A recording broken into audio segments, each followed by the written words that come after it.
Hello everyone, and welcome to another Paranormal M video. If you enjoy the stories, please leave a like. And if you've had a strange experience that you can't explain, feel free to send it to me.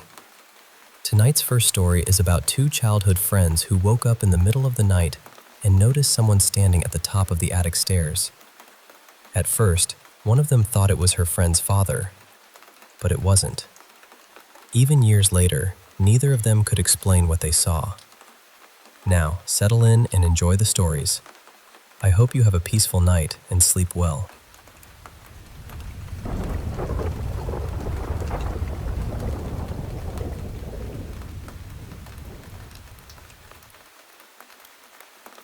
So, just to give you a little context, I grew up in Germany, and when I was about 9, my family moved into an old house in a quiet village. The house itself was beautiful, and we had renovated most of it, including the attic.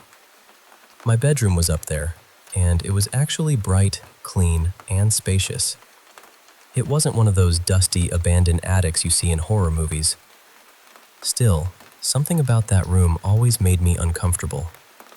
When I was younger, I had a vivid imagination. I loved ghost stories and anything mysterious, so I'm willing to admit that some of the strange things I thought I saw were probably just my mind playing tricks on me. But there's one night I still can't explain. I was around 12, and my best friend Lena was sleeping over. I was in my bed, and she was lying on a small fold-out couch across the room. Sometime during the night, I suddenly woke up. The clock beside my bed said it was a little after 3 in the morning. When I opened my eyes, I saw someone standing at the top of the staircase leading into the attic. It looked like a man, but I couldn't see a face, clothing, or any real details. It was just a tall, completely black shape, darker than the room around it. I remember feeling this crushing heaviness in my chest. I couldn't move. I couldn't even speak. Then I heard Lena's voice from across the room. She quietly asked, "Why is your dad standing there?" That was the moment I knew I wasn't imagining it. I whispered, "That's not my dad." And I was certain it wasn't him. My father was much shorter than whatever was standing there, and he never came upstairs during the night. He usually had a glass of wine after dinner, went to bed early, and slept so deeply that almost nothing could wake him. The light switch was right beside my bed, so I reached over and turned it on. The figure was gone. There was nobody on the stairs, nobody in the room, nothing at all. Lena and I were terrified, but neither of us wanted to go downstairs in the dark. Eventually, we stayed awake long enough to calm down, and somehow we fell asleep again. The next morning, she asked me if I was absolutely sure it hadn't been my father. I told her I was. She never slept at my house again. Years later, I finally told my parents what had happened. My dad laughed and said, "Why would I climb those stairs in the middle of the night? I can barely get up them during the day." He thought we had both been dreaming. My mother didn't laugh, though. She simply said she believed me. There was another strange incident not long after that. Our dog Bruno followed me into the attic one afternoon and suddenly started barking toward an empty corner of the room. He wouldn't stop. His body was tense, his ears were pulled back, and he looked genuinely frightened.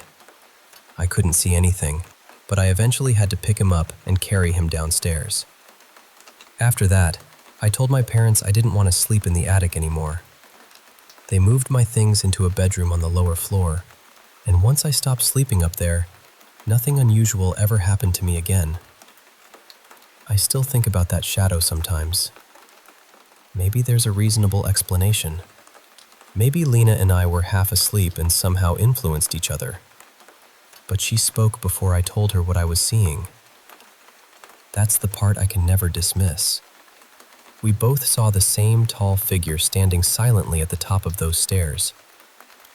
And whatever it was, it seemed perfectly content just watching us.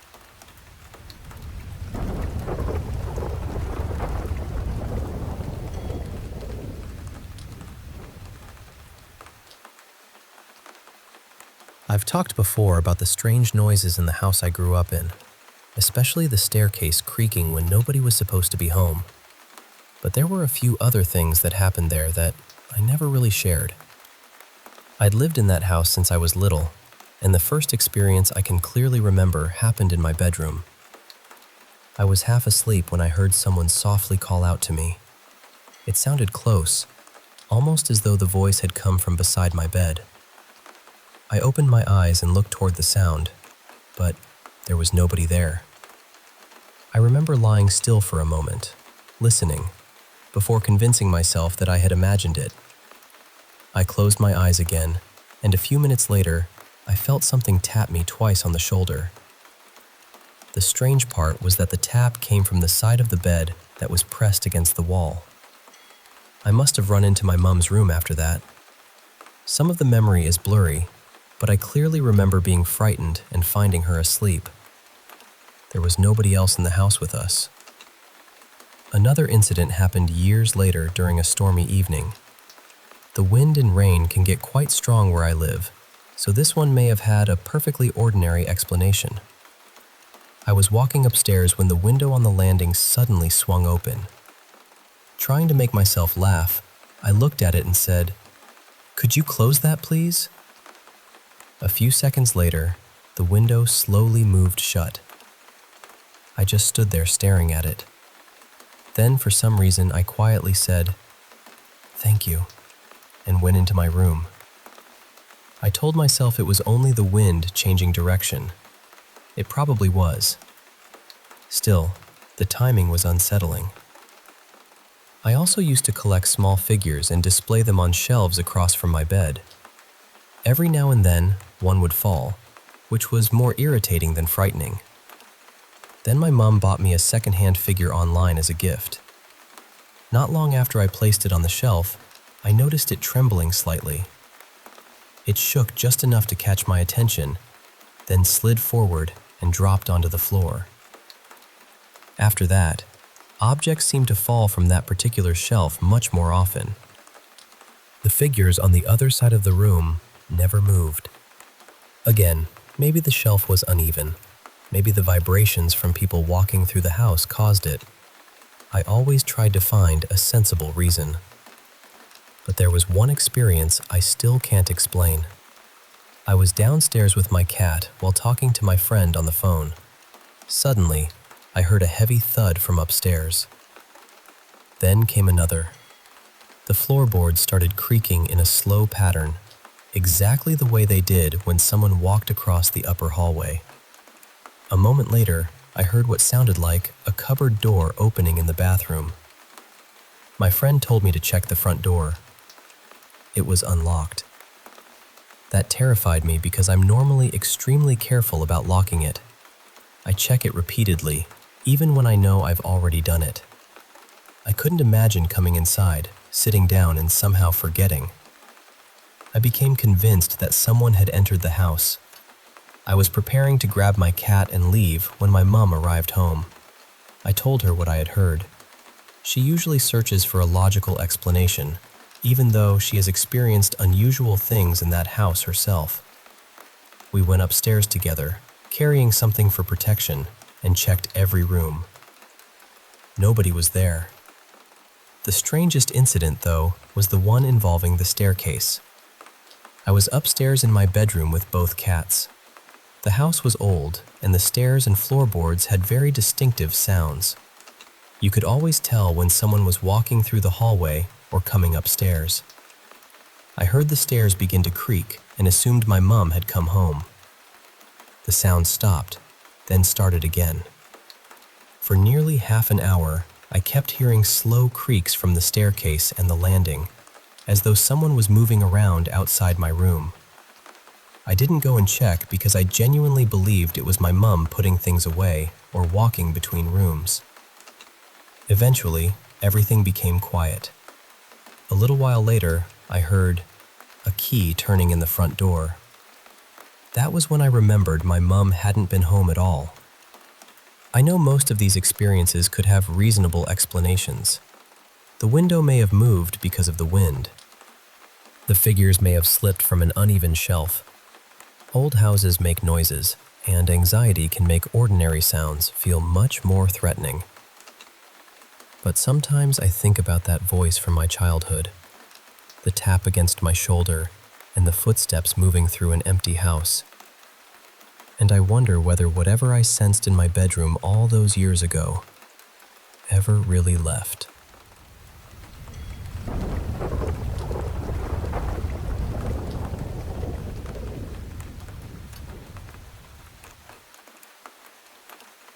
I've been going through something deeply unsettling since the spring of 2023, and even now, I'm still trying to understand it.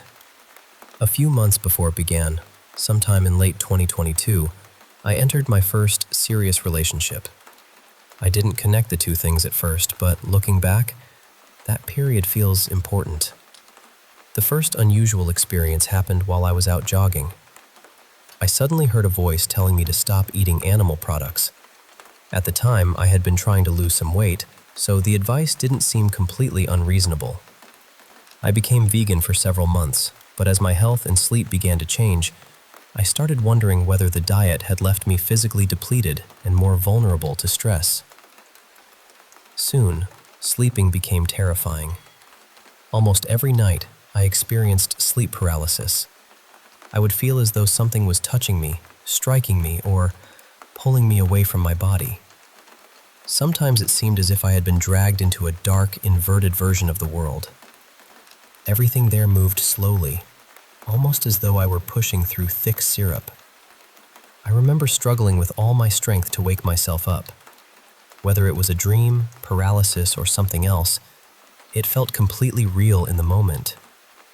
Around the same time, I began hearing extremely intense, high-pitched tones, mostly in my right ear. The sound seemed to come from somewhere above me, almost like a concentrated beam of pressure.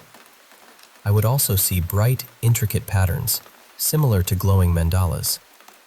Since then, I felt that my hearing has not been the same.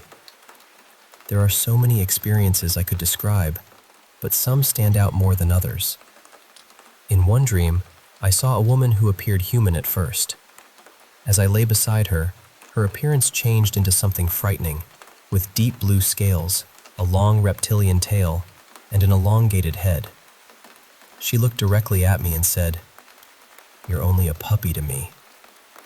In other dreams, small black creatures followed and harassed me. At first, they appeared enormous and threatening, but when I looked more closely, they seemed like tiny gremlins or gargoyles pretending to be powerful. Another time, I dreamed of a dreadlocked figure who led me down from a mountain while flying beside me. During that period, I had been deeply involved in Vedic astrology and Hindu philosophy. So, afterward, I worried that my studies had somehow influenced the imagery appearing in my dreams. I also had recurring dreams in which unseen forces seemed to be living inside me, causing chaos in my waking life. I began overeating unhealthy food, losing focus, and behaving in ways that didn't feel like me. It became difficult to separate spiritual fear from stress, exhaustion, and my own thoughts. Some nights, I felt as though I were falling endlessly through a digital universe. I could feel the wind rushing through my hair, yet I never reached the ground. I dreamed of secret societies, stone structures, and unfamiliar symbols. Other dreams looked strangely artificial, almost computer-generated. Once, I heard a mechanical voice call me husband. I woke up confused, disturbed, and wondering where any of it had come from. My former girlfriend was also connected to several moments I still struggle to explain. One morning, while we were lying in bed, she suddenly sat upright and said, "God must really favor you. One thing always leads you to another." Then, she collapsed back onto the bed and became completely still for a moment. Later, when I asked her about it, she said she remembered nothing. During another intimate moment, she told me to give her my energy. At the time, I didn't think much of it, but the words stayed with me. After we separated, we spoke over video once, and she showed me a large tattoo of Lilith on her leg. Not long afterward, I dreamed that we were together again, but her face changed and she developed sharp, pointed ears. Before meeting her, I had experienced sleep paralysis occasionally, but nothing as intense or frequent as what followed. The hardest part is that the fear doesn't always disappear when I wake up. Sometimes in everyday life, strangers appear unusually sinister to me. I notice their expressions, their smiles, or the way they invite me to drink with them, and my mind immediately senses danger. I don't drink, and I usually avoid those situations, but the encounters leave me shaken. Because I was desperate for answers, I turned to astrology, tarot readings, spiritual videos, hermetic teachings, and other occult subjects. At first, they made me feel as though I was discovering hidden explanations. Eventually, they only added more confusion and fear. I no longer want to spend my life searching for signs in every dream, sound, symbol, or stranger. I want peace. I want clarity. I want to sleep without fear and move through the world without feeling watched, pursued, or controlled. Whatever the cause of these experiences may be, spiritual, psychological, neurological, or a combination of stress and exhaustion, I know that I cannot keep carrying them alone. More than anything, I want to return to a simple, grounded life and finally feel like myself again.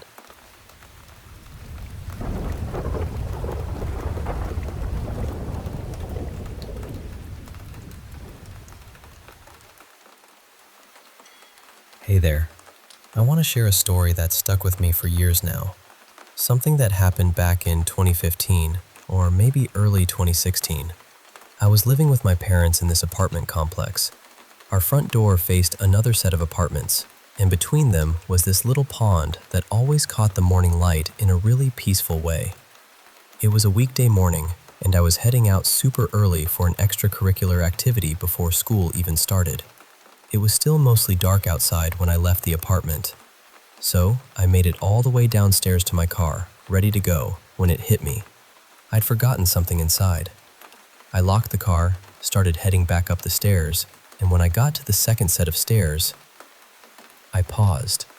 I was looking straight at the pond and the neighboring apartments, and that's when I noticed it. There was this figure on someone's back porch.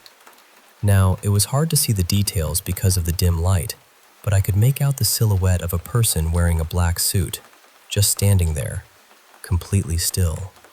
No face, no skin showing, just this dark figure. I stared for a bit, trying to figure out if I was imagining it or if it was just some decoration left out from Halloween. It had been about a month since then.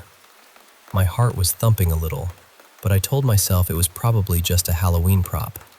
So, I jogged the rest of the way up the stairs, got to the third floor where I lived, and went inside. I grabbed what I needed quickly and rushed back out, locking the door behind me. As I looked out again towards the neighboring apartments, I saw the same figure still standing on that first porch, unmoving. But now, there was another one too. Same black suit, but this one was sitting in a chair on a completely different porch. Just like the first, no face to see, just the suit. I didn't linger. I hurried down the stairs and jumped into my car, trying to process what I'd just seen. My mind started racing. Why would two neighbors have Halloween decorations still out so long after the holiday, especially ones I'd never noticed before? And if they were real people, why hadn't I seen them move?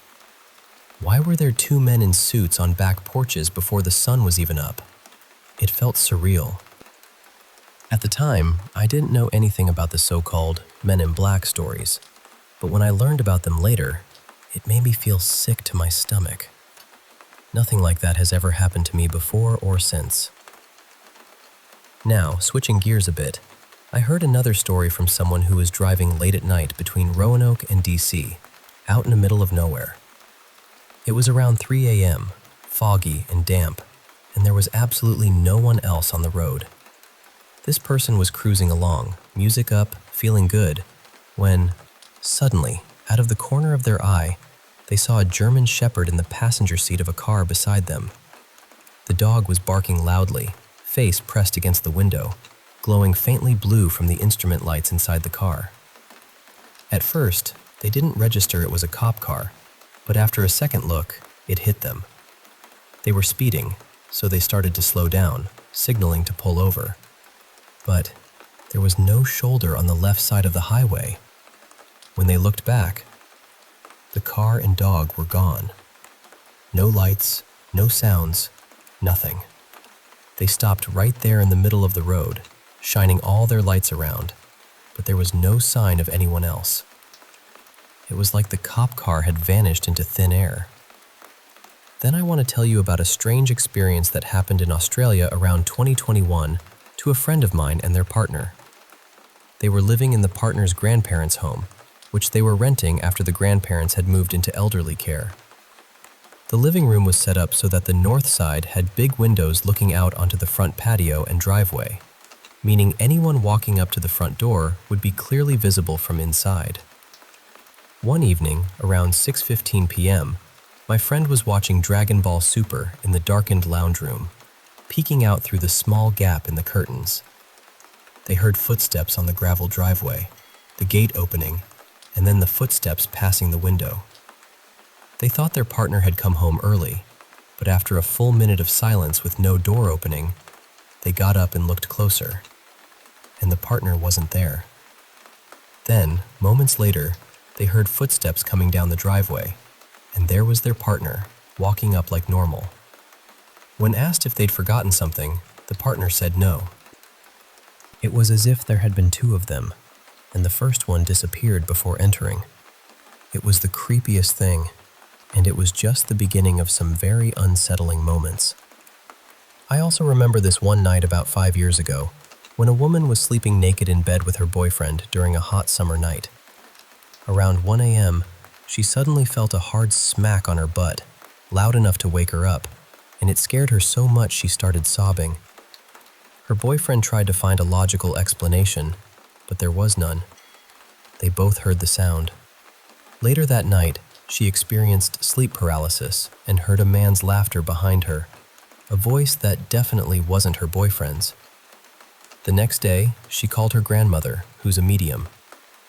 Without knowing about the smack, the grandmother said there was a man in the house who liked to scare her, but was harmless. After a few days, she shouted out loud that he wasn't welcome anymore, and she never felt his presence again. Then there's this fascinating tale from a small town in Michigan, where multiple people have seen a strange creature that nobody can quite identify. The first witness was my uncle, who used to take secret nighttime walks in the woods when he was young. He described the creature as a few feet tall with backwards bending legs, huge fly-like eyes, and a body that looked like a mix between a kangaroo and a monkey, covered in thick hair. It crossed the road in 2 long steps and disappeared into the woods. Another witness, now deceased, described a small ape-like figure that could jump to the tops of trees. A third witness, a friend of my grandma's, saw the same glowing bug eyes staring from the tree line across a road one 4th of July. These sightings have spooked our family for years, and we're still trying to figure out what this cryptid might be. Finally, I want to share a weird experience from college back in 2019. I lived in a split-level house with 5 other students. One night, while we were all in the main living area, we heard footsteps running up the stairs leading to us. None of us were expecting anyone, and we all reacted at once. But then it got weird.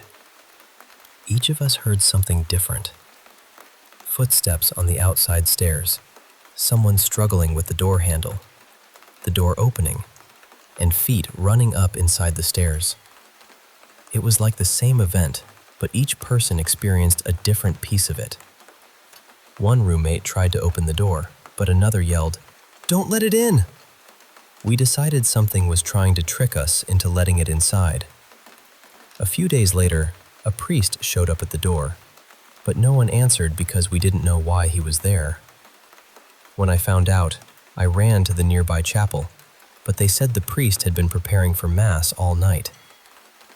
There was no other priest making house calls. My friend said the priest didn't peer into windows or anything. He just stood there and walked off. It felt like the priest might have been a disguise for whatever was trying to get inside our house. So these stories, strange watchers on porches, phantom cop cars, doppelgangers, ghostly smacks, cryptids with bug eyes, and mysterious visitors, they all remind me that sometimes the world is way weirder than we think. I'm still trying to make sense of it all, and maybe you have some thoughts or stories of your own. Thanks for listening.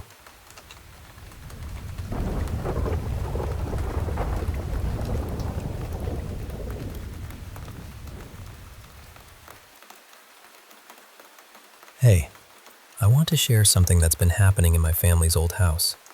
Something that's both eerie and deeply personal. My parents bought this house over 45 years ago, and I grew up there, from when I was barely 2 years old until I was about 22. Recently, I moved back in, and, well, a lot of strange things have happened over the years. Maybe some of it's just imagination, but some moments, they feel too real to ignore. When I was a kid, I used to sleep with my bedroom door open.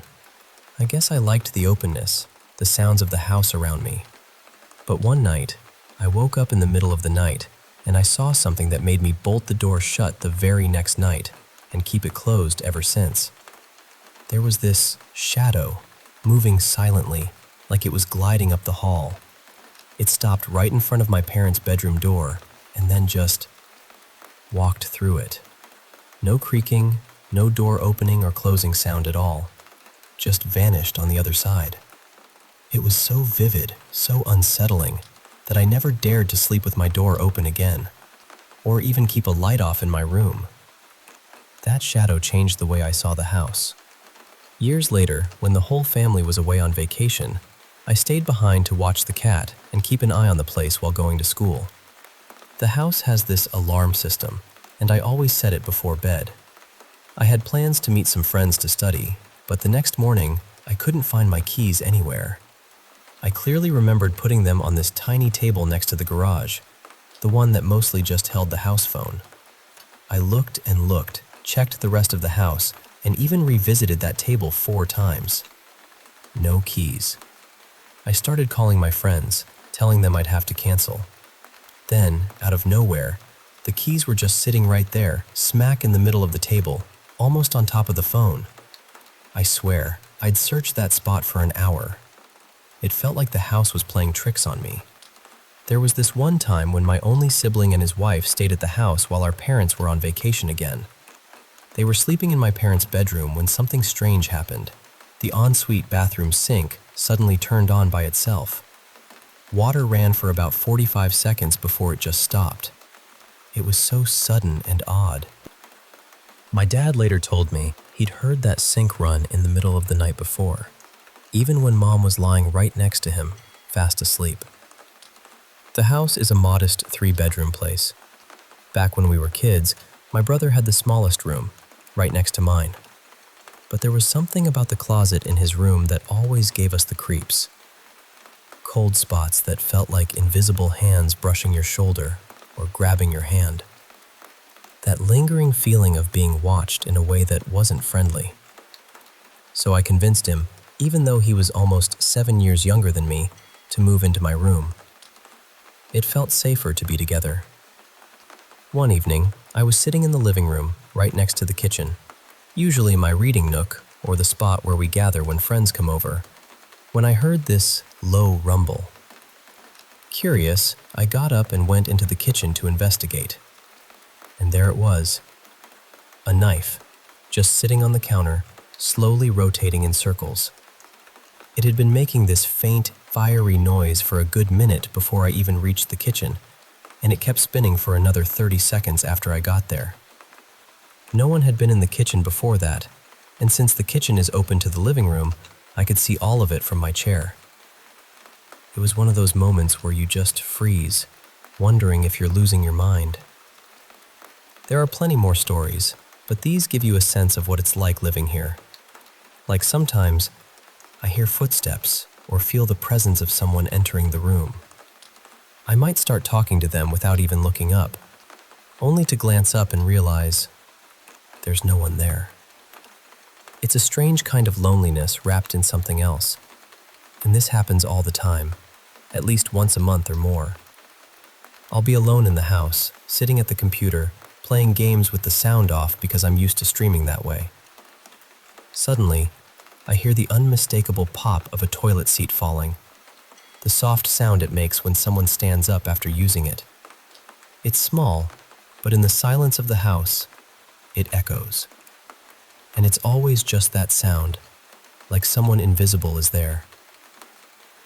Just recently, the house has been particularly active. Last night, after dinner, my mom went to get her ice cream. Dad and I usually leave her ice cream alone. I'm not much of a chocolate fan anyway. So she opens the container to scoop some out, and inside, there's a used tea bag. Now, she's the only one who drinks tea regularly. I do sometimes, but only if my throat's sore, and I certainly hadn't touched that ice cream. Then, around 5 in the morning, I get woken up by the bedside lamp flicking on. I'm lying there, blinking away the sleep, wondering if it's time to flood the room with light.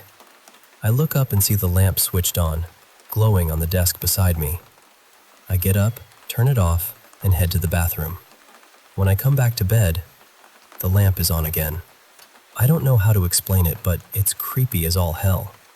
So yeah, sometimes I wonder if it's all in my head, but maybe this house holds more stories than we know. It's like living with shadows and whispers, and sometimes I'm not sure if it's the house or my imagination playing tricks on me. But one thing's for sure, this place is alive in its own mysterious way.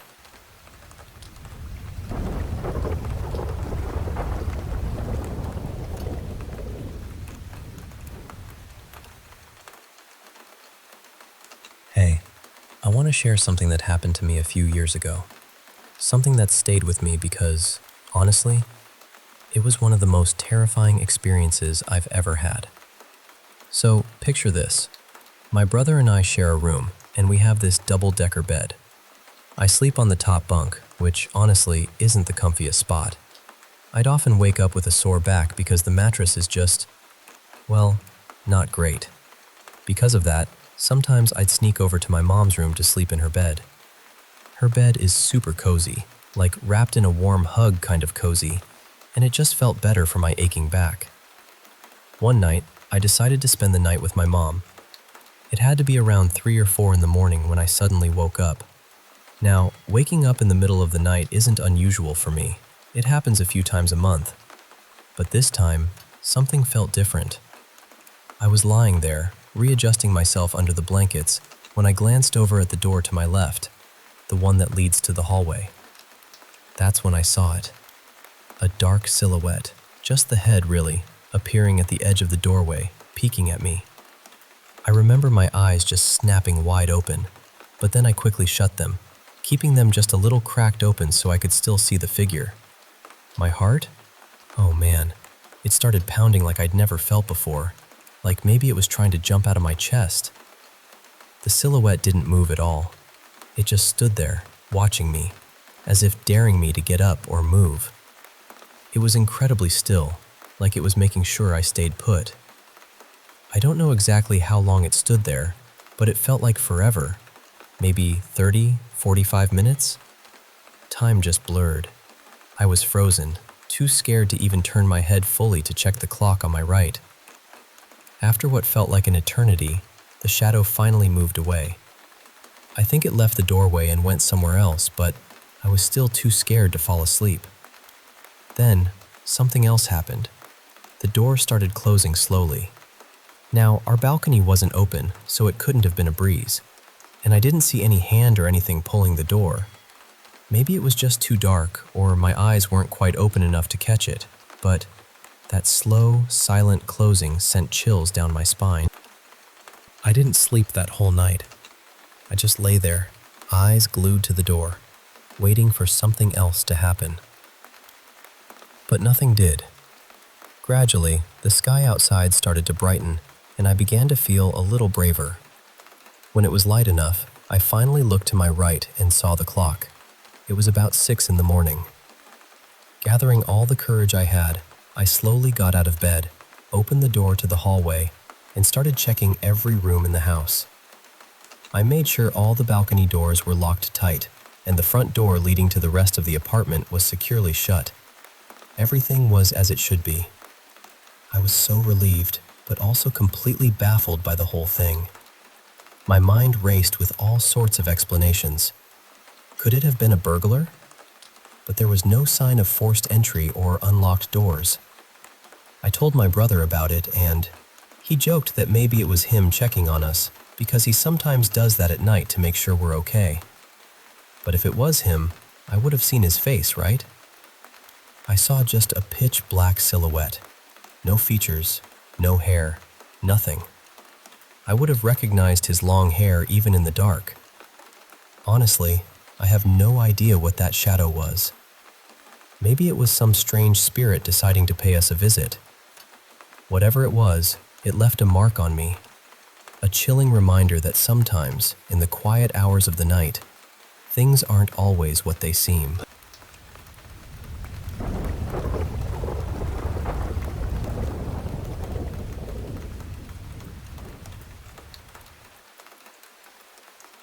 Hey there. I want to share some stories from my time on the road that still give me chills. My name's Rick, and while I'm not a trucker, I manage a huge territory that covers New Mexico, Alabama, and up to Kansas. So, my drives can get pretty intense, like hopping from Dallas to Albuquerque, then on to Montgomery, Alabama, and back to Dallas all in 1 week. I work for a premium off-road lighting company, and a lot of my nights are spent out in the desert working with trophy truck and Ultra 4 race teams. The desert at night has its own kind of eerie beauty, but sometimes it throws you some real curveballs. Let me tell you about one night that still sticks with me. Last year, after wrapping up at King of the Hammers, I was heading home through southern New Mexico. It was around 4:30 in the morning, pitch dark, and I was on one of those impossibly straight, lonely state highways that stretch for miles with nothing but desert around you. If you've never driven these roads, imagine being as far away from civilization as you can get. Just endless flat land, silence except for your engine. I was cruising along, about 80 miles per hour, completely alone and wide awake. Suddenly, without any warning, this insanely bright light blasted on right off the tailgate of my truck. It was so blinding it lit up the entire cab. At first, I thought maybe one of our race teams had snuck up behind me and was messing around with their light bars. I drive a pretty distinct show truck, so pranks like that aren't unheard of. But this light stayed glued to my tail for a good 30 seconds. I tried swerving a bit, moved onto the shoulder, hoping whoever it was would pass me. But nope, the light stuck right to me like glue. It was like the light was bolted to the back of my truck. After that long, I'd had enough. I flipped on my rear-facing lights to give them a taste of their own medicine, and instantly, the light behind me vanished. Just gone. I was still a bit blinded, but my backup lights are really powerful and came on the second the other light went out. There was absolutely no way another vehicle was behind me. Plus, I was surrounded by wide-open desert, so if anyone had pulled off, I would have seen them. But there was nothing.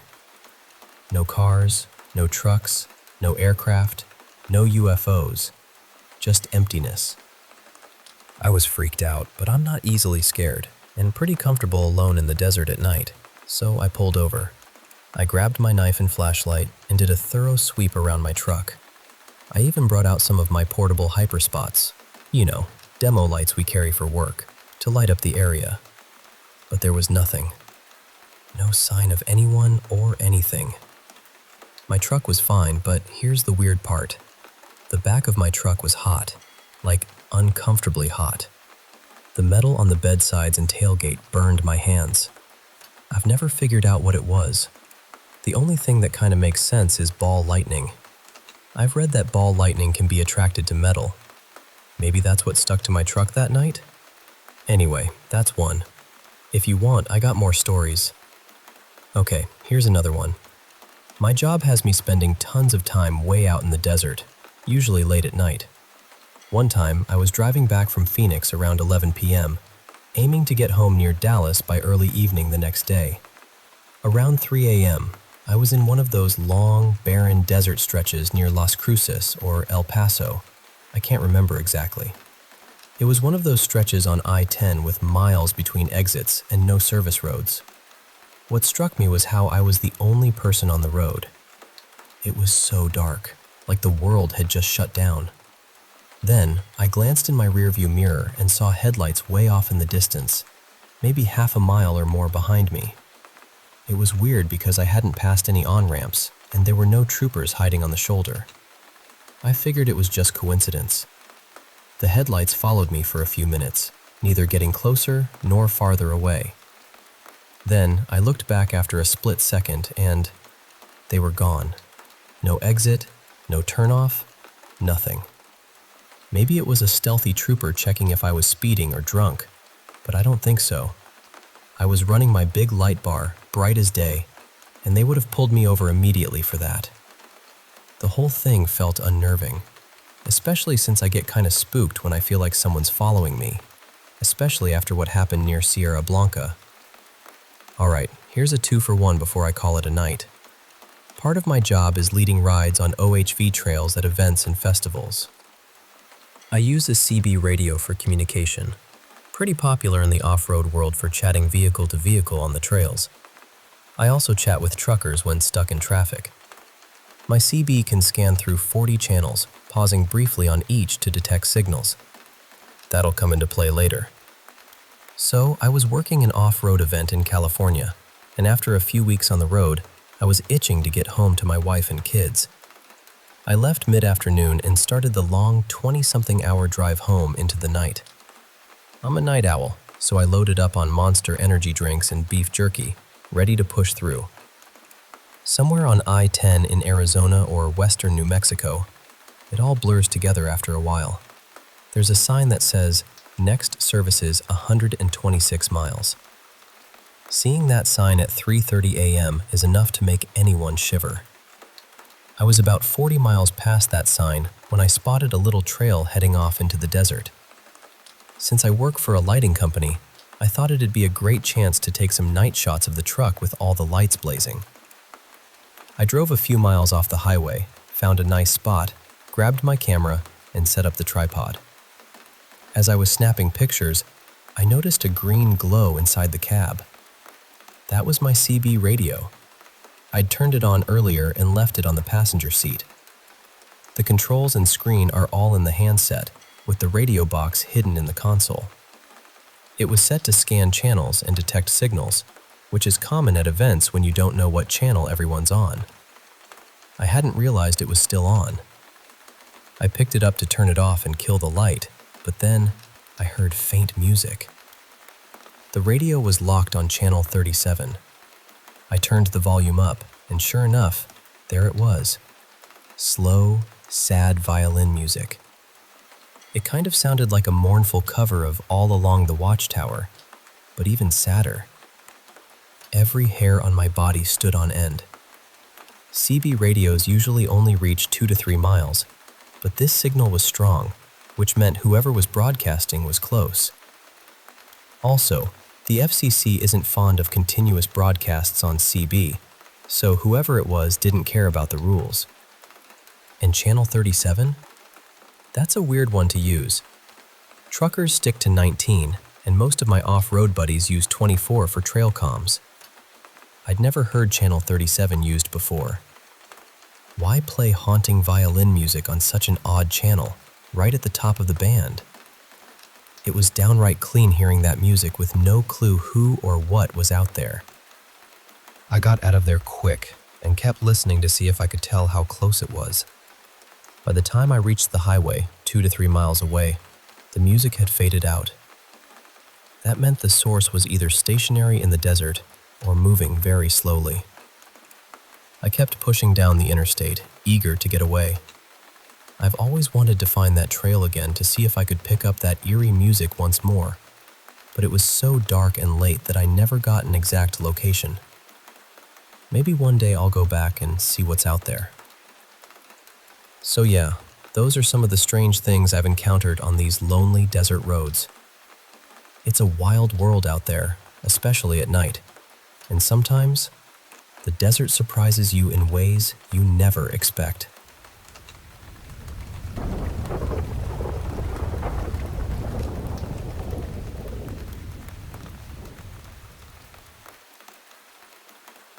Hey, I want to share this wild experience I had back in my 20s when I was working at NASA Ames Research Center in Mountain View, California.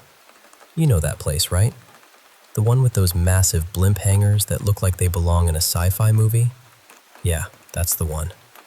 It was honestly a dream job for me, except for the commute. Let me tell you, it was brutal. I lived less than 25 miles away, but it would take me about an hour to get there. Bay Area traffic is notoriously bad, especially on Highway 101 out of San Jose, so I'd always leave way earlier than I technically needed to, because I'm definitely one of those workaholic types. One morning, though, everything went sideways. That day, I woke up super late. Usually, I get up early enough to grab breakfast at the canteen on site, which was a fantastic little perk. Cheap, convenient, and a calm moment before things got hectic. But that morning, my alarm clock, which was old and pretty unreliable, finally gave out. I looked at the clock. It was already 6:45. I needed to be on the road by 5:45 to make it by 7. Panic set in immediately. I jumped out of bed, dressed as fast as I could, not feeling my best, I'll admit. I looked like I'd been hit by a bus in my sleep, and bolted out the door without breakfast. My boss, Wolf Call. Yeah, I know, his name's a bit ironic, right?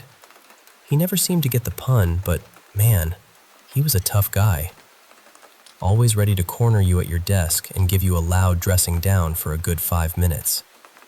So being late was definitely not on my agenda. I hit the freeway, and just as I expected, the traffic was a nightmare. I ended up waiting at the metered ramp at Cottle Road for a solid 10 minutes just to get on. I switched on my usual AM station, KGO, to catch the traffic updates. They're pretty reliable, updating every 10 minutes. But after about 20 minutes on the road, I'd only gone maybe 4 miles. I was biting my nails, heart racing, and just praying I'd somehow make it on time. Another 40 minutes crawled by as I finally reached the Logue Avenue exit. Now, this exit is a cloverleaf, a real pain to merge through. I had to get off the freeway, cut across 3 lanes to the left, and hit a turn lane that had a protected arrow. The whole time, KGO was keeping me posted on the time and traffic conditions. But as I was merging into the cloverleaf, I heard this strange pop, like the sudden drop in air pressure just before a storm hits. It was eerie and unexpected. Here's where things got really weird. I hit the cloverleaf, braced myself for the usual chaos of merging traffic, and nothing. No cars. Not a single one. It was completely silent and still. I glanced up at the sky and noticed it was much darker than usual, almost like a storm was rolling in. The turn light changed to green, and I drove the 6 or so blocks to NASA. The sky kept darkening, and when I reached the guard gate, the guy barely looked at me. Now, I'd seen this same guard every single day, and usually, he'd at least give me a nod or say hello. But this time, he just stared blankly, and something felt off. You know how sometimes, if you took someone from the 1950s and dropped them into a modern mall, there'd be these tiny little details that feel just wrong to you, like they're out of place, but you can't quite put your finger on why. That's exactly how this guard seemed.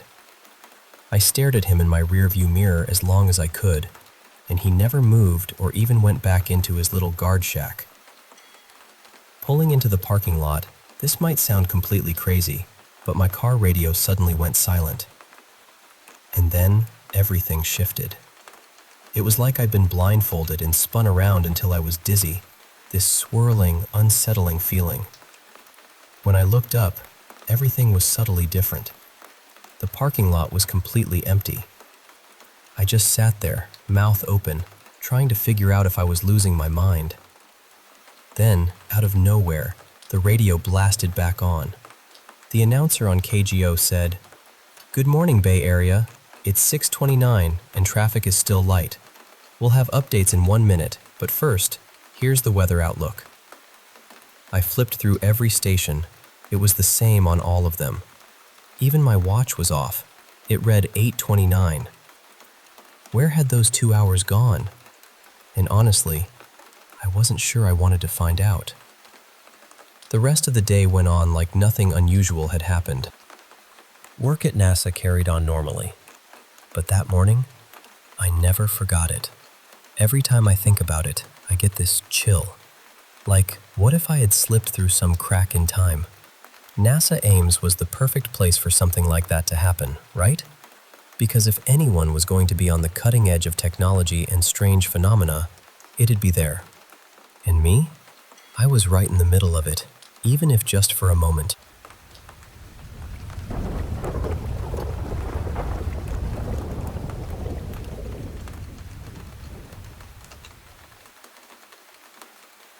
Hey, I want to share something pretty intense that happened to me back in 1980 when I was living in San Jose, California. It was a different time, and I had just started seeing someone my age. Their family was from Texas, and they were religious, not the kind who preach fire and brimstone or force you to go to church every Sunday, but their faith was quiet and steady. As I got to know them, I found myself drawn deeper into their beliefs, and honestly, I wanted to be part of that world too. One of the big steps was baptism. I don't want to get into the details of how that happened, but it was a big deal for me. So a date was set for this baptism. The night before, as I lay in bed, a dream came to me that I can't shake to this day.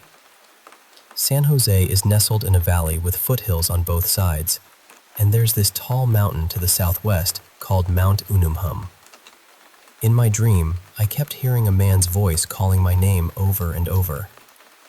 It wasn't just calling, it was commanding, pulling me out of bed and into the cool night air. I found myself walking, almost sleepwalking through the dark streets, heading toward the foothills.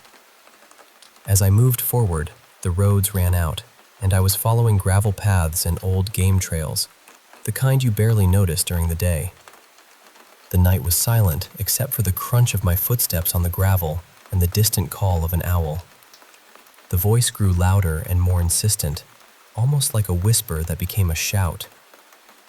I was exhausted and scared, but there was no turning back. Reluctantly, I kept climbing. Finally, I reached the summit of Mount Unumhum, standing before the mouth of a cave. Snow dusted the ground around me, sparkling faintly in the moonlight. From the cave's entrance, a soft, dull orange glow pulsed, like the heartbeat of something alive and dangerous. I hesitated there, my breath fogging in the chill air, debating whether to step inside. Then, from the shadows, a man appeared.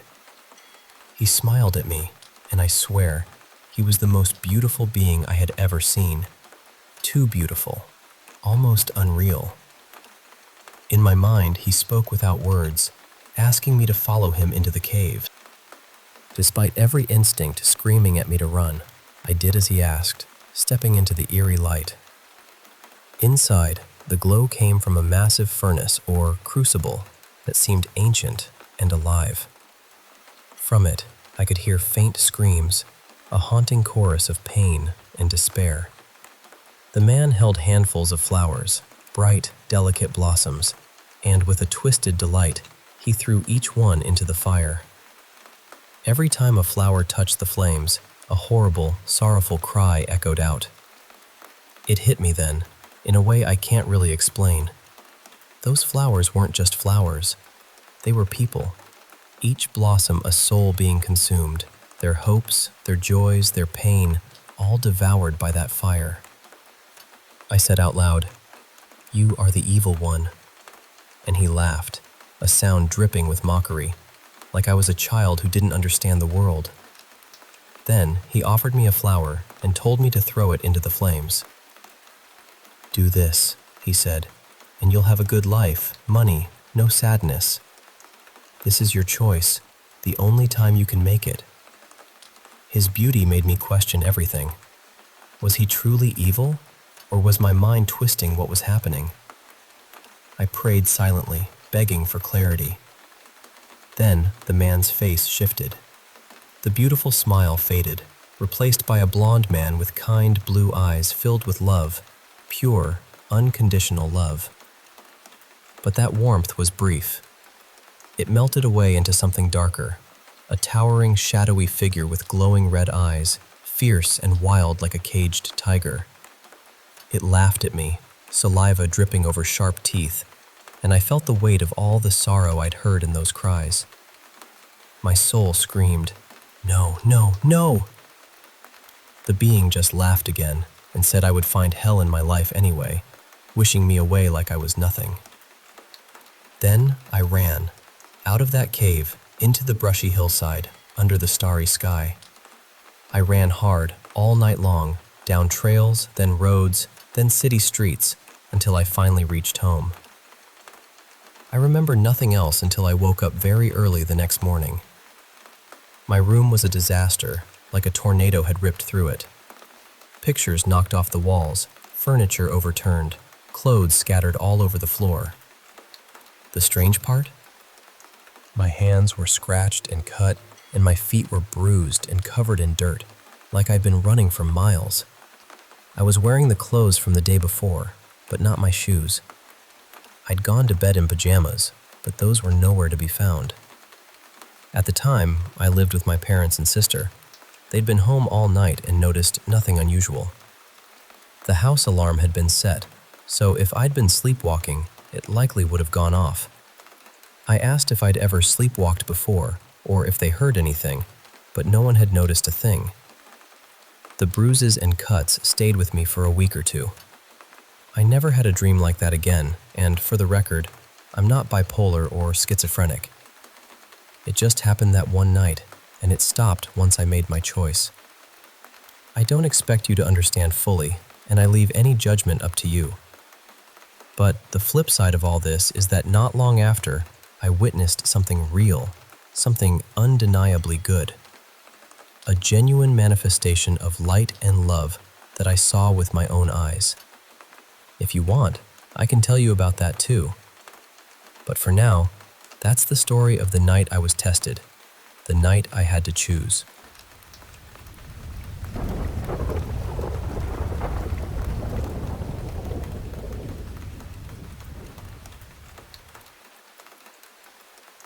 You know how people always say, "I'll believe it when I see it"? Well, sometimes you see something with your own eyes, and you still don't believe it. You start questioning yourself instead. You wonder whether you imagined it, misunderstood it, or maybe you're just more tired than you realized. That's exactly what happened to me one quiet Sunday afternoon. My wife had taken the kids over to visit her sister, so I had the whole house to myself. I was upstairs in bed, still wearing an old t-shirt and pajama bottoms, scrolling through videos on my phone. That's a habit I picked up from my youngest. I used to tease her about wasting time on those things, and now I'm probably worse than she is. The house was completely silent except for the clock on the bedroom wall. Tick, tick. In a quiet room, that sound becomes almost unbearable. My wife insists that every bedroom needs a clock.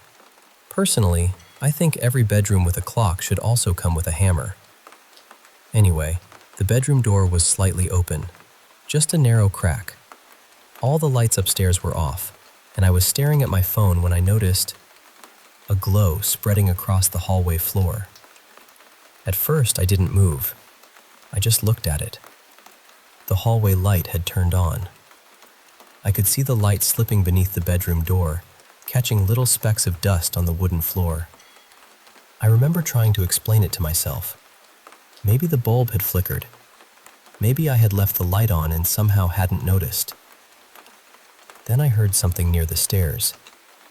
It sounded like something slowly tumbling or sliding down a few steps before stopping suddenly halfway. It wasn't quite a footstep. It wasn't quite an object falling either.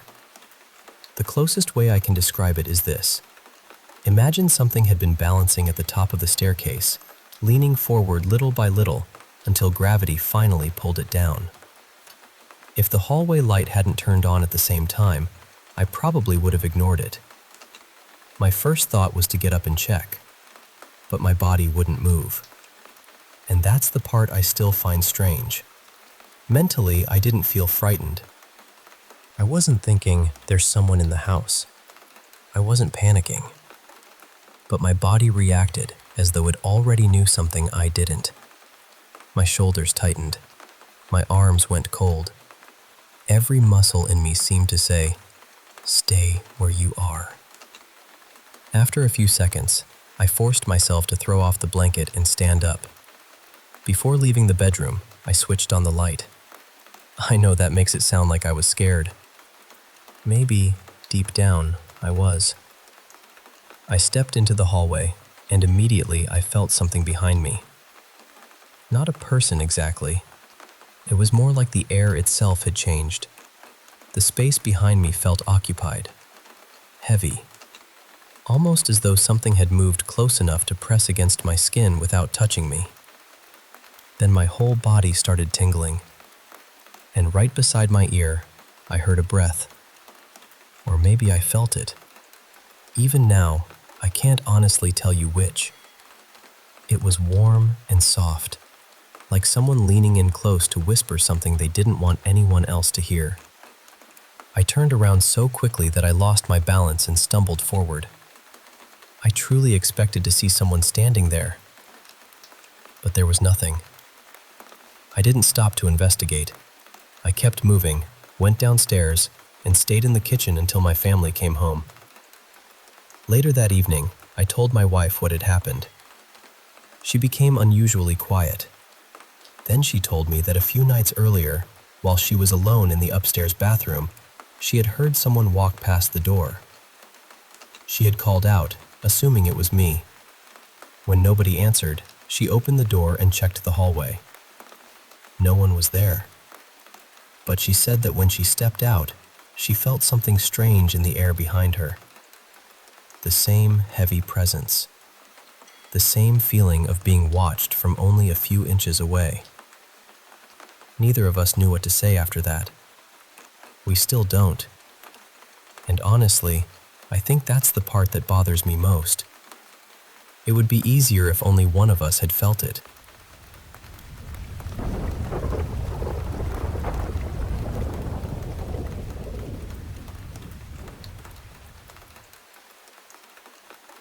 This happened in early 2021, and honestly, I still don't know what to make of it. My grandmother passed away that February. She had 2 sons, my father and my uncle, and losing her hit our whole family incredibly hard. About 2 months later, I had this overwhelming feeling that something else was coming. It wasn't just ordinary anxiety. I kept telling people, I feel like death is watching our family. Even while I was saying it, part of me understood how irrational it sounded. I could almost step outside myself and hear the words coming out of my mouth. I thought the grief had affected me more deeply than I realized, and I became genuinely afraid that I was experiencing some kind of psychosis. I had never dealt with delusions or anything like that before, but that evening, I could not shake the image of death standing somewhere nearby, watching my father's side of the family and waiting to choose someone. It terrified me. My girlfriend stayed on the phone with me for most of the night. She kept reassuring me that grief can make people feel paranoid and intensely afraid for the people they love. I still have the messages I sent her that night. One of them said, "I can feel death watching my family. I'm scared." The next morning, we received a phone call. My uncle had died. There was no warning. He was still fairly young, seemed healthy, and no one understood what had happened. Even after an autopsy, there was no clear explanation for his death. I was heartbroken, but I was also horrified. That feeling I had experienced the night before suddenly felt like a warning. A few days later, we traveled to Poland to arrange the funeral. Along with all the practical decisions that come after a death, there was the question of my uncle's phone, laptop, and other devices. His widow, whom I'll call Mara, wanted my father to unlock them. My father works in digital security, so she believed he might be able to help. The police had declined to access the devices, and she didn't know any of the passwords. One afternoon, my parents, my sister, and I were sitting together in a restaurant. We were discussing the funeral, paperwork, and everything else that needed to be handled. Eventually, the conversation turned to my uncle's phone. My father felt conflicted. He wanted to help Mara, but he also wondered whether his brother would have wanted anyone going through his private messages. My uncle and Mara had not had a particularly happy marriage, which made the situation feel even more complicated. Then my father asked aloud, "Do you think we should give her access to his phone?" At that exact moment, a brick fell from the wall and landed on our table with a deafening crash. An actual red brick. The wall looked solid. There weren't any obvious gaps or loose sections. Nothing else fell. Just that single brick directly onto the table immediately after my father asked the question. For several seconds, none of us spoke. Then my mother quietly said, "I think he's telling us to stay away from the phone." So we did. About 6 months later, one of my father's cousins had recently become single and joined several dating apps. She created profiles on Tinder, Badoo, Hinge, and a few others. And on nearly every app, the same profile kept being recommended to her. My uncle's. It appeared that he had been using dating sites while he was married. Suddenly, the brick felt less random. Maybe he had been hiding things on his phone. Maybe he didn't want his wife or daughters to discover them. My parents eventually decided not to tell his immediate family. They believed there was nothing to gain from damaging their memories of him after he was gone. My mother later admitted that she had experienced strange things during the weeks between my grandmother's death and my uncle's death. But she refused to explain exactly what happened because she was afraid it would frighten my sister and me. That whole period of my life felt unreal. Within only a few months, I lost 3 people who were close to me. There were other experiences too, although they were gentler. Sometimes members of my family thought they heard a familiar voice. Sometimes we felt someone's presence in a room. Occasionally, there was a sudden feeling of comfort that seemed to come from nowhere.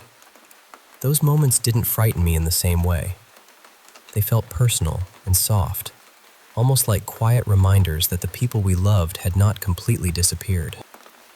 But the vision and the falling brick were different. I still wonder whether everything could have been a coincidence. For a long time, I was afraid that the feeling would return. I worried that I would convince myself another person was going to die simply because I was terrified of losing someone again. I spent many nights awake, questioning my own mind and wondering whether grief had created the entire experience. Thankfully, I haven't felt anything like it since. The people I love are still here.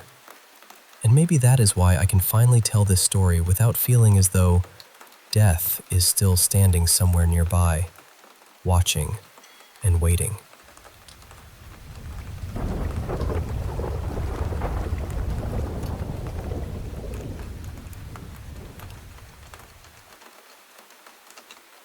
I've only had one experience in my entire life that I truly believe was supernatural.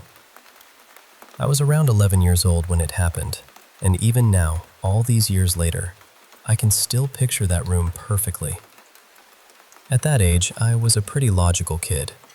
I liked scary movies and ghost stories, but I understood that they were supposed to be entertainment. Ghosts, monsters, haunted houses, none of that was real to me. At least, not until that night. It was during the summer, sometime around 2009. I had been sleeping deeply when I suddenly woke up with an incredibly dry mouth. The first thing I noticed was how cold the room felt. That was unusual because my dad rarely turned the air conditioner down very far. He was always reminding us that electricity cost money. But that night, my bedroom felt almost icy. For a while, I just lay there debating whether getting a glass of water was worth leaving my warm bed. Eventually, the thirst won. I rolled onto my side and started pushing the blanket away. That was when I noticed something sitting on the floor.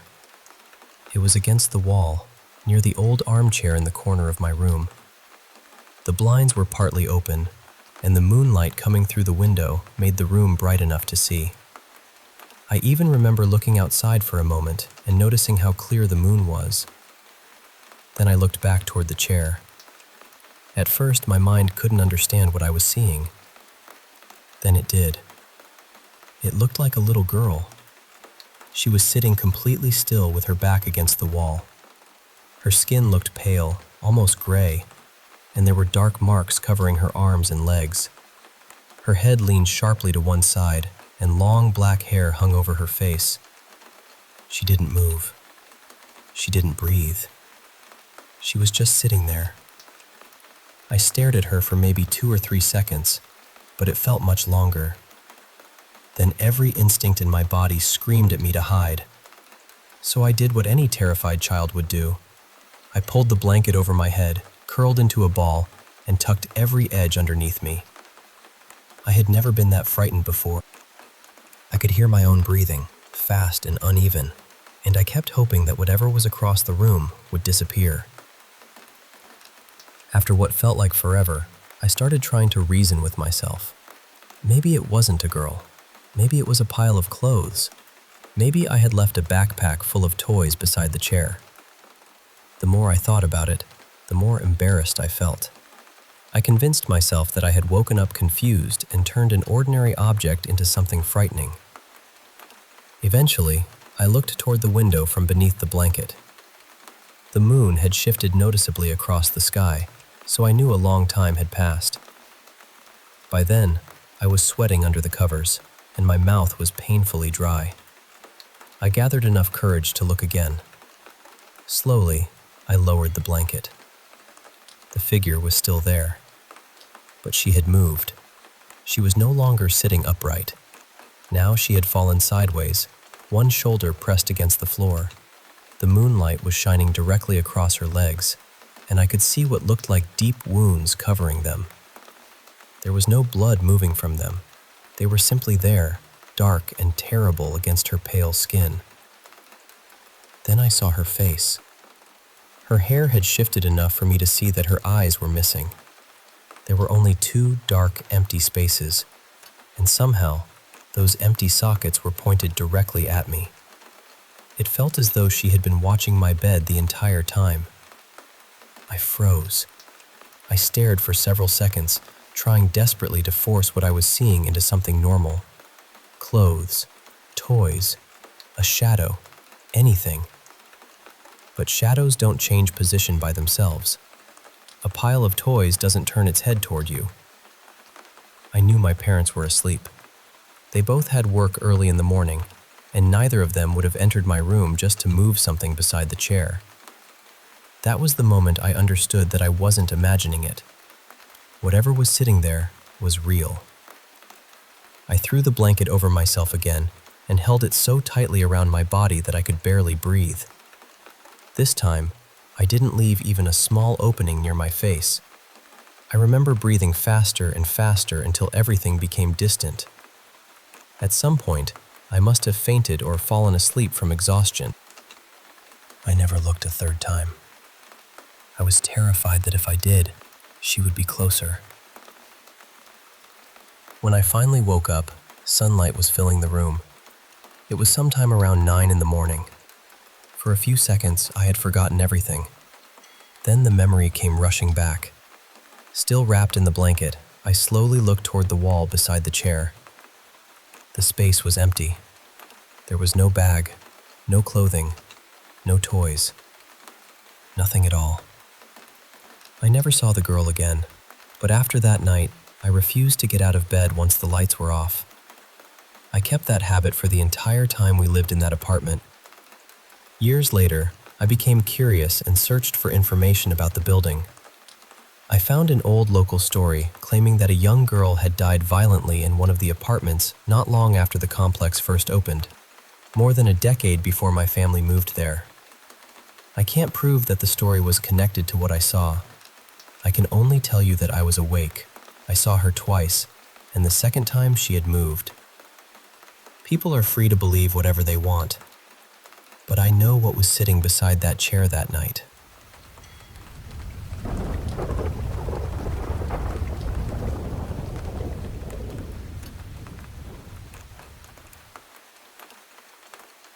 I've only had one experience in my entire life that I truly believe was supernatural. I was around 11 years old when it happened, and even now, all these years later, I can still picture that room perfectly. At that age, I was a pretty logical kid.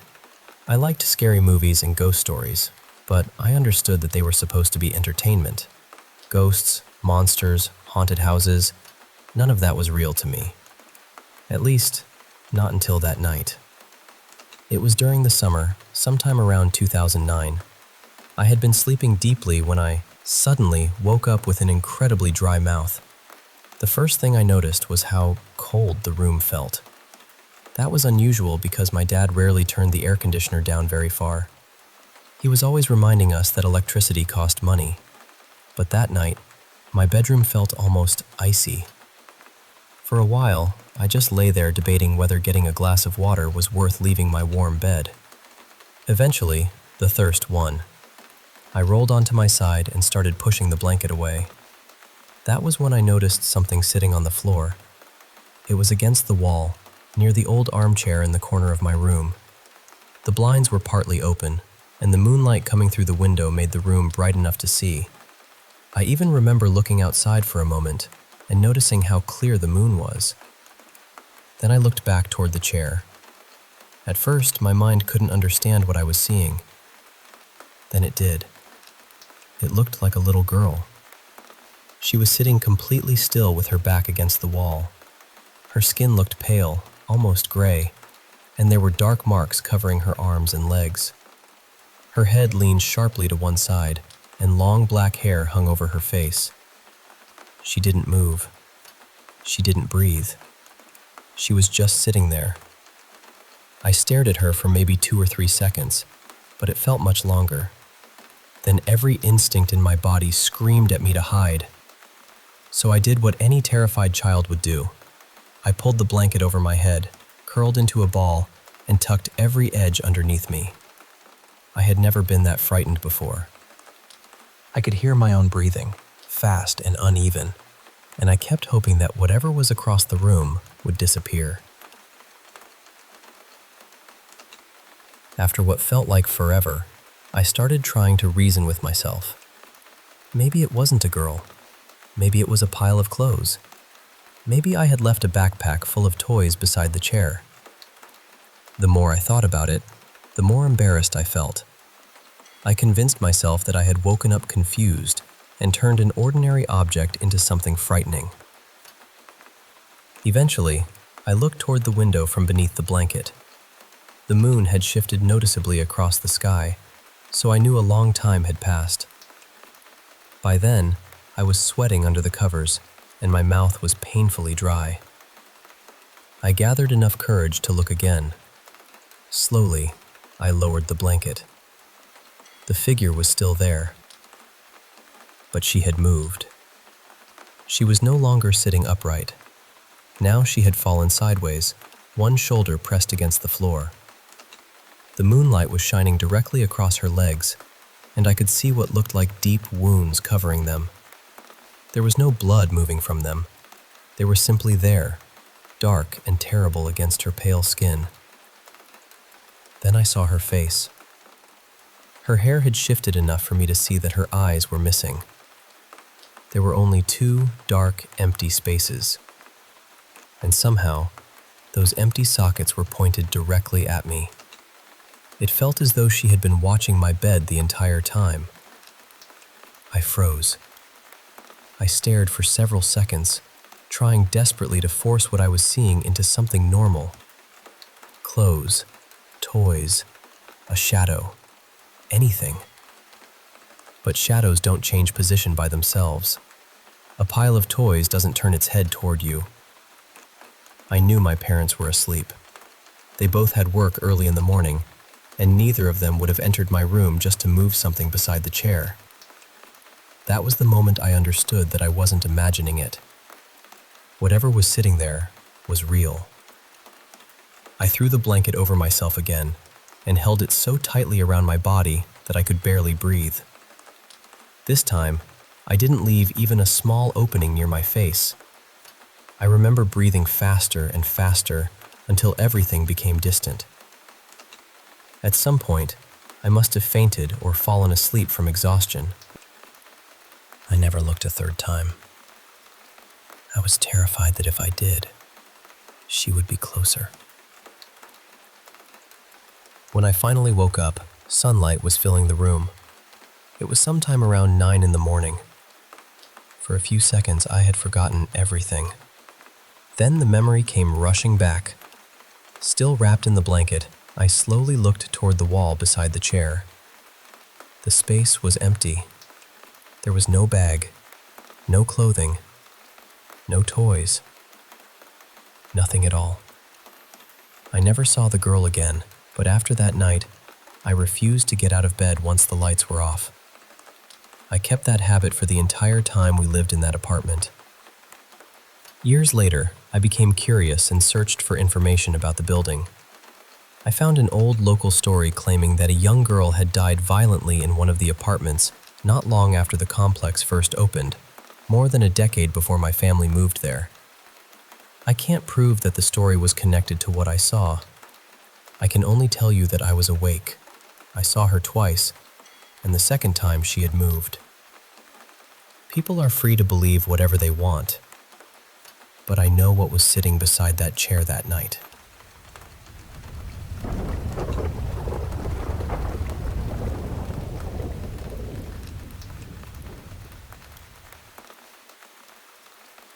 Let me tell you about something that happened to me, something I still don't fully understand. I was 19 years old in 2021, living in a small trailer in northern Florida. I was in a terrible place emotionally, and one night I swallowed a handful of pills without really knowing what they were or how many I had taken. As everything began to fade, I remember feeling this mixture of pain, exhaustion, and strange calm. Then, somehow, I found myself somewhere else. I was standing inside an old white farmhouse.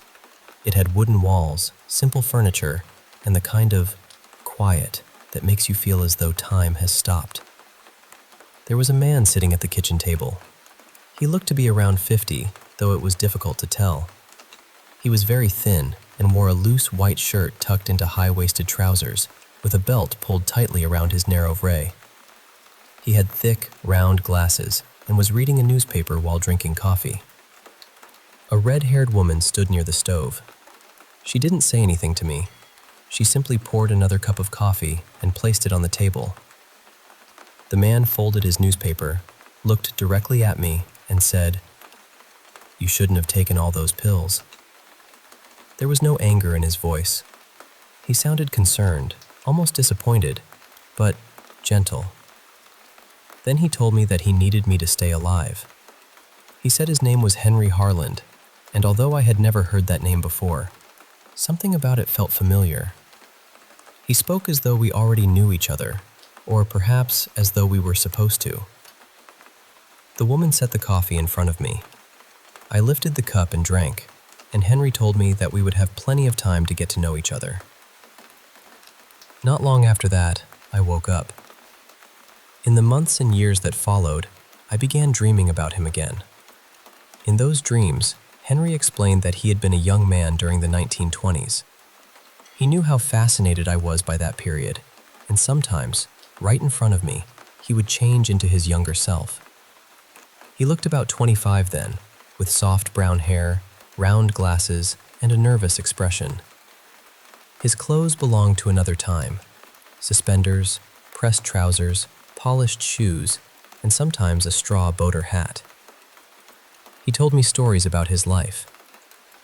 He spoke about working wherever he could, struggling for money, and living on a farming estate in Georgia before eventually moving south after the Second World War.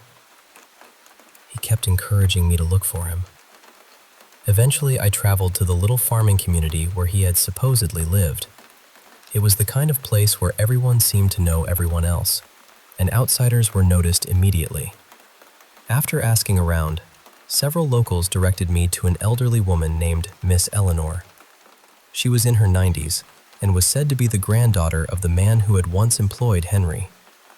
She told me she had returned to the village because she wanted to spend her final years near the place where she had grown up. When I described Henry, she became very quiet. Then she told me that, when she was a child, there had been a painfully thin young man with untidy brown hair and round glasses living in a small cabin on her family's land. She remembered him as nervous and careful, especially with anything fragile. She said he was so frightened of breaking dishes that he sometimes held them with both hands. He paid part of his rent with vegetables and crops from the garden. When he needed extra money, he would cook breakfast for the family or help with odd jobs around the property. Then, one day, he left. He didn't take everything with him. Miss Eleanor showed me an old box that had been stored away for decades. Inside it was a straw boater hat. She said it was believed to have belonged to Henry during the late 1920s. One of her uncles had nearly thrown it away years earlier, but she had stopped him. The hat was dusty, but remarkably well preserved. Because I had always loved vintage clothing and often wore suits, she allowed me to keep it. That hat became incredibly special to me. I wore it carefully, almost ceremonially, as though I had been trusted with a small surviving piece of someone's life. In 2024, I painted portraits of Henry and his wife based on the people I had seen in my dreams. I displayed the paintings at a local art exhibition in the village. People gathered around them almost immediately. Several said the faces felt familiar, although no one could identify them. Others said the portraits felt unusually alive, as though they were looking at real people rather than imagined ones. The organizers even brought in some of the oldest residents to see whether they recognized the couple. Nobody could say for certain who they were, but the paintings created such a commotion that someone jokingly called me the most interesting thing to happen in the village in 20 years. Later, I gave the portraits to the local historian. As far as I know, they are still displayed somewhere in the area. I also filled sketchbooks with drawings from my dreams, trying to understand what Henry wanted from me and why he had appeared to me in the first place. But this is where everything became complicated. Henry was supposedly the great-grandfather of someone who had once been a close friend of mine. My friend lived in a difficult and controlling household. His grandfather could be harsh, and my friend was rarely allowed to leave the house. Over time, the pressure and distance damaged our friendship. For 4 years, I kept the story of the hat to myself. I was afraid of what might happen if the family learned that I had it. Eventually, though, I told my friend. My fears were justified. His grandfather became furious. Instead of bringing anyone comfort or closure, the hat created even more conflict inside their home. My friend and I argued. Old wounds reopened, and eventually, I blocked him. That decision ended the friendship completely. I still feel guilty about it. Sometimes I wonder whether I made everything worse by getting involved. I wonder whether I should have left the past alone, returned the hat, or never spoken about the dreams at all. Most of all, I wonder why Henry chose me. Why did he appear that night when I was fading away? Why did he tell me that he needed me? Maybe I was supposed to preserve something about him. Maybe I was meant to make sure that his face, his life, and his quiet struggles were remembered by someone.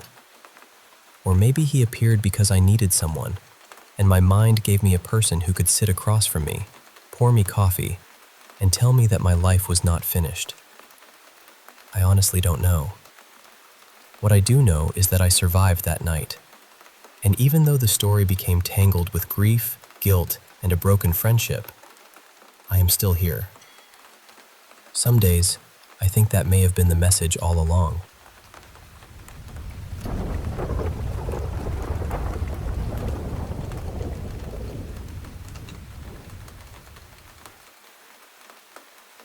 Hey there, I want to share with you a story from back in 1998, from a little town called Hawkins in Texas. It was a tiny place, probably no more than 900 folks living there, and my ex-husband and I had this little old house tucked away in a grove of trees. Our nearest neighbors? Well, they were on the other side of this massive stretch of scrub oak trees that had probably stood there for 50 years or so. We were about 35 miles out from Tyler, which was the closest larger town. My then-husband worked there most of the week as a live-in guidance counselor for troubled boys, so that meant my little boy and I were mostly on our own. My son was 3 years old, and let me tell you, I treasured every moment with him, even the times when he tried to feed our VCR a peanut butter and jelly sandwich. Kids, right?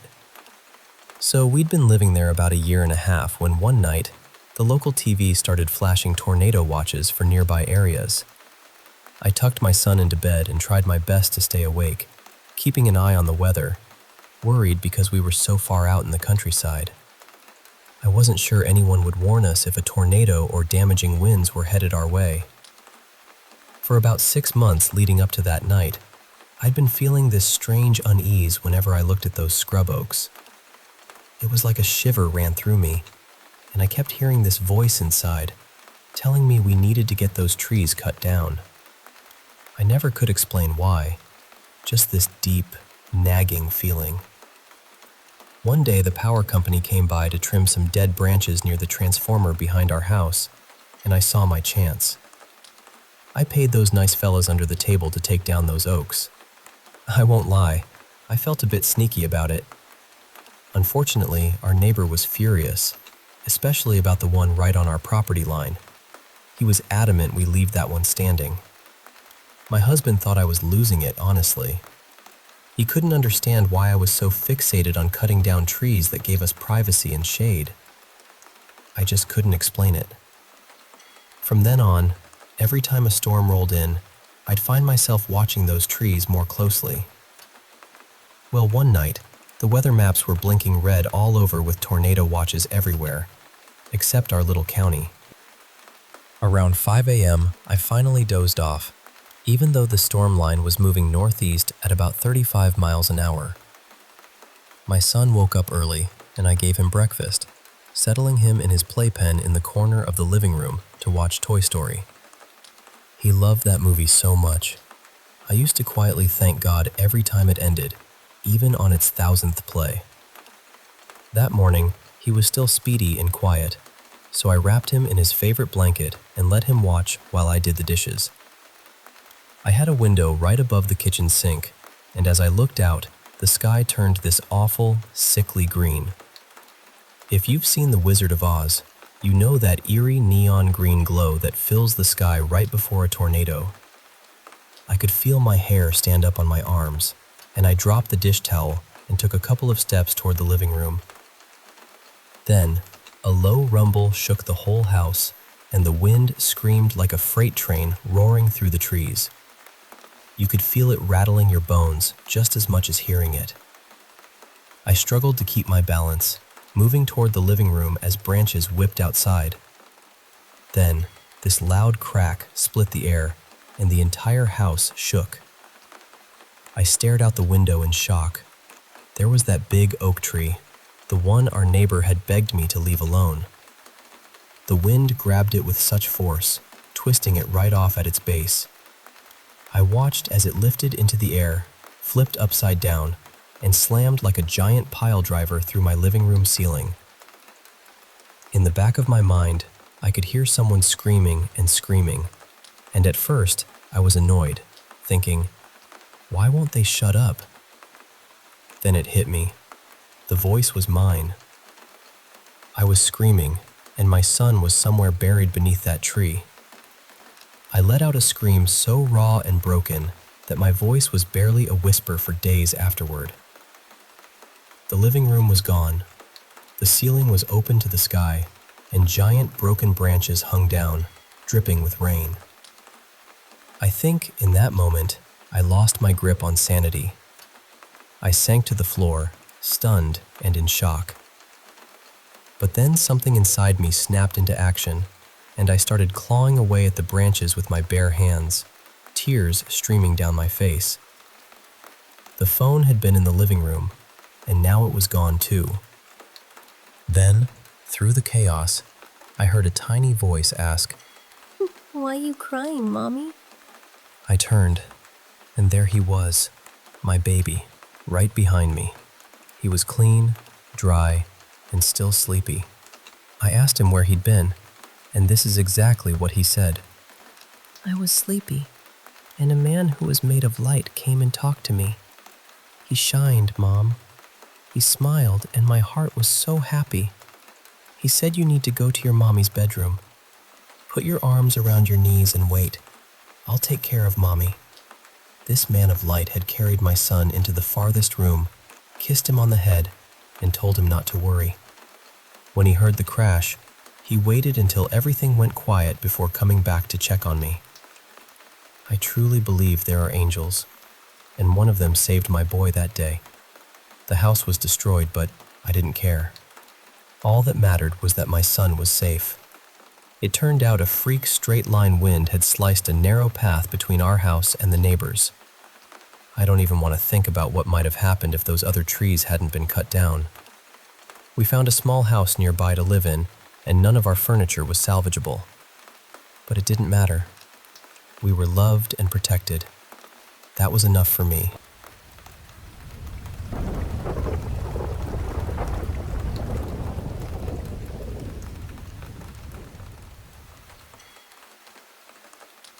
This happened several months ago, and honestly, the first thing I thought after writing it down was, well, at least this is going to make a good story.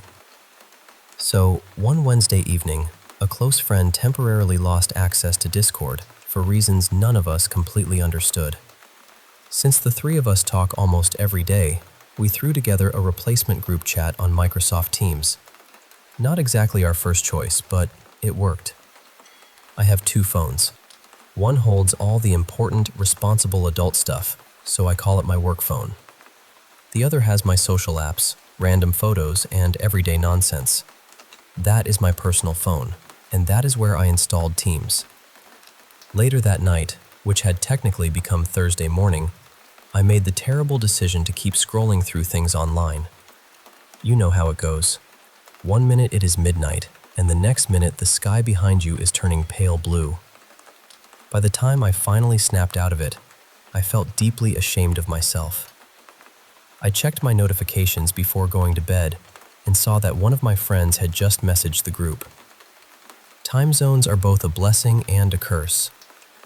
We chatted for a while, and then they decided to start a call. At that point, I thought, the night is already ruined. I might as well join. So I did. We stayed on the call for nearly an hour before Teams ended it automatically. Before anyone started another one, I went to the bathroom. It was around 8:30 in the morning. The moment I sat down in the silence, all the exhaustion hit me at once. I suddenly understood that staying awake had been a catastrophic decision, and that I needed to sleep immediately before my body filed a formal complaint. I sent a much less dramatic version of that to the group chat. Nobody had restarted the call, so I assumed they were tired too. I left a mug and a plate in the sink, brushed my teeth, and finally went to bed at around 9:30. My sleep is not great at the best of times. I tend to wake up briefly, turn over, and drift back down again. That afternoon was no different. Eventually, I spent what felt like 10 minutes lying there in that strange, comfortable space between sleeping and waking. When I noticed the room getting darker, I checked my work phone. It was 5:45 in the evening. Good enough. I got up, went through my usual routine, and spent some time sitting quietly with the lights off, trying to process the previous couple of weeks. At around 7, I finally picked up my personal phone and opened the Teams chat. There was a message from my friend, laughing about how I had apparently called the group by accident. According to the chat, I had started a call that lasted just over a minute. I checked the timestamp. 5:12 p.m. At first, I thought I must have accidentally unlocked my phone while checking the time.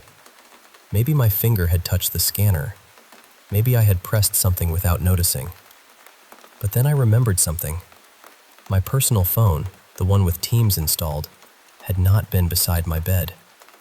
I had left it on the coffee table in the living room before going to sleep.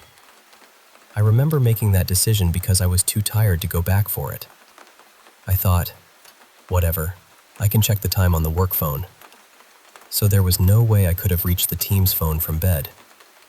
I immediately started typing into the group chat, explaining all of this in increasingly frantic messages. Our other friend joined the conversation and confirmed that they had not been online when the call happened. The first friend had only noticed the missed call much later. The whole thing made no sense. I was not even fully asleep at 5:12. I was lying in bed in that foggy half-sleep where time moves strangely. I have never had a history of sleepwalking either, and even supposing I had sleepwalked, I would have needed to push off the blankets, get out of bed, open my bedroom door, walk down the hallway, cross the living room, unlock the phone with my fingerprint, open Teams, start a group call, let it run silently for a minute, end it, put the phone back, return to bed, and remember absolutely none of it. Then I would have continued lying there without even falling properly asleep again. I just do not believe that happened. The phone could not be unlocked without my fingerprint or passcode. As far as I knew, nobody else was in the house. And even if someone had been there, they still would have needed my fingerprint. So, yes, let us not spend too much time thinking about that part. To this day, I have no idea who started that call. Maybe I did it somehow. Maybe there is a perfectly ordinary explanation that I have overlooked. But every explanation I come up with feels stranger than the last. And please, do not tell me it was a gas leak. I do not want to imagine myself standing silently in the living room, half awake and blank-eyed, starting a Teams call, saying nothing, ending it 1 minute later, and calmly returning to bed with no memory of any of it. That image is going to stay with me long enough already.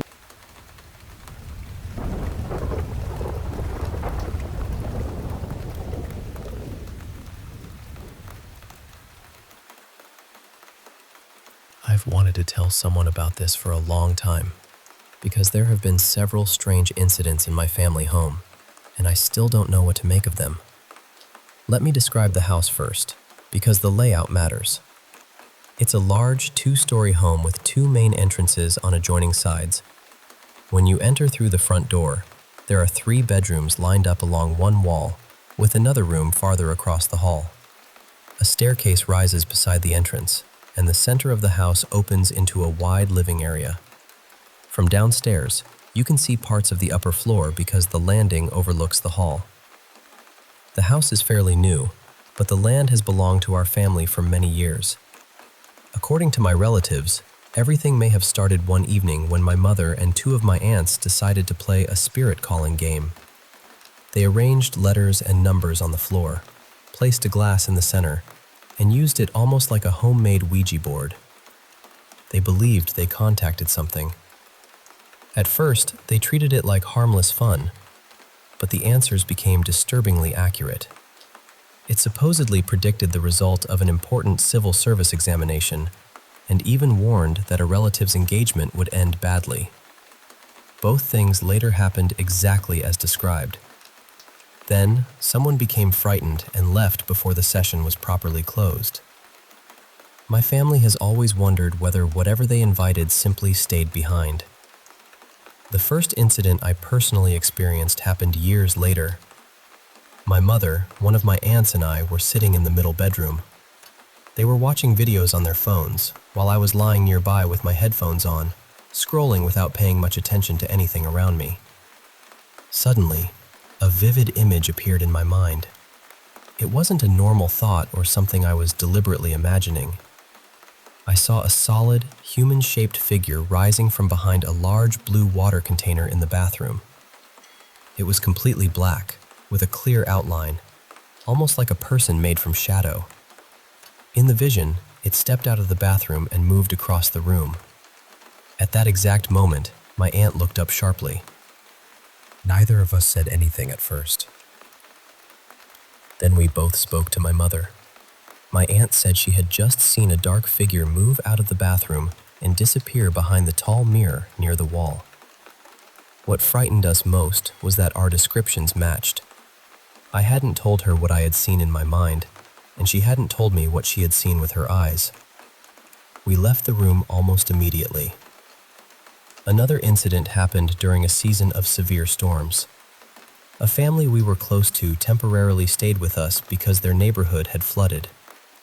One evening, their oldest son remained home while everyone else attended a celebration. He went into the bedroom across the hall and saw what looked like a small child peeking from behind a refrigerator. He thought one of the younger children was hiding there, so he stepped closer. The figure vanished. There was no child in the room, and there wasn't enough space behind the refrigerator for anyone to hide. One of my aunts later saw a child-sized figure walking slowly down the staircase near the entrance. She watched it descend several steps before it disappeared in front of her. On another occasion, she looked up from the ground floor and saw a tall black shape leaning over the railing upstairs, staring down at her. My mother has had experiences too. One night, at around 1 in the morning, she was alone in the kitchen eating a late meal. The kitchen window was covered by thin curtains, and she noticed something moving behind them. At first, she assumed it was someone passing outside. Then, a pale shape seemed to press close to the curtain from the other side. When she pulled the curtain back, there was nobody there. One of the most frightening incidents involved the 2 entrance doors.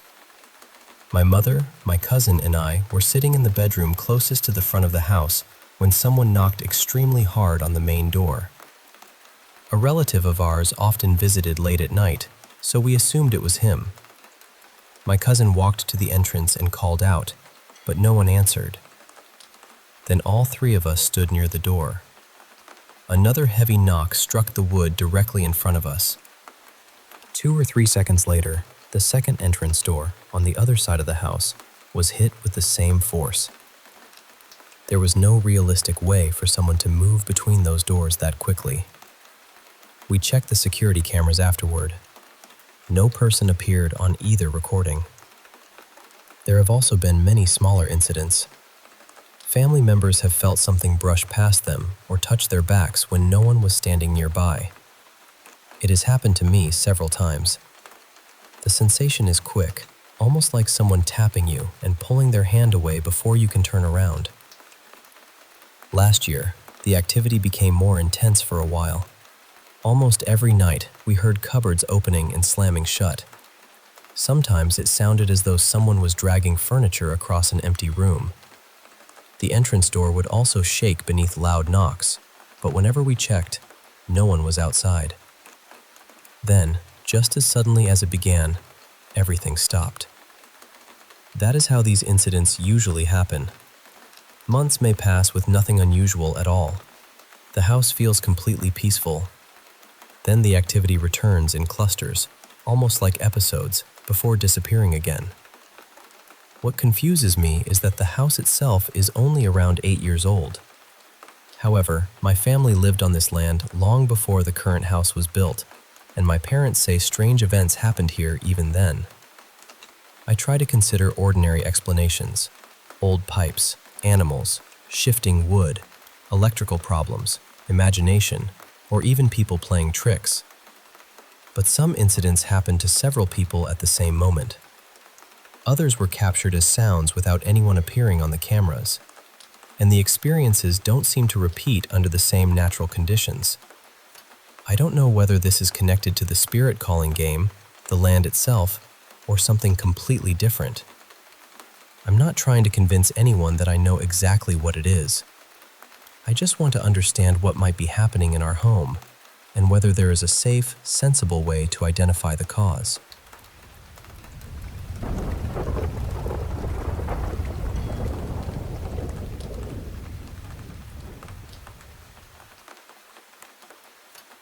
I lived in that house for nearly 12 years, and when you stay somewhere that long, you collect a lot of memories.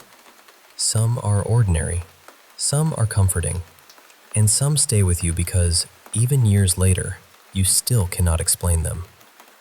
For most of my life, I was skeptical about ghosts. Whenever something strange happened, I blamed exhaustion, anxiety, bad dreams, or the mind playing tricks in the dark. Even now, I am not completely sure what I believe. But after I moved several hours away, something changed. I started sleeping better. My health improved. The nightmares became less frequent. That was when I began wondering whether something had truly been wrong with the old house. About 6 weeks before I moved out, I experienced one of the most terrifying nights of my life. I woke up suddenly and threw the blankets off me. My heart was pounding so hard that I grabbed my chest with both hands. I had this overwhelming certainty that someone was standing nearby and was about to attack me. There was no sound, no figure, nothing I could point to, just fear. It felt so real that I stayed awake until sunrise with the lights on. I had never experienced a night terror that intense before, and I have not experienced one like it since. A few years earlier, I had what I believe was my only episode of sleep paralysis. I woke up lying flat on my back, unable to move. When I looked toward the corner beside my bed, I saw a small figure standing there. It was about the height of a young child. The figure wore something that looked like a narrow, floor-length robe. The fabric was so dark that its body seemed to disappear into the shadows around it. Its face was the worst part. I could not see any eyes, mouth, or recognizable features. Everything appeared to twist and fold inward, almost as though the face were slowly turning inside itself. I remember blinking as hard as I could. A moment later, I was able to sit up, and the figure was gone. People often describe sleep paralysis as being trapped somewhere between dreaming and waking, but I remember feeling completely conscious. I could hear both fans running beside my bed. I could feel the warm air in the room. I knew exactly where I was. That is what made it so unsettling. I was not the only person who noticed strange things there. My uncle stayed with us for part of one winter. One night, shortly after midnight, he was lying in the guest room and had almost fallen asleep when he felt someone tap him on the shoulder. Not once, but 3 times. He assumed it was someone in the family trying to wake him. When he turned around, the room was empty. The door was still closed and everyone else was asleep. My father also mentioned seeing something in the kitchen late one evening. He laughed while telling the story and said it was probably just a shadow, but he described the outline of an elderly man walking past the counter. He spoke about it like a joke, but his expression never quite matched his voice. There were smaller incidents too. Sometimes, while I was lying in bed and beginning to drift off, something would strike the mattress near my feet. I would hear a dull thump and feel the vibration travel through the bed, almost like someone had slapped the side of it. Every time I would sit up and check the room, there was never anything there. My physical health also seemed different in that house. Not long after we moved in, I began experiencing waves of nausea and stomach pain. I started keeping antacid tablets nearby because I needed them so often. The symptoms improved slightly over the years, but they never disappeared completely. Then I moved away. Within a few months, I realized I was barely using the medication anymore. My stomach was calmer than it had been in years. The same thing happened with my dreams. In the old house, I had vivid nightmares several times a week. Many involved enormous storms, dark hallways, or being trapped inside the home where I grew up. They felt painfully real, and I would often wake up exhausted. Since leaving, those dreams have become rare. Even when I do have nightmares, they no longer carry the same weight. There may be a reasonable explanation for all of it. Perhaps the house produced low-frequency vibrations from old machinery or nearby traffic. Some people believe those sounds can cause anxiety, nausea, and feelings of being watched. There could also have been poor ventilation, mold, or a small carbon monoxide leak that was never detected. I honestly hope it was something like that. Still, I cannot ignore how different life felt once I left. That house never looked frightening. From the outside, it was just an ordinary home on a quiet street. But inside, especially at night, it always felt as though the rooms were holding their breath.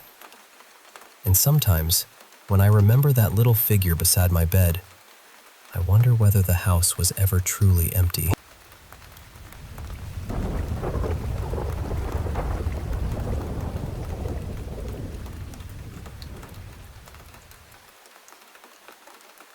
I should probably start by saying that I've never considered myself superstitious. I don't usually believe in signs, haunted places, or things that can't be explained. But a few years ago, I was driving home after spending several days helping relatives in northern Georgia. It was late, well after dark, and my GPS had taken me onto a series of quiet back roads somewhere in southern Illinois. That was when I came across the town. I remember the road changing beneath my tires. The pavement became old red brick, circling a small town square. There were shops lining both sides of the street, little family-owned places with painted signs and carefully arranged window displays. In the center stood a large stone building that looked like a courthouse or town hall, with a park and several tall trees in front of it. Everything looked maintained, not abandoned, not run down. It looked like a town where people still lived and worked. But there wasn't anyone there. The street lights were on. The shop windows were glowing.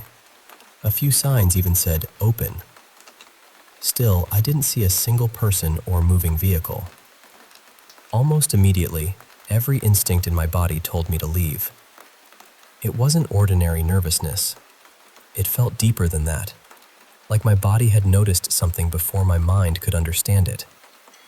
My hands tightened around the steering wheel, my chest went cold, and one thought kept repeating itself inside my head. You are not supposed to be here. As I drove around the square, I became certain that something was watching me. I kept glancing toward the windows, the trees, and the dark spaces between the buildings, but I never saw anything. Each time I tried to look more closely, the fear became stronger. It didn't feel like I was being followed. It felt like I had already been found. I wanted to speed, but I was terrified of stopping or attracting attention, so I drove exactly as fast as the posted limit allowed. The moment I passed the sign marking the edge of town, the pressure disappeared. My shoulders relaxed. I could breathe again, and the certainty that I was about to die simply vanished. Later, I tried to find the town on a map. I checked my phone's location history, the route saved in my car, and every nearby road I called identify. There was nothing. No town square, no courthouse, no brick roads, no collection of shops matching what I remembered. The strangest part is the name. I know I saw it on a sign when I entered. I remember thinking it was an unusual name, but whenever I try to bring it back into focus, a sharp pain begins behind my eyes. Sometimes it becomes a full headache. Other times it feels like tiny needles pressing into my vision. The harder I try to remember, the worse it gets. And then that feeling returns. The closest way I can describe it is the sensation of being seen as prey by something so powerful that you barely deserve its attention. It knows where you are. It knows what you're thinking. And the only reason you're still alive is because it hasn't decided otherwise. Sometimes I wonder whether the thing blocking my memory is protecting the town from me. Other times, I think it may be protecting me from whatever lives there. When I'm not thinking about the town, the presence feels distant and almost harmless. But when I try to remember the buildings, the road, or the name on that sign, I can feel it nearby. Waiting. Watching. Making sure the memory stays buried. Even speaking about this now, I can feel that pressure beginning behind my eyes. I don't know what you are, or why that town must remain hidden. Maybe there are things people were never meant to find. Maybe forgetting is the only reason I was allowed to leave. And somehow, the most frightening part is that I understand the warning. Whatever is keeping that place out of my mind, I won't fight you anymore. Keep the name. Keep the road. Keep every last memory of that town. Because deep down, I know that if I ever remember everything, you'll come for me. And I think I already agreed to let you.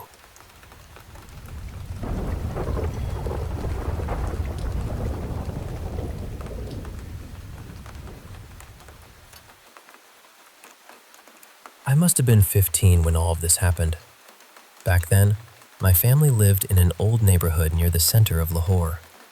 It was the kind of place where everyone knew everyone else. Doors were rarely locked during the day.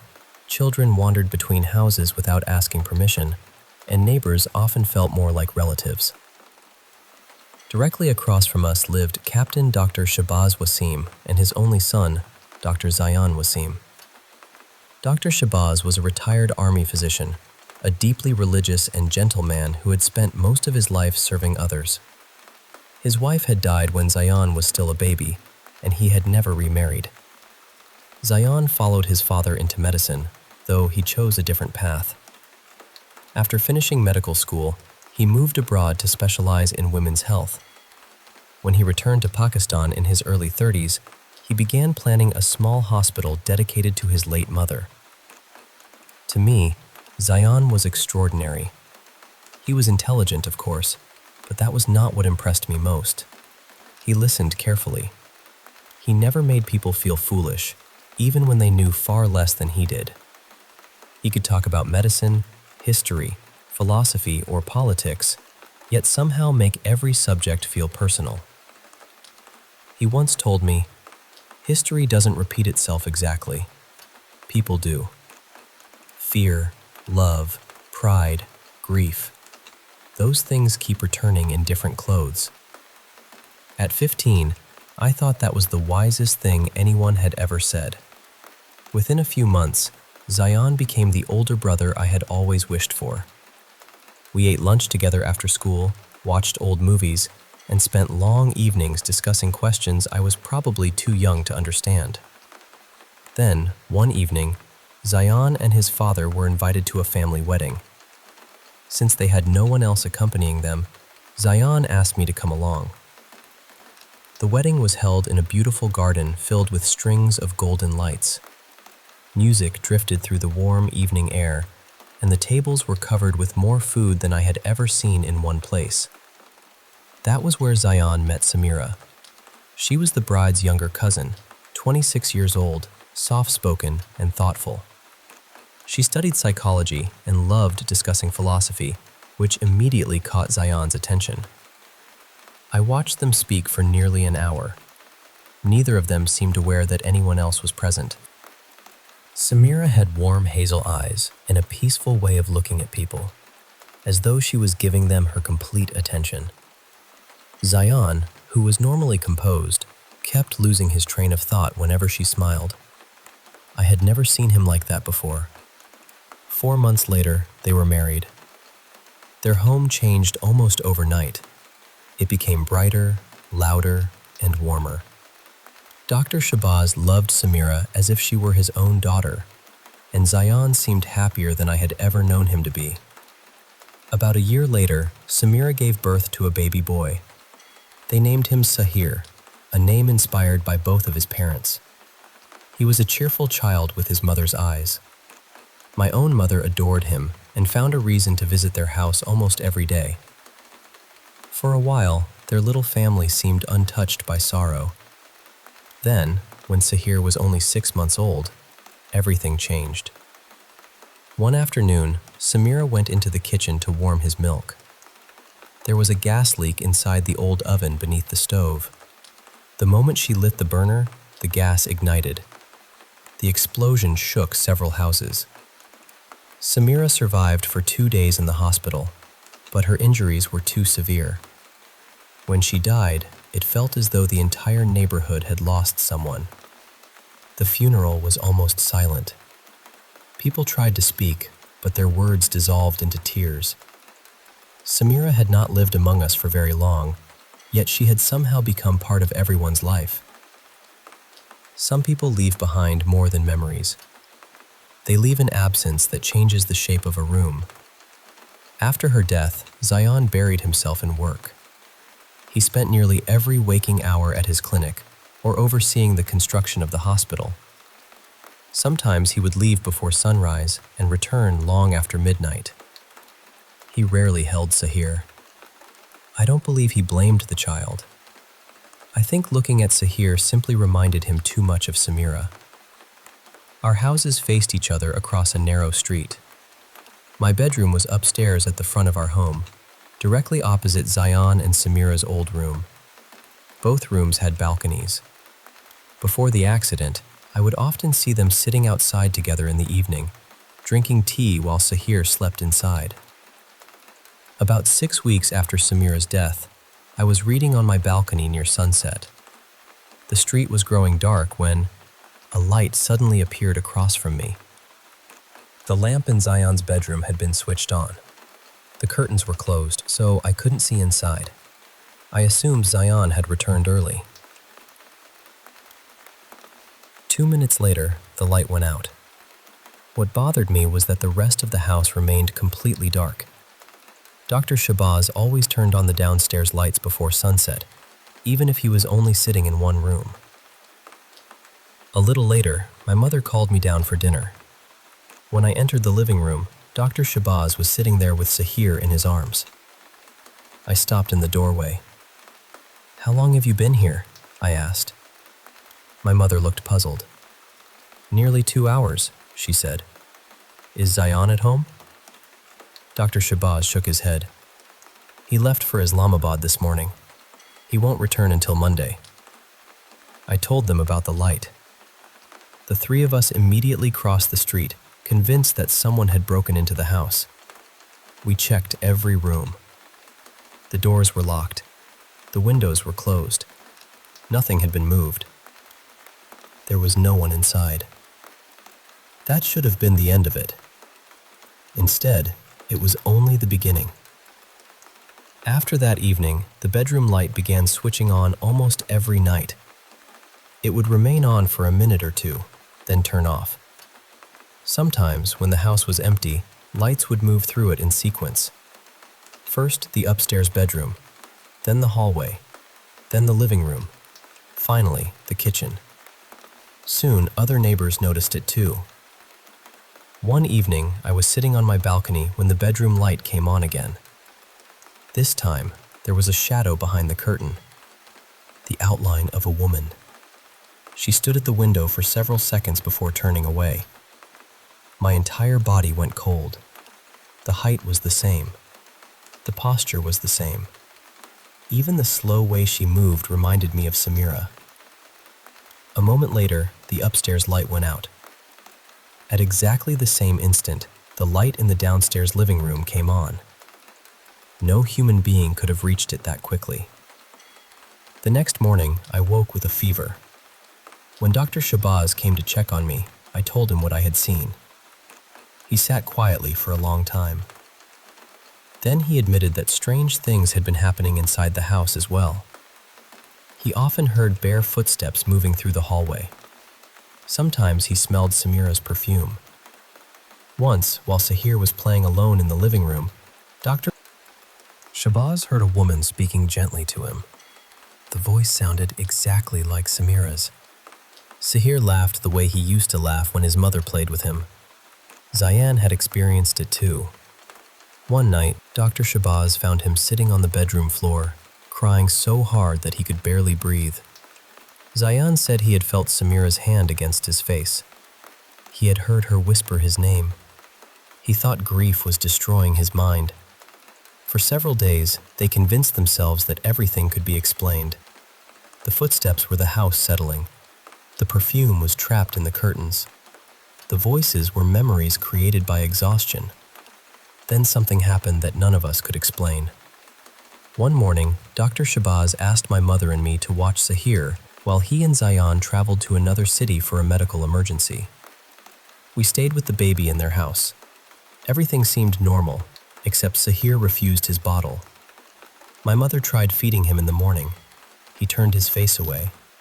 She tried again in the afternoon and several more times during the evening. He would not drink a single drop. Strangely, he did not seem hungry.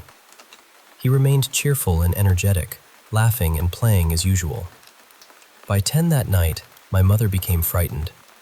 She called Zayan and asked when Sahir had last eaten. "Around 1 in the morning," he said. My mother's voice began to tremble. "That was 21 hours ago. He hasn't taken any milk all day." Zayan and his father immediately began driving home. They arrived about 40 minutes later. We were all gathered in the upstairs bedroom when Dr. Shabazz lifted Sahir onto the bed and gently pressed his stomach. His expression changed. He asked for his medical bag and placed a stethoscope against the child's abdomen. After listening carefully, he looked at Zayan. "He's full," he whispered. No one spoke. Zayan examined Sahir himself.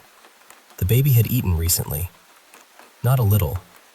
His stomach was completely full. My mother and I had been beside him the entire day. No one else had entered the house, and there was no milk missing from any of the bottles. We all understood what it seemed to mean. None of us had the courage to say it aloud. 2 months later, Zayan, Dr. Shabazz, and Sahir moved overseas. They never returned to live in that house. Years have passed since then. Sahir is a teenager now, healthy, bright, and full of energy. He plays basketball for his school and wants to study medicine someday. Zayan has told him everything about his mother. He knows what she looked like. He knows how she laughed. He knows how deeply she loved him. And although Sahir cannot remember being held by her, a part of me believes that, on one impossible night in that silent house, Samira came back to care for her child one final time.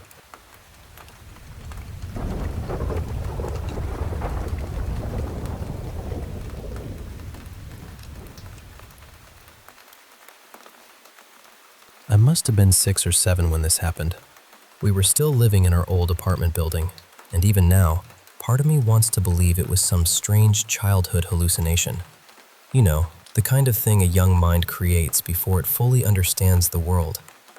But honestly, I've never been able to convince myself of that. It was a cold afternoon in early December.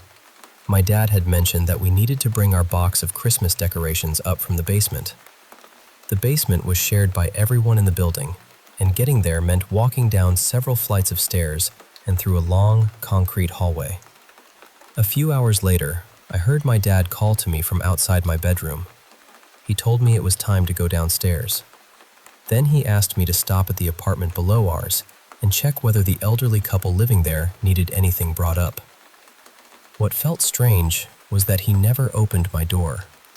My dad always came into my room when he wanted something. He never spoke through the door.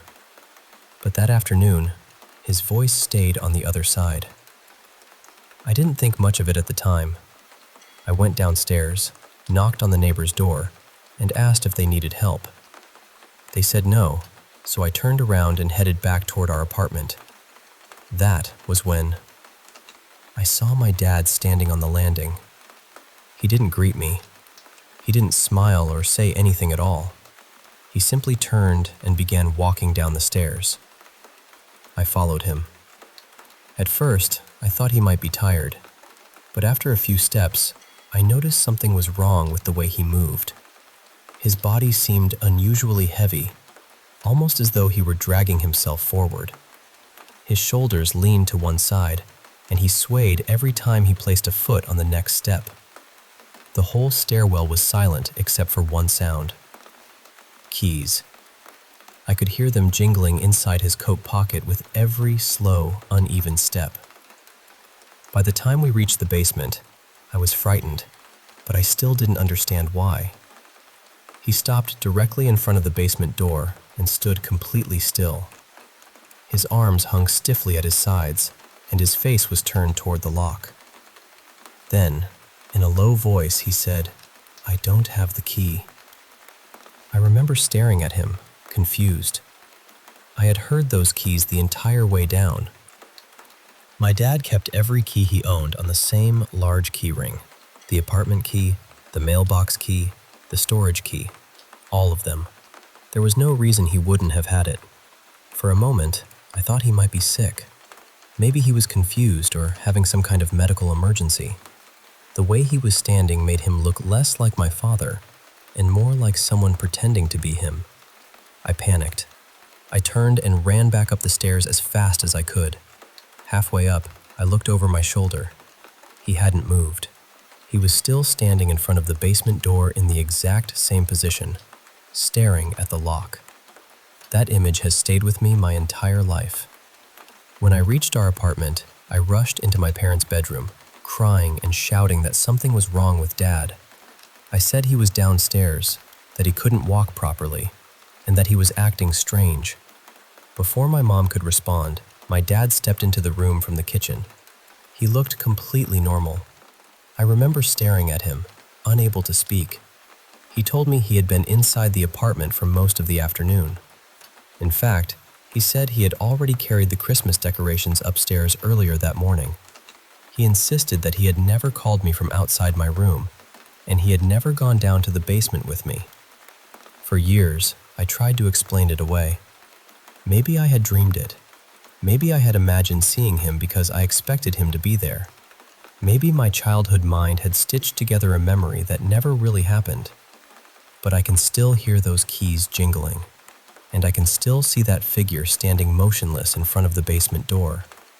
Whatever followed me downstairs that afternoon looked exactly like my father. But I don't believe it was him.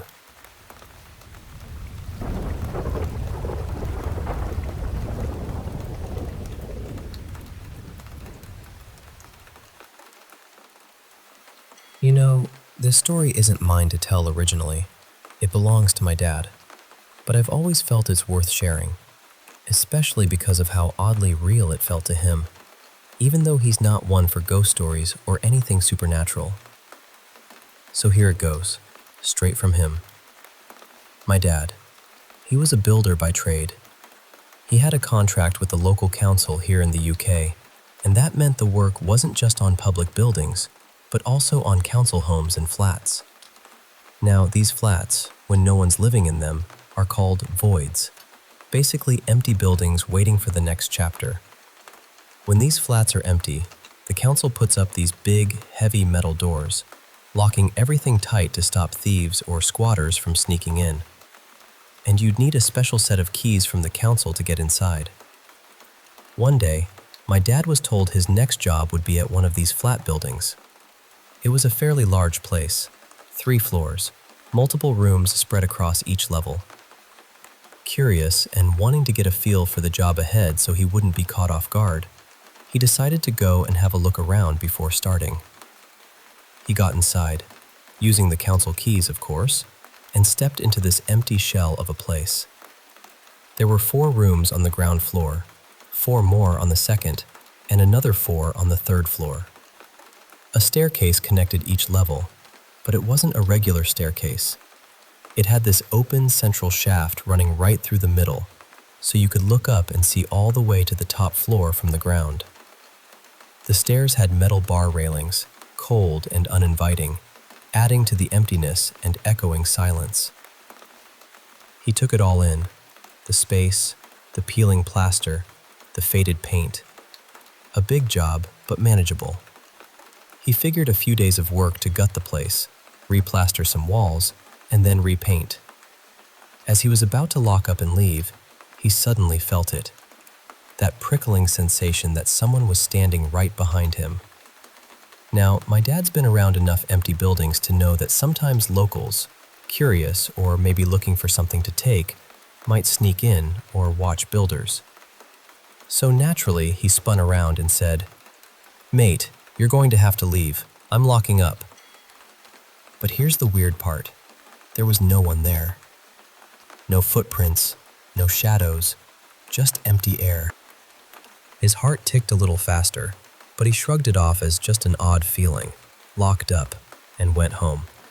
That night, he told my mom about it, not in a dramatic way, just as a passing remark, like, "Yeah, something weird happened today." And that was it.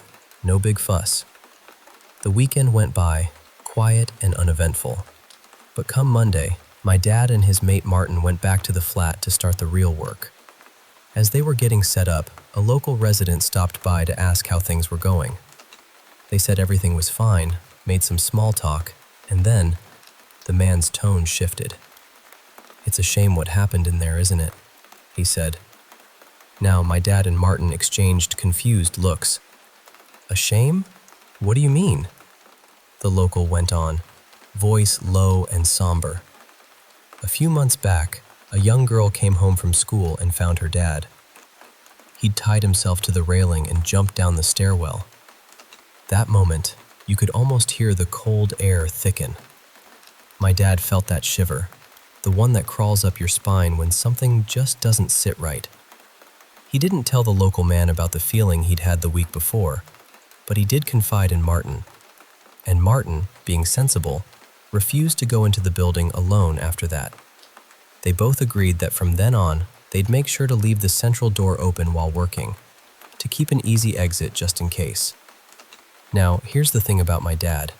He's the kind of man who'd tell you straight up he doesn't believe in ghosts. He's never claimed to have seen one, not once.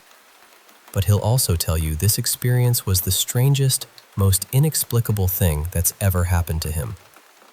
That feeling of being watched when no one was there, that sudden spike of cold dread, and the tragic story behind the place, it all left a mark on him. And sometimes, when the house is quiet and the evening shadows grow long, he'll pause and say, "I can't explain what I felt in that flat, but it's not something I'll ever forget." So yeah, that's the story. A silent presence in an empty flat, a tragic past echoing in the stillness, and two men who made sure to respect the weight of both as they carried on with their work.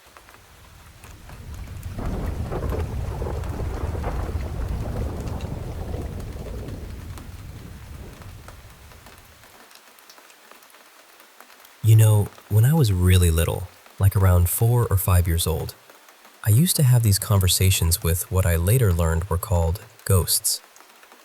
My parents just told me about it recently, and honestly, it kind of blew my mind. They said I would always talk to this man who stood right outside my bedroom window. When they asked me who I was chatting with, I'd say, "Jeffrey." Now, I don't remember any of these talks at all, but my parents do. We lived next to this elderly gentleman named Mr. Todd, who was quite close to my family. My mom got curious one day and asked Mr. Todd who had lived in our house before us. Without hesitation, he said, "Jeffrey." When my mom asked if Jeffrey had anything to do with the window by my bedroom, Mr. Todd nodded and explained that Jeffrey would spend most of his days standing there, just gazing out the window. It's strange, right? To think that as a tiny kid, I was holding conversations with a man who'd quietly watch from that very spot. But that wasn't the only ghost I talked to. My folks tell me I would also chat with a man who perched on top of the wardrobe. Now, I never got much detail about that one because the whole Jeffrey story kind of overshadowed it. And there's more.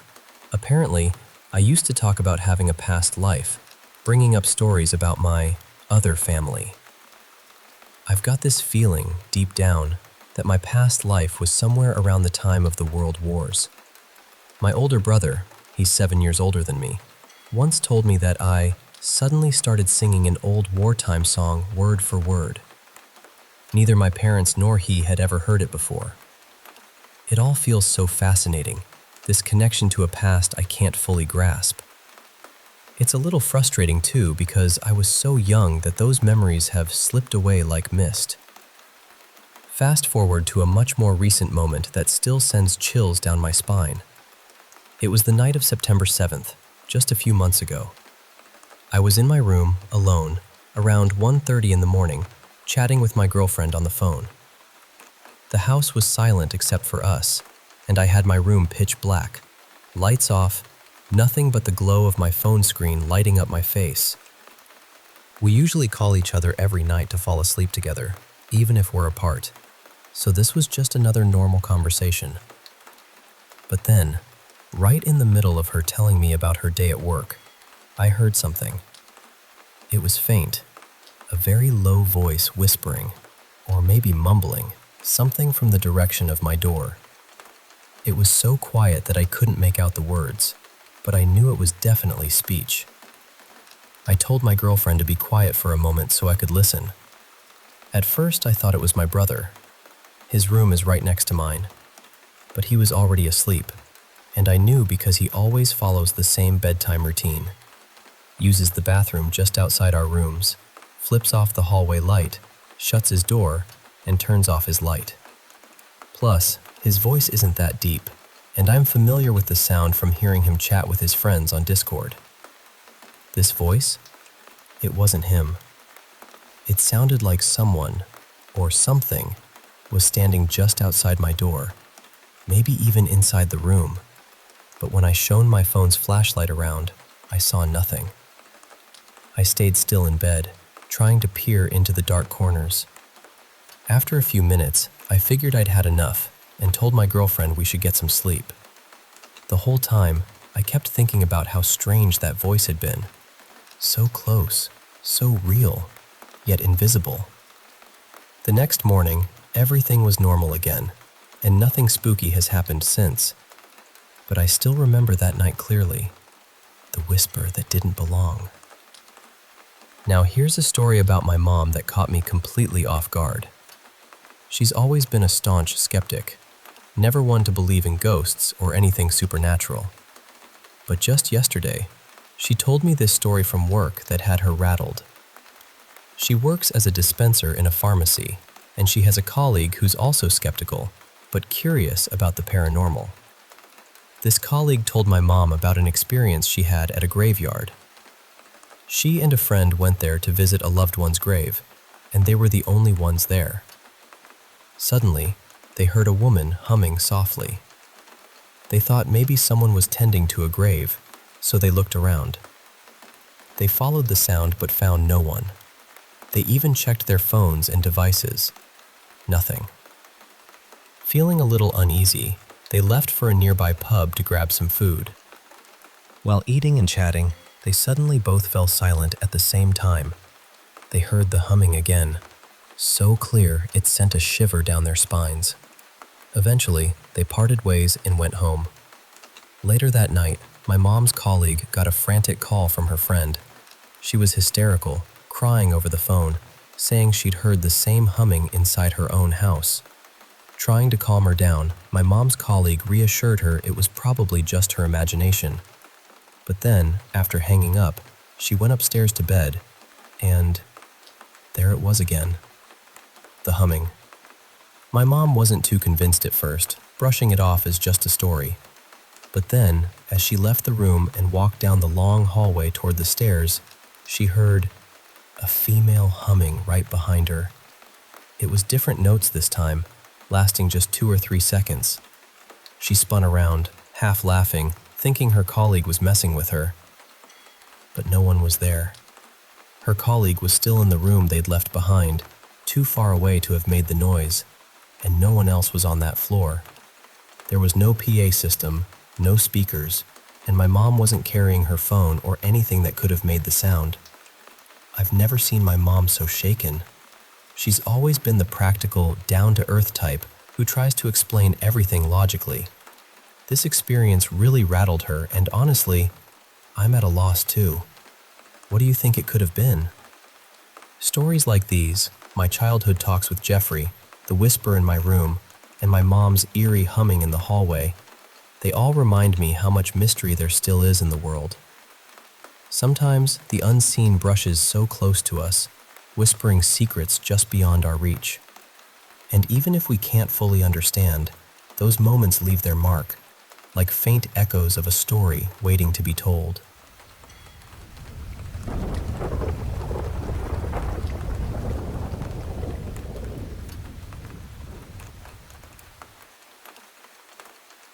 Hey, I want want to share something really personal with you. A story that's been with my family for as long as I can remember. And it all started with my grandma. You know, she had this dream that haunted her from when she was just a little girl, around 4 years old, and it stayed with her all the way up until the final 2 weeks of her life. It's one of those dreams that just won't let go. So picture this. My grandma is walking down this long gravel road, but there's absolutely nothing around her. No trees, no houses, just endless nothingness. Sometimes the sky above her would be this stunning, fiery sunset that could take your breath away. Other times, it was just heavy, gray clouds pressing down like a thick blanket.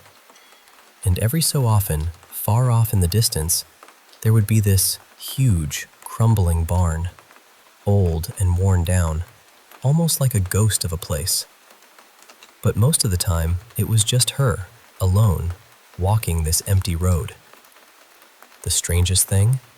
Whenever she had the dream, she saw herself at the same age she was in real life, but everything, her coat, the sky, even the gravel, was in black and white. No color at all. She used to say it made her feel sad, like when she dreamed of herself at 20 and the coat she loved was only gray, not the deep blue she remembered.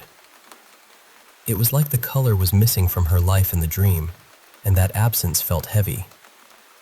Now, I'm the oldest grandkid, and the only one who spent nights at their house, lived with them for a while, and visited all the time. So, the first time I had that dream, I was about 11. It was just like hers, all monochrome, and I remember seeing my grandma only a few steps ahead of me on that road. I wanted to call out to her, to ask where we were going or why we were there, but I just couldn't bring myself to speak. It was like the silence was part of the dream's power. When I woke up, I was crying. I was staying at their house, so the next morning I told my grandma about it. She was always a quiet, reserved woman, very private, and honestly, she worried a lot about what others thought of her.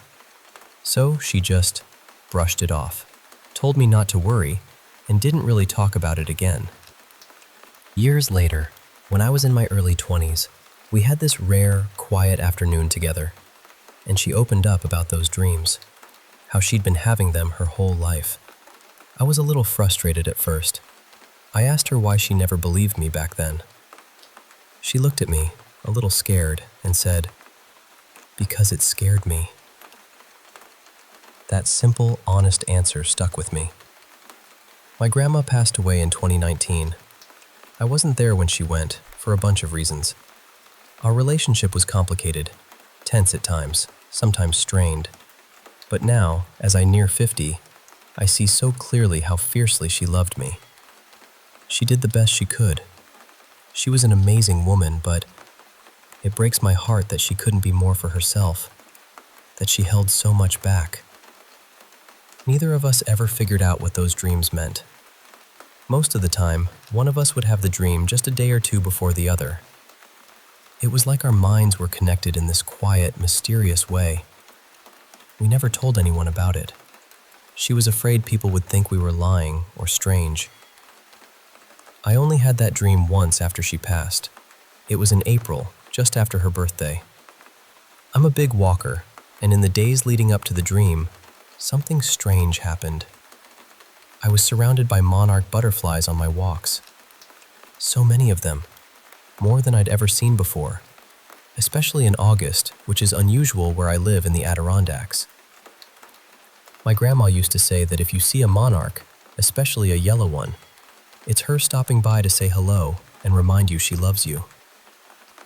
It felt like she was with me. The dreams were always unsettling, filled with fear, but that fear wasn't just mine or hers. My grandma was a devoted Roman Catholic, and she was scared of anything she didn't understand. I, on the other hand, have felt this strange connection to the paranormal since I was 6. For me, those odd experiences were a way to feel close to my grandma, to connect with her in a way I desperately needed. In a way, those dreams gave me permission to hold space for her fears, to let her find some peace she couldn't find in waking life. and that means so much to me. It's like we're crushing old karma, or lightening the weight of those Akashic records. I'm grateful I could be there for her in that way, even if we never fully understood it. Sometimes love is about holding each other's fears and walking those long, gray roads together, even when the colors are missing.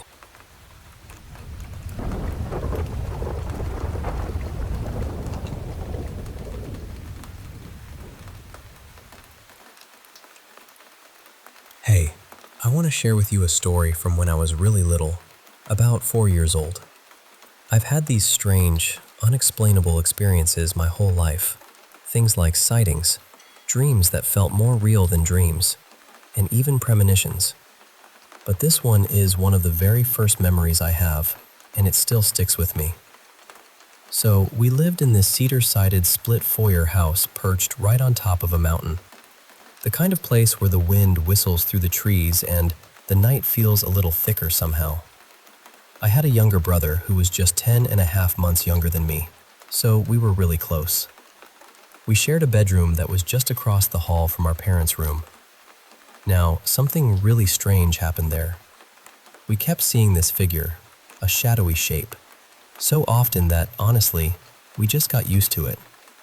It stood about 3 to 4 feet tall and had the general shape of a teddy bear, but with this classic Viking helmet complete with horns. We could never make out any facial features, just this dark, shadowy outline that somehow was always there, watching us. It was like part of the house. One night, our older cousins, just a year or two older, came over for a sleepover. All of us kids were sprawled out in a circle on the floor of our room, our sleeping bags forming a colorful ring. The lights were still on, which made the whole scene feel cozy, yet alive with possibility. Suddenly, one of my cousins whispered, "What is that?" And he pointed right at the creature standing silently in the doorway, just watching us. I remember telling him, "That's just our monster. He watches us play. He can't hurt us." I even stuck my tongue out at it, trying to show my cousin that it was harmless. My mom always told us monsters couldn't get us, so I felt pretty brave around it. But then, just a few nights later, something happened that changed everything. I woke up in the middle of the night. I was sleeping on the top bunk, my little brother on the bottom. The room was dark except for the faint glow from the moon sneaking in through the curtains. I blinked a few times and saw the creature climbing up the ladder to my bed. My heart was pounding, but somehow I found the courage to move over to the ladder and sit down right in front of it, blocking its path. We were so close, just inches from each other's faces. It felt like we sat there forever. I kept thinking, what is this? Why can't I see its real face? Then, almost without thinking, I reached out and tapped its shoulder. And that's when all hell broke loose. The moment my fingers touched it, I could see everything. The whole body was covered in dozens of monster heads, writhing and shifting. Its main face, it had these huge, haunting eyes and razor-sharp teeth. The creature looked terrified and confused. It was in so much pain from my touch that it grabbed me by the back and tore into my skin. I could feel it scream right in my face. It was a scream of agony and fear. I started screaming hysterically, desperate to get away. I broke free and crawled to the far end of my bed, clutching my back where it had scratched me. Then, I started praying, trying to calm down, and my screams slowly faded. By this time, my mom had rushed in, alarmed by the noise. All I could manage to say was, "Monster." The next morning, my mom made me come into the kitchen to show her best friend the scratches on my back. Years later, she told me how scared she was because those scratches hadn't been there the night before bedtime. They were fresh. I asked my cousin years later about that night.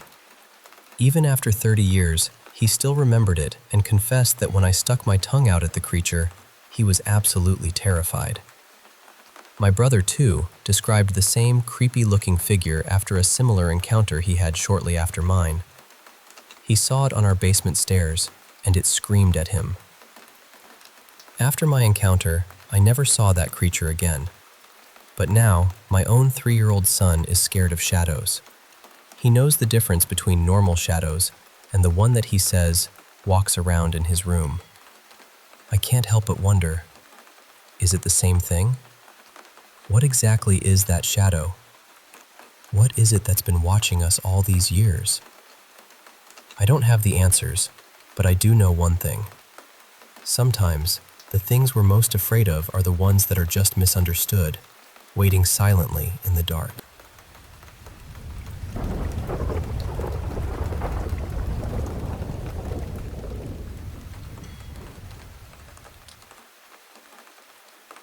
Hey, I want to share something personal with you. Something that's been a part of my life for as long as I can remember. These strange, unexplainable experiences that, honestly, have always made my family a little unsettled. My mom even tells me that when I was a kid, I used to genuinely scare her with the things I would say and see. It's like I've always had this connection to things others just don't notice. Just the other day, something happened with my little boy. He's just 2 years old, and I can't shake it off. We were in his room, just sitting together in his little rocking chair, reading one of his favorite books. The room was quiet except for the soft creak of the chair as I gently rocked back and forth. Suddenly, he stopped looking at the colorful pages and stared intently across the room. Then, he pointed with this mix of curiosity and a little fear and said, "Ghost, Mom." Now, we had just gone through Halloween, and he's only recently started to understand the idea of ghosts, so I smiled and said, "Yes, Halloween ghosts are spooky, aren't they?" But then, with a little more urgency, he corrected me. "No, Mom, a ghost, the guy." And he kept pointing, his tiny finger fixed on a spot in the corner of the room. I can't really explain it, but sometimes I feel things, presences maybe, that aren't visible. Right then, I felt something there too, but I tried hard not to make a big deal out of it. I didn't want to scare him or make him think he was imagining things, but at the same time, I was afraid to acknowledge it too much. I didn't want to feed into it and risk inviting more of these experiences into our lives. You see, growing up, my family never took this seriously. Whenever I mentioned something strange, they'd laugh or make fun of me. It was isolating. But then, in high school, things changed. I was telling them about something I'd experienced, and their laughter faded. I noticed their body language shift. They were starting to have experiences of their own. When I asked them about it, they admitted they were scared to tell me because they thought I was too fixated on it and might make things worse. That moment stuck with me. Now, let me tell you about some other strange things happening in our home. We've been living in this house for a while. It was newly built when we moved in. Not long after, development started up the road, and I heard there was a small, old cemetery near where they were building. Plus, we have another family cemetery not far away on the main road. After the construction began, weird things started happening around the house. Like stuff just falling off tables, sometimes from just a few feet away. One night, I went to check on the baby, and I saw his hanging toy swinging gently, even though there was no breeze. In the mirror of his play area, I caught a glimpse of a reflection, but he wasn't in the crib. I turned around and saw him sitting quietly in his little chair where my husband had put him earlier. It was a simple moment, but the stillness and that moving toy felt eerie. I mentioned a dream I had to my husband, and it turns out he had a similar one around the same time. I dreamed something with sharp fangs and claws was running down our hallway toward me. I can't remember much else about it except those glowing eyes. Just before it attacked, I woke up. My husband's dream was about some animal attacking him down that same hallway, but he didn't wake up before it got him. It was unsettling to realize we had dreams that paralleled each other so closely. I do have sleep paralysis from time to time, though it's been better lately, knock on wood. But these dreams felt different, more intense. I looked online and found out there are 3 graves near the construction site, and although the developers left a small cluster of trees to mark the area, it's still unnerving to know it's so close. After all this, we lost our senior dog, and sometimes I catch out of the corner of my eye shadows or hear sounds that remind me of him. So I don't think those are connected to the other things going on. The baby sometimes stares and laughs at spots where there's nothing, and I keep telling myself that's just a normal baby thing. But maybe it's not. I'm honestly too scared to talk about this stuff when we're at home, and I haven't dared to bring it up on any apps or forums. It's been quiet for a few days now, which is a relief, but I'm left wondering if all of this is connected to the construction. The timing just seems too perfect to be a coincidence.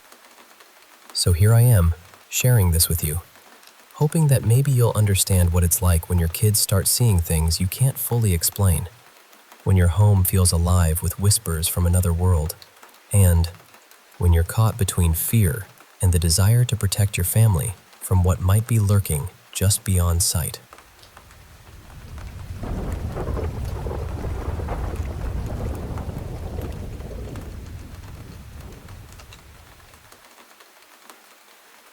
Hey, I want to share something really strange and honestly, pretty unsettling that's been happening at our place this winter.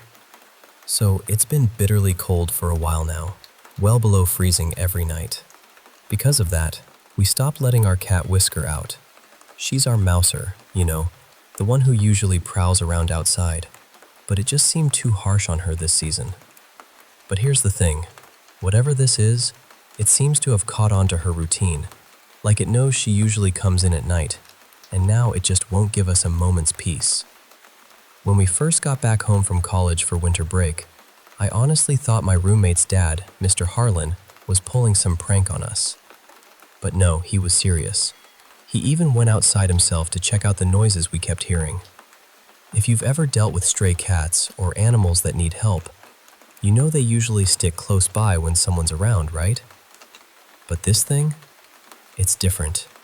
It kept darting around the side of our house as Mr. Harlan went outside, meowing low and long, but it was this eerie, drawn-out sound that didn't sound like any normal cat I've ever heard.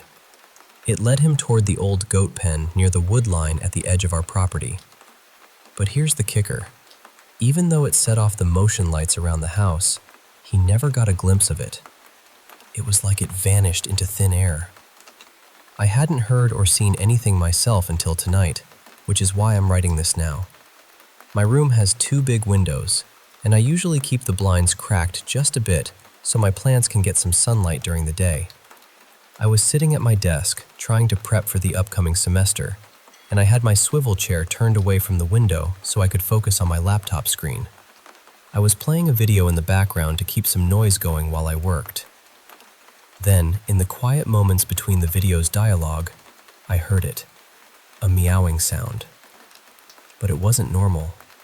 It was low, kind of distorted, almost unnatural, and it sent a chill right down my spine.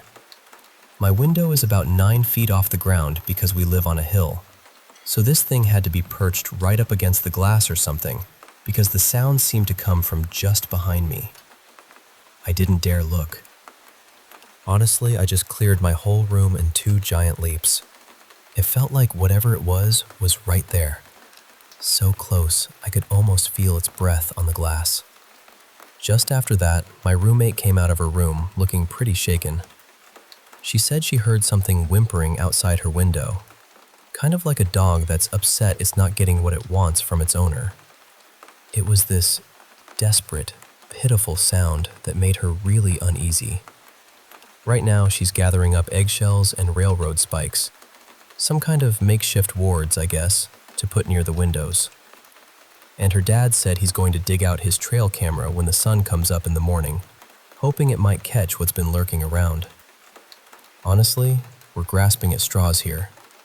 We've looked everywhere online and asked around, but all the advice we get is basically, don't go outside, or you're on your own.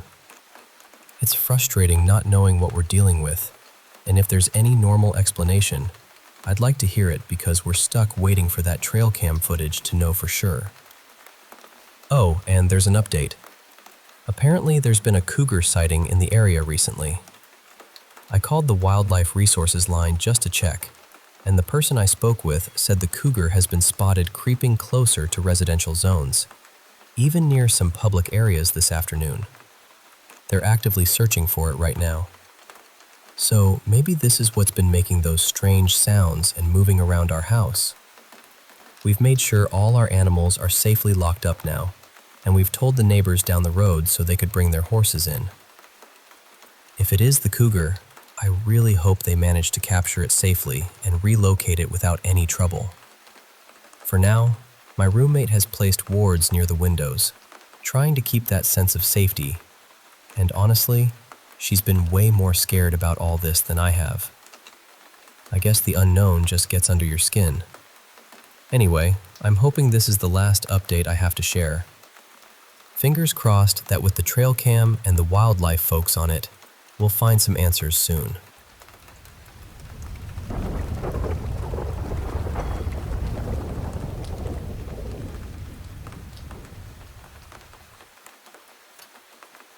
Hey, I want to share some stories with you. Two different but chilling accounts about things that linger just beyond the edge of our everyday lives.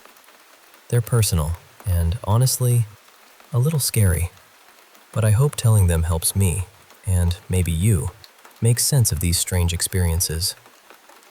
First, let me tell you about my neighbor, someone, I think a shapeshifter, something like a skinwalker. It started when I was a kid, around 7 years old. I remember one evening I wandered into the kitchen and glanced out the back door. There, just lying down like a dog, was this creature staring right back at me. But its eyes, they were different. One glowed with a fierce yellow light, and the other was a deep, eerie green. Our eyes met, and I froze. I called out to my family in the living room, "Something's outside!" But when they went to check, it had vanished like a shadow melting into the night. Years passed, but the encounters didn't stop. Another time, when I was going out to get firewood for the stove, I opened the door and, instantly, something darted in front of me so fast I nearly jumped out of my skin. It was gone before I could even make sense of it. My sister has had unsettling moments too.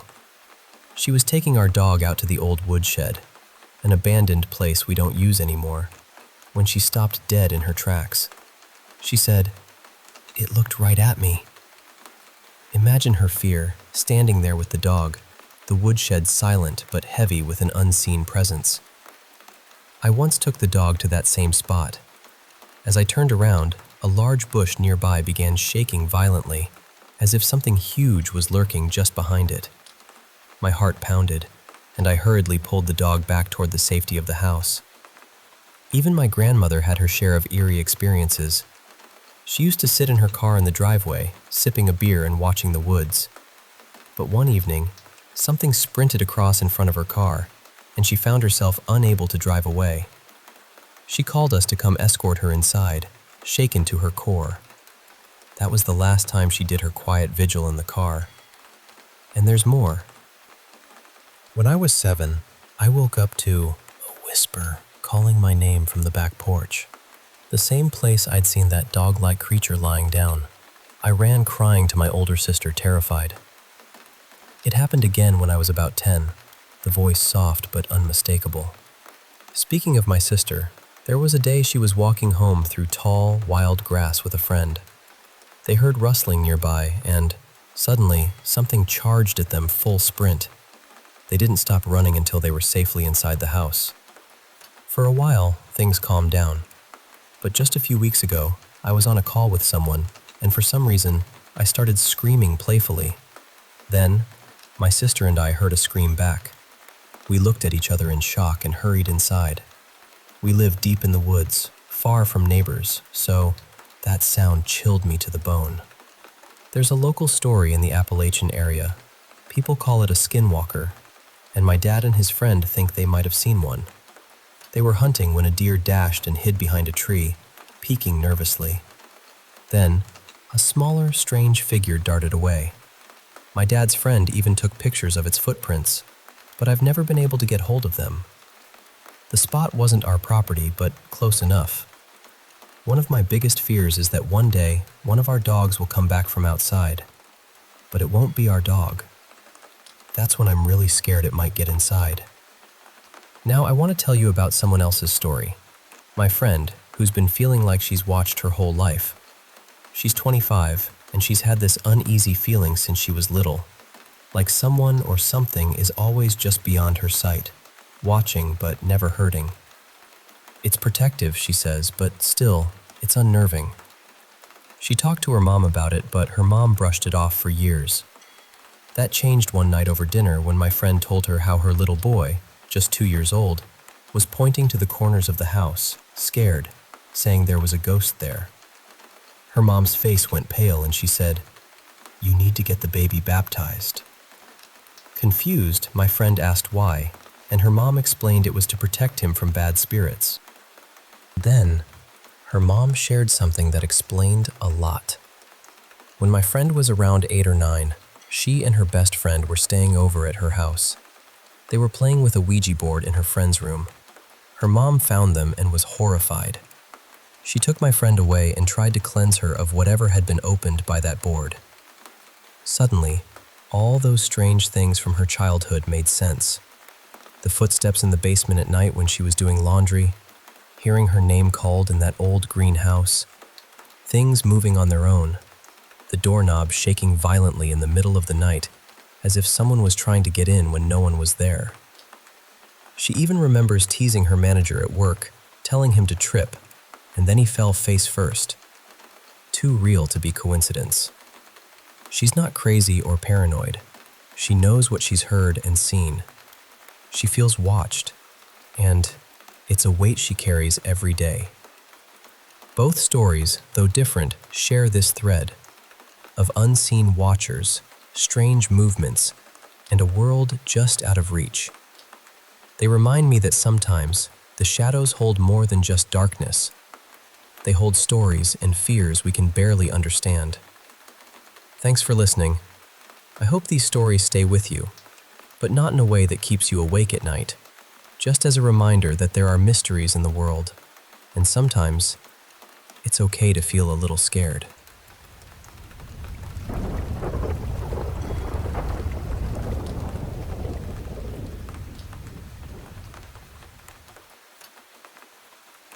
Hey, I want to share a story with you, something that happened to me many years ago.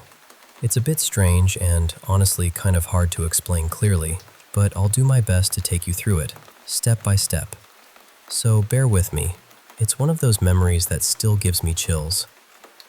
It was late at night, way before smartphones or mobile internet were a thing. I was out with a friend of mine. Let's call him Mark. Mark was openly gay and had a boyfriend, but for some reason, he agreed to be my chaperone at this event my dad was hosting. We were just winding down the night. It must have been around midnight when we said our goodbyes. As we parted, Mark suddenly said, "Oh, my boyfriend wants you to message him when you get home." Now, this was odd because back then, we didn't have instant messaging apps or anything like that. So when I got home, I connected to the internet and sent a message to Mark's boyfriend. Let's call him Carl. I'd only ever talked to Carl online. We'd never met in person. I typed out, "Hey, Mark told me you wanted to talk to me." And Carl replied, "Yeah, I actually dreamed about you last night." He then began to describe this dream, and it was so vivid, so detailed, that it felt almost real. I'll try to tell you what he said, but some parts have faded in my memory over the years. He said, "It was a sunny afternoon, and I was at a well-known park in our city. There I met a child, a little boy who looked lost. He was wearing old, worn-out clothes. The strange thing was, he took my finger and just started walking with me, leading me somewhere. Even as he described it, I remember feeling a knot in my stomach because I was going through this rebellious phase, and I only wore black clothes. But that night, because of the event, I was wearing a red sweater, something I never did. and Carl was describing this kid in the dream leading him to a house where there was a red sweater hanging outside, drying in the sun. He went on, "We went inside the house and the kid started showing me around. We came to a room that was odd. It felt like the walls were made of mirrors. At that moment, I froze. The room he was describing was just like my parents' bedroom, which had these huge wardrobes with mirrored doors. Carl had never been to my house, and yet he was describing it perfectly. The air felt thick, heavier, and I could feel my heartbeat quicken. Then he said, "We went to another room where the windows were really close to the floor, almost touching the bed. That was another detail that sent shivers down my spine. The windows in my parents' house weren't exactly like that, but my bed was very tall and practically level with the windowsill, just a few inches apart. It was eerie how Carl's dream mirrored my actual house so closely. Then the dream took an even stranger turn. Carl said the child told him, 'This is my house. I live here. I love your family, but I love you especially because you play with me every night.' That's when Carl told me the kid's name. I won't say it out loud even now because every time I did, strange things happened. The room would suddenly feel heavy, like the air was thick with something unseen. The name he said was the same as an online character I used to play with every night, a character no one but me knew about. Mark had no idea about this game or the character. He knew about my red sweater and the house, but not the game." Carl added, "The kid told me he sits by the window and watches you sleep every night." That was the moment my fear boiled over. I grabbed my phone and called Mark, practically screaming at him, "Did you tell Carl anything about my house? Or what I was wearing?" Mark was confused, saying, "Why would I do that?" I guess back then, it seemed normal to share some things about friends, like if they had a pool or something cool, but not the intimate details of a bedroom or a red sweater. I wanted to believe Mark, but I was terrified. Mark even called Carl and asked him to stop scaring me, but sleep didn't come that night. I was wide awake until the sun rose. Here's another strange detail. Carl swore that the child left a mark on his finger, the same finger the child grabbed in the dream. When Carl and I finally met in person, not long after, he showed me this mark. It was a small, round, dark spot, not black, more like a birthmark. I asked Mark if he'd seen it before when he met Carl, but Mark said no, it was new. Carl insisted it appeared after the dream. Years passed, and we drifted apart for a while. When Carl and I met again a couple of years ago, the mark was gone. It had faded away completely. Carl still remembers the dream vividly, and so do I. To this day, I don't say that kid's name aloud. It feels like saying it calls something forth, something I don't want to invite back. Weird things happened in that house, and I truly believe many of them were connected to that spirit, or whatever it was. I've had other encounters with it, strange experiences that I'll share another time since it's getting late now. But I wanted to tell you this story because it stuck with me, and I think it belongs here. Thanks for listening.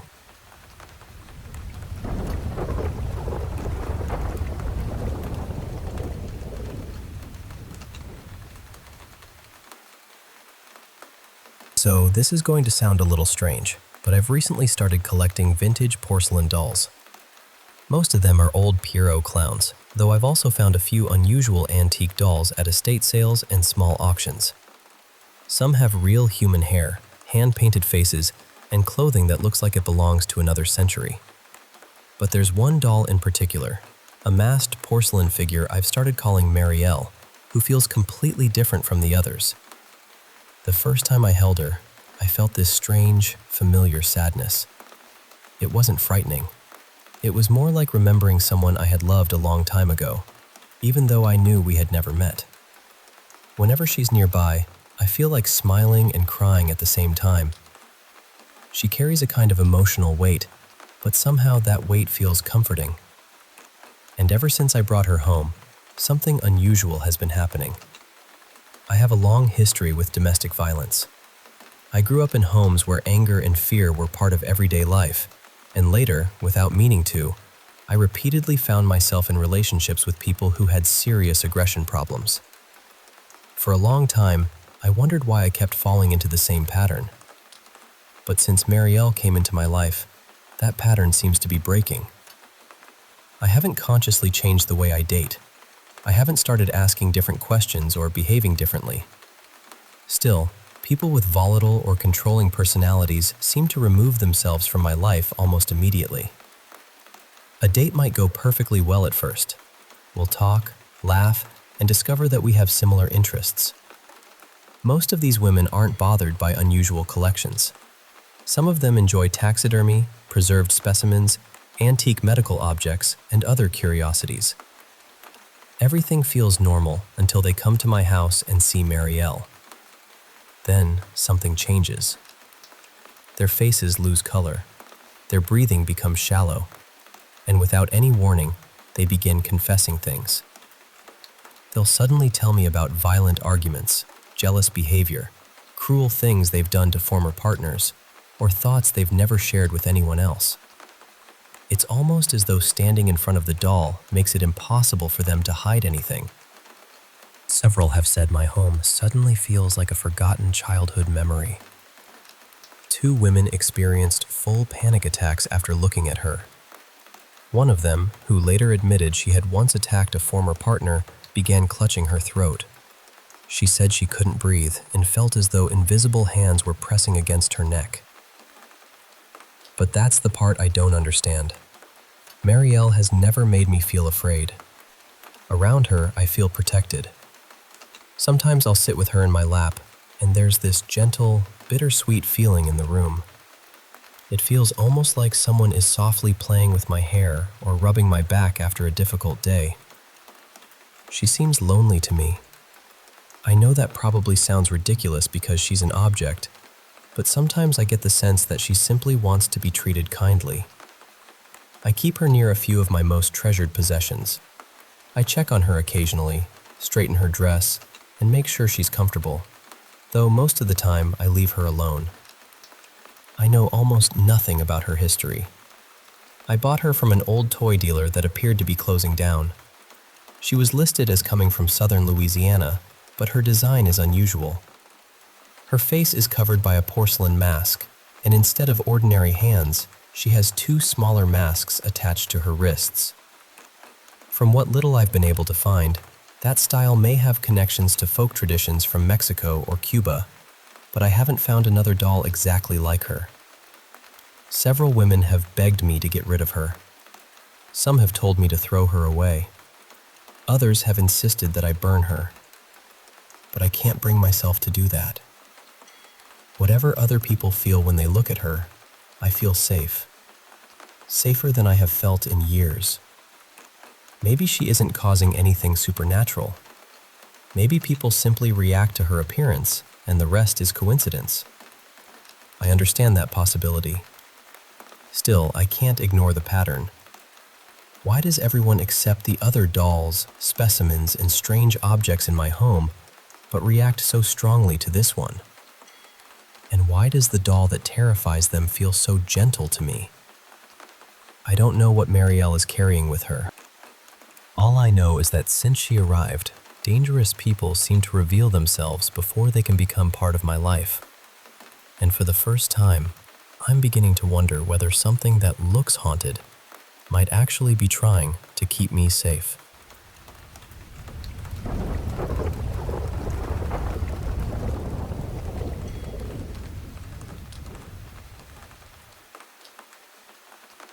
Let me start by clearing something up. I've never used drugs, and there's no known history of serious mental illness in my family. I was almost 13 when this happened, so I was young, but not so young that I couldn't tell the difference between a dream and something happening right in front of me. I remember waking up in the middle of the night because it felt like someone was slowly pulling the blanket away from my body. At first, I thought it had simply slipped, so I grabbed it and pulled it back over myself. Then it was ripped away again, hard. I had been sleeping on my stomach, and I quickly rolled over. Just as I started to push myself upright, I saw two figures directly across from me. They weren't standing beside the wall. They looked like they were somehow attached to it. The moment I noticed them, my whole body became heavy. A second earlier, I had rolled over without any trouble, but now I could barely move. I tried to call out, but nothing came from my throat. At the same time, a sharp, high-pitched sound filled my head.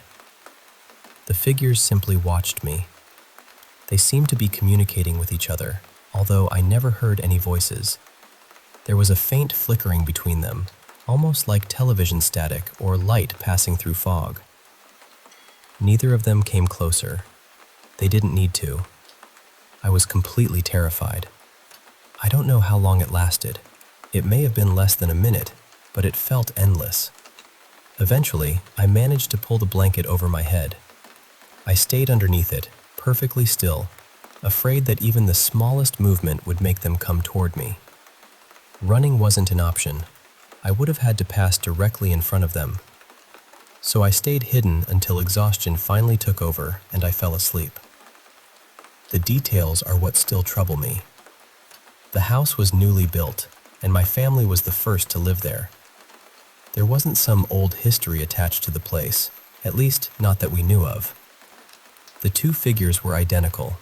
I could only see them from the waist up, and they were completely flat, almost like glowing images projected onto the wall.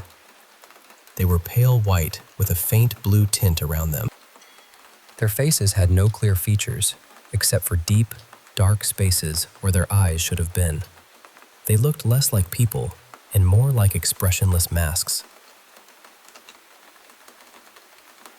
And while I was looking at them, I felt something beyond fear. It was a very clear feeling that I had witnessed something I was never supposed to see. For years, I kept the experience to myself. I thought about it often, but I rarely spoke about it. Eventually, my family moved away, and life carried on. Then, many years later, my sister and I were visiting our father. Somehow, the conversation turned to the strange things that had happened in that house. She began telling me about things she remembered seeing. Finally, I told her about the night in my bedroom. Before I could finish describing the figures, she started filling in the details herself. She said they were only visible from the waist up. She said they were flat against the wall. She even remembered the pale glow and the dark, empty-looking eyes. Those details were so unusual that I had never heard anything similar in ordinary ghost stories or paranormal accounts. My sister said she had carried the memory with her for years, too. We couldn't determine whether we had seen them on the same night, but whatever happened, it seems we both witnessed the same thing. I've spent years trying to explain it logically. Sleep paralysis, a vivid dream, shadows, reflections, childhood imagination. I've considered every explanation I could think of. But the blanket being pulled, the strange sound, the identical figures, and my sister remembering those same specific details have always made it difficult to dismiss. To this day, I still don't know what was on that wall. And honestly, part of me isn't sure I want to know.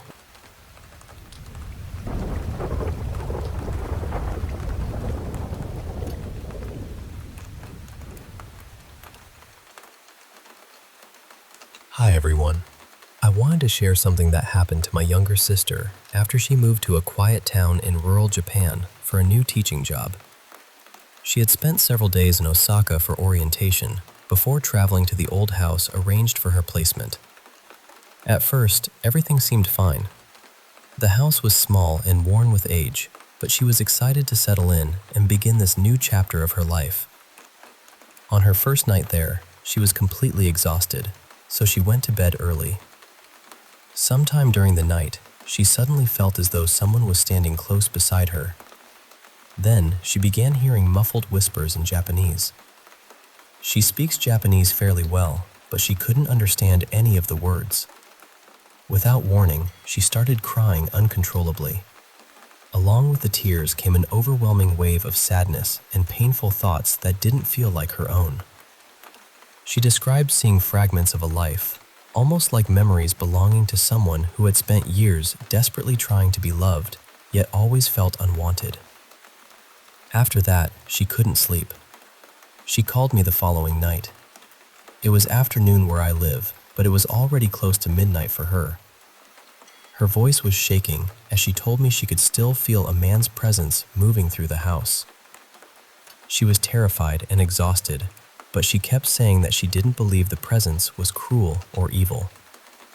"He just feels tired," she told me, "and incredibly sad." She admitted that she hadn't called me immediately because she was afraid I would judge her or tell her she had imagined everything. That surprised me because, growing up, I was usually the one who experienced strange things. I sometimes saw figures or felt unsettling presences in places no one else seemed to notice. My sister had only experienced something like that once before, when we were children, and I had seen it too. Eventually, she became frightened enough to contact the woman responsible for her placement. Thankfully, the woman listened without laughing or dismissing her. She promised to arrange for a Shinto priest to visit the house and perform a purification ritual. While we were on the phone, I asked my sister to put me on speaker. Honestly, I wasn't expecting to communicate with anything. I mainly wanted my sister to feel supported and less alone. Still, I began speaking calmly to the presence in the house.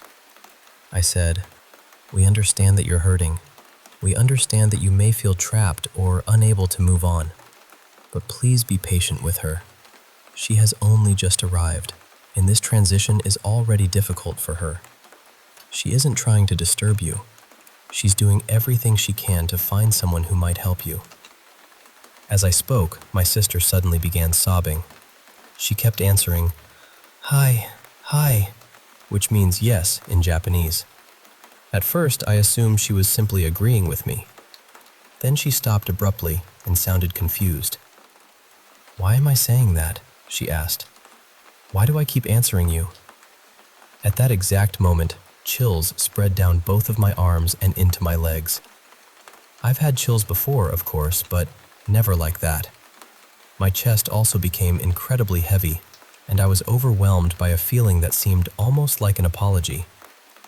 The clearest thought in my mind was, "I'm sorry for burdening you." Then I began hearing faint sounds through the phone.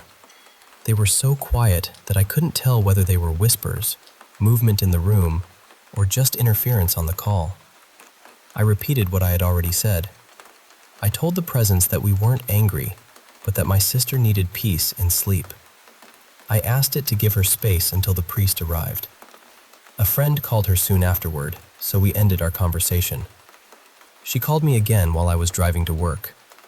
She said she had considered calling our mother, but our mother is deeply religious, and my sister was afraid the conversation would become frightening or judgmental rather than comforting.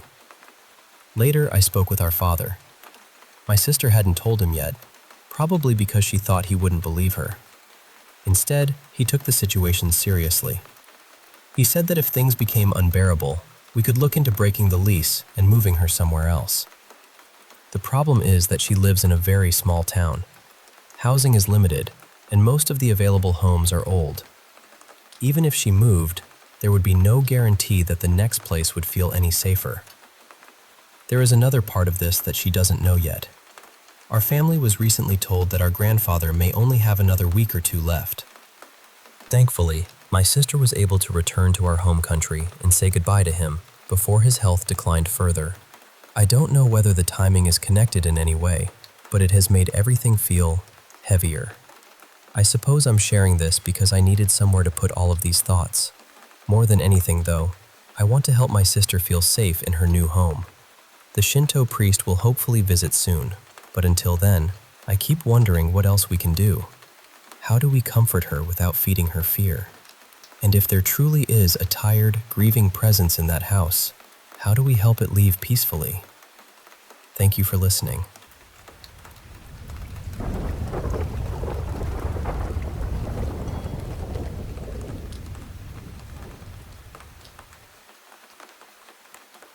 Hi everyone. I wanted to share something that happened to my younger sister after she moved to a quiet town in rural Japan for a new teaching job. She had spent several days in Osaka for orientation before traveling to the old house arranged for her placement. At first, everything seemed fine. The house was small and worn with age, but she was excited to settle in and begin this new chapter of her life. On her first night there, she was completely exhausted, so she went to bed early. Sometime during the night, she suddenly felt as though someone was standing close beside her. Then she began hearing muffled whispers in Japanese. She speaks Japanese fairly well, but she couldn't understand any of the words. Without warning, she started crying uncontrollably. Along with the tears came an overwhelming wave of sadness and painful thoughts that didn't feel like her own.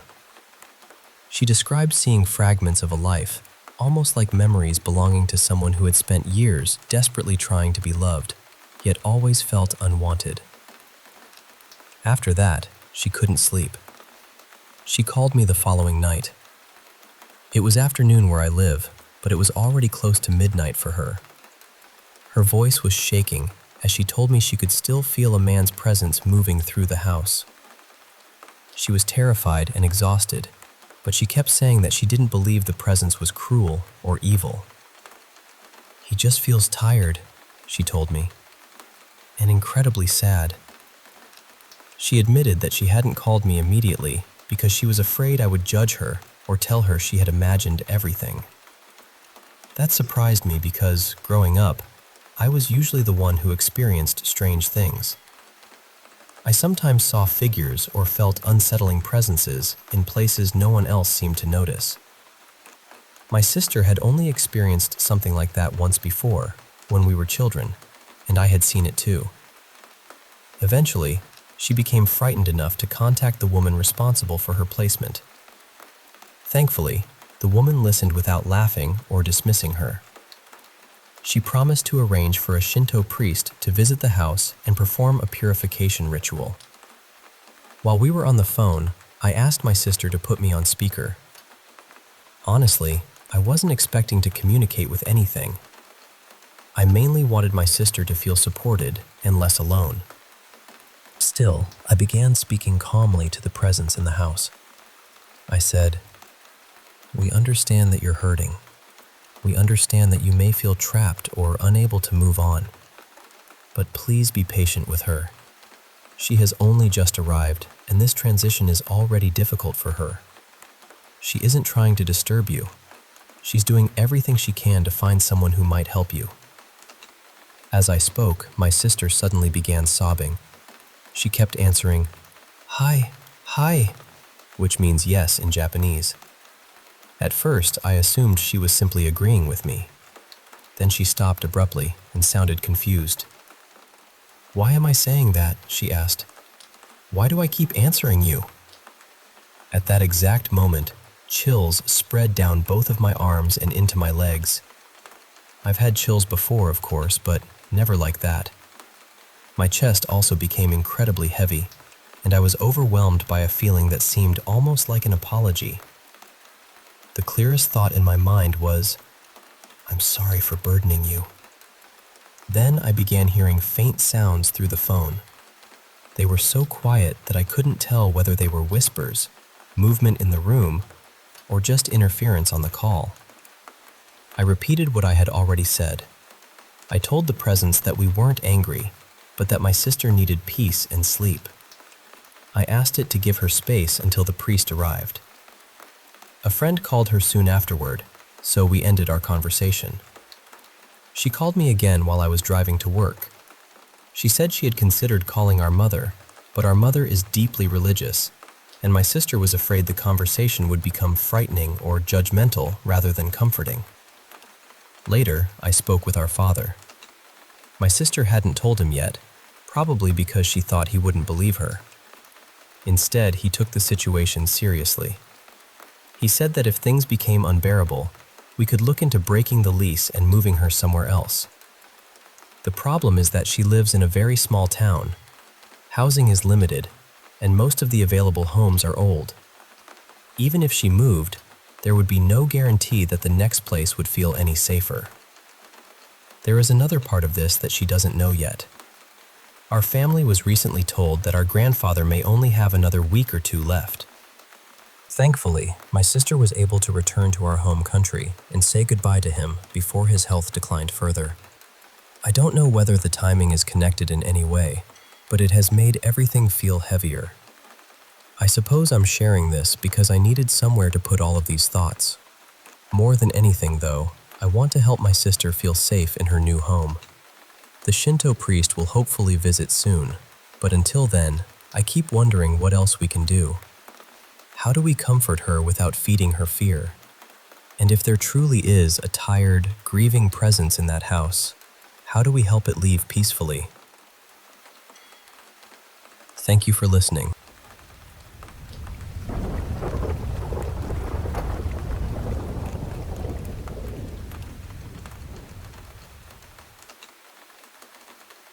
Let me tell you about something that happened to me more than 20 years ago. Even now, I can remember every detail with uncomfortable clarity. At the time, I was working as an irrigation service technician.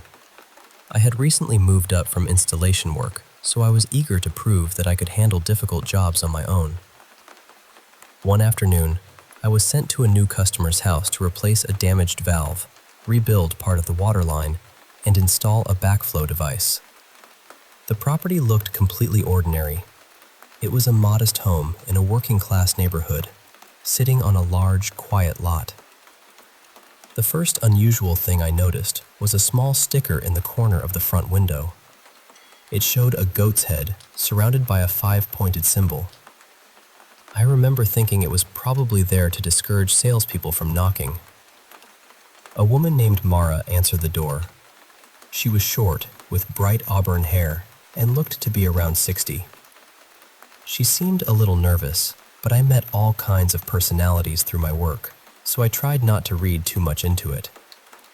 Inside, however, the house felt different. There was a large stuffed bear standing upright in the living room. Strange paintings covered the walls, and small animal skulls had been arranged on the end tables like decorations. They looked like they might have belonged to raccoons or possums. Mara led me downstairs. At the bottom of the steps stood what appeared to be a taxidermied wolf. It was enormous, but someone had attached the horned head of a goat or ram to its body. The work was crude, almost deliberately unsettling. The basement walls had been painted black. Gold symbols were scattered across them, along with dark, abstract paintings. I did not recognize any of it, but the entire room had a heavy, unpleasant atmosphere. The crawlspace entrance was located inside a small utility room. I told Mara that I needed to crawl beneath the house, locate the water meter, inspect the damaged pipe, and make a list of the parts I would need. The repair area was on the opposite side of the house, so I wanted to avoid making unnecessary trips. The crawl space was narrow and filthy. I moved across the dirt on my hands and knees, squeezing under air ducts and climbing over sewer pipes. Loose wires hung everywhere. It took me nearly 10 minutes to reach the water line. After inspecting the pipe, I wrote down the fittings and tools I would need. Then I turned around. Mara was right behind me. Her face was only inches from mine. I had not heard her enter. I had not heard her crawling toward me. Nothing. And I had looked behind myself several times while moving through the space, partly so I could remember the easiest route back. Before I could say anything, she began firing questions at me. How much would everything cost? Why did I need copper pipe? Was all this work really necessary? Her voice was fast and frantic. I answered as calmly as I could while backing away from her. Then I crawled out of there much faster than I had gone in. Once I reached my truck, I sat behind the wheel for a few minutes. I gathered my tools, took several deep breaths, and tried to convince myself that the encounter had only startled me. When I returned to the house, the atmosphere had changed. The moment I stepped inside, my stomach turned. A pounding headache appeared almost instantly. I told Mara that I would be under the house for about an hour and that she should stay out because I would be using materials that could produce irritating fumes. That was not entirely untrue, but mostly I wanted to make sure she did not follow me again. I crawled back to the repair area, spread out a tarp, and organized my tools. Even though I still felt ill, I started working. About halfway through the repair, I noticed movement near the crawl space opening on the other side of the house. Mara was watching me through the opening. She did not call my name or ask a question. She simply lowered herself onto the dirt and crawled inside. A few moments later, she disappeared into the darkness. I froze. My flashlight only illuminated a short stretch of the crawl space. Beyond that, everything dissolved into shadow. I wanted to call out to her, but my voice would not come. Then something moved above me. A figure emerged from the darkness, clinging upside down to the wooden floor beams. It was not shaped like a person. Its limbs bent at unnatural angles as it crawled toward me across the ceiling of the crawl space. It made no sound at all. I could not move. I could barely breathe. When it came within several yards of me, it dropped from the beams. The moment it touched the dirt, it seemed to sink straight into the ground and vanish. That broke whatever hold fear had on me. I had completed enough of the repair to restore water to the house, but I was nowhere near finished. I did not care. I packed what I could carry and crawled toward the exit. When I climbed out and hurried up the basement stairs, Mara was waiting at the top. She followed me toward the door, talking rapidly. Every time I turned to leave, she grabbed my arms as though she were trying to keep me inside. She appeared frightened, almost desperate. I apologized for leaving the job unfinished, but I did not stop walking. By the time I reached my truck, she was crying and calling after me. I drove away without looking back. I thought the worst consequence would be explaining myself to my supervisor.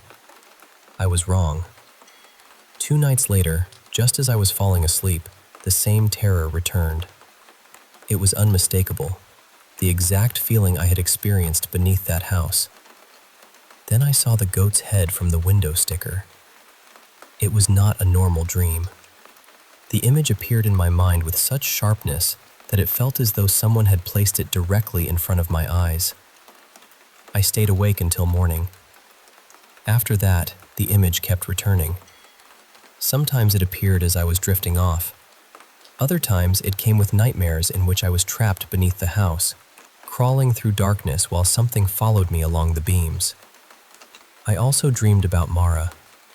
In those dreams, she was always trying to stop me from leaving. The nightmares became less frequent as the years passed, but they never completely disappeared. Even now, decades later, I occasionally wake with that same crushing fear and the feeling that something is standing just beyond where I can see. I cannot prove that Mara did anything to me. I cannot explain what I saw beneath her house. All I know is that I entered that crawl space alone, and when I left, it felt as though something came with me.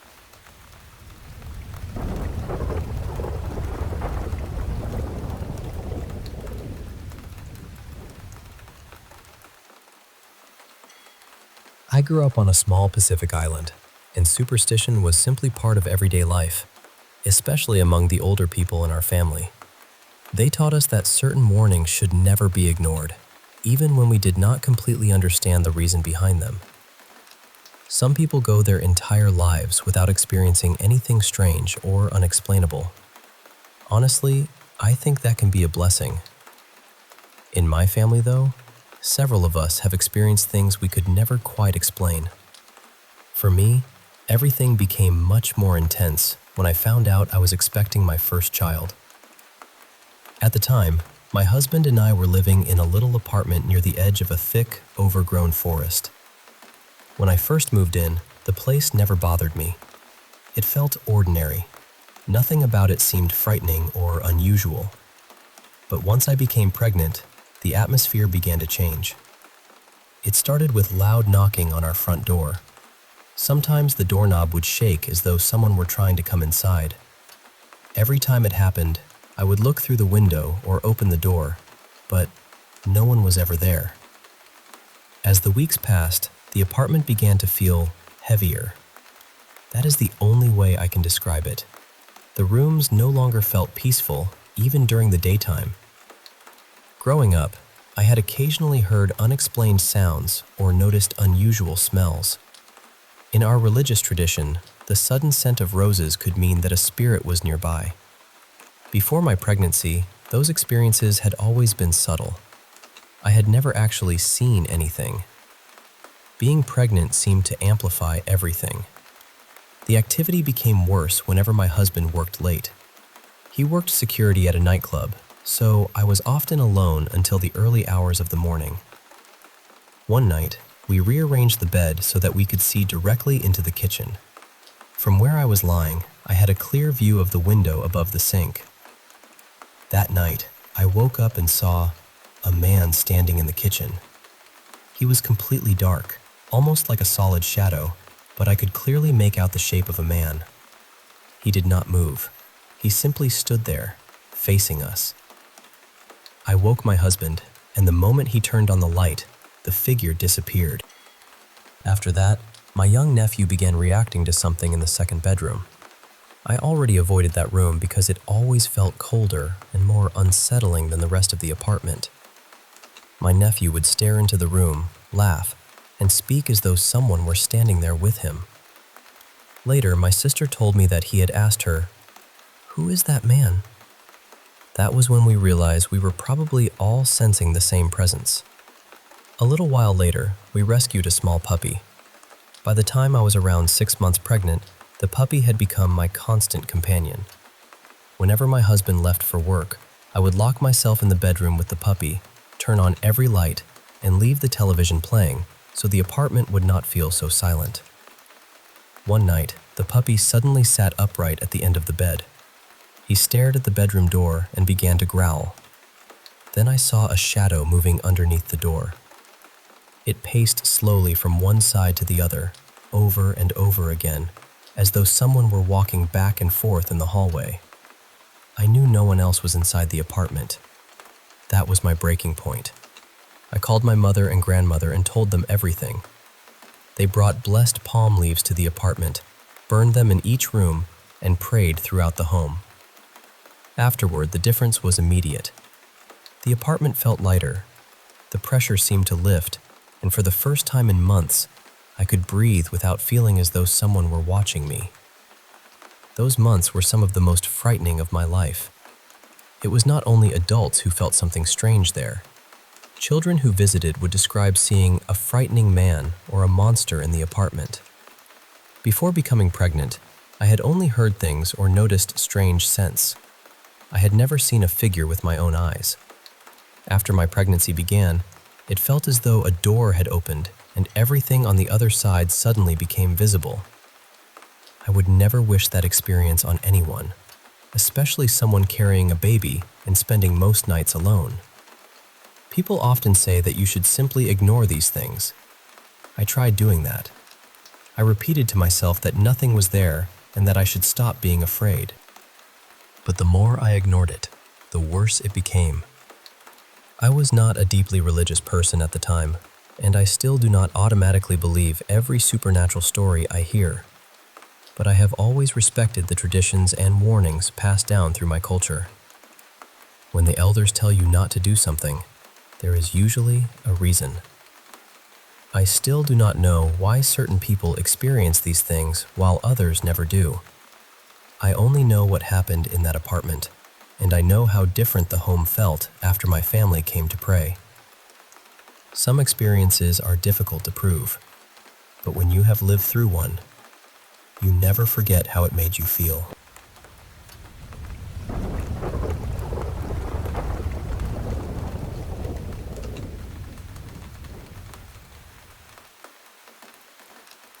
I've always had vivid dreams, and sometimes I know I'm dreaming while it's happening.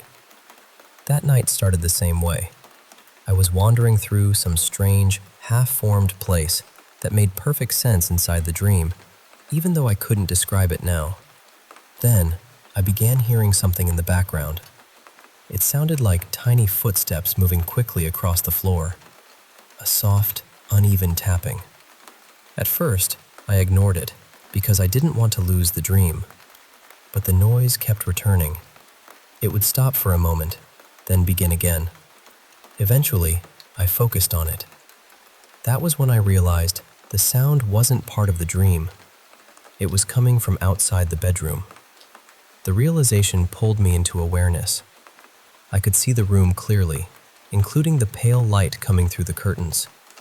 My partner was asleep beside me, facing away from the door, while the footsteps continued somewhere in the hallway. I tried to turn toward him. "Can you hear that?" I whispered. "Wake up. Please wake up." He shifted slightly and murmured that he couldn't hear anything. Then he settled back into sleep. But something about that exchange felt wrong. A few moments later, I understood why. I hadn't actually moved. My lips hadn't spoken. My body was still lying completely motionless beneath the blankets. I was conscious, but I was trapped inside REM sleep. It was sleep paralysis. I'd experienced it before, but never quite like this. Usually, it felt like being awake inside a body that had temporarily forgotten how to respond. This time, it felt as though my awareness had separated from me and was hovering just beneath the surface of the physical world.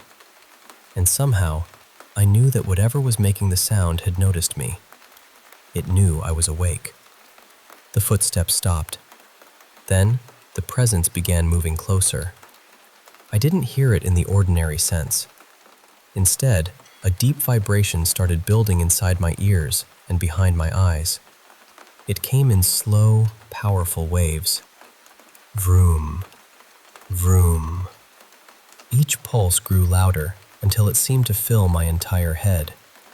The energy was overwhelming, but strangely, I didn't feel that it was evil. I was frightened because I didn't understand it. Yet beneath that fear was an intense curiosity. Near the bedroom door, the air began to distort. I could see the outline of a person, but there was no face, clothing, or solid body. It looked like a figure made from bright static, almost transparent, but charged with electricity. The space around it shimmered, as though the room itself was bending to make space for it. Its presence was enormous. It wasn't simply standing inside the room. For a moment, it felt as though it had become the room. Its energy surrounded me and pressed against my awareness, pulling at my consciousness. I tried to hold on to myself. The feeling reminded me of struggling against a powerful current, fighting to keep my head above water while the waves dragged me farther from shore. I didn't know whether the presence was attacking me, examining me, or simply trying to communicate. Whatever it was doing, it became too much. So, I stopped resisting. I closed my eyes, or at least I believed I did, and focused on breathing. Relax. Breathe. Let go. Instead of fighting the presence, I filled my mind with acceptance. I tried to communicate without words, using only my feelings. "I'm not afraid of you. I won't hurt you. You can leave, or you can stay. I accept what is happening."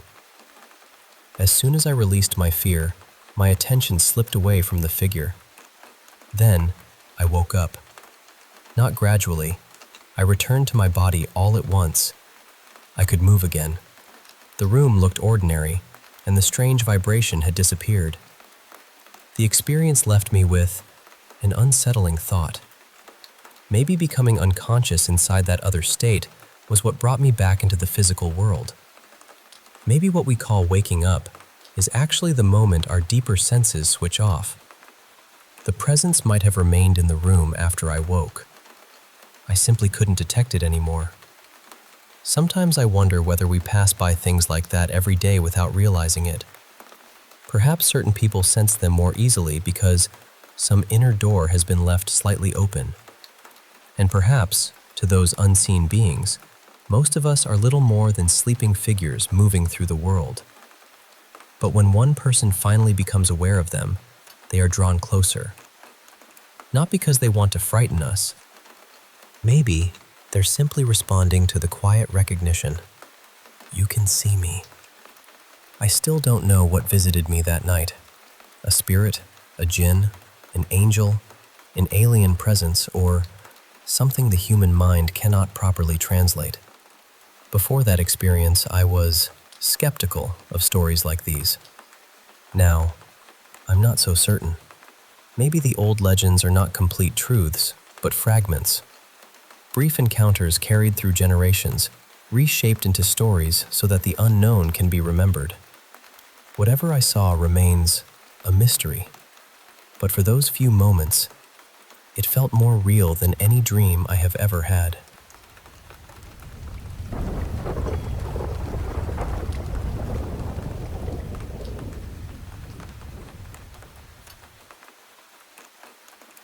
I'll be honest with you. I don't know whether ghosts are real. I don't know what they are, why they appear, or what might cause these strange experiences. But I do believe there is something out there that we don't fully understand. I say that because I've seen and heard things myself. People I trust have experienced similar things too, sometimes without knowing anyone else had noticed anything unusual in the same place. That's what gets to me. When completely unrelated people describe the same feeling or the same kind of event without being influenced by one another, it starts to feel like more than coincidence. One experience happened when I was with 4 other people. 3 of us were completely sober, and none of us were frightened or talking about ghosts. The supernatural wasn't even on our minds. We were near an old cemetery late one evening when we noticed several small lights moving between the trees and headstones. They didn't behave like flashlights, insects, or reflections. They drifted slowly, stopped, and then changed direction in ways that didn't make sense. All 5 of us saw them. At the time, I had no idea that the cemetery had a reputation for strange activity. Years later, I happened to watch a paranormal television show where investigators captured what they called orbs. What they showed looked almost exactly like the lights we had seen. That made me curious, so I searched for information about the cemetery. That was when I discovered people had been reporting unusual sightings there for decades. None of us knew that on the night we visited. I've had smaller experiences too. Once, I played back a video I had recorded at home and heard a faint voice in the background. It sounded like someone quietly saying a few words, but nobody else had been in the room. Another time, I saw the shadow of a cat moving across my wall. I didn't own a cat, and there was nothing in the room that could have created that shape. I spent a long time trying to reproduce the shadow using the lamps and windows, but I couldn't do it. I've also seen framed pictures and lightweight objects suddenly come off walls. They didn't simply slide down. They seemed to move outward first, almost as though someone had pushed them. One of my earliest memories happened when I was a child. The electronics in our apartment started behaving strangely. A radio would switch on by itself. Lights flickered even after bulbs had been replaced. One night, a small television turned on after it had been unplugged. Years later, I learned that someone had died violently in that apartment before my family lived there. Maybe that was connected. Maybe it wasn't. That's the difficult part. I can't prove what any of it means. For a long time, I assumed people who told paranormal stories were exaggerating, misremembering things, or letting fear take over. And honestly, I still think that happens sometimes. The mind is powerful. It can create patterns, fill in missing details, and convince us that something happened differently than it really did. But I also know the difference between imagining something and witnessing something clearly. These experiences didn't happen when I was panicking or searching for signs. Most of them happened during ordinary moments, when I wasn't expecting anything unusual at all. Some were witnessed by several people at the same time. That's why I can't dismiss them. Maybe what we call ghosts has something to do with energy. People often say energy doesn't simply disappear, so perhaps some part of a person leaves an impression behind. Or maybe it has something to do with other dimensions existing alongside our own. I don't understand the science well enough to claim that as an explanation, but I think it's possible that we occasionally catch glimpses of something that normally remains hidden from us. I'm not claiming to have the answer. I'm only saying that I've experienced things I cannot explain, and those moments changed how I see the world. Before they happened, I was certain there was nothing beyond what we could see and measure. Now, I'm not so certain. And sometimes, admitting that you don't know is the most honest answer you can give.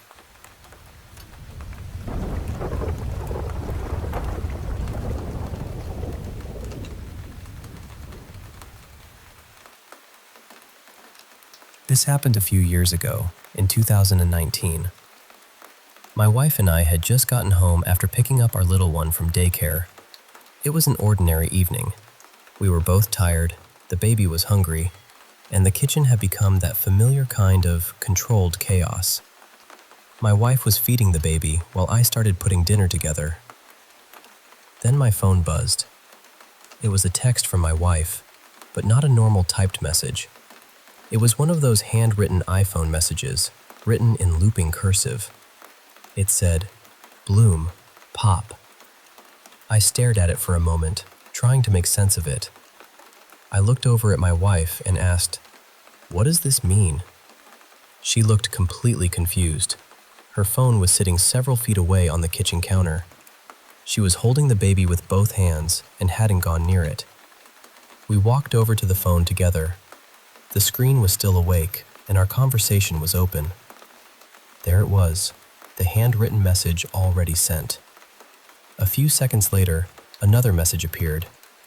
It was just a jumble of letters, something like QXA, which looked much more like the kind of accidental text a phone might send. But that first message was different.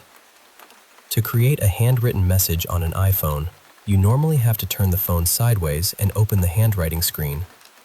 My wife may have placed the phone horizontally when she set it down, but that still didn't explain how the words had been written and sent. Neither of us had touched it. Nothing had fallen on it. The counter hadn't moved. The baby was nowhere near it. I knew the handwriting feature included a few ready-made phrases, things like, "Thank you," "Congratulations," and "Happy birthday." It also saved handwritten messages that had been created before. But "bloom," "pop," wasn't one of the standard phrases. Even stranger, my wife said she had never used the handwriting feature in her life. Later that night, I picked up her phone and turned it sideways to look through the recent handwritten messages. "Bloom," "pop" appeared twice, and between the two copies was the phrase, "Happy birthday." That made the whole thing feel even more personal.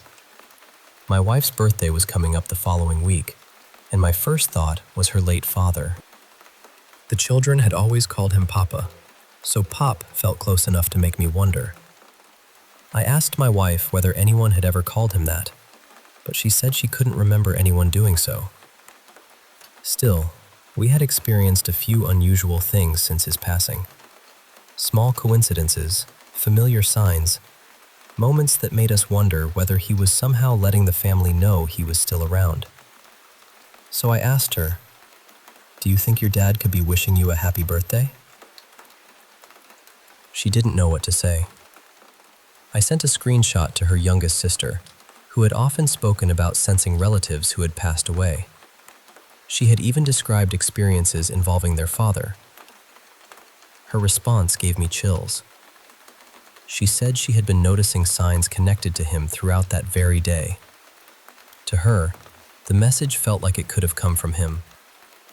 Of course, there were other possible explanations. My wife's mother was planning to send flowers for her birthday, so maybe "bloom, pop" was somehow connected to the arrangement that would soon arrive. Then my wife's older sister looked at the screenshot and offered another possibility. She said the handwriting reminded her of their late grandmother, Patrina. Grandma Patrina had been a devoted gardener.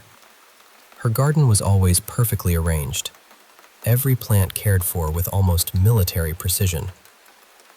When my wife and her sisters were children, they used to sneak around popping open the tightly closed fuchsia buds before they were ready to bloom.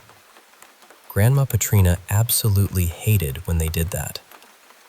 So perhaps bloom, pop, was referring to that little childhood memory, popping flowers in their grandmother's garden. It seemed like such a strange and specific thing to communicate, but maybe that was the point.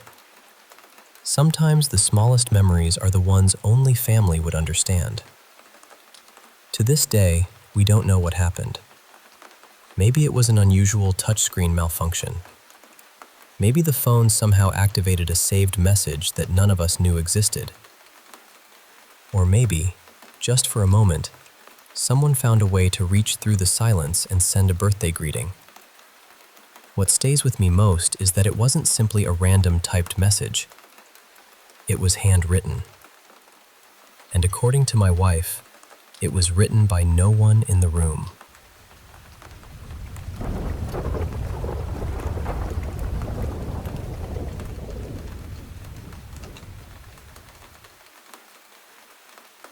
Back in 2021, two friends and I took a girls' trip to Salem, Massachusetts. We rented an Airbnb near Essex Street, right in the heart of everything. I originally thought the house had been built in the 1700s, but I later learned I had mixed it up with the neighboring property. The home we stayed in was actually built sometime around 1850, which, honestly, was still old enough to have plenty of history tucked inside its walls. Our apartment was on the second floor. When you entered, you stepped directly into the living room. To the right was the larger bedroom overlooking the street, and to the left was the kitchen. A narrow hallway led past the bathroom to a smaller bedroom at the very end. The bathroom and bedroom doors were so close together that they almost touched. My friend Anna chose the front bedroom, even though she immediately said she could sense a woman standing nearby, watching us with what she described as a deeply disapproving expression. I felt her too. There was definitely a presence in the house, but I decided not to focus on it. This was my first trip to Salem, and I had every intention of enjoying myself. I took the smaller bedroom at the end of the hallway. Our other friend, Beth, claimed the living room couch because she insisted she always slept better on couches. The first 2 nights were completely uneventful. On the third evening, we decided to conduct a short paranormal investigation. Nothing dramatic, just an hour of respectful communication to see whether anyone in the house wanted to speak with us. The woman Anna had sensed on the first day came through, almost immediately. From what we gathered, she had been the wife of a sea captain and one of the home's early residents. She seemed frustrated by the constant stream of strangers moving through what she still considered her house. She was also extremely religious and strongly disapproved of witches being under her roof. That was slightly awkward, considering all 3 of us practiced witchcraft. Strangely enough, she did not seem bothered by the fact that we were communicating with the dead. She actively participated in the session and answered several of our questions. When we finished, we thanked her for speaking with us and for trusting us enough to communicate. We closed the session properly, and everything seemed calm. At least, that was what we thought. I have a habit of checking the time whenever I wake during the night. I will look at my phone, become mildly irritated that I am awake, and then immediately go back to sleep. Sometime that night, I woke to the sound of Anna and Beth giggling in the living room. I reached for my phone on the nightstand. It was 3:23 in the morning. A moment later, I heard them giggle again. I rolled onto my other side and noticed that both the hallway light and the bathroom light were on. My bedroom door was open, and the light outside was so bright that it filled the entire room. My first thought was, why did they leave every light on? My second thought was, are they doing another investigation without me? I stayed quiet, staring through the doorway. I wondered whether I should get up and see what they were doing. Part of me felt a little left out, but then the giggling stopped. I remember thinking, they're fine. If they need me, they'll come get me. So I rolled over, turned away from the light, and went back to sleep. I was actually smiling because I thought my friends were having a wonderful time together. Around 6 that morning, I sat up in bed and started scrolling through social media on my phone. A few minutes later, Beth appeared in my doorway. She did not say anything at first. When I finally looked up, I could tell something was wrong. She looked exhausted, pale, and completely shaken. Then she asked, very quietly, "Did you hear anything last night?" I immediately smiled and told her everything. I told her I had awakened at 3:23. I told her I had heard her and Anna laughing in the living room. I mentioned how strange it was that the bathroom and hallway lights had been left on. I even joked that I had almost gotten up because I was afraid I was missing out on something fun. Beth's expression changed completely. She stared at me and said, "That isn't what happened." I climbed out of bed, made a cup of coffee, and joined them in the living room. Then they told me their version of the night. Beth had been asleep on the couch when she woke to the sound of Anna mumbling loudly from the front bedroom. The bedroom door was open.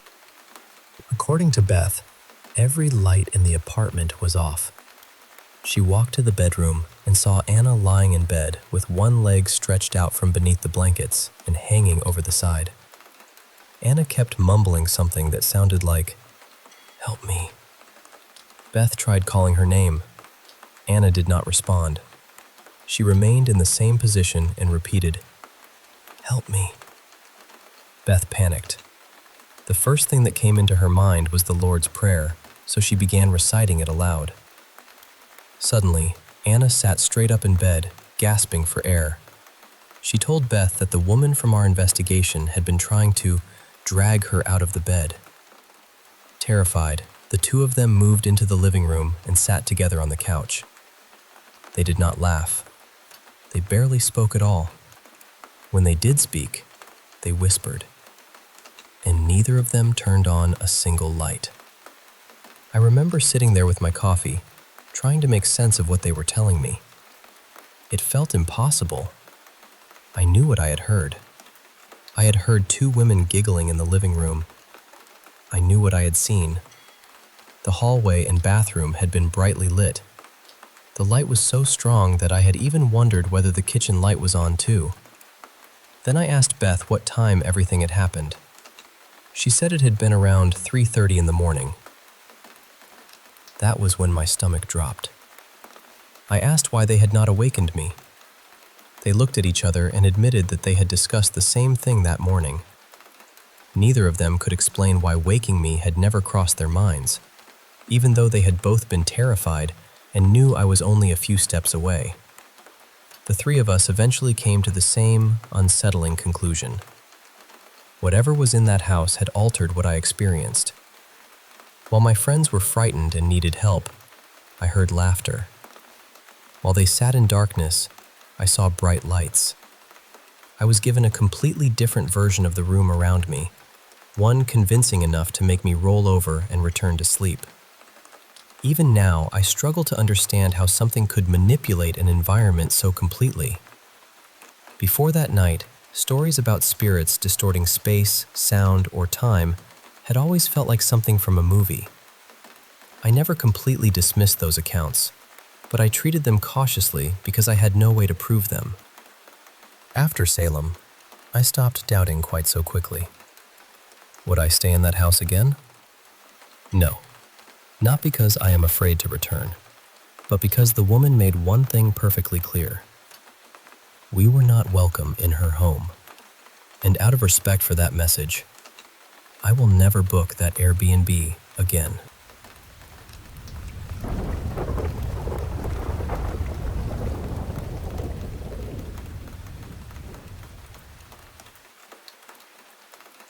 You know, there's this little bar I stop by every now and then, usually when the mood catches me. I wouldn't call myself a regular exactly, but in a town as small as ours, everybody feels like a regular eventually. You recognize the faces, you know who grew up with whom, and you've heard at least 3 different versions of everyone's business. One night, pretty late, a woman named Dana came through the door. I'd known her since elementary school. We weren't especially close, but we had history, and history counts for something around here. She was clearly upset. Now, I'd already had a few drinks, and I'll be honest with you, Dana was an attractive woman. My first thought was to offer her a drink, and my reasons weren't entirely noble. Then I noticed her hands trembling. Just a little. And that thought disappeared immediately. She didn't need somebody flirting with her. She needed a friend. So I sat down on the stool beside her and asked how she was doing. Asked about her mother, her family, all the ordinary things you ask when you're giving somebody room to decide whether they want to tell you the truth. She smiled, but it wasn't real. Then she turned her head and wiped at her eyes before the tears could reach her cheeks. I pretended not to notice. Sometimes that's the kindest thing you can do. At first, I figured it had something to do with her ex-husband. Nobody in town had much patience for that man. But Dana didn't mention him. After a few minutes, I told her I was stepping outside for a little fresh air and asked whether she wanted to join me. She hesitated, then nodded. We took our drinks out back and sat at the old picnic table behind the bar. After we'd been there a while, I gently asked what was wrong. I could tell she didn't want to think about it anymore. That was probably why she'd come to the bar in the first place, to stop thinking. But eventually, she told me. It wasn't her ex. And sometimes I think I would have preferred it if it had been. It was about her daughter, Aster. Aster was only 5 at the time. Dana had recently moved into a smaller house outside town. Money was tight after the divorce, and she didn't need the big family home anymore.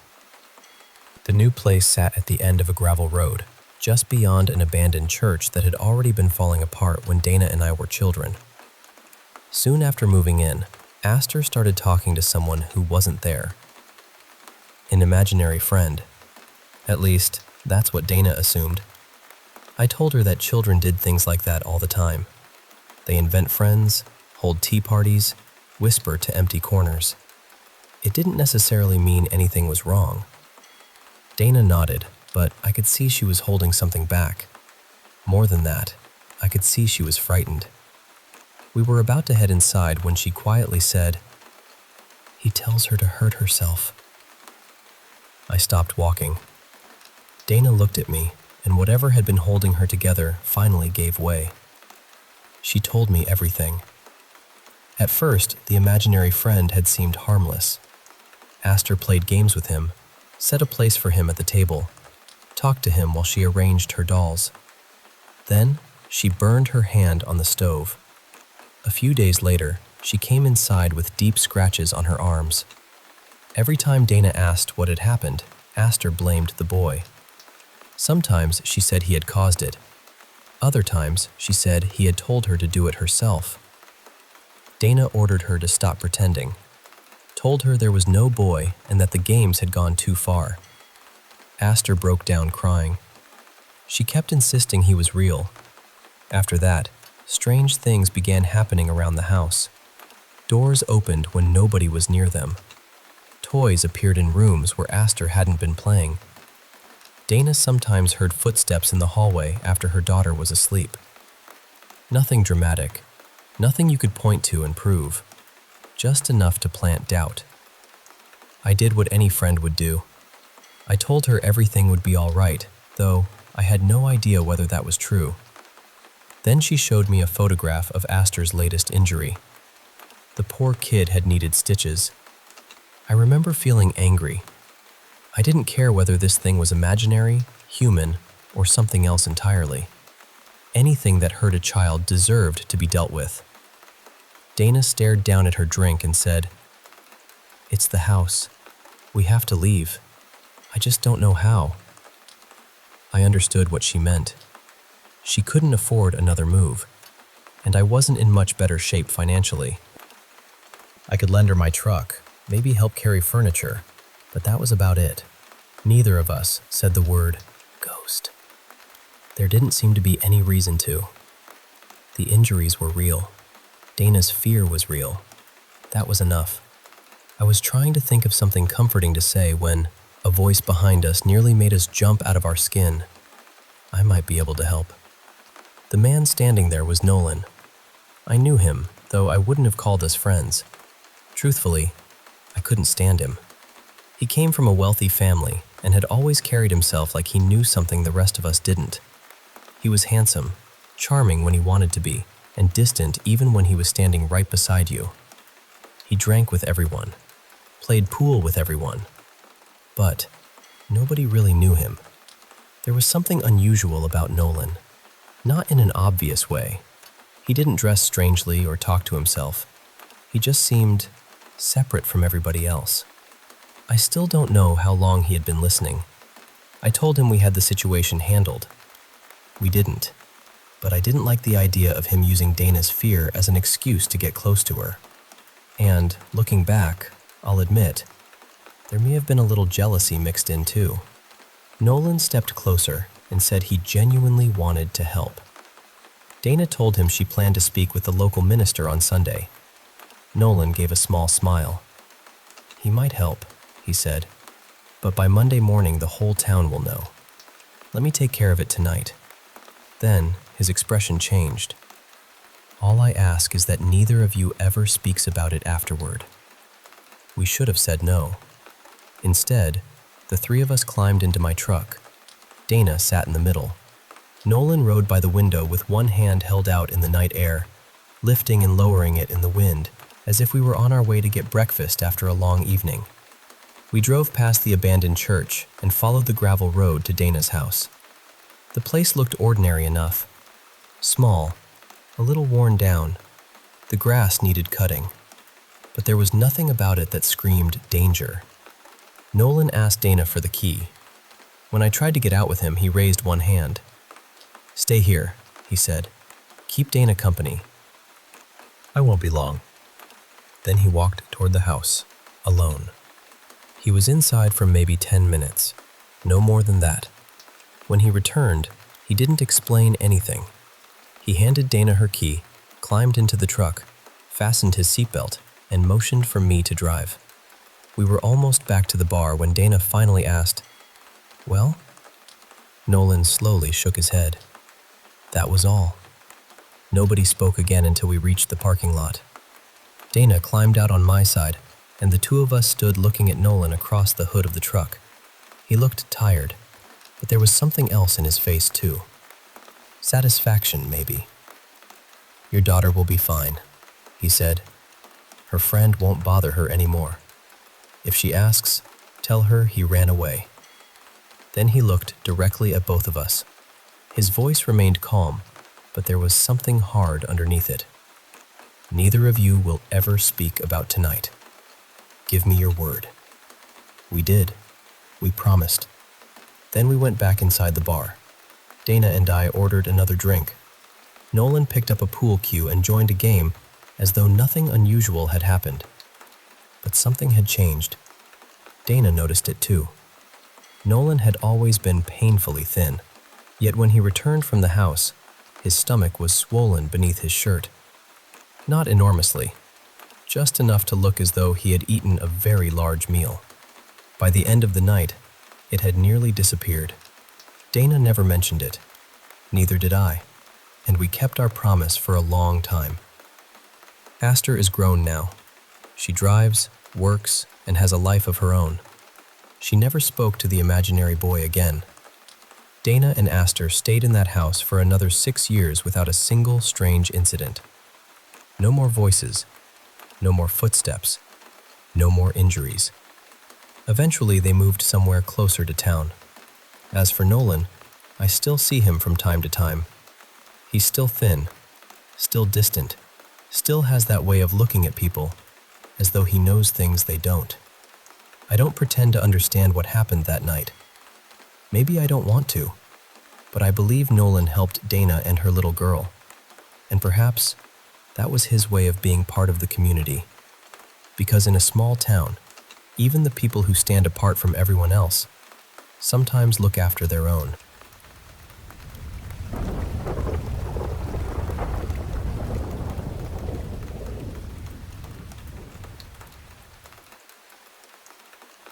You know, I've often thought that if I ever witnessed something truly paranormal, something undeniable, I probably wouldn't handle it well.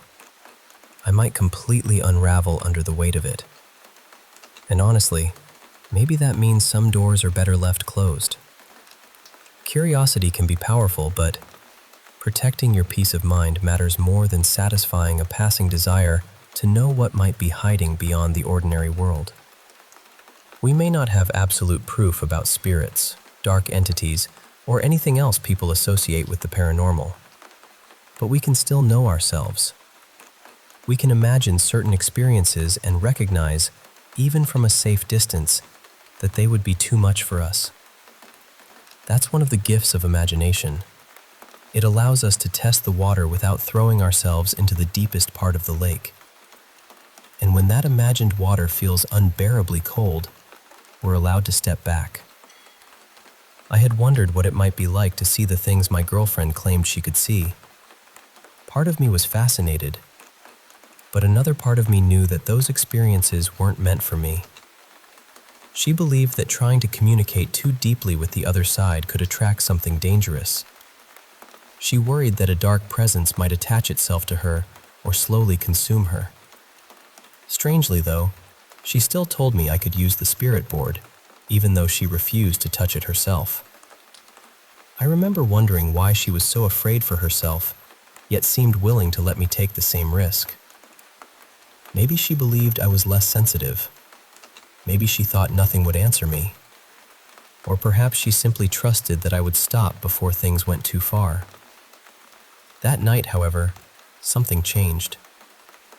After we heard what sounded like a voice from the hallway, followed by a heavy crash from the next room, she became terrified. I sat beside her, touched her cheek, and told her that I would protect her. The truth is, I didn't know what I was protecting her from. I didn't know whether there was an actual presence in the house, whether the sounds had an ordinary explanation, or whether fear had simply taken hold of both of us. I was frightened too, more than I wanted to admit. But in that moment, my fear became smaller than my need to keep her safe. That was the part I couldn't forget. I had always believed that if I encountered something unknown, I would freeze or run. Yet when someone I loved appeared to be in danger, I didn't think about escaping. I moved closer. Maybe that was the real lesson of the evening. It wasn't about proving whether the voice belonged to a spirit. It wasn't about discovering what caused the crash, or deciding whether something dark had entered the room. For those few seconds, none of that mattered to me. I wasn't being driven by fear anymore. I was being driven by love. And when love took over, fear lost its authority. I can't say that I learned much about dark entities that night. I still don't know whether anything supernatural happened at all. What I learned was something far more personal. I learned that I was braver than I thought. When the people I love are threatened, even by something I don't understand, there is a part of me that refuses to retreat. Of course, I also had to admit that we had invited uncertainty into the room. We had placed our hands near that board and opened the conversation without knowing who or what might answer. It was a careless invitation. Perhaps my girlfriend understood the risk better than I did. Perhaps she also understood that there was something stronger in the room than whatever we feared. There was love. She saw it in the way I reacted, and I felt it in myself for the first time. That night didn't convince me that spirits are real. It convinced me that courage can appear the moment someone we love needs us most.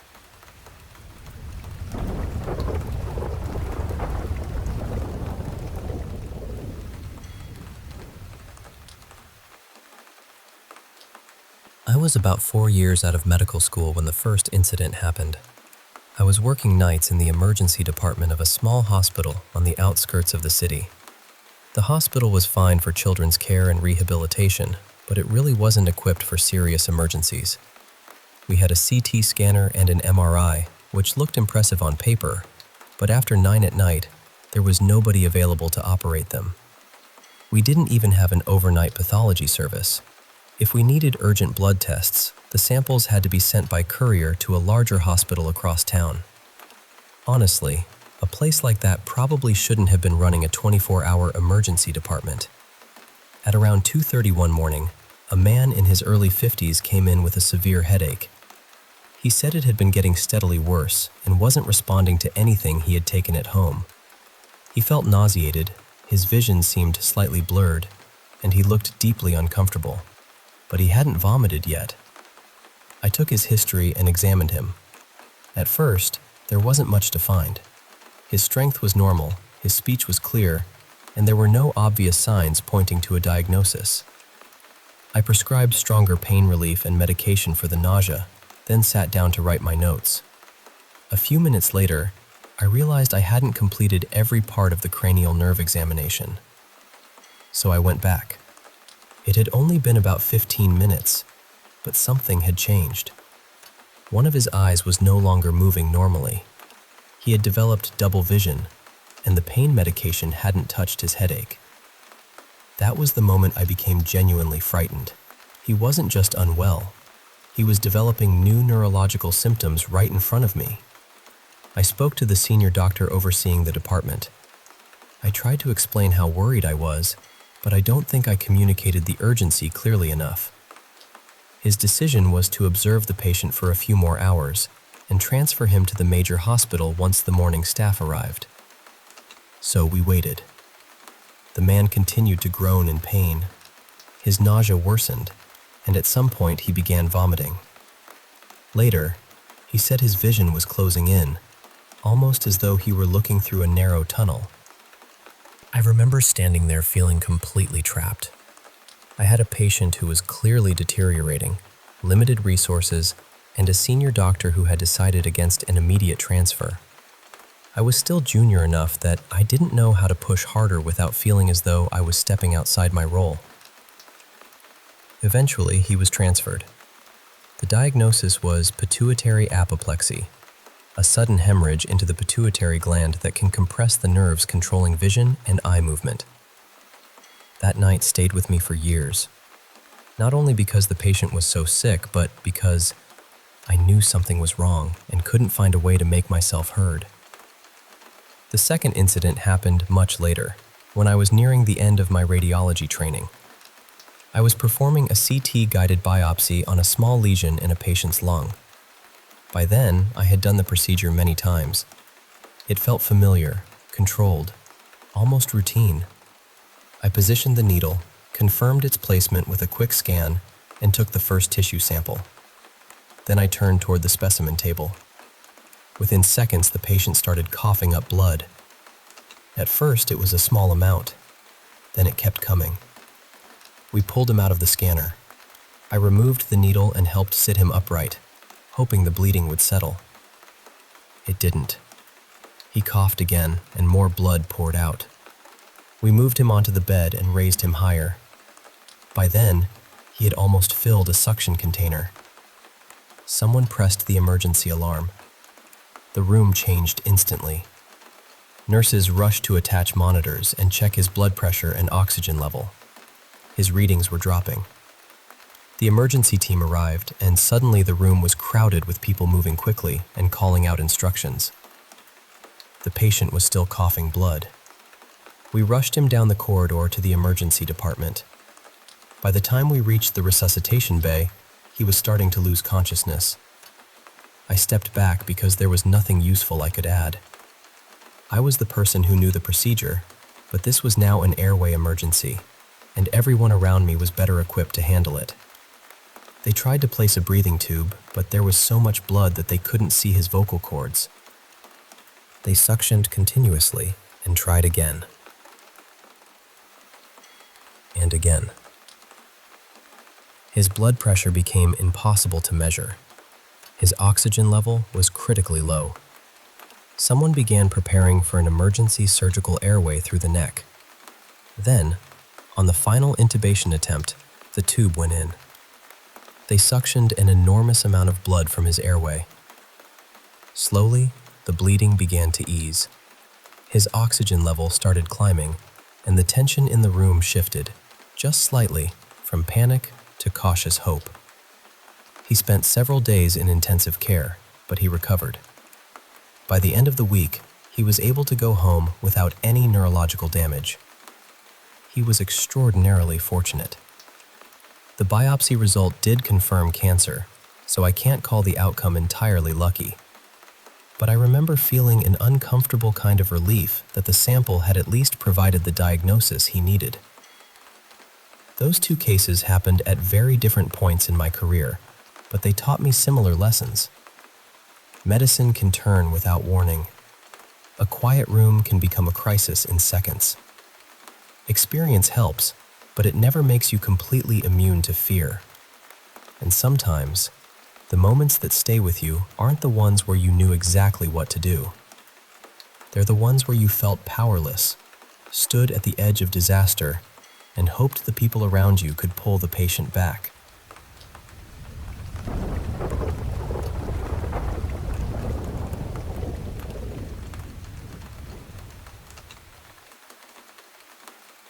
So, my parents moved to Pennsylvania because of my dad's job. We were originally from a tiny town in western Massachusetts, the kind of place where the woods seemed to stretch forever. Growing up there, I was used to strange noises outside at night, old local legends, and stories about things people couldn't quite explain. When I was a teenager, we moved to a city in Connecticut. I stayed there after my parents eventually relocated to Pennsylvania. About a year after their move, my dad became sick. Then came the diagnosis: cancer. At first, I visited every other weekend. As his condition worsened, I went whenever I could, helping my mom and spending as much time with him as possible. Then, one afternoon, my mom called. Dad had been admitted to the hospital, and the oncologist had told her there were no treatments left to try. It was time to talk about hospice care. My husband and I quickly packed a few things, gathered our 3 children, and started driving. The closer we got to my parents' house, the stranger I felt. Once we crossed into Pennsylvania, this eerie calm washed over me. Part of me felt relieved because we were almost there, but another part of me had simply gone numb. There were too many thoughts, too many emotions, and no room left inside me to hold them all. We met my mom at the house before heading to the hospital. My husband took the kids inside to use the bathroom and get settled, and I stepped outside for a few minutes. I needed air. I needed silence. I needed one small moment before facing what was waiting for us. I walked toward a clearing at the edge of the yard. The sky was glowing with the most incredible sunset I had ever seen. Golden light poured through the clouds in long, bright beams, almost like something painted across the ceiling of an old cathedral. Then the sunlight began to fade, and suddenly, the entire clearing lit up. Fireflies were everywhere. There must have been hundreds of them, blinking all around me in the grass and beneath the trees. I had grown up surrounded by forests, but somehow I had never seen fireflies like that before. Everyone close to me knew how much I loved anything that glowed or sparkled. I had always dreamed of seeing the northern lights, and standing there felt like the sky had brought a smaller version of them down just for me. For a moment, I honestly wondered whether I was imagining it. I called my husband and told them to bring the children outside. I will never forget what happened next. My 3 little kids ran into the clearing, laughing and spinning through the grass. Fireflies flickered around them like tiny floating stars. The children chased them, reached toward them, and twirled beneath the fading sky. It felt like we had stepped into another world. Maybe it was only a coincidence. Maybe it was simply the right season, the right weather, and the right moment. But deep inside, it felt like something was trying to remind us that beauty still existed. It was as though the universe knew we were about to face one of the hardest days of our lives and had decided to give us one perfect memory first. Later, when we arrived at the hospital, my dad was drifting in and out of consciousness. At one point, he opened his eyes, looked at me, and quietly asked, "Did you enjoy the little light show?" I didn't understand what he meant at first. I hadn't told him about the sunset or the fireflies. As far as I knew, there was no way he could have known what we had just witnessed. Maybe it was a reach. Maybe he was confused or dreaming. Still, the way he said it stayed with me. Even now, there are moments when I suddenly feel his presence. It might happen during a quiet evening, on a difficult day, or when I am missing him more than usual. And every so often, not long after that feeling arrives, a firefly appears.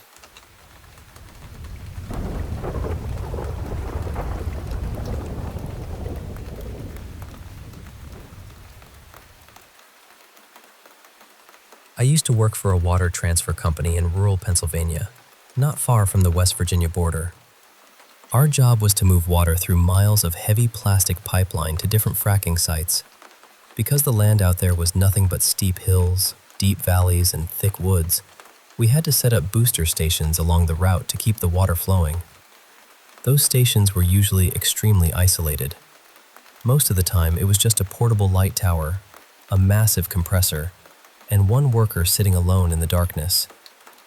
We carried handheld radios, but the signal was unreliable.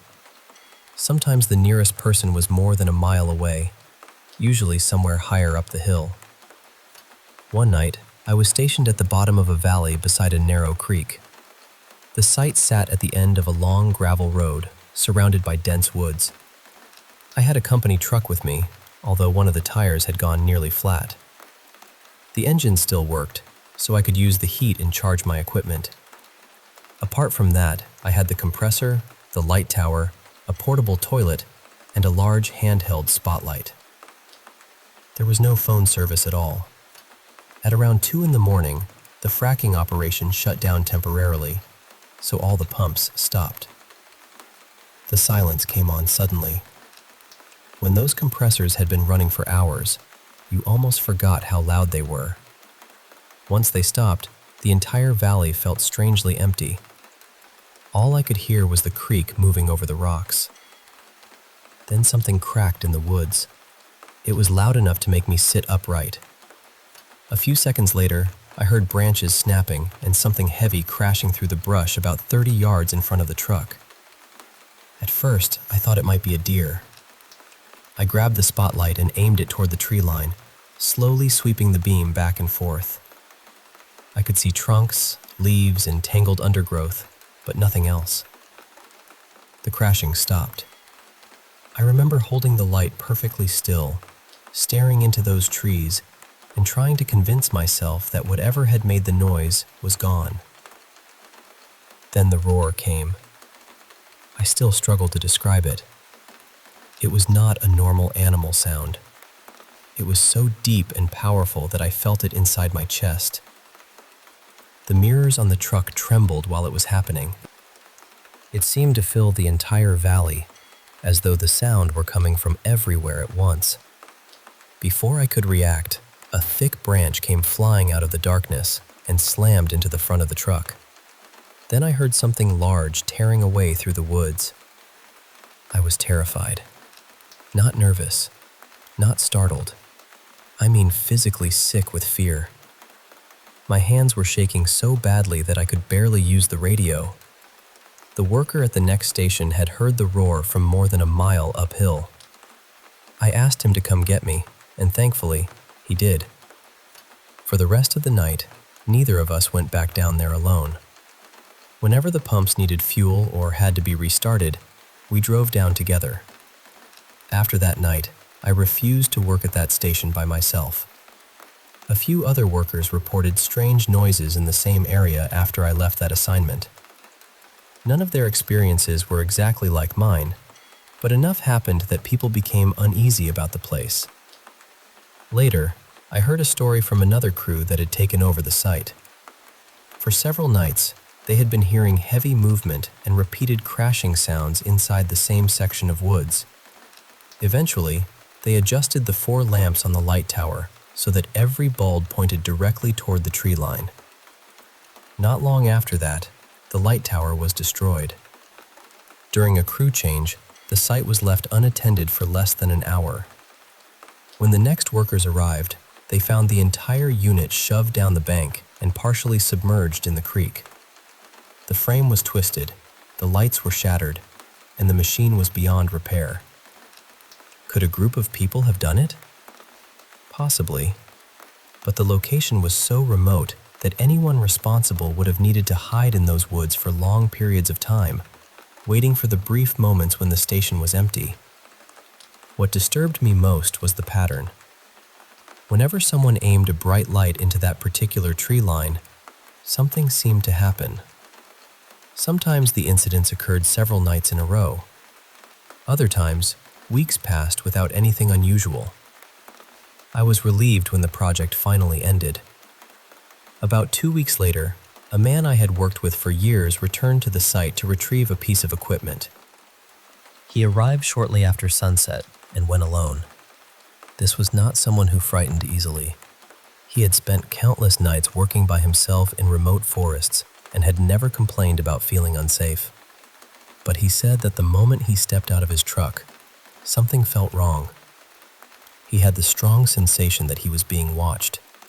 More than that, he felt as though he had entered a place where he was not welcome. He tried to ignore it. He attached the equipment to the truck and started driving back up the gravel road. As he passed the tree line, he saw something standing only a few feet away. He described it as a huge, broad black figure. It stood upright, completely still, watching him through the passenger side window as he drove past. He never saw its face clearly. He only saw the size of it, the shape of its shoulders, and the way it remained motionless at the edge of the woods. He told me it was the most frightening thing he had ever seen. And after what happened to me in that same valley, I believed him.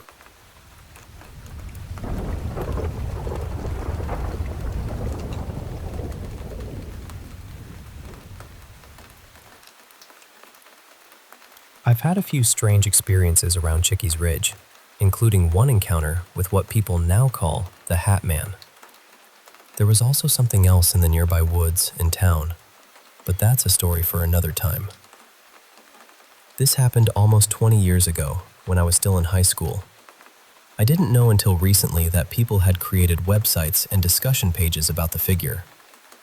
Back then, I thought what happened to me was something I had experienced alone. I was 16, maybe a junior, and I'd just gone through a rough breakup. You know how everything feels enormous at that age. I needed to get out of the house and clear my head, so after school, I decided to walk to Chickies Ridge. The ridge sits between 2 small Pennsylvania towns, close to the river. It isn't exactly a mountain, but when you're climbing it on foot, it certainly feels like one. There's a trail along the water and a few different paths leading toward the overlook. It was early April, and the weather had been miserable all day. The sky was heavy and gray, and a thin drizzle kept coming and going. It took me a little over an hour to reach the trail. From there, I followed a narrow, winding path up the steep side of the ridge. I reached the overlook sometime after 5 in the afternoon. Nobody else was there, which wasn't unusual given the weather. I sat near the top for a long time, staring at the river and thinking about everything that had gone wrong in my life. At least, everything that felt wrong to a teenager. After a while, I noticed the light beginning to fade. The clouds made it seem much later than it actually was, and I knew I needed to start heading home. Calling my parents for a ride would have meant explaining why I had walked all the way out there, so I decided to make the trip back on my own. I had barely started down when I heard something moving behind me. At first, it sounded harmless. A twig snapping. Leaves shifting. the soft crunch of gravel. I assumed another hiker was coming down the trail, or maybe climbing up toward the overlook. But whenever I stopped, the sound stopped too. I kept walking, trying not to let my imagination take over. The trail twisted back and forth across the hillside, so I couldn't see very far ahead or behind me. When I was perhaps 100 feet from the bottom, I heard the unmistakable sound of a heavy boot pressing into the dirt above me. I looked up. A man was standing on one of the higher bends in the trail. He was tall, taller than anyone I remembered passing on the way up. His clothes were so dark that they blended into the trees, and I couldn't make out his face at all. The only clear detail was the wide-brimmed hat on his head. He wasn't moving. He was simply standing there, looking directly down at me. I can't explain how I knew, but every instinct in my body told me that he wanted to hurt me. So I ran. I charged down the remaining stretch of trail, slipped on the wet ground, and tore open the knee of my jeans. I barely felt it. Behind me, I heard the heavy footsteps again, but they weren't following the winding trail. They were coming straight down the hillside. Each step sounded closer than the last, as though the man was walking through the brush and over the rocks without slowing down. I reached the bottom and spun around. There was nobody there. The trail was empty, and the hillside above me had already disappeared into the darkness. For a moment, I wondered whether I had imagined everything. Then I heard the boots reach the bottom of the hill, and they started running. I took off along the riverside trail. I must have run nearly 2 miles without stopping. My lungs were burning, my knee was bleeding, and every few seconds I could hear those footsteps somewhere behind me. I only looked back once.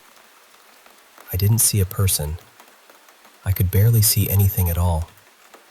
There was only the pale gray sky, the black shapes of the trees, and the river beside me. Still, the footsteps kept coming. I didn't slow down until I reached the first streets of town. Even then, I kept running past houses and parked cars until the sound finally disappeared. Later, I told a few friends what had happened. That was when other strange things began happening around town. Things in the woods. Noises outside houses. Shadows where shadows shouldn't have been. But those stories came later. That night on the ridge was the beginning.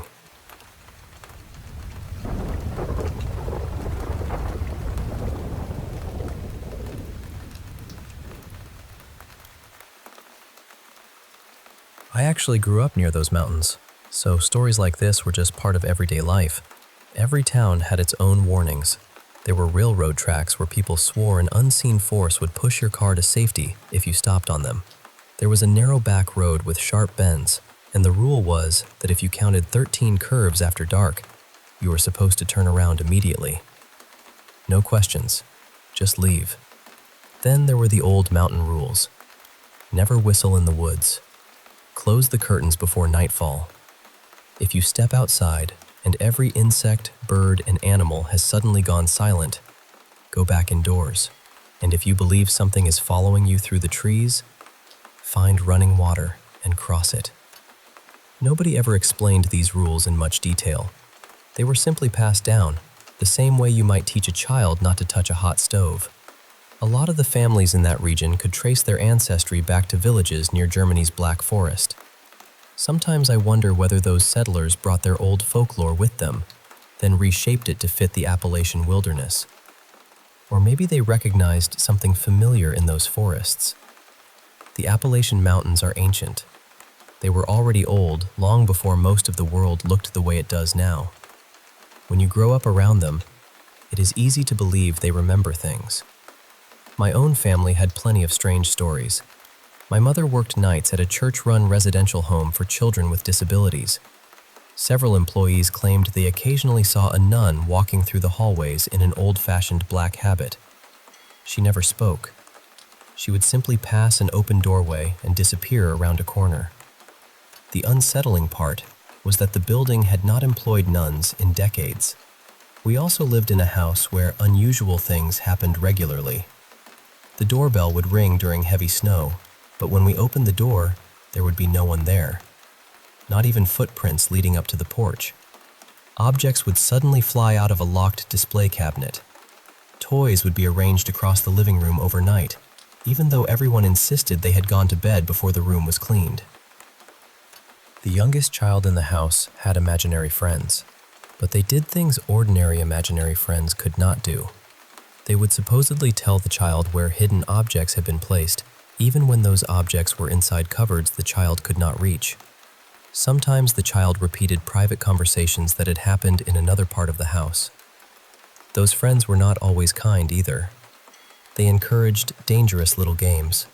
Chairs would be moved near staircases. Toys would appear in places where someone might trip. The child often blamed the imaginary friends after getting hurt. Years later, when I was a teenager, my father moved us onto an old farm owned by the woman he was seeing. The property had been in her family for generations, and the main house was well over a century old. A relative had recently died there, and some of the strange activities seemed connected to him. He had been extremely careful about electricity. He believed appliances should be unplugged whenever they were not being used. After his death, we constantly found the television, washing machine, lamps, and even the refrigerator unplugged. His favorite wooden chair would sometimes begin rocking on its own. The matching footstool would move with it, perfectly in rhythm, as though someone were sitting there. There were other things that nobody could explain. At night, we sometimes heard a baby crying somewhere across the fields. The farm was isolated, and the nearest neighbors were too far away for us to hear anything from their homes. There were no infants living anywhere nearby. The crying never seemed to come from the same direction twice. I also kept a small brass wind chime in my bedroom. It would begin ringing violently in the middle of the night, even though the windows were shut and it was nowhere near a vent. Sometimes it would continue until I turned on the light. The moment the room was illuminated, it stopped.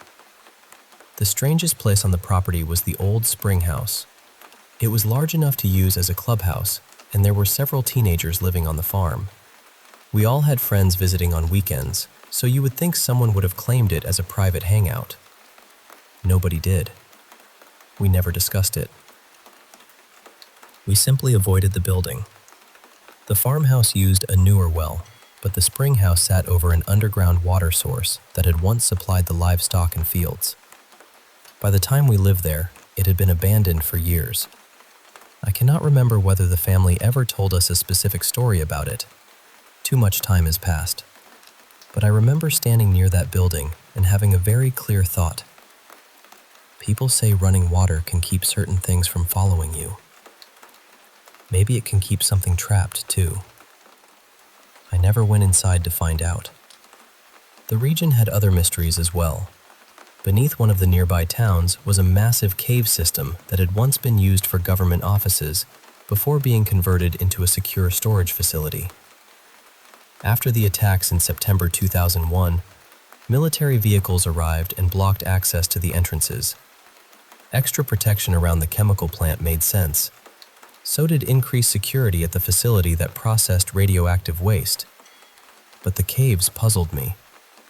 They were already hidden underground, surrounded by layers of stone. That seemed like protection enough. Yet during that period, they were guarded more heavily than almost anything else in the area. I still wonder what they were storing down there. Growing up in those mountains taught me that every community has stories people tell for entertainment. But some warnings are repeated too carefully to be jokes. And sometimes, when an entire town knows not to whistle after dark, it may be worth listening.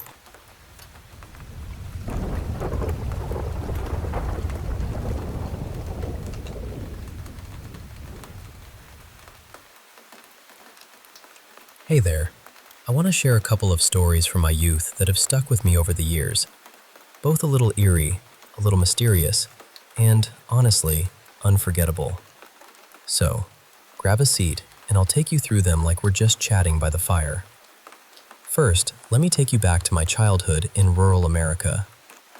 Picture this: no neighbors for miles, just endless woods stretching out in every direction. I grew up there, and as a kid, I was fascinated by the woods, always wandering, imagining battles with my collection of swords. Some were wooden, some were real blades my dad let me have. It was a world all my own. Now, my dad had this quirky tradition. He'd pay me and my friends if we killed any venomous snakes we found while exploring. We'd go out hoping to find copperheads or rattlesnakes, but, truth be told, we barely found anything. Maybe 3 or 4 copperheads over several years. Most of the time, we were just messing around, and any snakes were just lucky finds. One night, my buddy, let's call him Jame, and I decided to go out on a late-night snake hunt. It was around midnight, pitch dark except for our flashlights. We made our way to the edges of my family's property and plunged into a part of the woods we'd never explored before. The air was thick and still, the kind of stillness that makes your ears perk up for any sound. We were confident, though, not scared at all. Our flashlights cut through the dark, our swords felt like extensions of ourselves, and teenage bravado had us feeling invincible. But as we tried to get our bearings, something strange happened. We started hearing this knocking noise. It wasn't random or natural. It was a deliberate, rhythmic knock, like someone was banging wood against a tree in a steady pattern.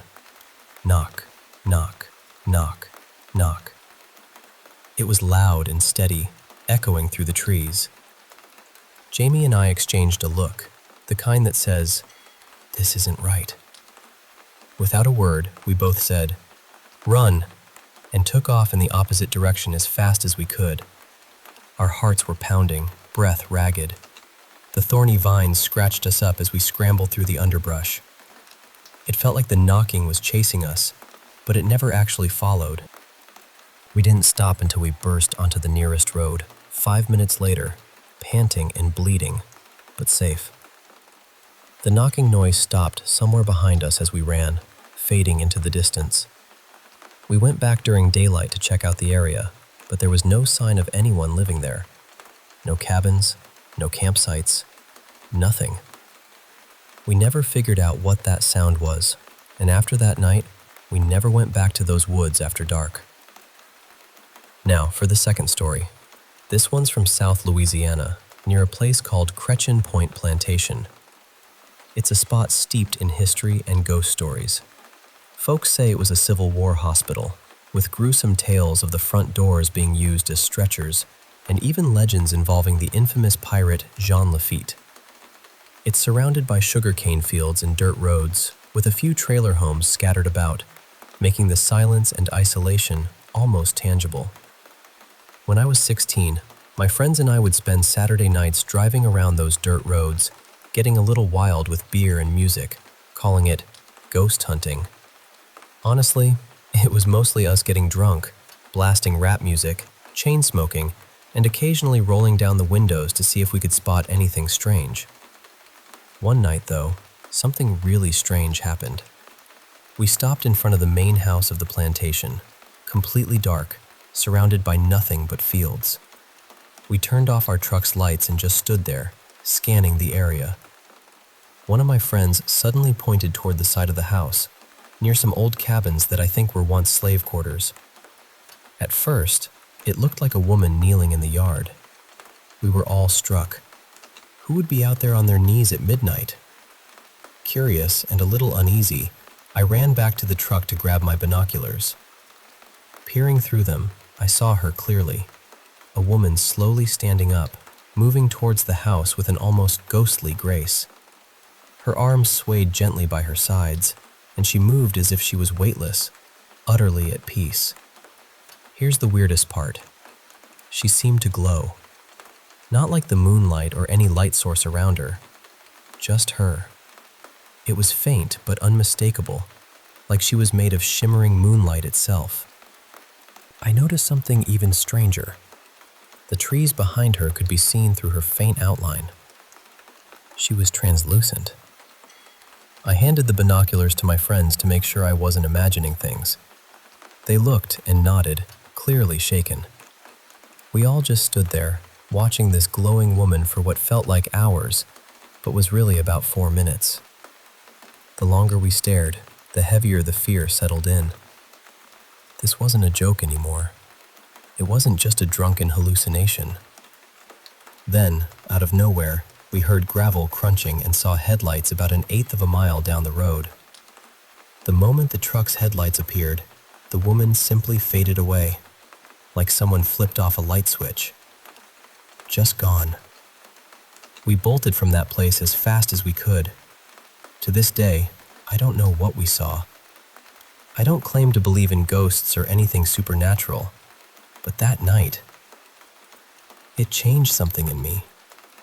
It made me question what's out there beyond what we can see or understand. So that's my story. 2 nights, 2 strange encounters that left me with more questions than answers. Maybe you think it's just stories, or maybe you believe something more. Either way, I hope these tales give you a little chill and a lot to think about. Thanks for listening.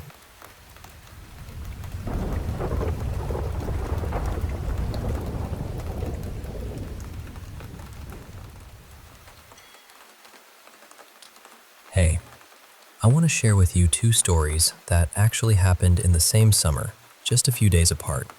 I'll start with the first one. It's about a night that really stayed with me, and I want you to feel like you're right there with me. So, a bit of backstory first. My sister, her name's Lily, she's 29, and I'm 21. We come from this huge family, lots of cousins, and even more kids running around. Back in 2018, our grandparents passed away. They were the heart and soul of our family, really, the pillars everyone leaned on. Their house, it was ours, you know? Most of us grew up there, and it's where the whole family gathered for every holiday, birthday, you name it. Losing them was tough. Everyone was still wrapped up in that sadness, trying to find a way through it. Now, on to that night. I was home alone. Lily was working late, and I was stuck there because my mom and aunt had locked the wooden back door, but not the glass one behind it. Problem was, I didn't have the keys to lock that glass door, so technically, someone could come in from the front, but not the back. My mom and aunt hadn't gone grocery shopping yet because Lily and I were watching our little cousin, Emma, who's only 4. If they left, she'd notice and probably cry, so no one left the house. I decided to just chill out, playing a game on my phone to pass the time. Then, out of nowhere, I started hearing a guitar. It was so faint that I had to bring the phone closer to my ear to be sure. At first I thought, maybe my phone volume is low? But I realized I had it on silent. Confused, I walked out onto the balcony to see if anyone was playing guitar outside. The street below is lined with restaurants, and it's pretty normal to hear music coming from there. But tonight, there was no one with a guitar. I tried to convince myself it was just my imagination, maybe an auditory hallucination. First time it ever happened to me in 21 years. It made some kind of sense, right? Then, after a bit, I started hearing chairs moving downstairs. Now, this wasn't totally strange because we have 4 cats who love napping in those chairs. But the weird part was, 2 chairs were moving at the same time. I shrugged it off, telling myself it was just the cats. Then, there was a knock on the glass door. I froze. I looked down from the stairs. No one was there. I didn't even want to go downstairs, so I hurried upstairs to check the balcony again. No one. I moved to the other room above the wooden door. Still nothing. The people who use that door are elderly, and they always take their time walking, so if someone had come in, I would have heard them. I lay back down on the bed, trying to shake off the creeping feeling that something wasn't right. And that's when I heard it, Emma's laugh, coming from downstairs. The sound was so clear, so innocent, but it made me stop in my tracks. I didn't move. My heart was pounding, and I texted a friend, telling her I was scared. I told her the house is big, 2 floors, and to calm myself down, I decided to give her a little video tour. I swear, I've never felt so brave in my life. You see, my sister, my dad, and one of my cousins have all had encounters with ghosts, so I do believe in them. But still, I wanted to check anyway. I switched on every single light as I moved through the house. By the time I reached the bottom floor, there was no one there. No sign of Emma. I went back upstairs, took a deep breath, and turned off all the lights. Aunt gets annoyed when lights are left on for no reason. After a while, everything was silent again, just the normal house sounds until my mom and aunt came back from the supermarket. It was a long night, and honestly, I felt like I was being watched the whole time. Okay, now for the second story. This one is from my friend who's Native American. He's a mix of Oglala Lakota, Navajo, Apache, and Cherokee. His name's Jason. It's a bit complicated with all the tribes, but Jason is deeply connected to his heritage, and his girlfriend, who's Chickasaw, is just as involved.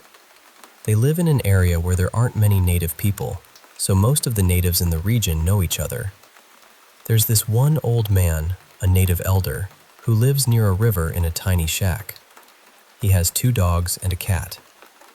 On the surface, he seems harmless, but Jason and his girlfriend both felt uneasy around him. He's known for doing bad medicine, and he even bragged about being a shapeshifter. Jason went to visit the shack once with his girlfriend to get a charger she had lent the old man. The place was creepy from the start. The dog was chained to an umbrella, panting like it was scared. The cat was skinny and hiding under an old pickup truck that hadn't moved in years, and there was a little chicken coop nearby. When the old man finally arrived, he invited them inside. The shack was cramped and smelled stale. The pit bull inside was barking uncontrollably, so the old man let it out into the yard. He showed them a biscuit recipe, a drum that supposedly plays itself at night unless covered with a blanket, and then they stepped outside to talk. That's when things got dark. The old man spoke about using his medicine to kill people long ago. His eyes, Jason described them as dead, black with a silver ring around them, the kind of eyes that chill you to the bone. Jason and his girlfriend left as soon as they could, taking the charger with them. A couple of weeks later, Jason was driving home around midnight. His car has bright HID headlights, so he could see far ahead. As he pulled into his driveway, he got out to grab something from the passenger seat. That's when he noticed a huge, scraggly canine standing in the gravel, as tall as his mailbox. His hair stood on end like he'd been shocked. One second the dog wasn't there, and the next it was locked onto him, watching his every move. Jason yelled at it, and the creature moved a little further down the road, still watching him, then started coming closer. He shouted again, grabbed something from his seat, and when he turned back, the dog was gone. No noise, no trace. That, he said, was what it's like to encounter a skinwalker. It's not just about snapping twigs in the woods or strange noises. Sometimes it's silence, and the sudden, terrifying presence of something that shouldn't be there. Both stories, they stick with you, don't they? The eerie silence, the unexplained sounds, the eyes that see too much. Makes you wonder about what lurks just beyond the edge of what we can understand.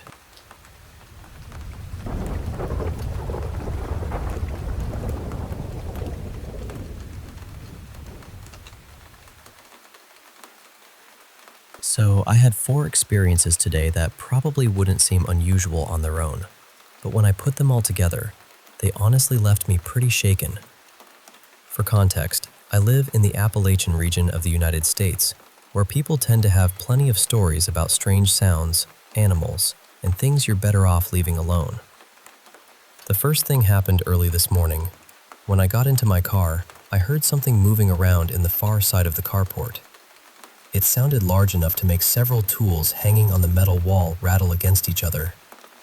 I couldn't actually see what it was, but I immediately got this heavy, sinking feeling in my stomach. I didn't investigate. I just started the car and left as quickly as I could. Later, after my shift ended, I heard an awful screeching sound outside. The best way I can describe it is a crow's cry mixed with the buzzing shriek of a cicada. I work near loud industrial equipment, so the first couple of times I heard it, I assumed it was coming from one of the machines. But the third time, I was much farther from the building. The machinery had faded into the background, and I could hear the sound clearly. It definitely wasn't a machine. I hurried to my car, got inside, and locked the doors. Whenever something frightens me, I have this terrible habit of looking up into the trees, even though people around here always joke that you're not supposed to do that. There was a large tree above the parking area, and part of its trunk looked exactly like a skull. The markings in the bark formed deep eye sockets, a nose, even the shape of teeth. I sometimes experience visual hallucinations, so I pulled out my phone and tried to take a picture. The strange part was that I could still see the skull with my own eyes, but I couldn't find it anywhere on the camera screen. That scared me enough to leave immediately. I met a few friends for dinner later that evening, and while we were sitting together, I searched for explanations for the screeching sound and the skull-like image in the tree. One of the automated search summaries suggested that things like that could be interpreted as warnings or messages from ancestors. I know those summaries aren't always reliable, but the idea stayed in my head.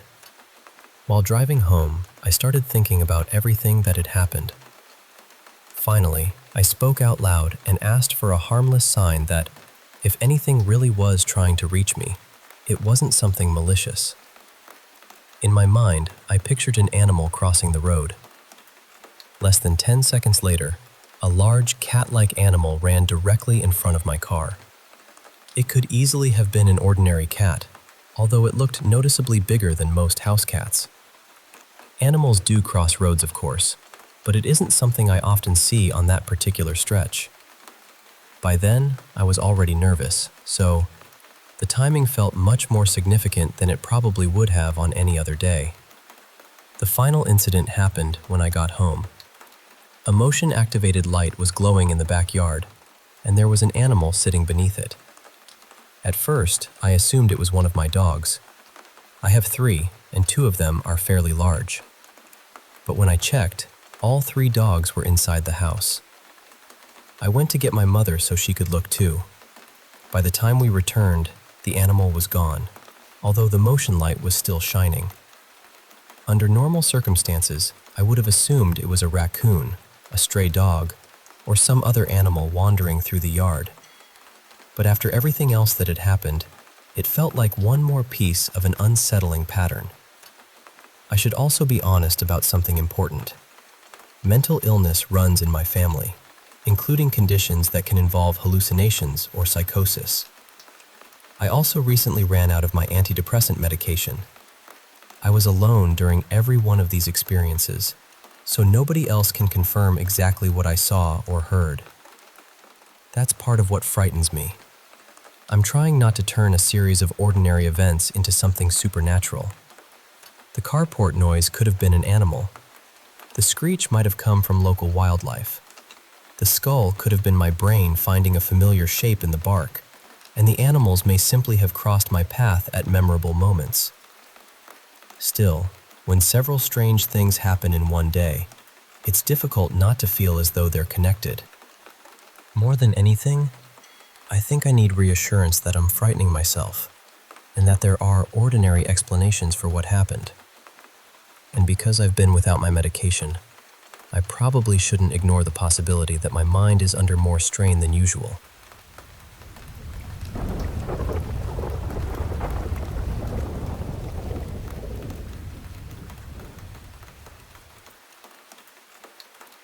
I've carried this memory with me for almost my entire life. I was around 3 years old, still a little unsteady on my feet, but somehow very aware of what was happening around me. That's one reason I always tell people to be careful about what they do around children. Even when a child is too young to explain what they're feeling, I believe some part of them still understands. They may not remember every detail later, but the experience can stay inside them. That day, My mother left me with my father, and my father placed me in the care of a family acquaintance they trusted. At some point, this woman left me alone in a hidden part of the yard where nobody could easily see me. I don't know what she intended, and I may never know. I only remember being alone. There was a gate nearby, and something about it fascinated me. I had only recently learned how to walk, but I started moving toward it. I felt strangely drawn to whatever was on the other side. Then I heard a voice say, "No." It wasn't loud, but my whole body listened.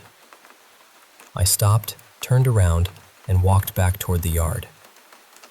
The grass looked vivid and beautiful, almost glowing in the sunlight. I sat down and began running my fingers through it. Because the grass was tall enough to hide me, I felt protected there, as though I was being kept safe until someone found me. That was when I saw the blue figure. It looked like a person dressed in clothing from an ancient time, with fabric wrapped around its head and shoulders. Its entire presence shone in a brilliant shade somewhere between cobalt and sapphire. The color was so bright and alive that I still struggled to describe it. The figure had a face, and it was the most beautiful face I had ever seen. Even as a small child, I remember thinking, I want to look like that someday. There was something both gentle and powerful about it. Then another figure appeared. This one reminded me of the Grim Reaper, although it carried no staff. Its clothing was dark, and its face looked like a shadow with no visible features. It didn't look at me. It went directly to the blue figure. I couldn't hear the dark figure speaking, but somehow I understood what it wanted. It was asking permission to take me. The blue figure answered, "No, she still has a purpose here. There are things she has to complete." Then it looked directly at me, pointed toward the gate, and said, "You heard that. Do not go into the road, all right?" It felt as though the figure knew I could hear and understand it. It wanted me to know that the moment was real to me, not simply a passing dream. Before it disappeared, it told me that we would speak again. It said it would explain what was going to happen in my life. I believe that conversation happened, although most of it has faded. I only remember fragments. Some of the things I vaguely recall later seems to come true. One message stayed with me more clearly than the others. The figure told me that my future would become so beautiful that I wouldn't be able to imagine it yet. It spoke about transformation, restoration, and receiving things I had deeply longed for. It said that even if I tried to picture how good my life could become, I still wouldn't fully believe it. It also told me that people would need me. It said I would help many young women who had survived experiences similar to mine. Sometimes that message comforts me. Other times, I question everything about it. I don't see myself as someone especially important.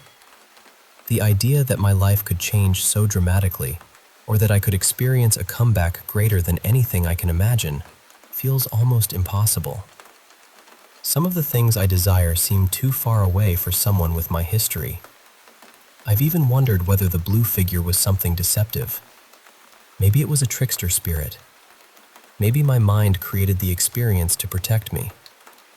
Sometimes I've had darker thoughts, wondering whether someone who disliked me could have somehow appeared in that form just to fill me with false hope. I honestly don't know how any of this works. After that day, I only remember 2 other experiences that felt supernatural. The first happened when I was around 7 years old. My brother was standing on the other side of my bedroom door, teasing me while I tried to make him leave me alone. It was the middle of the day, and the house was full of light. Suddenly, I saw the same shadowy, grim reaper-like figure rush past him and disappear toward the back of the house. I became terrified and immediately pulled my brother into the room with me. Around that time, I had heard the biblical story about the angel of death passing over homes marked with the blood of a lamb. I grew up in a Christian household, and stories like that stayed in my mind. Because I was a deeply spiritual child, I asked my mother to place blessed oil around the doors to our bedrooms. I remember becoming upset when she didn't want to put it on every entrance to the house. Maybe it sounds like a child mixing imagination with Bible stories. I understand that possibility. But what frightened me was that the shadowy figure seemed to pass through every doorway and leave through one of the doors that had not been marked with oil. At that age, I wasn't constantly thinking about spirits or death. Most of the time, I was thinking about dolls, cartoons, glitter, and whatever game I wanted to play next. Spiritual things usually only entered my mind when my mother gathered us for prayer or Bible reading. The second experience happened while I was playing with my dolls in a brightly lit bedroom. Without looking behind me, I reached back to grab one of them. Instead of touching a doll, I felt a hand. It felt like the hand of a grown man. It was warm, solid, and completely physical. I turned around and saw it for a moment. My first thought was that my brother must have been hiding nearby and trying to scare me. I looked under the bed, behind the furniture, and around the room. Nobody was there. The hand had looked and felt completely human. After that, I prayed and asked God not to let me see anything like that again until I was ready. I'm 22 now, and I haven't seen another figure physically since I was a child. I still pray that I won't experience anything like that again unless I'm prepared for it. But I continue to think about the blue figure. I want to know whether I can trust what it told me. The future it described sounded beautiful.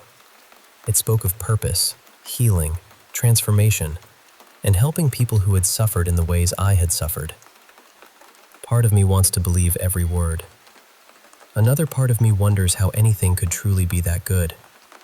I've lived through painful things. I know the world doesn't always give people everything they hope for. So I remain somewhere between faith and doubt. Maybe the figure was a spiritual protector. Maybe it was a memory shaped by the mind of a frightened child. Maybe the message wasn't a promise that I would receive everything exactly as I imagined, but a reminder that my suffering wouldn't be the end of my story. I still don't know. I only know that, on a day when I was small, alone, and walking toward danger, something told me to stop. And I listened.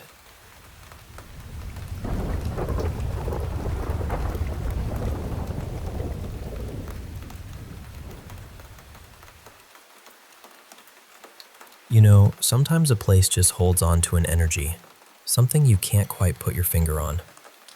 When my family and I moved into our second house, it was brand new, untouched. No history, no stories. Yet, from the moment we stepped inside, I felt this strange, eerie vibe creeping under my skin. It was like the house was breathing quietly, holding secrets. I remember my grandma staying in what we called her room, the second master or guest room. She mentioned, almost casually at first, that she kept hearing this old-fashioned telephone ringing from the closet. Now, no one's phone went off that night, and it wasn't like the closet had any wires or gadgets, just that distinct ring echoing softly. At first, we chalked it up to an odd coincidence, maybe the house settling. But over the years, anyone who stayed in that room heard it too, every single time. It wasn't just the phone sounds. After some years, my sister and I weren't exactly getting along, and to keep the peace, my mom decided the guest bathroom, right next to that guest room, would be my bathroom. It was a small step to avoid the endless arguments over stuff and space. But at night, I refused to use that bathroom. Instead, I'd sneak over to my sister's bathroom, even though she'd tease me for it. The guest bathroom gave me the creeps. When I showered there, I'd hear my name being called, soft but clear, like a whisper slipping through the steam. Then there'd be knocking, faint, deliberate, coming from the guest room closet. The bathroom wall ran alongside that closet, so the sounds felt close, like someone was just on the other side. And the door? Sometimes I'd hear the doorknob turning, like someone was fiddling with it, testing if it was locked.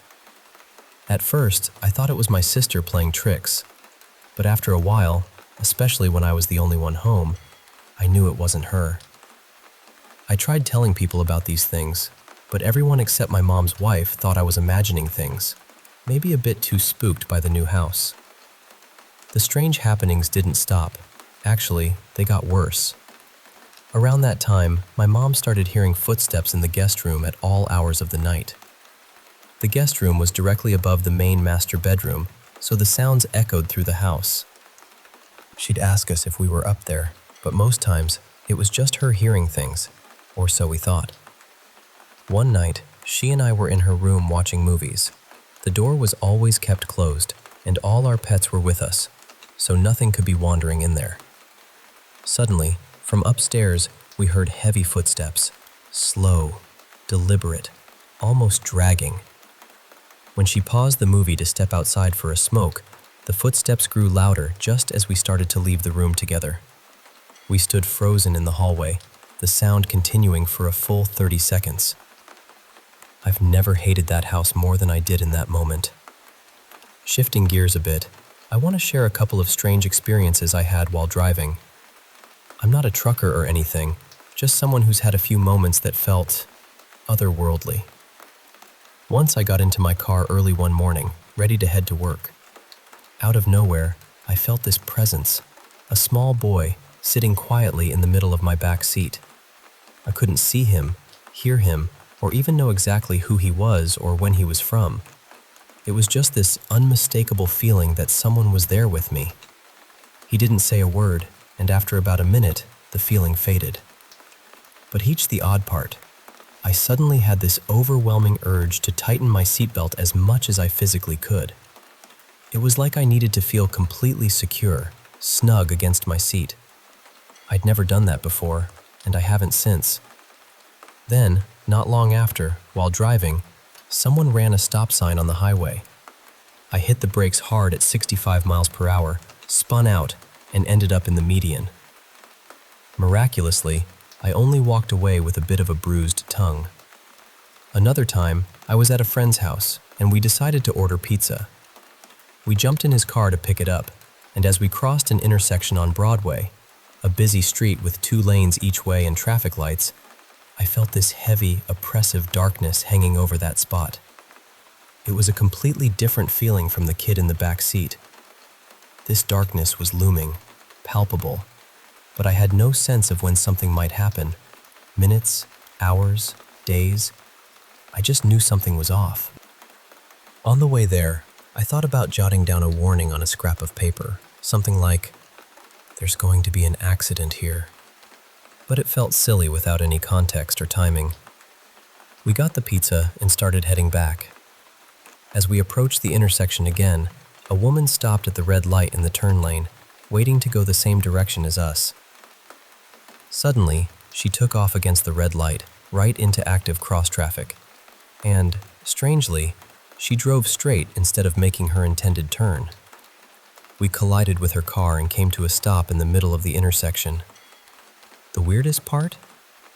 When I asked her why she went through the light, she genuinely had no idea. It wasn't a conscious choice, she was just compelled. Looking back, these events happened when I was a teenager, between 16 and 18, and now, almost 40, I realize these moments were unique, isolated instances. They weren't gifts or regular occurrences, just fleeting brushes with the unexplainable. Sometimes I wonder if I'd have another experience if I ever had another accident, but I'd really rather not test that theory. So yeah, places and moments sometimes carry a weight we can't see, but can feel deep down. And while I can't explain it all, I know those experiences left their mark on me. A quiet reminder that the world holds more mysteries than we often realize.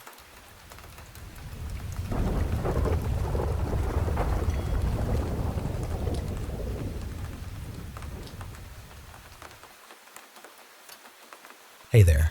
I want to share some stories that have really stuck with me. Moments where the ordinary suddenly felt very strange, even a little frightening. I haven't believed much in supernatural stuff before, but these experiences make me wonder. So, about a year and a half ago, my partner and I were on a vacation in Eastern Europe. We stayed near a small village, just a tiny spot, maybe 400 people, mostly older folks, and surrounded by deep, endless forest. We arranged to stay the last couple of nights at the house of a distant relative who lived just outside the village. The first day there was normal, peaceful actually, but on our last night, the relative told us they had to leave to visit another family member, so we'd be alone in the house. We weren't in the house much during the day, only returned around 7 or 8 in the evening. The moment we stepped inside, something felt off. It's hard to describe, but both of us felt this intense, chilling fear. The house was quiet. No strange noises, no voices. Just this overwhelming sense of dread that came out of nowhere. We went outside to breathe some fresh air, hoping it would help, but it didn't. When we came back in, the feeling stayed, like something terrible was lurking just beyond the walls. We even thought about packing up and driving home, though the thought of that 450-kilometer journey when we were so tired was daunting. Eventually, we locked the doors and tried to sleep, but no matter how hard we tried, we couldn't shake that feeling. We sat in silence, listening for any sign of what might be there. Nothing, just that awful, creeping fear. I still get goosebumps thinking about it. It was like the house itself was warning us. By morning, we packed up quickly and left. We never told our relative about how scared we were. No explanation, no clue why that night was so different. Now, shifting to another story, this one's a little closer to home, Massachusetts to be exact. I moved into a brick house built in the 1920s, set back from the road with a gravel driveway that's a bit of a hassle for deliveries. Behind my house stretches a huge conservation forest, full of wildlife. Bears with their cubs, deer, bobcats, owls. The woods are alive, but they've always felt a bit mysterious to me.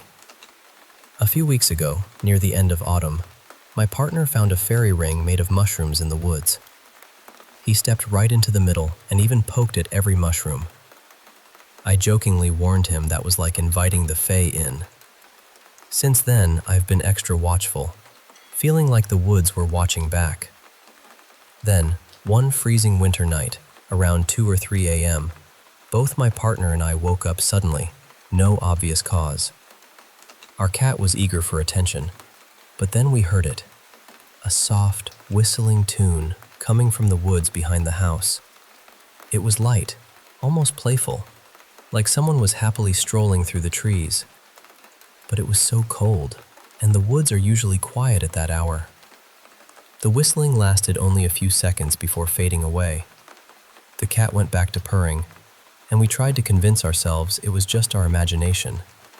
Still, I can't shake the feeling that the woods were alive with something else that night.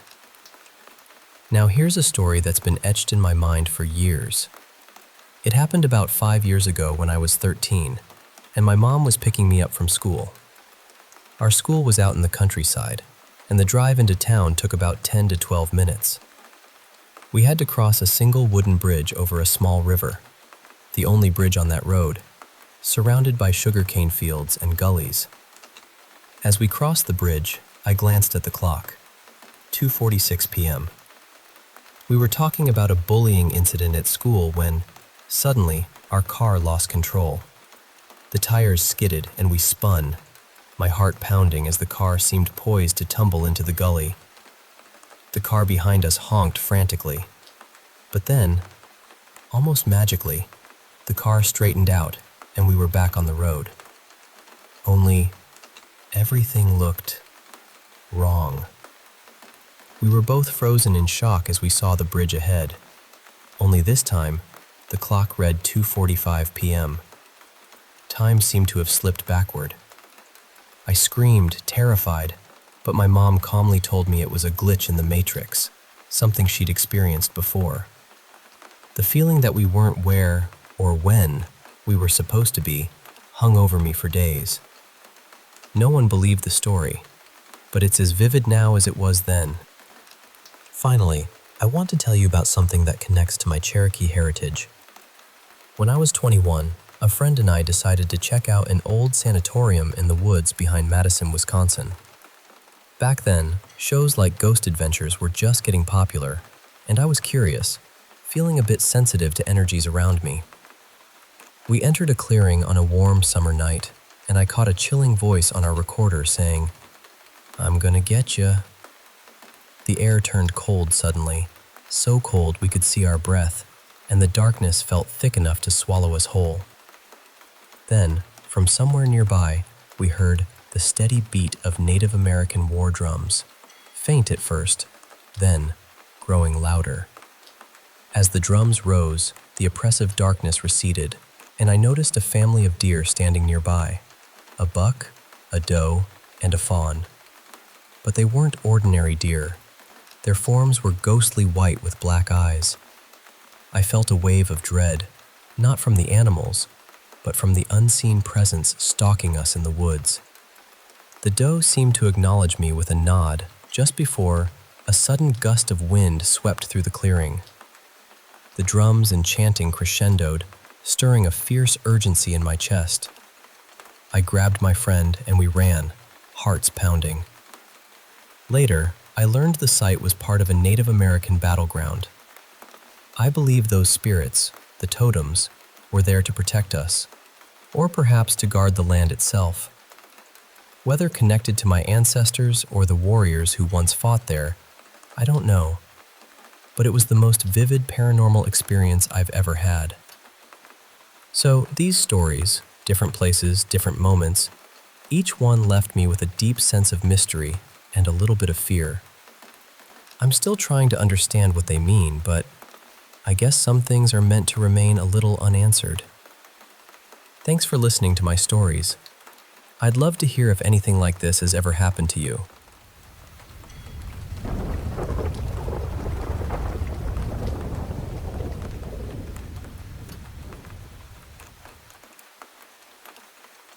Hey there, I want to share a story that's been with me for a long time.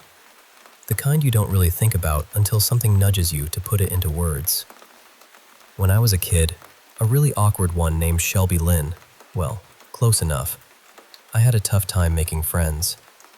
So I found solace in the Angeles National Forest, just outside my small hometown of Wrightwood, where I lived with my grandmother.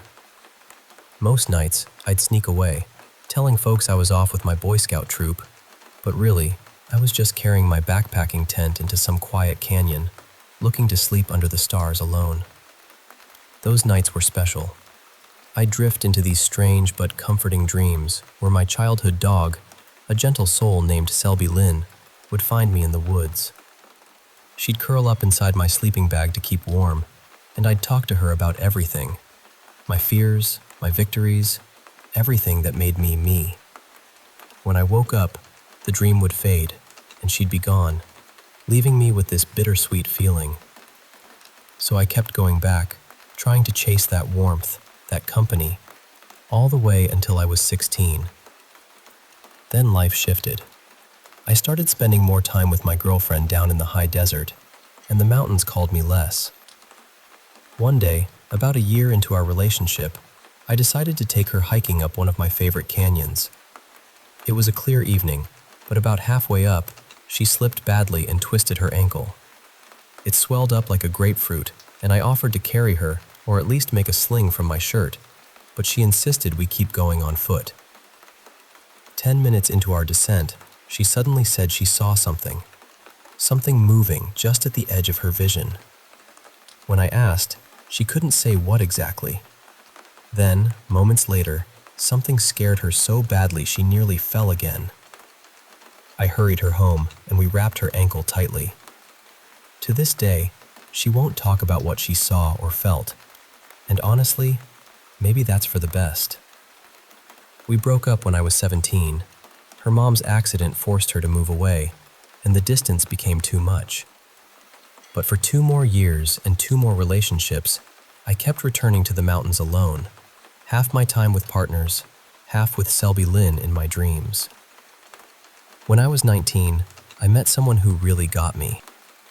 I thought maybe she'd understand what happened in those woods.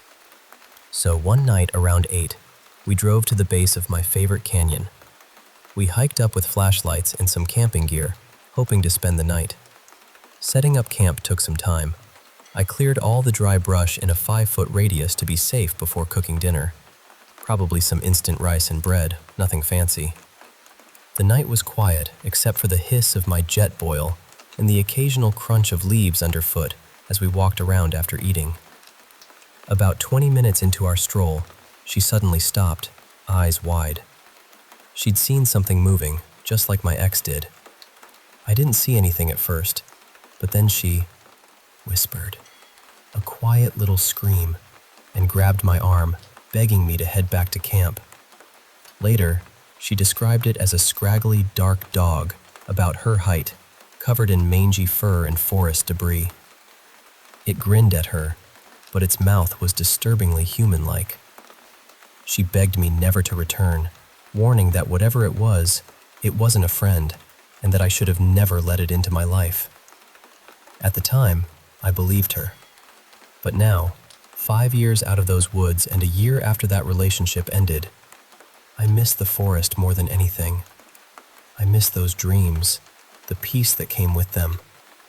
I want to go back, just one night, to feel that safety and comfort again. But I wonder, was she right? Is there something dangerous lurking there?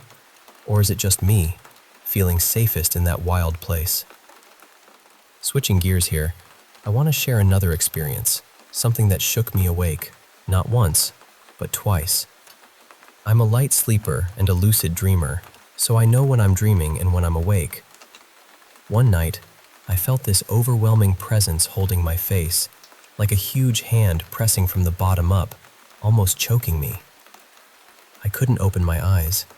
Trying only made the numbness spread, prickling like a million needles but not painful, more like a tickle. It turned my head slowly to the left and I felt watched, studied. I don't know what it was, or if it was even alive, but it felt alive. There were no sounds or smells, just that heavy pressure. I fought for what felt like 10 or 20 seconds before I could open my eyes, and there was nothing but my dimly lit room and the streetlight peeking through the curtains. I flicked on my light and saw nothing unusual. Oddly, I went back to sleep with the light on.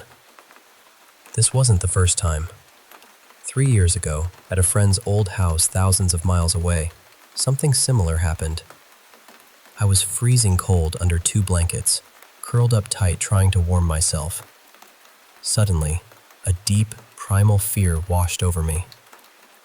Just as I was drifting off, I felt a chill run down my spine and something pass over me. At the same moment, a loud whisper, a heavy sigh right in my ear, and a momentary weight on my back jolted me awake. I flipped on the light and stayed up the rest of the night. I'm not one to believe in ghosts or supernatural things easily. Maybe it was my mind playing tricks, but it felt more than that. Real and terrifying. I'm sharing this because I'd love to hear what you think it could be and how to stop it from happening again. And there's one last piece from my childhood home in Hot Springs, South Dakota. We lived in a small 3-bedroom house built in the 1800s, filled with memories I still hold tight, strange ones that my parents remember too. I once saw a shadow crossing a bedroom wall, a man waving at me through the faint glow of a street lamp. It didn't scare me. It seemed friendly, like a silent hello from someone watching over me. There was this one fancy yellow lava lamp I loved.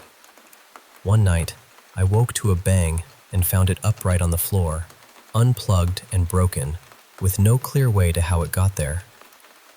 My parents blamed me, but I know what I saw. One eerie night, a chandelier-like orb floated out from the wall and onto my bed, pulling back my blankets slightly. It scared me enough to wake my parents, though nothing else happened. Our dogs, 3 of them, once heard a voice from a vent. An old woman's voice, rough and speaking to them as if I wasn't there.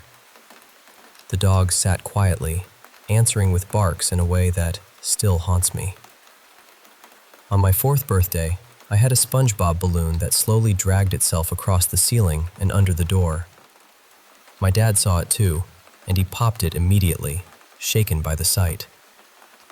My parents had their own experiences. A toy that talked when no one pressed the buttons, saying hello when they entered the room and goodbye when leaving. The same toy that even my grandma despised. That furry dog, the one I can't quite remember the breed of, growled at night and was found locked in closets multiple times without explanation. It even turned on me once, nearly injuring me badly. We had to put it down, but I always found it strange how it acted so differently from the other dogs. All these memories feel so vivid, so real, even though I was young. The house had a history. The previous owner died there, like many around town, and I think whatever was there was more protective than harmful, watching over me and my little sister. Looking back, the friendly wave, the communication through the toy, even the way it locked up the dog that became dangerous, it all feels oddly comforting. I just wanted to share these stories and see if anyone else finds them believable or has had similar experiences. Because sometimes, the things that seem strange or scary might just be something or someone looking out for us.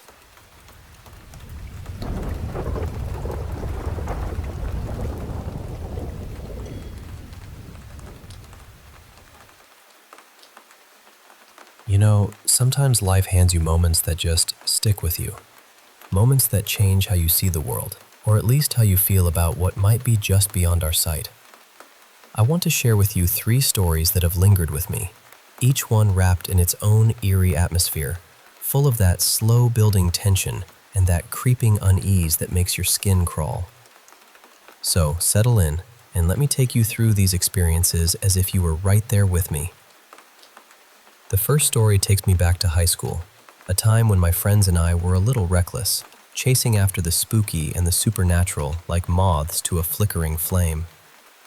We were that group of teenagers who thought it was thrilling to wander through cemeteries under the cloak of night, or visit those little haunted spots around our tiny town, hoping to stir up some ghostly legend or eerie encounter. We had no idea we were inviting something much darker than fun. One chilly autumn evening, we found ourselves gathered in the old Victorian house belonging to my friend. Let's call him Ethan. This house was a character in itself. Creaky floorboards, drafty windows rattling against the wind, and shadows pooling in every corner. It was the perfect setting for what we had planned, a night with a Ouija board. We set the board in the center of the worn coffee table, surrounded by flickering candles that cast dancing shadows on the peeling wallpaper. For the first half hour, nothing beyond the usual slight movements of the planchette, those little pointer pieces that glide across the board, happened. It was all giggles and nervous glances, the yipical teenage bravado trying to mask the creeping tension. Feeling a bit cocky, I decided to ask the spirits a question that I was sure would prove the board was just a silly game. I asked, "What's my middle name?" Now, my middle name isn't something you'd find in any baby name book. My parents made it up, a unique string of letters that no one in our circle knew, let alone could spell correctly. But the planchette started to move. Slowly at first, then with a kind of certainty, it spelled out my middle name, perfectly.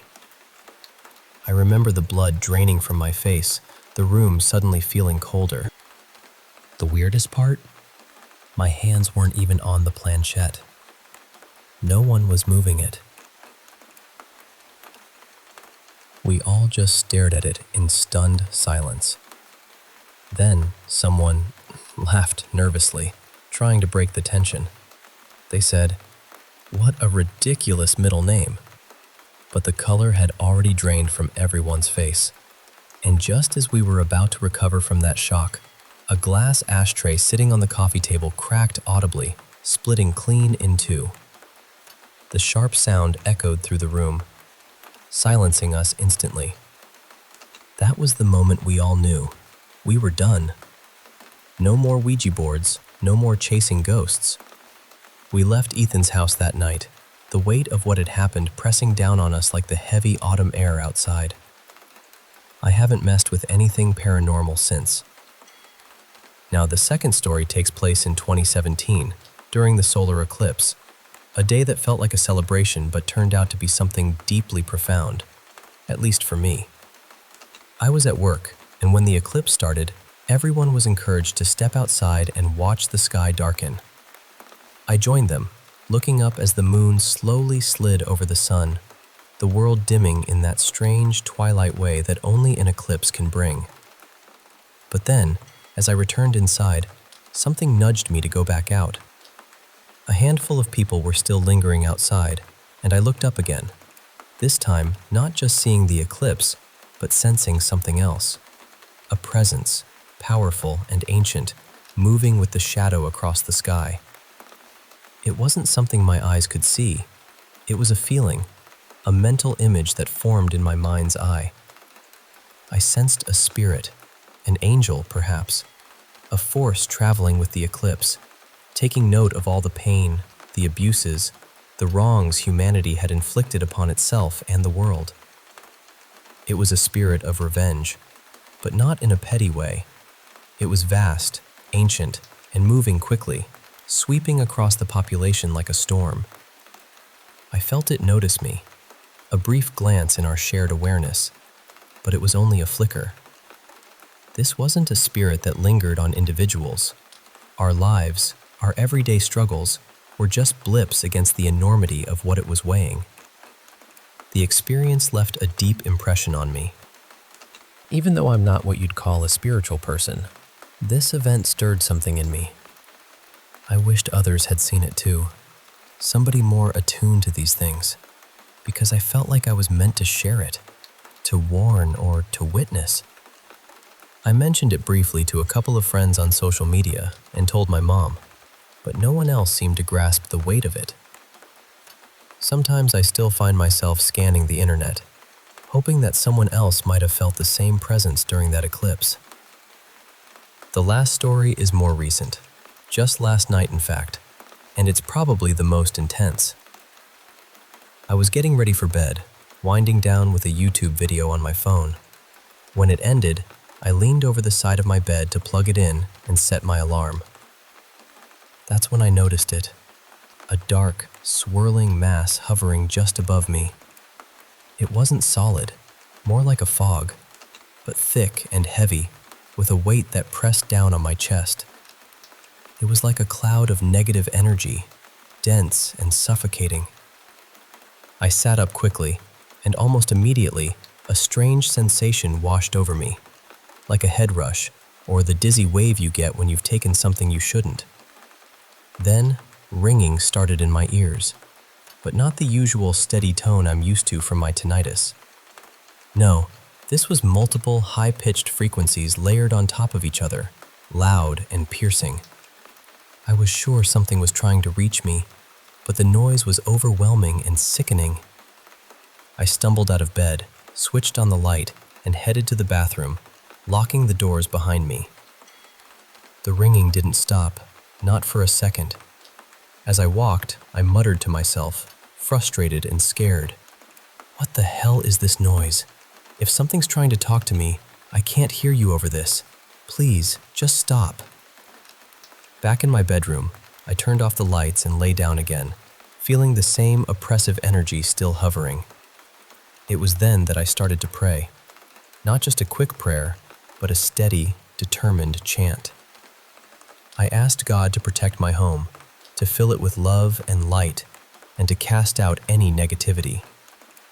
I pictured a radiant white light spreading through every room, shining brighter and stronger with every word I said. For about 10 minutes I kept at it, focusing on that light, willing it to push the dark energy away. Slowly, the atmosphere shifted. The heavy weight lifted, the buzzing in my ears faded into silence, and a warm, comforting presence filled the room. I felt safe again, like I could finally close my eyes and rest. One detail I remembered afterward was that our washer and dryer are in my bedroom. Yes, right there where I sleep. My roommate had been doing laundry earlier that night, and I'm planning to ask him if he was feeling off or carrying any bad vibes when he was in the room. Because while I can't control others' energy, I can at least talk to them about it. I know this might sound unbelievable or even a little crazy, but these kinds of experiences have been part of my life for as long as I can remember. Growing up, I often saw shadows and heard voices at relatives' houses. Now, at 28, I recognize the patterns and know how to fight back with prayer and light. The strange thing is, I've lived in several states, Michigan, Tennessee, Florida, and the weirdest, most intense episodes have happened in Tennessee and Michigan, places where I shared living spaces. Florida, where I lived alone, was much calmer. Maybe it's about the energies we share with others, or maybe I'm just more sensitive than most. Have you ever felt something like this? Something unseen pressing down, trying to communicate, but with a voice that's just noise. It's a lonely feeling, but sharing it helps. And maybe, just maybe, it helps push the darkness back a little more each time. Thank you for listening to these stories. They've stayed with me, and I hope they stay with you too. Not to scare, but to remind us all how much mystery still lingers, just beyond the edge of what we understand.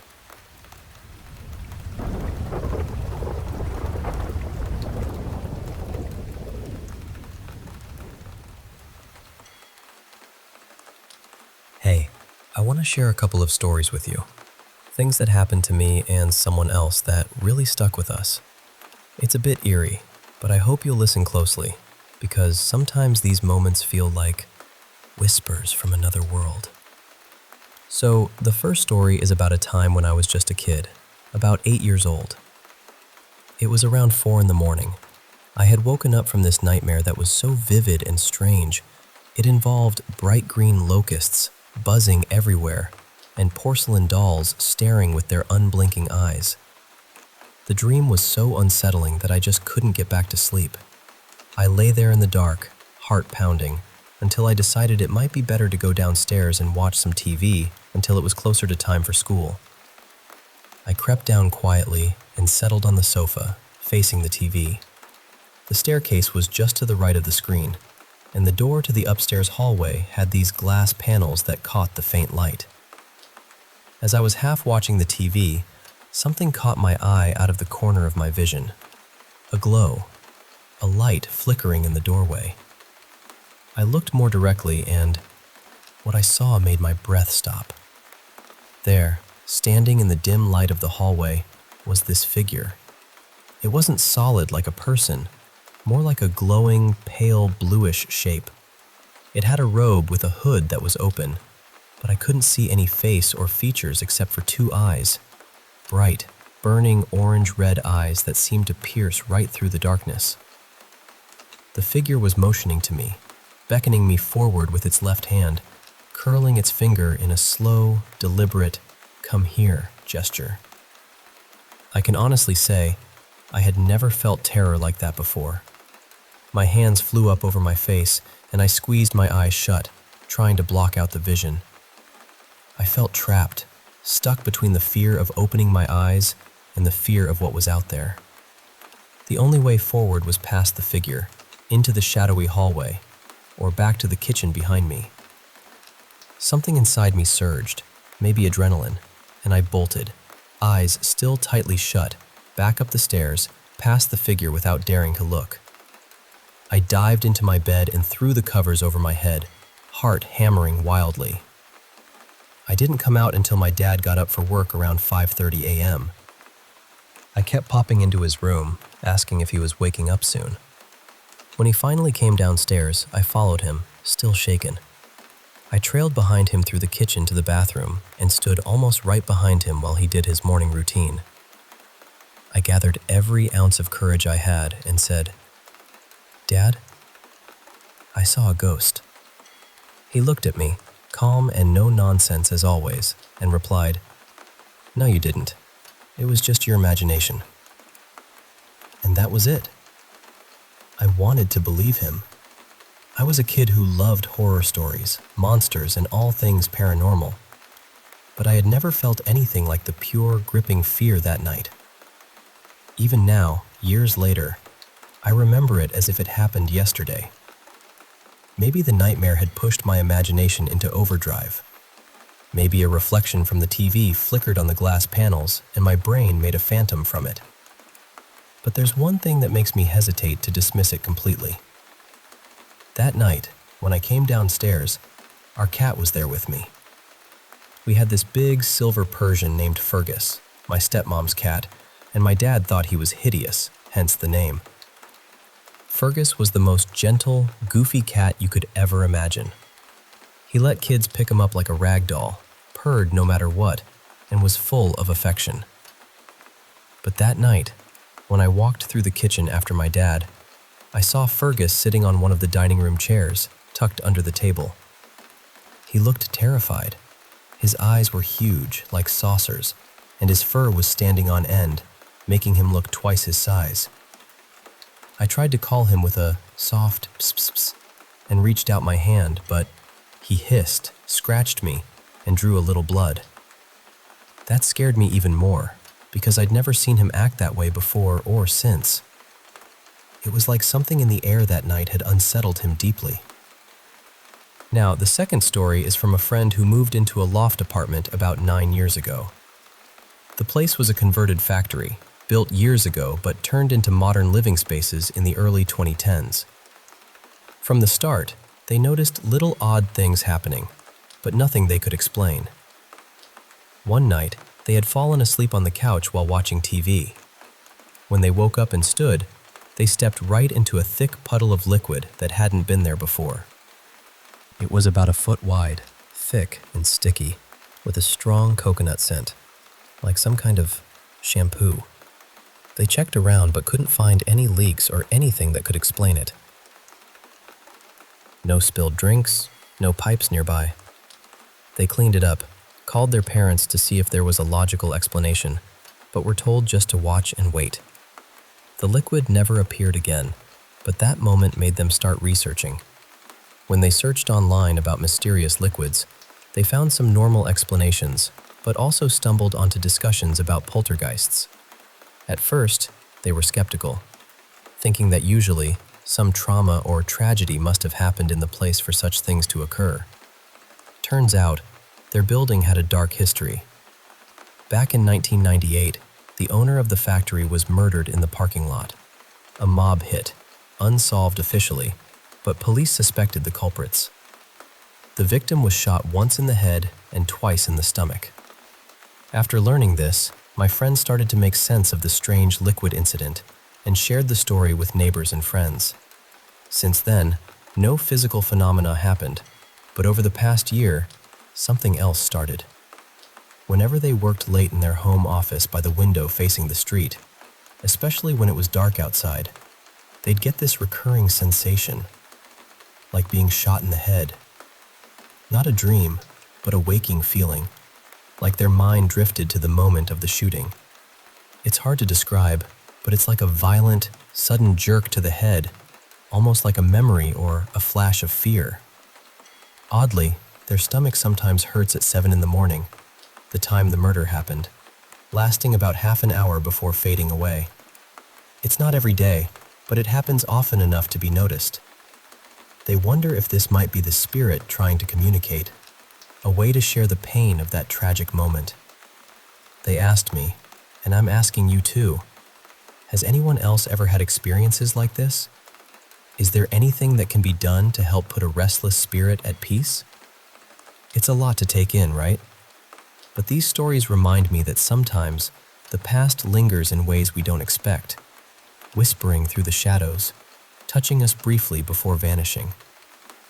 And maybe, just maybe, listening carefully is the first step to understanding.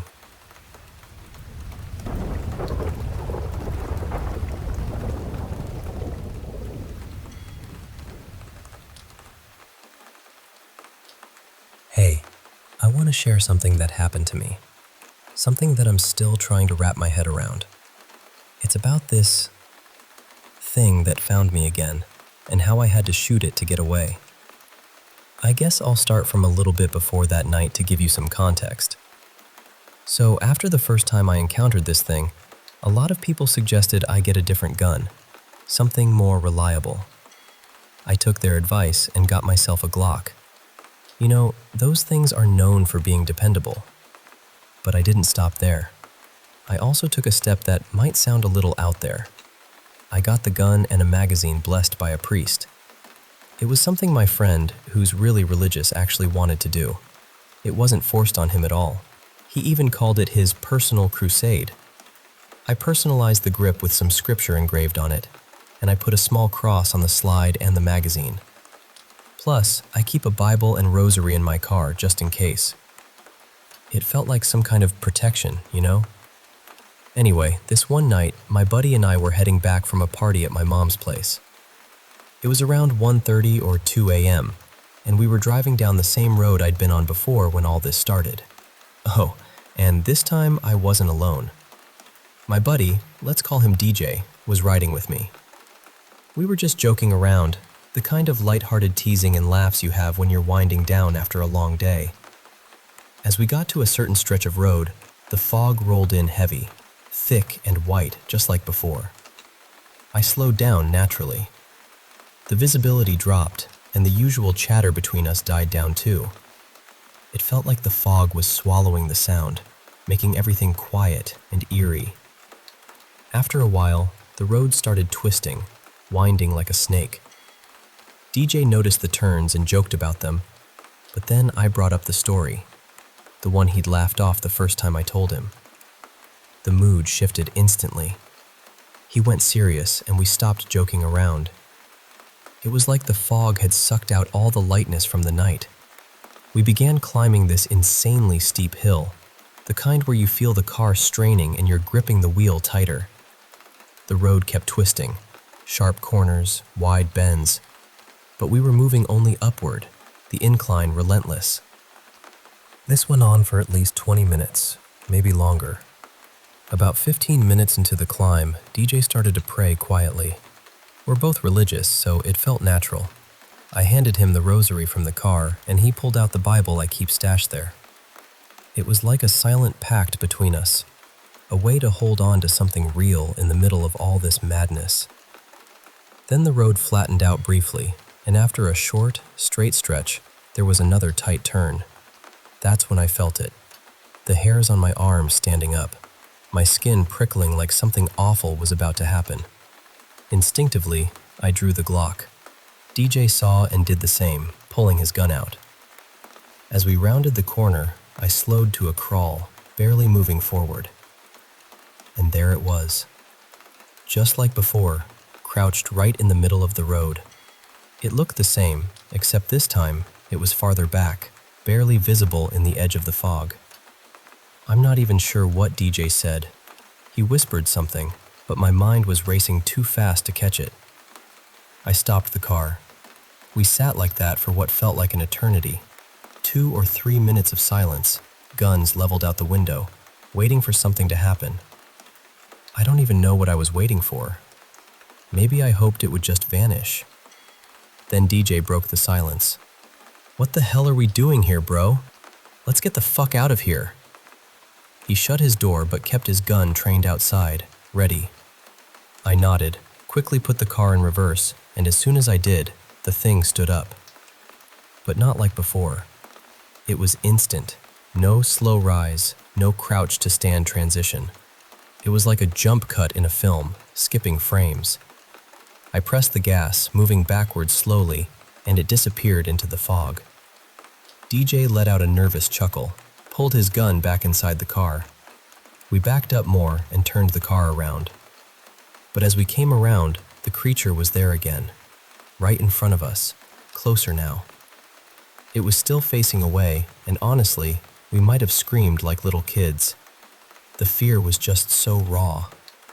But it didn't move when we did. I put the car back in reverse and floored it, backing up until the thing vanished into the fog again. DJ was yelling for me to get us out of there, and I told him I was trying my best. We pulled to a stop, getting ready to turn around once more, when DJ screamed again. I looked up just in time to see it facing us, full speed, mouth open but silent, arms spread out like it was reaching to grab the car's hood. Without thinking, I leaned out the window and fired. The Glock roared, and I emptied the whole magazine, not bothering to aim carefully. I just shot.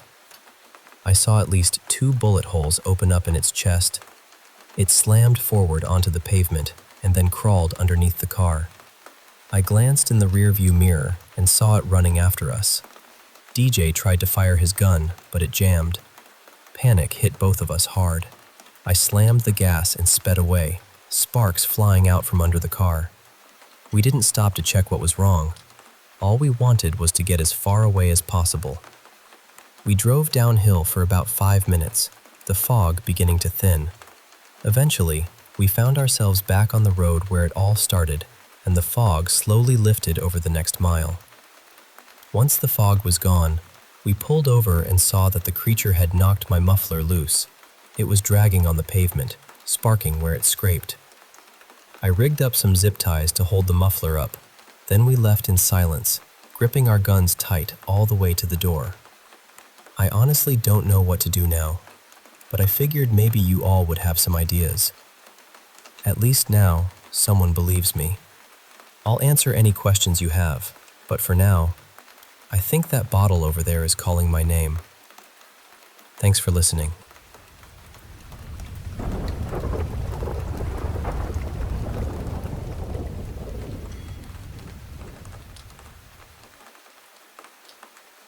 Hey, I want to share something that happened to me just last night, and honestly, I've never been more creeped out in my entire life. So picture this. I live alone on this farm perched on the side of a mountain in the middle of nowhere, deep in the heart of British Columbia's interior. There's no cell service at all, and my neighbors? Well, they're so far you couldn't shout loud enough for them to hear. It's a very solitary life out here. My little trailer sits right at the top of the property, next to an old barn, completely surrounded by forest stretching out in every direction, except for the narrow road that leads up here. The mountain itself, Mount Ida, has a long, rich history with the local indigenous people. Since I was a kid, I've heard stories that always end the same way. People who go up there get banished by the spirits because the mountain is too dangerous. Strange things have been seen and felt here, things that don't make a lick of sense. So last night, around 10:45 p.m., I suddenly hear the blaring of sirens racing down the road. Out here, sirens are a rare sound. I mean, in my 15 years living here, I've only ever heard one before, just earlier this week actually. So at first, I'm intrigued but not alarmed. But then, about 30 minutes later, the power cuts out completely. By this point, I was already in bed, the room pitch dark except for the faint glow from my phone. I only realized the power was out because my Wi-Fi vanished. Now, out here, no Wi-Fi doesn't just mean no internet. It means no connection to the outside world.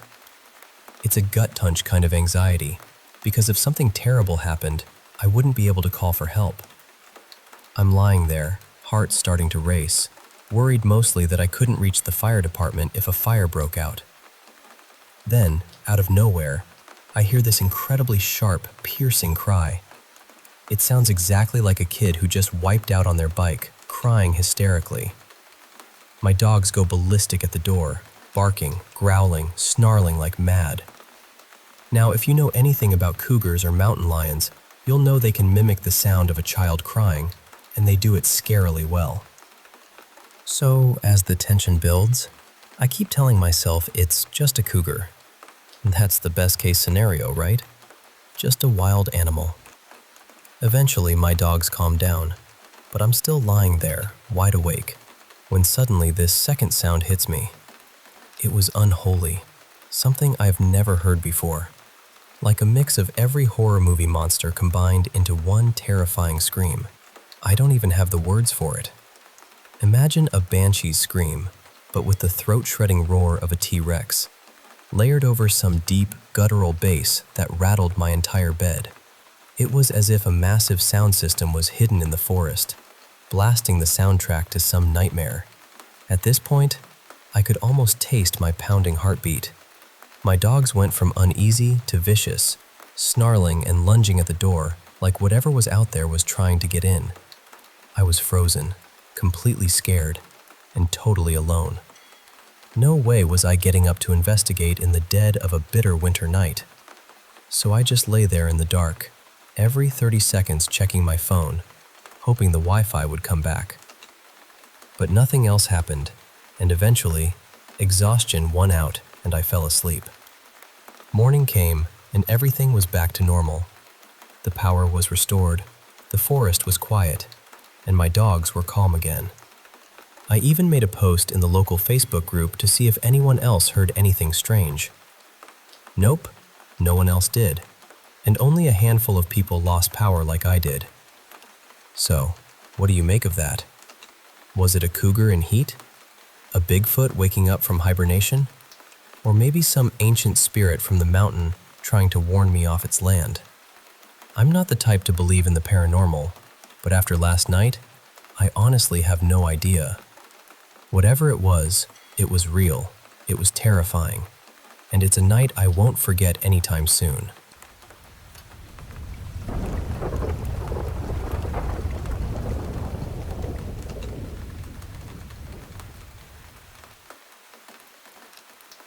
Let me tell you something that happened a few nights ago. I still haven't decided whether I should be telling anyone about it, because every time I say it out loud, it feels more real. I live alone on the 4th floor of an old apartment building near the edge of town. It's the kind of place where the pipes groan at night and the hallway lights flicker whenever the elevator moves. Usually, I don't mind. I've lived there long enough to recognize every creak and rattle. But about 2 weeks ago, something changed. I was washing a cup after dinner when I happened to glance through the kitchen window. Across the narrow courtyard was another apartment building, almost identical to mine. There was a man standing on one of the balconies. At first, I didn't think much of it.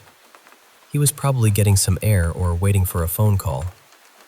But when I looked again several minutes later, he hadn't moved. Not even slightly. He stood with his arms at his sides, facing my window. The streetlights came on. Cars passed below. Someone walked a dog through the courtyard. The man never moved. I closed the curtains and told myself I was imagining things. The next night, he was there again.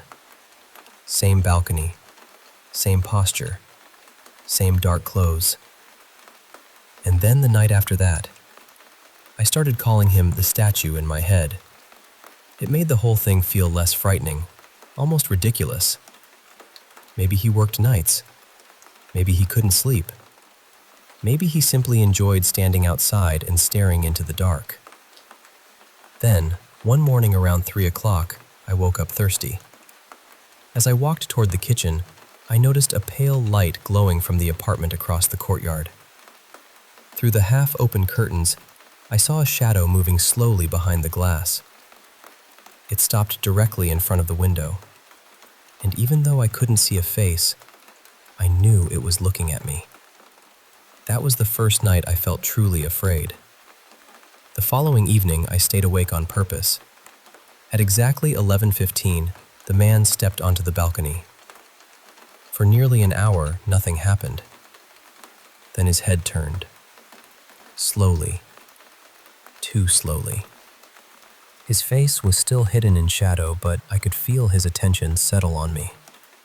It was heavy, almost physical, as though someone had placed a hand against the glass between us.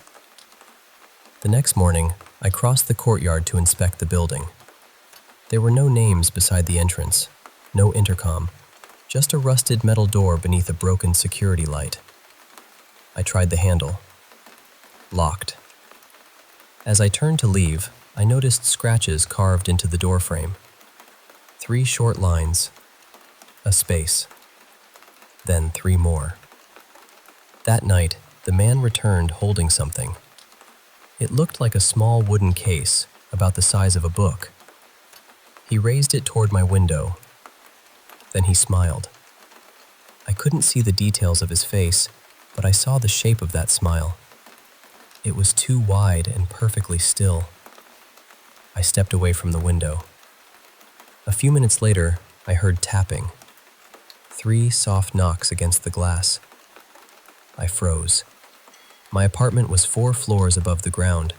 There was no balcony outside my kitchen window, no fire escape, nothing anyone could stand on. Still, the tapping came again. 3 knocks. A pause. 3 more. I called the police. 2 officers searched my apartment and checked the courtyard, but they found nothing. The balcony across from mine was empty.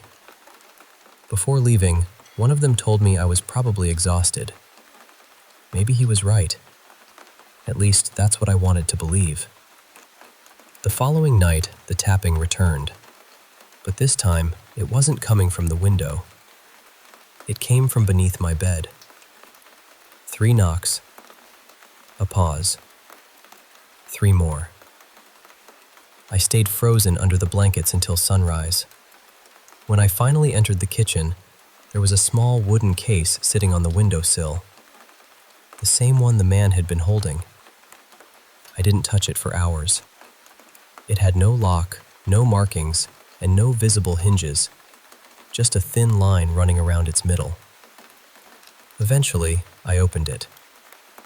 Inside was a photograph.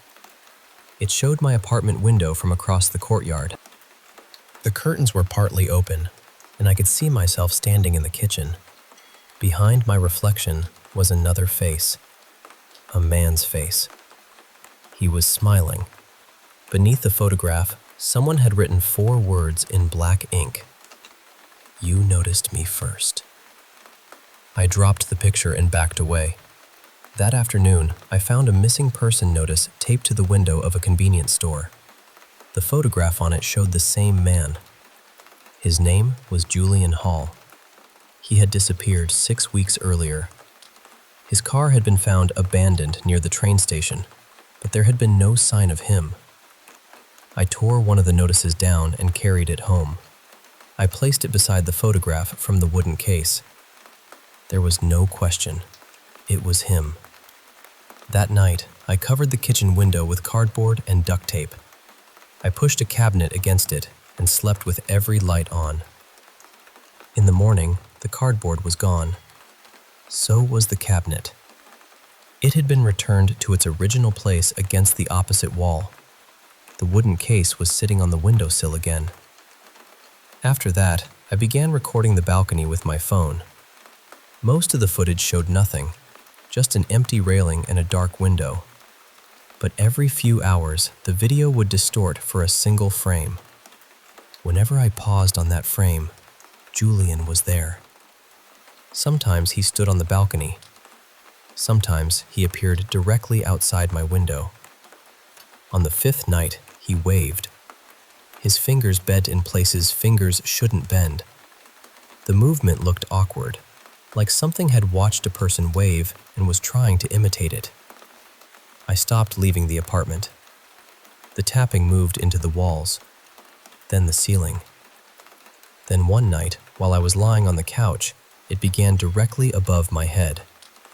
3 knocks. A pause. 3 more. Without thinking, I started speaking to him. I stood in front of the window and asked what he wanted. The man tilted his head. I asked whether he was Julian Hall. His head tilted farther. I asked him to leave me alone. That smile slowly spread across his face. The next evening, I made a terrible decision. I crossed the courtyard. The entrance to the opposite building was unlocked. Inside, the stairwell smelled damp and metallic. I used my phone as a flashlight and climbed to the 4th floor. The apartment facing mine had no number. Its door was open. I pushed it gently and stepped inside. The room was completely empty. No furniture, no pictures, no dust. There was only one large window overlooking my apartment. From where I stood, I could see straight into my living room. The lights were on. Someone was sitting on my couch. At first, I thought a stranger had broken in. Then the figure turned its head. It was me. Same clothes, same hair, same posture. But when it smiled, it had Julian's smile. I ran. I don't remember crossing the courtyard or climbing the stairs to my apartment. I only remember slamming my door and locking it behind me. The copy of me was gone. The wooden case was open on the floor. Inside was a new photograph. It showed the empty apartment across the courtyard. In the doorway stood a tall shape with too many arms and a face that seemed unable to settle into one expression. Beneath the photograph were two sentences. You noticed me first. Now we notice you. I tried to leave town the next morning. At the train station, the ticket machine printed Julian's face instead of a receipt.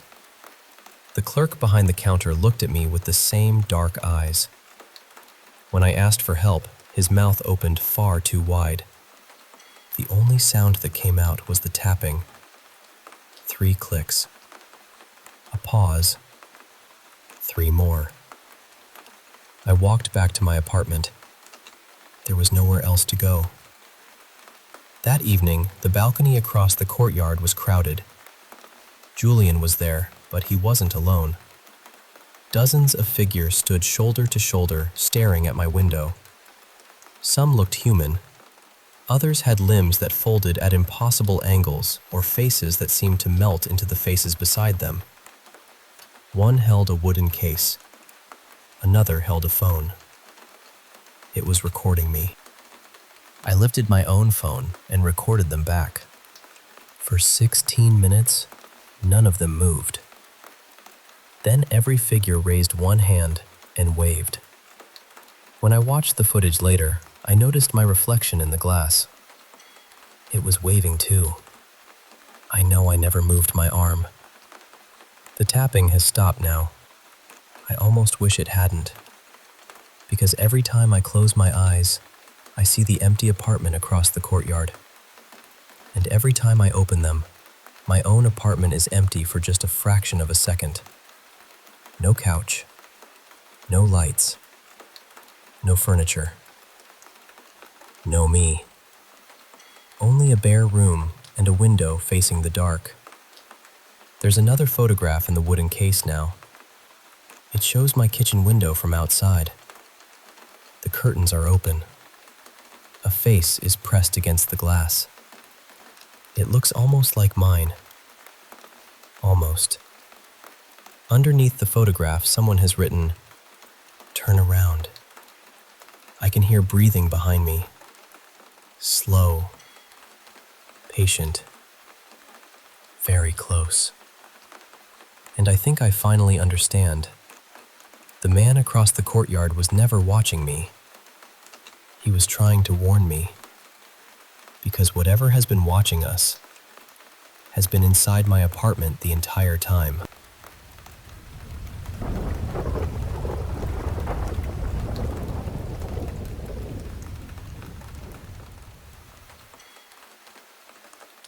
Let me tell you something that happened a few nights ago. I still haven't decided whether I should be telling anyone about it, because every time I say it out loud, it feels more real. I live alone on the 4th floor of an old apartment building near the edge of town. It's the kind of place where the pipes groan at night and the hallway lights flicker whenever the elevator moves. Usually I don't mind. I've lived there long enough to recognize every creak and rattle. But about 2 weeks ago, something changed. I was washing a cup after dinner when I happened to glance through the kitchen window. Across the narrow courtyard was another apartment building, almost identical to mine. There was a man standing on one of the balconies. At first, I didn't think much of it. He was probably getting some air or waiting for a phone call. But when I looked again several minutes later, he hadn't moved. Not even slightly. He stood with his arms at his sides, facing my window. The streetlights came on. Cars passed below. Someone walked a dog through the courtyard. The man never moved. I closed the curtains and told myself I was imagining things. The next night, he was there again. Same balcony, same posture, same dark clothes. And then the night after that, I started calling him the statue in my head. It made the whole thing feel less frightening, almost ridiculous. Maybe he worked nights. Maybe he couldn't sleep. Maybe he simply enjoyed standing outside and staring into the dark. Then, one morning around 3 o'clock, I woke up thirsty. As I walked toward the kitchen, I noticed a pale light glowing from the apartment across the courtyard. Through the half-open curtains, I saw a shadow moving slowly behind the glass. It stopped directly in front of the window, and even though I couldn't see a face, I knew it was looking at me. That was the first night I felt truly afraid. The following evening, I stayed awake on purpose. At exactly 11:15, the man stepped onto the balcony. For nearly an hour, nothing happened. Then his head turned. Slowly. Too slowly.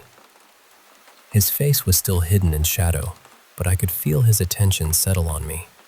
It was heavy, almost physical, as though someone had placed a hand against the glass between us. The next morning, I crossed the courtyard to inspect the building. There were no names beside the entrance, no intercom, just a rusted metal door beneath a broken security light. I tried the handle. Locked. As I turned to leave, I noticed scratches carved into the door frame. 3 short lines. A space. Then 3 more. That night, the man returned holding something. It looked like a small wooden case, about the size of a book. He raised it toward my window. Then he smiled. I couldn't see the details of his face, but I saw the shape of that smile. It was too wide and perfectly still. I stepped away from the window. A few minutes later, I heard tapping. 3 soft knocks against the glass. I froze. My apartment was 4 floors above the ground. There was no balcony outside my kitchen window, no fire escape, nothing anyone could stand on. Still, the tapping came again. 3 knocks. A pause. 3 more. I called the police. 2 officers searched my apartment and checked the courtyard, but they found nothing. The balcony across from mine was empty. Before leaving, one of them told me I was probably exhausted. Maybe he was right. At least, that's what I wanted to believe. The following night, the tapping returned. But this time, it wasn't coming from the window. It came from beneath my bed. 3 knocks.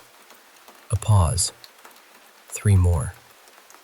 I stayed frozen under the blankets until sunrise. When I finally entered the kitchen, there was a small wooden case sitting on the windowsill. The same one the man had been holding. I didn't touch it for hours. It had no lock, no markings, and no visible hinges. Just a thin line running around its through. Eventually, I opened it. Inside was a photograph. It showed my apartment window from across the courtyard. The curtains were partly open, and I could see myself standing in the kitchen. Behind my reflection was another face. A man's face. He was smiling. Beneath the photograph, someone had written 4 words in black ink. "You noticed me first." I dropped the picture and backed away. That afternoon, I found a missing person notice taped to the window of a convenience store. The photograph on it showed the same man. His name was Julian Hall. He had disappeared 6 weeks earlier. His car had been found abandoned near the train station, but there had been no sign of him. I tore one of the notices down and carried it home. I placed it beside the photograph from the wooden case. There was no question. It was him. That night, I covered the kitchen window with cardboard and duct tape. I pushed a cabinet against it and slept with every light on. In the morning, the cardboard was gone. So was the cabinet. It had been returned to its original place against the opposite wall. The wooden case was sitting on the windowsill again. After that, I began recording the balcony with my phone. Most of the footage showed nothing, just an empty railing and a dark window. But every few hours, the video would distort for a single frame. Whenever I paused on that frame, Julian was there. Sometimes he stood on the balcony. Sometimes he appeared directly outside my window. On the fifth night, he waved. His fingers bent in places fingers shouldn't bend. The movement looked awkward, like something had watched a person wave and was trying to imitate it. I stopped leaving the apartment. The tapping moved into the walls, then the ceiling. Then one night, while I was lying on the couch, it began directly above my head. 3 knocks. A pause. 3 more. Without thinking, I started speaking to him. I stood in front of the window and asked what he wanted. The man tilted his head. I asked whether he was Julian Hall. His head tilted farther. I asked him to leave me alone. That smile slowly spread across his face. The next evening, I made a terrible decision. I crossed the courtyard. The entrance to the opposite building was unlocked. Inside, the stairwell smelled damp and metallic. I used my phone as a flashlight and climbed to the 4th floor. The apartment facing mine had no number. Its door was open. I pushed it gently and stepped inside. The room was completely empty. No furniture, no pictures, no dust. There was only one large window overlooking my apartment. From where I stood, I could see straight into my living room. The lights were on. Someone was sitting on my couch. At first, I thought a stranger had broken in. Then the figure turned its head. It was me. Same clothes, same hair, same posture. But when it smiled, it had Julian's smile. I ran. I don't remember crossing the courtyard or climbing the stairs to my apartment. I only remember slamming my door and locking it behind me. The copy of me was gone. The wooden case was open on the floor. Inside was a new photograph. It showed the empty apartment across the courtyard. In the doorway stood a tall shape with too many arms and a face that seemed unable to settle into one expression. Beneath the photograph were 2 sentences. "You noticed me first. Now we notice you." I tried to leave town the next morning. At the train station, the ticket machine printed Julian's face instead of a receipt. The clerk behind the counter looked at me with the same dark eyes. When I asked for help, his mouth opened far too wide. The only sound that came out was the tapping. 3 clicks. A pause. 3 more. I walked back to my apartment. There was nowhere else to go. That evening, the balcony across the courtyard was crowded. Julian was there, but he wasn't alone. Dozens of figures stood shoulder to shoulder, staring at my window. Some looked human. Others had limbs that folded at impossible angles, or faces that seemed to melt into the faces beside them. One held a wooden case. Another held a phone. It was recording me. I lifted my own phone and recorded them back. For 16 minutes, none of them moved. Then every figure raised one hand and waved. When I watched the footage later, I noticed my reflection in the glass. It was waving too. I know I never moved my arm. The tapping has stopped now. I almost wish it hadn't, because every time I close my eyes, I see the empty apartment across the courtyard, and every time I open them, my own apartment is empty for just a fraction of a second. No couch, no lights, no furniture, no me. Only a bare room and a window facing the dark. There's another photograph in the wooden case now. It shows my kitchen window from outside. The curtains are open. A face is pressed against the glass. It looks almost like mine, almost. Underneath the photograph, someone has written, "Turn around." I can hear breathing behind me. Slow, patient, very close. And I think I finally understand. The man across the courtyard was never watching me. He was trying to warn me. Because whatever has been watching us has been inside my apartment the entire time.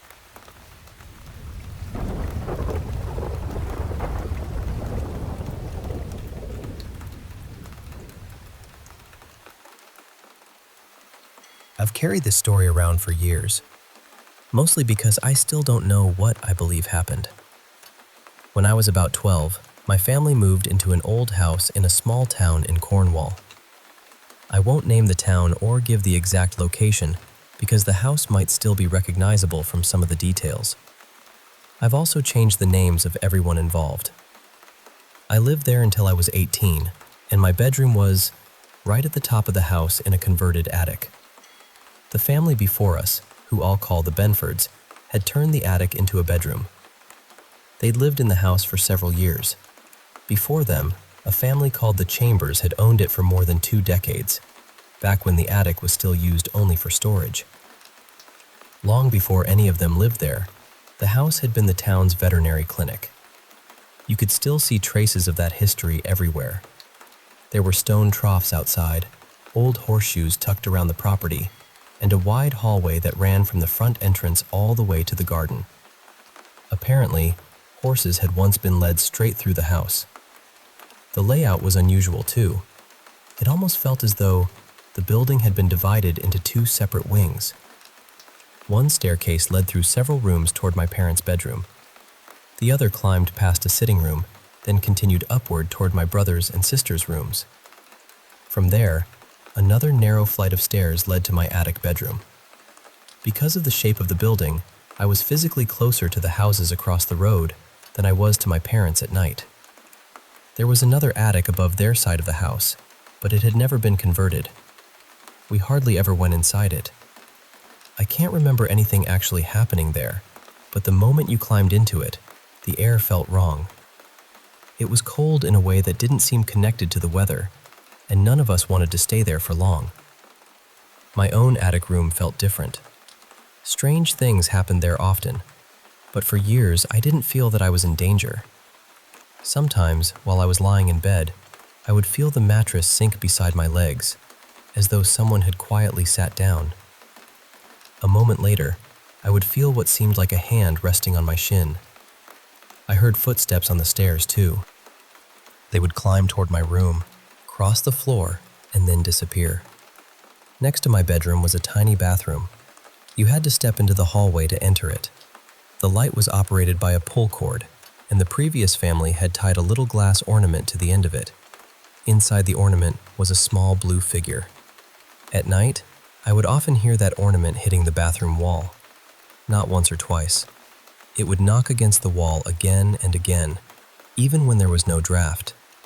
There was also another sound, a deeper, hollow knocking that came directly from my bedroom door. One evening, something freezing passed straight through me. It wasn't just a sudden chill. It felt solid, almost forceful. I was holding a mug of tea at the time, and the shock made me drop it. Tea went everywhere. I listened to the radio constantly as a teenager, especially late-night music shows. On nights when the footsteps and knocking were more active, the radio sometimes crackled or changed volume by itself. That could easily have been ordinary interference. I know that. Still, the timing always felt strange. The oddest part was that whatever was in the room never seemed cruel. It startled me, certainly. Sometimes every hair on my arms would stand up, but the presence felt more lonely and restless than threatening, almost as though it wanted someone to notice it. The knocking also seemed to listen. It could continue for 10 or 15 minutes, sometimes longer. Eventually, I would lose patience and say, "That's enough.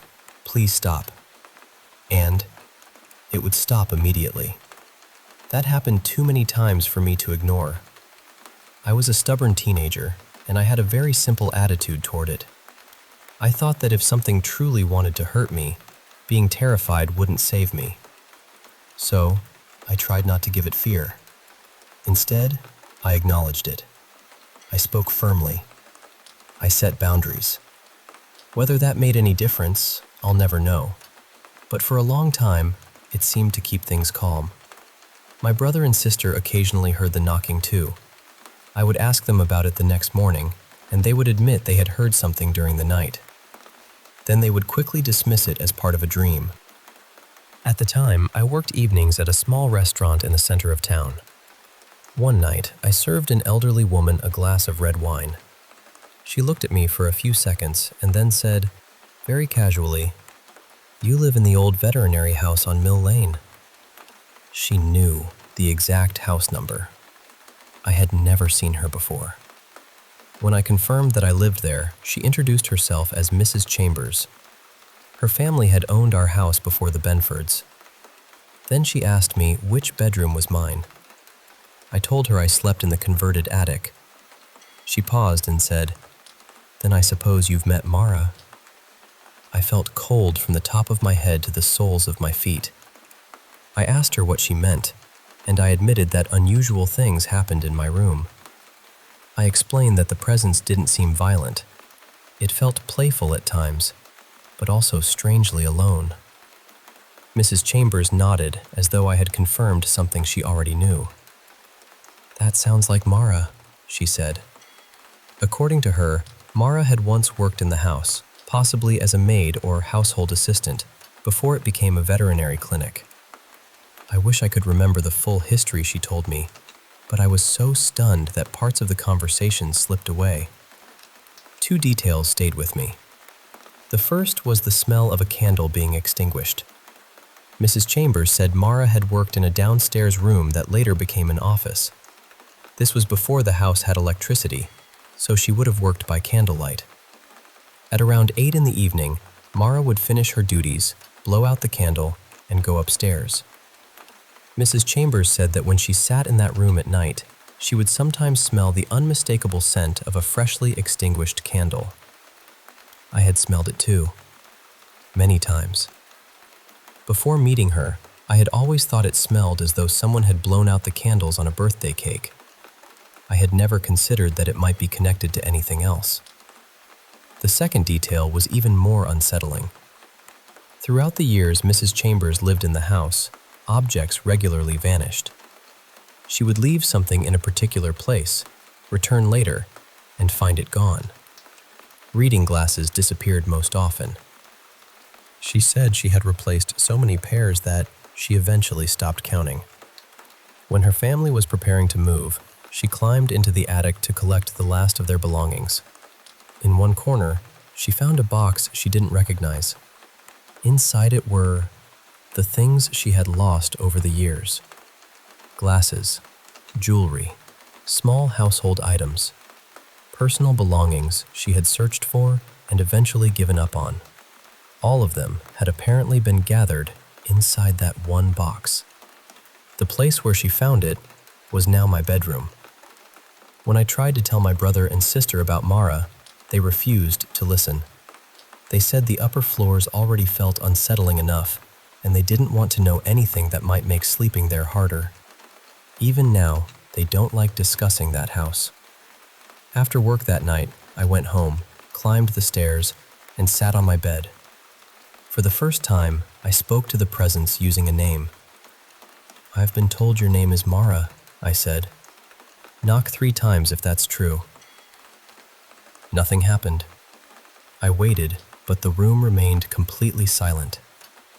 I'll admit that I was disappointed. Part of me had started imagining that I might be able to communicate with her properly. Maybe we could establish some kind of understanding. So I asked, "Would you like us to be friends?" Again, nothing. I sat there for another moment and then said, "Does that mean you don't want to be friends?" The instant I finished the sentence, the smaller skylight slammed shut. That may not sound extraordinary, but the window had a metal support arm attached to it. The arm had several holes that could be fitted over a hook to hold the window open. I preferred it fully open, so I usually wedged the arm firmly between the window and the frame. Strong wind could occasionally force the window shut. Whenever that happened, the metal arm always dropped inside the room. But that night, there was hardly any wind. When the window slammed shut, the metal arm somehow ended up outside the glass. The window had closed with so much force that the arm was slightly bent. That was the first moment I felt truly afraid. The room suddenly seemed unfamiliar. Until then, I had always believed there was an unspoken agreement between us. Whatever the presence was, it could make noise, move around, and remind me it was there, but it would respect the limits I set. That night felt different. Not long afterward, I moved away for reasons completely unrelated to the house. After the window slammed shut, the activity stopped. There were no more footsteps on the stairs. Nothing sat beside me on the bed. The ornament in the bathroom never struck the wall again. The knocking ended completely. It was as though whatever had been there had withdrawn. Even now, I'm not sure whether I felt relieved or abandoned. I know memories can change with time. I know old houses make noises, radios suffer interference, windows close in the wind, and frightened minds can connect unrelated events. I can't prove that anything paranormal happened in that attic, but I still think about the woman who knew my address. I think about the candle smoke I had smelled before anyone told me its history. I think about the box of missing belongings and that metal arm trapped outside the window. Most of all, I think about how the presence seemed almost companionable for years, right up until the moment I asked whether it wanted to be my friend. And sometimes, I wonder whether I misunderstood what had been happening all along.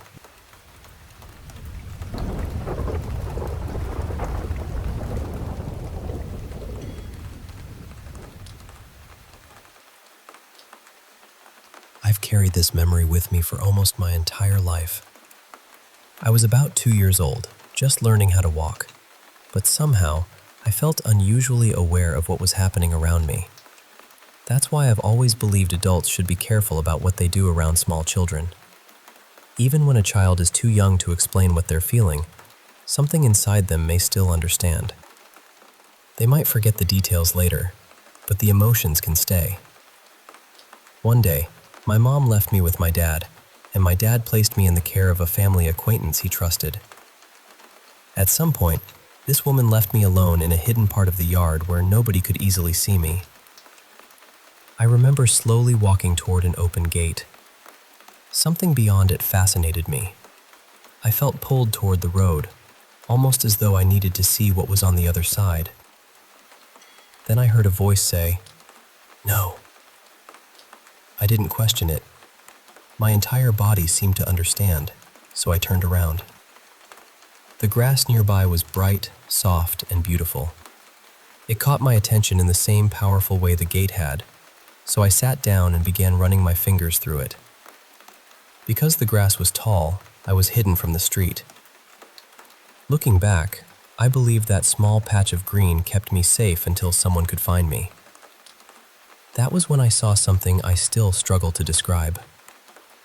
A glowing blue figure appeared near me. Its clothing reminded me of the long robes and head coverings people wore in ancient times. The color was incredibly vivid, somewhere between electric blue and deep sapphire. It had a face, and that face was more beautiful than anything I had ever seen. Even as a child, I remember thinking, I want to look like that someday. Then another figure arrived. It reminded me of the Grim Reaper, except it carried no weapon. Its clothing was dark, and its face seemed completely covered in shadow. It didn't look at me. It went directly to the blue figure. I couldn't hear its voice, but somehow I understood that it was asking permission to take me. The blue being refused. It said that I still had a purpose on Earth, and that there were things I needed to complete. Then it looked directly at me, pointed toward the gate and said, You heard that. Do not go into the street, okay? The way it spoke made me feel as though it knew I could understand. It was almost like it wanted me to remember that the experience had truly happened. Before it disappeared, it told me we would speak again. It said it would explain things about my future, my life, and the reason I was here. My memories of that conversation are blurry now. I only remember fragments, including things that later seemed to happen the way I had been told they would. One message stayed with me more clearly than the rest.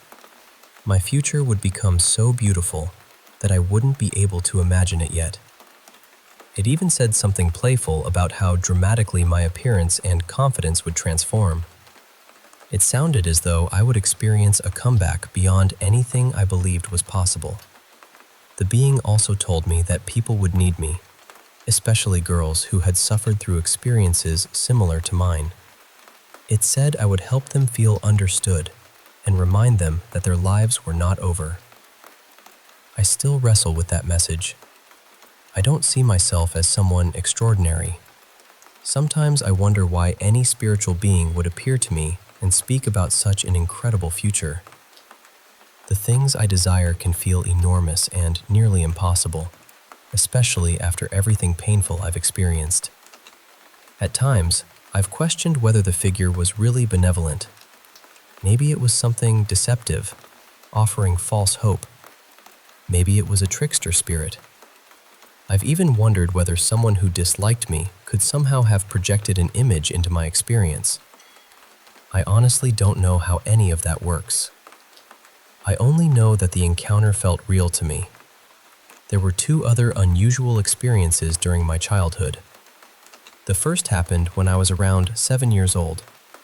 My brother was standing on the other side of a doorway, teasing me while I tried to push him out of my room. It was the middle of the day, and the entire hallway was bright. Suddenly, I saw the same shadowy, reaper-like figure rush past him and disappear through the back of the house. I became terrified and immediately pulled my brother into the room with me. I had grown up in a Christian household, and my mom had told me the biblical story about the angel of death passing over homes marked with the blood of a lamb. As a spiritually sensitive child, I asked her to place blessed oil above the bedroom doors. For some reason, she didn't put it on every entrance to the house. I remember becoming upset and frightened. What disturbed me later was the thought that the shadowy figure seemed to move through the unmarked doorways before leaving through the back door. Maybe it was a child's imagination connecting different ideas, but at that age, I wasn't constantly thinking about spirits. Most days, I cared far more about dolls, cartoons, glitter, and colorful toys. Spiritual topics usually only came up when my mom gathered us for Bible reading. The second experience happened while I was playing with my dolls in a sunlit bedroom. Without looking behind me, I reached back to grab one of them and felt a hand. It wasn't a vague sensation. It felt like the solid hand of an adult man. When I turned around, I could actually see it for a moment. I assumed my brother was hiding and trying to scare me, so I immediately checked beneath the bed. Nobody was there. The hand had looked and felt completely human. After that, I prayed and asked God not to let me see anything spiritual in physical form again until I was ready. I'm 22 now, and since those childhood experiences, I haven't seen anything like that again. I still repeat the same prayer because I don't feel prepared to encounter those things directly.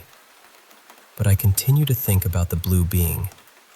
Part of me wants to trust it because everything it said about my future, my purpose, and the people I might help was beautiful. Another part of me is afraid to believe something that sounds so hopeful. Can life really become that good after being so painful? Could I truly receive the things I've dreamed about? Was that being protecting me, or was it simply telling me what I wanted to hear? I don't have a final answer. I only have the memory, the warning that kept me away from the road, and the promise that my story would one day become bigger than the suffering I had known. Maybe the most honest thing I can say is that I'm still learning whether to trust that promise.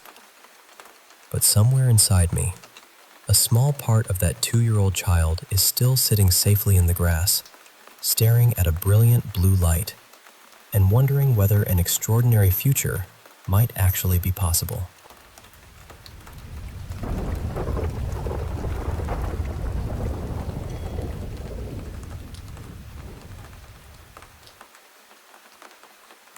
I don't know whether this spirit has a name or whether anyone else has ever encountered him. All I know is that he became very real to me one night. A while back, 2 friends of mine, who I'll call Liam and Emma, joined me on a spontaneous late-night drive to a lighthouse along the central California coast. We lived fairly close, and we thought it would be beautiful to see the beam sweeping across the ocean with no city lights around. It was sometime after midnight when we arrived. The sky was unbelievably clear. We could see more stars than I knew were possible, and for a couple of hours, we wandered along the quiet coastal road, talking, laughing, and listening to the waves in the distance. Eventually, the cold started to settle in, so we decided to head home. The 3 of us climbed into Liam's old pickup truck. It only had 1 bench seat, so we were packed together shoulder to shoulder. The road ahead was completely dark except for the headlights, and trees crowded both sides of it. At first, everything felt normal.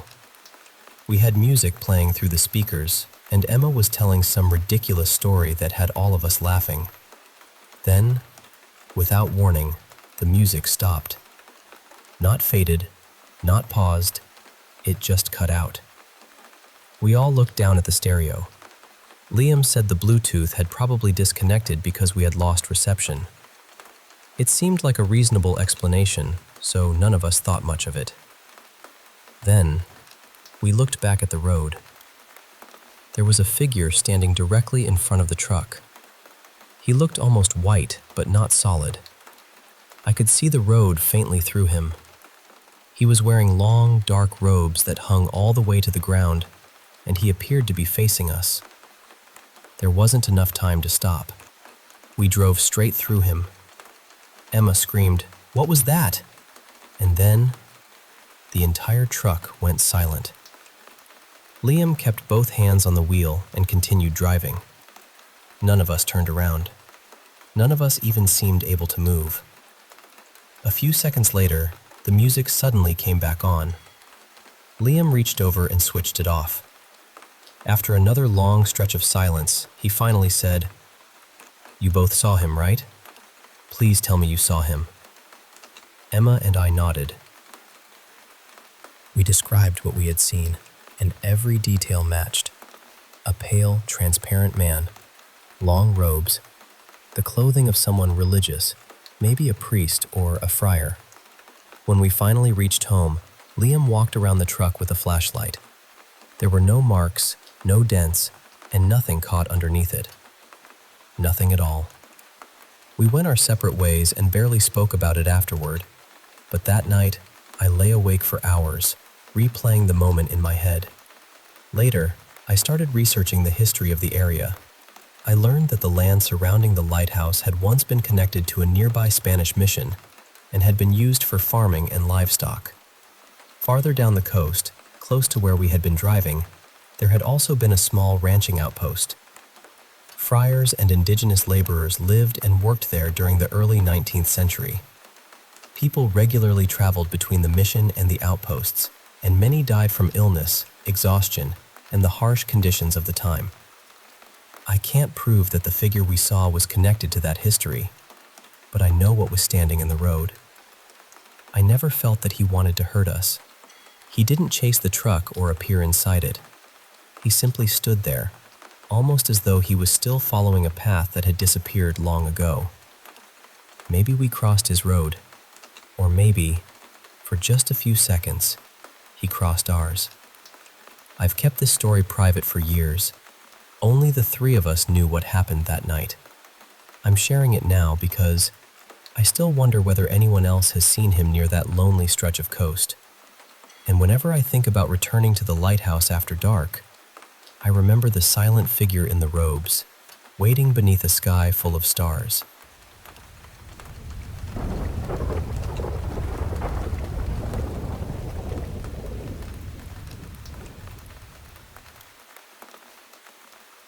I've had a few strange experiences in my life, but thankfully, they've all ended peacefully.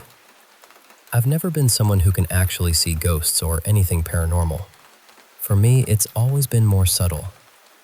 A sudden heaviness in a room, the feeling that someone is watching, a warning in my stomach that arrives before my mind understands what's happening.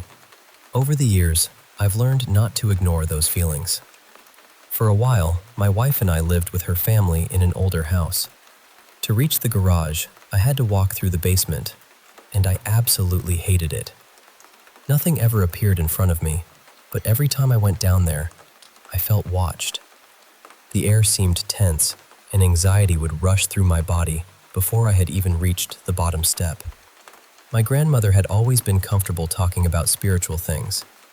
When I told her about the basement, she suggested that I imagine sending a bright, peaceful light into the space.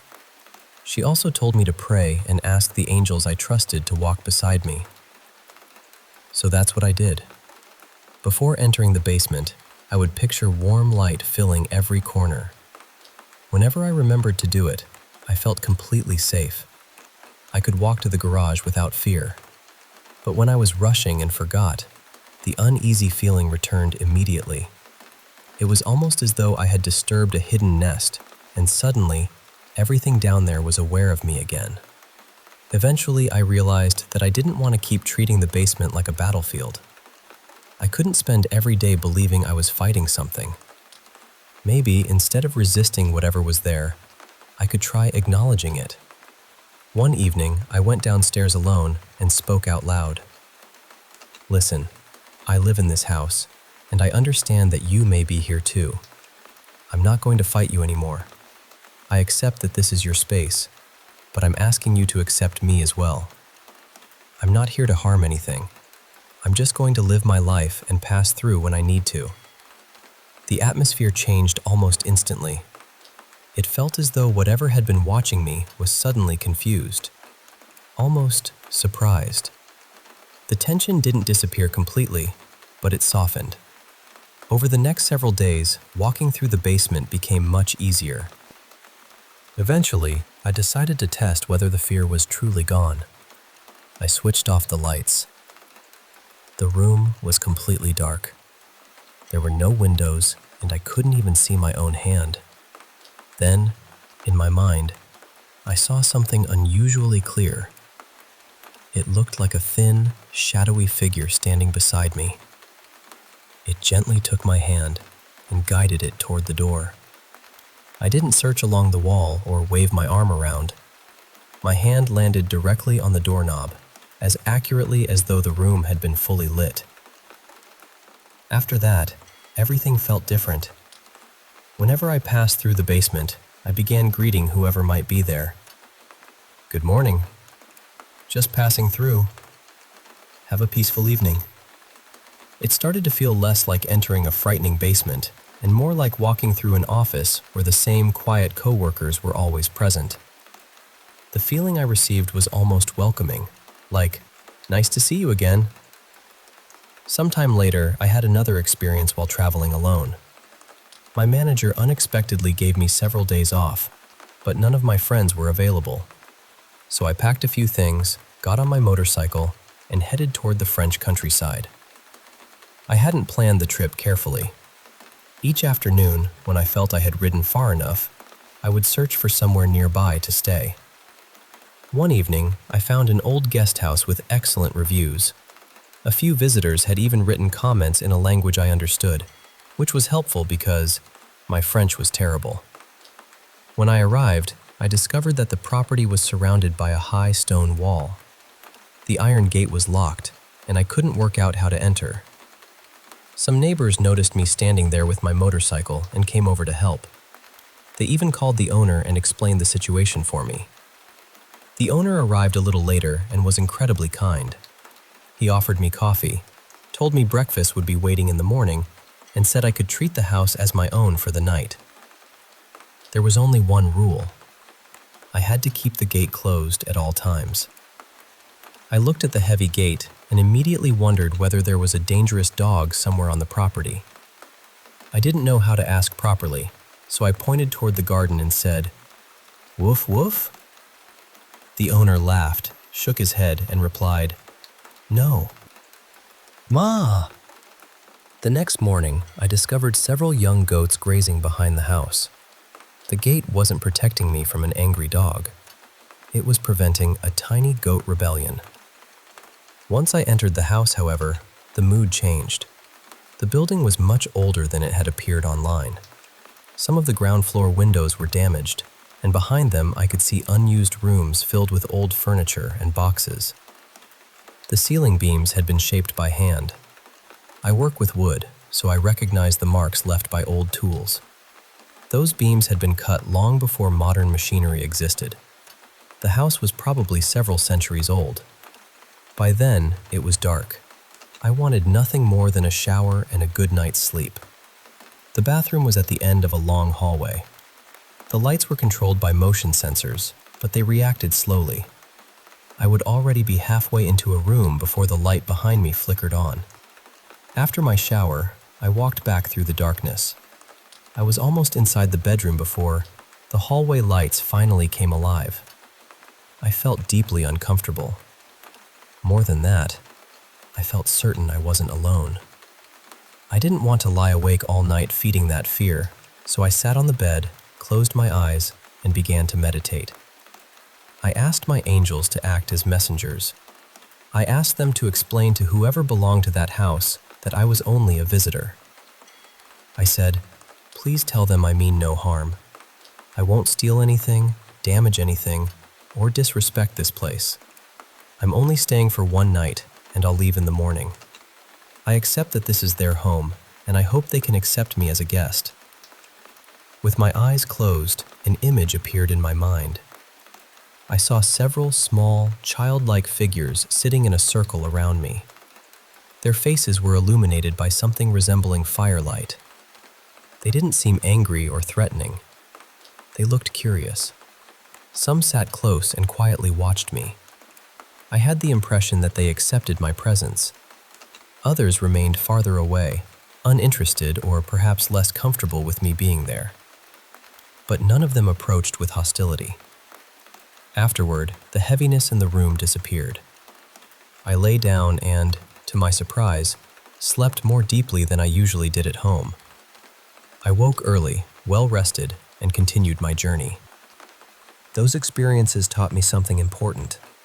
Fear makes every shadow feel like an enemy. But when I asked for spiritual support and approached the situation calmly, everything changed. I wasn't begging unseen beings for mercy. I was asking the angels I trusted to stand beside me and help create understanding. Whether other people interpret these experiences spiritually, psychologically, or in some completely different way is up to them. All I know is that I stopped feeling alone in my fear. And sometimes, the moment you stop preparing for a fight, the darkness stops behaving like an enemy.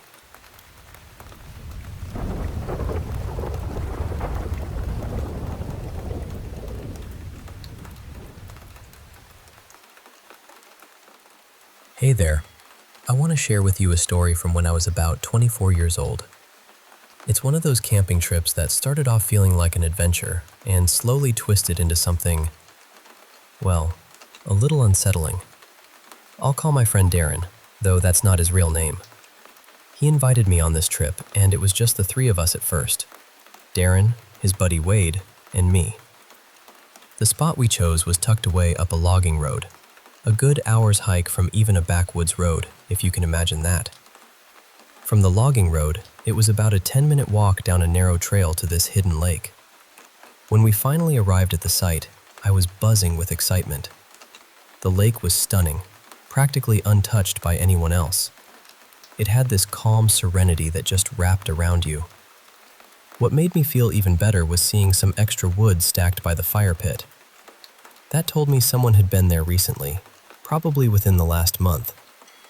It gave me a little comfort, knowing we weren't completely alone out here.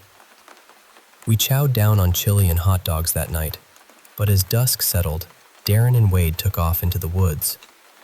They came back carrying this sealed bucket that they'd buried the year before. Inside, they had some MREs stashed away in this hidden cache. It felt like we were about to have one of those perfect camping trips that you remember fondly for years. But that first night, man, it was different. For the first time ever, I felt this strange uneasiness lying there in my tent. I couldn't really put my finger on it. I thought maybe it was just because I wasn't camping with my dad, who'd always been my safety net. Darren had brought his .38 special for protection from any wild animals, but he was the only one armed. That uneasiness stuck with me long after I should have fallen asleep. The next day it started raining, the classic Pacific Northwest kind of rain. We hung around, hoping it would clear, but eventually we packed up and headed back. Now, fast forward about a year. Darren and I both got the itch to go camping again, and I was eager to revisit that lake. I put a lot of effort into convincing a bunch of my friends to come along. In the end, it was 6 of us. Me, Darren, Wade, James, Charles, and Rita, James's girlfriend, and their big white German shepherd, Moogie. Because of how I felt the year before, I made sure to bring my 12-gauge shotgun. James was keen on doing some unregulated target shooting, stuff like full cans and gallon jugs, things you can't do at official ranges. We also brought a quad this time to haul extra water, booze, and supplies to make the trip more comfortable. So, on the first day, as we were setting up camp, we suddenly heard music blaring from a loudspeaker coming from the south end of the lake. Now, this side was basically right next to the logging road, and unlike the year before, you could see it from the road. We decided to play it cool. Me and James, both armed, went down to check out where the music was coming from. I have to say, the cop we met fishing there was surprisingly chill. When 2 big guys with guns step out of the trees, you expect tension, but this guy just introduced himself and chatted with us. We told him who we were, but didn't mention exactly where we were camping, just that it was nearby. And then things started to get weird. Maybe it was just routine cop stuff, but this guy was really insistent on knowing the exact spot we were camping. He started talking about his favorite spots nearby and kept pushing us to try a different site about 2 miles farther down the logging road. It almost felt like he was hinting that was the only place where we'd be safe, or maybe not in trouble. Finally, Darren showed up. He told the cop that he'd spoken with the landowners years ago and that they were okay with us camping there. The cop didn't like that at all, but we fibbed and said we'd check out the spot he recommended. None of us trusted the guy, though. It felt like one of those horror movie setups, the shady cop sending us to where his hillbilly buddies might be waiting to grab us. So we decided to just ignore his suggestion and stick to our plan.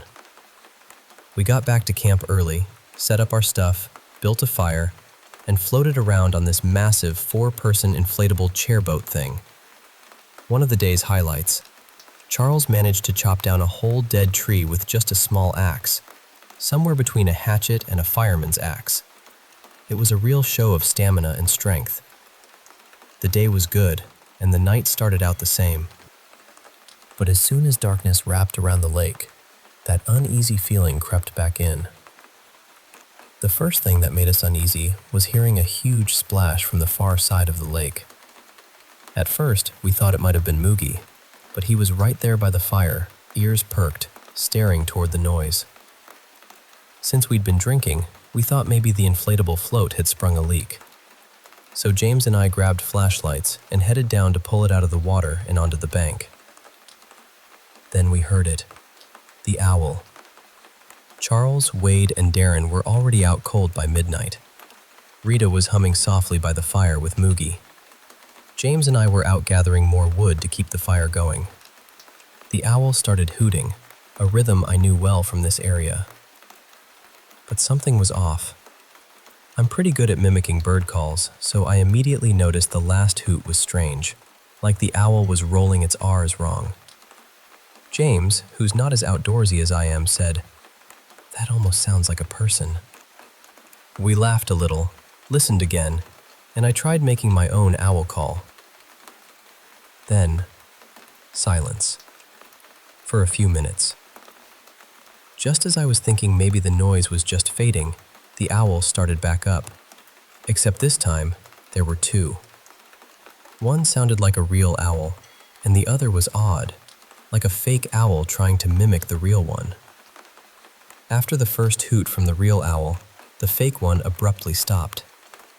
James joked, "Did that owl just tell the other to shut up?" I shouted back, "Better listen to your wife, dude." Right after I said that, we heard a loud crashing noise, just like the sound of the tree Charles chopped down earlier. Moogie went ballistic, barking and growling like crazy. He was also dealing with some stink gland issues, so he was releasing that nasty smell as he freaked out. Luckily, Rita was there to keep him from bolting. If he really wanted to run, she wouldn't have stood a chance, but she did what she could. I was about to lose it, and I mean really scared. I've hunted mountain lions and bears before, but never have I felt this frozen with fear. I was paralyzed for what felt like an entire minute. I yelled across the lake, "Whoever that is, you better back off. We've got plenty of guns." After that, silence. For the rest of the night, thankfully. I didn't fall asleep until Darren woke up at sunrise. I missed breakfast and the morning swim the others enjoyed. When I finally got up, James had already told everyone about the noises from the night before. Darren, Wade, and Rita just wanted to relax and listen to the radio. After lunch, Moogie ran off, so we decided to look for him and see if we could investigate the area where we heard the noises. The moment we reached the far side of the lake, my skin crawled. Charles felt it too, but he had an axe, I had my shotgun, and James was loaded with his rifle and a .45 on his hip. So we pressed on, searching for a couple of hours, mainly looking for any fallen trees. When we got to the eastern bank, the side opposite our camp, Charles suddenly exclaimed, "Holy shit!"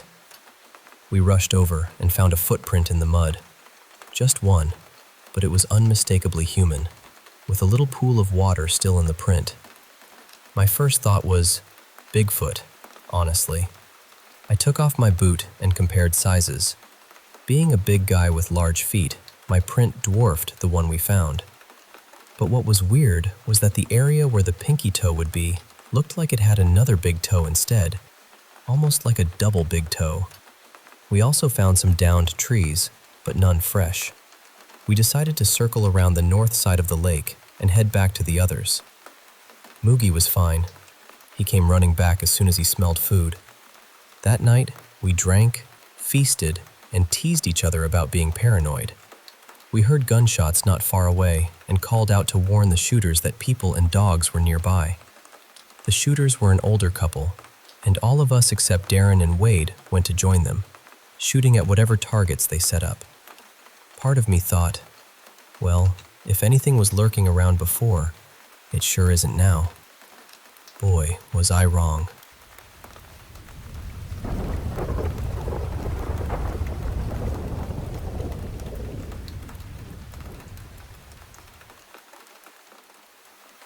Hey, I want to share a story with you about a trip my friends and I took almost a year ago, back in March. We went down to Chattanooga, Tennessee to celebrate my childhood best friend, let's call her Clara, getting married. We found this beautiful Airbnb right on the Tennessee River. It was tucked away on a nature trail, so it felt incredibly private and peaceful, almost like we were miles away from everything, even though the city was close enough for us to go out and enjoy ourselves. The house itself was charming, wooden beams, a big porch overlooking the river, and that perfect quiet you only find deep in the woods. After a day of exploring the city and celebrating, we headed back to the house as the sun started to dip behind the trees. We gathered around the fire pit, the crackling flames sending sparks into the cool night air, the smell of burning wood mingling with the fresh scent of pine. We laughed, talked, and soaked in the calm until one by one we all grew tired and decided to call it a night. Now, the sleeping arrangements were interesting. We all crammed into this large room with 3 double bunk beds and 1 full-sized bed. It was spacious, and we thought it would be fun to watch a movie together before falling asleep. But honestly, we were all too exhausted. Most of my friends had no trouble drifting off early, but me? I was wide awake, restless. So I lay there on the bottom bunk, scrolling through my phone because, well, I didn't bring a book, and it was the only thing to keep me company. As I was scrolling, this unsettling feeling crept over me. It wasn't just a vague discomfort. My skin prickled, like every hair on my body was standing on end. I've had one paranormal experience before, and while it was confusing, it never scared me. But this felt different. Dark, like something with a bad intention was nearby. I glanced up at the other bunks. Everyone else looked peaceful, breathing softly in their sleep. I tried to shake off the feeling and went back to my phone. Then it came again, this heavy, cold sensation pressing down on me. I looked up slowly, my eyes drawn to the full bed where Clara and her little niece, Lily, were sleeping. And there, standing just beside the bed, was a dark figure. Its head was bent forward, looking down at Lily. My heart stopped. I couldn't move, frozen, as if the air itself had thickened around me. I kept telling myself, it's just a shadow from the stairway light. But deep down, I knew it wasn't. I looked back down at my phone, fingers trembling, and texted my boyfriend Mark, telling him how scared I was. Of course, he's not one to believe in anything like this, and just brushed it off, saying I was imagining things. Summoning every ounce of courage, I glanced back up, and the figure was gone. But instead of relief, that only made me feel worse. Because if it wasn't a shadow, then what? The thought sent a chill right through me. I jumped down from my bunk and bolted upstairs, crashing onto the couch in the living room. I felt like a scared child who had just watched a horror movie and couldn't shake the terror. The house was silent except for the soft creaking of the stairs. Every tiny noise made my heart leap. I kept telling myself, it's just the house settling, trying to calm my racing mind. I called Mark again, and he talked me down over the phone, assuring me it was nothing. I wanted to believe him. Eventually, as the creaking stopped sometime around 4 a.m., I drifted off into a restless sleep. But then I woke early, around 6 a.m., and mustered the courage to go downstairs to grab some clothes from my bag. Just a few minutes later, Clara's maid of honor, Sarah, came up the stairs, looking confused and a bit shaken herself. She asked, "Hey, did Clara come upstairs at all?" I blinked, a bit surprised, and said, "When? Because I only slept a couple of hours and have been up since 6. Sarah hesitated, then said, "Well, I thought I saw her come up the stairs around then." I shook my head. No, she didn't come up here. She looked even more unsettled. "But I'm sure I saw someone go up the stairs." I frowned and asked, "Did you check the bed?" She went back downstairs to peek, then came back up, still confused. "She's in bed." We just stood there, both baffled. I asked, "What time did you say you saw her?" Sarah replied, "Just a few minutes ago. It was around 6:05. I said, "Maybe you heard me moving around. I've been up here since last night." Her face turned pale. No, it was someone standing between their suitcases and the bed, right over Lily. That's when my heart dropped. I didn't have to say anything. My expression must have told her everything. She knew I'd seen it too. Needless to say, we were more than happy to leave the house and not dig any deeper into what we'd experienced.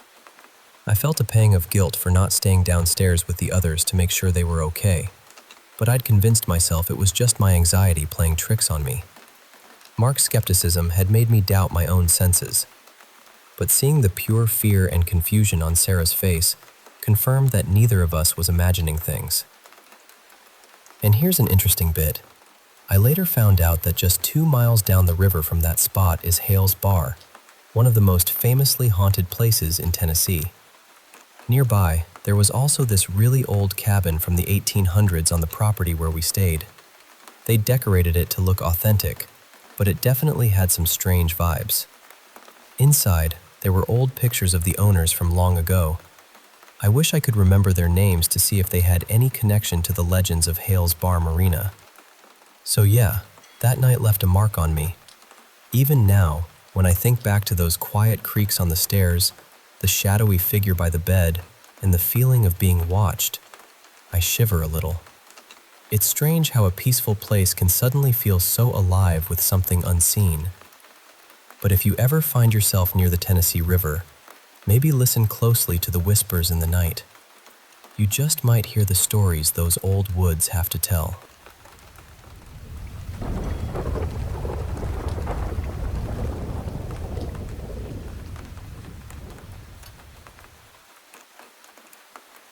Hey there, I want to share a couple of stories with you, and I hope you'll feel the same mix of wonder and unease that I did living through them.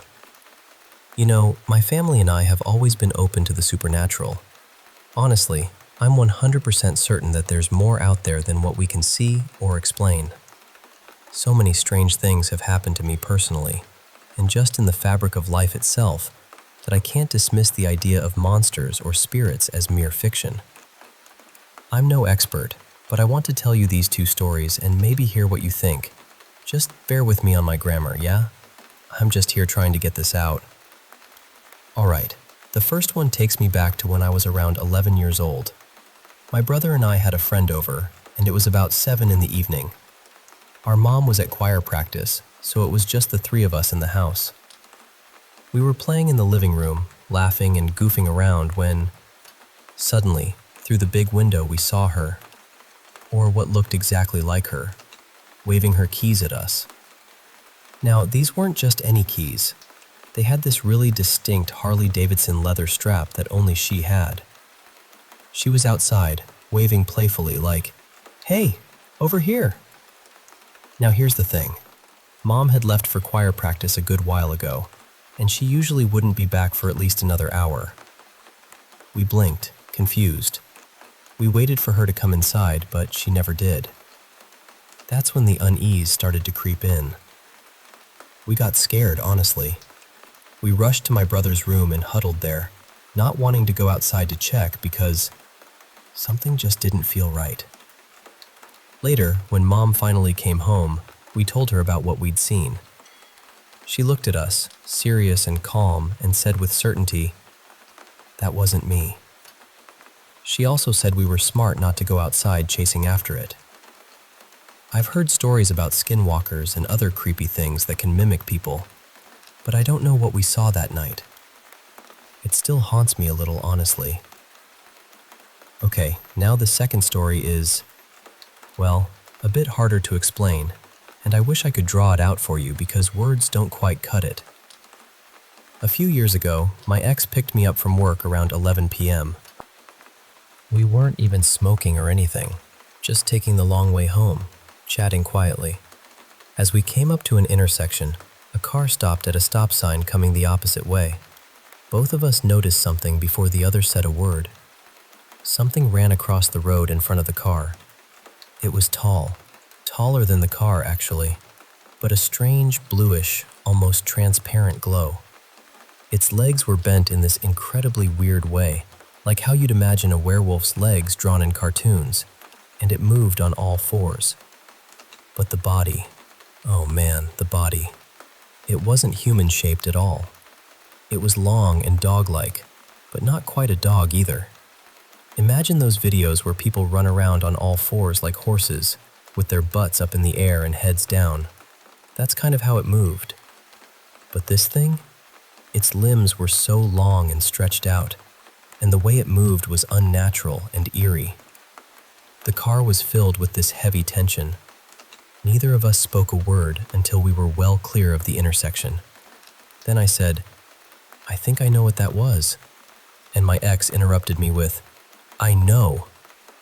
We described it exactly the same way, like we'd both seen the same nightmare come to life. At first, we thought maybe it was a werewolf, but honestly, I'm not sure it was that either.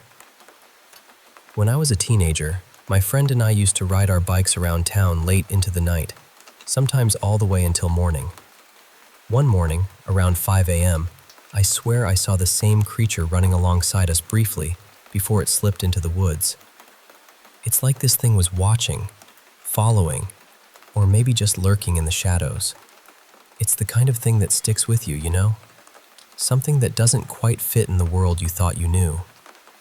Now, the next story is from someone else, a woman in her 20s who shared something truly chilling about her childhood. She grew up as an only child until her sister was born when she was 11. Before her sister arrived, her dad had rebuilt their small bungalow into a huge 2-story house. So, the new bedroom she got was fresh. No history of anything weird. No one had died there. Nothing hauntingly obvious. But that's where it gets strange. When she was about 7 years old, she started having nightmares about death. Not just ordinary bad dreams. These were deep, gut-wrenching nightmares that woke her up crying, night after night, for weeks. Sometimes the nightmares would stop for a while, but then they'd come back just as strong. By the time she was around 10, those nightmares evolved. She started feeling like she was being watched, not by a person, but by some thing. It was always focused on a particular corner of her room, the one her dad had built. She couldn't sleep, couldn't shake the feeling, and it made her dread going into that room. One day, her dad took down a section of the wall in that corner. There was a space behind it, a kind of crawl space running all around the upstairs. He tried to turn it into a fun little den for her, but she wouldn't go near it. The feeling stayed, growing heavier. When she was about 12 and got her first smartphone, her dad's old iPhone, strange things started happening with it, but only in her bedroom. Whenever it got dark, the phone would start typing random letters all by itself while she was texting or typing. Stepping out of the room made it stop. She told her dad, who thought the phone was broken and bought her a new one for her 13th birthday. But the new phone did the exact same thing. She started to think she was losing her mind. At 14, on a holiday, she bought some spell candles from a witchcraft museum. She used them to politely ask whoever or whatever was there to leave peacefully. And you know what? It worked. After that, she slept fine in that room. Her phone stopped acting up, and she felt okay again. She moved out at 20, but when she visited her parents and stayed in her old room, the darkness was back. The same corner, the same oppressive feeling. Only now she had a clear image burned into her mind. The creature she never actually saw fully, but remembers vividly. A dark figure, human-shaped but incredibly muscular, crawling on all fours with legs bent behind it like a wolf's, but no snout. It snarls, glares with dark red eyes and big black pupils, and has large curved horns over its head. There's a strange red glow around it, but she can't tell where it comes from. She doesn't go into that room anymore, not even in the daylight. And honestly, I don't blame her. So, those are the stories. 2 different accounts of encounters with things that don't belong in our everyday world. They might sound wild, but sometimes the scariest things are the ones that feel so real and yet can't be explained. Whether you believe them or not, I hope sharing these stories brings a little curiosity and maybe a little comfort in knowing you're not alone in feeling there's something more lurking just beyond the shadows.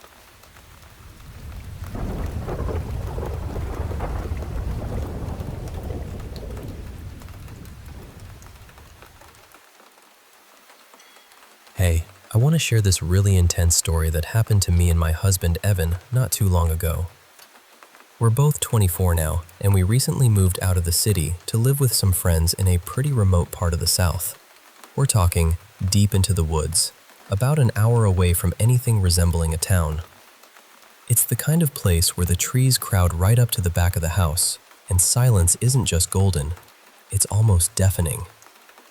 So we moved in with our good friends, Jake, who's 27, and his wife Dana, 26, and their little girl, Sophie, who's around 5. We all get along great, and honestly, it was a relief to have our own space and be equals in the house. Before moving in, Jake and Dana had told us about some strange, paranormal stuff they'd experienced in this area. Evan and I kind of brushed it off by the time we moved. You know how it is. You hear rumors, but you're just focused on settling in. One night, about a month after moving, the three of us, me, Evan, and Jake, were just hanging out in the living room, chatting quietly. Sophie was asleep in her room already. It was late, probably around 11:30 p.m. We started talking about paranormal things, just casually. Then Jake had to leave to pick up Dana from her late shift job about half an hour away. Right as Jake was getting his shoes on, he casually dropped this word: skinwalkers. Now, Evan and I never say that word out loud. We call them flesh pedestrians as a sort of code because, from our previous experiences, saying skinwalker aloud seems to invite trouble. It's a name that's believed to attract these dangerous beings, so we just avoid it. When Jake said it, I gasped, more out of shock than anything, but he laughed it off like it was no big deal. Just as he was about to leave, Jake glanced out the back door blinds and said he thought he saw someone in the backyard. Now, the backyard is really just the edge of the woods, no real yard to speak of. Evan and I thought he was teasing us, laughing nervously, but when we looked at his face, it was clear he wasn't joking. We looked out, and in the shadows of the trees, there was this tall, extremely thin figure darting quickly between the trunks. It stayed hidden in the darkest shadows, and we couldn't make out any clear features, but it was unsettling. Jake, determined, rushed outside to see who or what it was, and Evan and I followed behind because we didn't want him to be alone. I stayed on the porch while Evan went down the steps after Jake, who was heading into the woods. Almost immediately after Jake disappeared from sight, he turned back, shaking his head at Evan. He told us that as soon as he reached the tree line, he heard this low voice telling him to turn around. It wasn't just words. It was like a command that chilled you to the bone. Now, for a little background, I come from a pagan family. My mom's Wiccan, and Evan practices too. As soon as Jake left, Evan and I finished our cigarettes quickly, and I decided to bless the entire house again. I'd done it when we first moved in, but this time I felt it was urgent to use sacred oil and blessed salt not just inside, but all over the porch too. While we were doing that, Jake texted me saying he didn't feel safe at all. When I asked why, he told me about something that happened just a few miles up the road. He saw a naked man suddenly charging out of the woods and stopping right at the edge of the road. When their eyes locked, the man just pointed at Jake's car and kept pointing until he disappeared from the rearview mirror. We tried to reason it out. Maybe it was a prank? But it was freezing, about 20 degrees, and for someone to do that in the middle of the night, naked, seemed too extreme for a joke. We thought maybe he needed help, but Jake said the man didn't seem distressed. If he had been, he would have called out or tried to flag the car. Our best guess was the guy was on something. Hard drugs are unfortunately common around here. Jake then messaged that he'd picked up Dana and that more strange things were happening. When I asked for details, he said he'd explain when they got home. When their car pulled into the driveway, Evan and I went out to meet them, but Dana and Jake rushed inside, telling us to get in quickly. Once inside, Jake told us that just before arriving at Dana's workplace, he saw something in a cow field, something impossibly tall, even taller than the figure we saw behind the house. It was gray and running on all fours, faster than he could drive at 60 miles per hour. It disappeared into the woods. Then, on the way back with Dana, before Jake could say more, Dana suddenly told him to lock all car doors because she had a bad feeling. Right after, the same creature Jake had seen sprinted alongside their car, closer to the road this time, before darting back into the trees. We were all shaken. It was past 1 a.m., and none of us could explain what was happening. We tried to brush it off, but honestly, it was too much all at once. Then, in a moment that probably sounds crazy, we decided to go outside for a smoke. I know. The dumb horror movie move. But there we were. To our right, there's a small patch of woods separating us from our landlord's property, where his family lives. From those trees, we saw 3 sets of glowing yellow-green eyes just staring at us. Evan asked Jake if they could be deer. We see lots around here, but these eyes were way too big and high off the ground to belong to deer.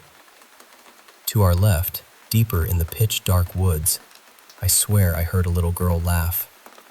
It wasn't loud or playful, more like a quiet snicker, the kind a child makes when trying not to be heard. Dana and Evan didn't hear it, but Jake did. We looked toward a big tree just before the edge of the woods and saw a large black shape crouched beside it. We tried to convince ourselves it was a pile of leaves, but none of us truly believed it. Jake and Evan suddenly hurried back inside and came out armed, Jake with a hatchet and Evan with his crossbow. Without saying anything to Dana or me, they stepped off the porch and walked toward where the little girl's laugh had come from. Later, they told us they thought a child might be in trouble and wanted to help. While Dana and I stayed on the porch, trying to make sense of everything, we kept catching movement out of the corner of our eyes near a huge tree in the middle of the driveway. Something kept ducking behind the trunk, peeking out, and then pulling back as soon as it realized we were watching. Dana and I were shaking, from fear and cold, and just wanting to go inside. But then the strangest thing happened. For context, I have Tourette syndrome, which means I say and do things involuntarily, including some verbal tics like blowing raspberries and popping my lips. As Jake and Evan moved closer to the woods, they both heard footsteps in the leaves and grass. They were too scared to call out, but then they heard shuffling sounds, except each one heard shuffling from a different direction. Jake was on the left, Evan on the right. Jake heard shuffling to his right, Evan to his left, but neither heard what the other did. Confused, they turned to face each other, weapons ready. Then, suddenly, they heard someone sprinting full speed through the woods, heading straight for them. And then it stopped. They waited, but nothing came out. Then they heard my tics, the raspberries and lip pops, coming from the woods right in front of them.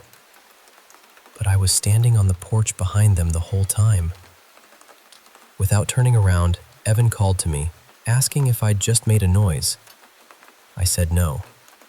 They backed away slowly, eyes never leaving the woods, and then sprinted back inside, grabbing Dana and me with them. Inside, Dana and I told them about the thing behind the tree, and Jake and Evan told us about whatever was mimicking my tics in the woods. We didn't go back outside that night. Every time one of us passed the back door, we peeked through the blinds, and there was still something lurking in those woods. I couldn't sleep a wink.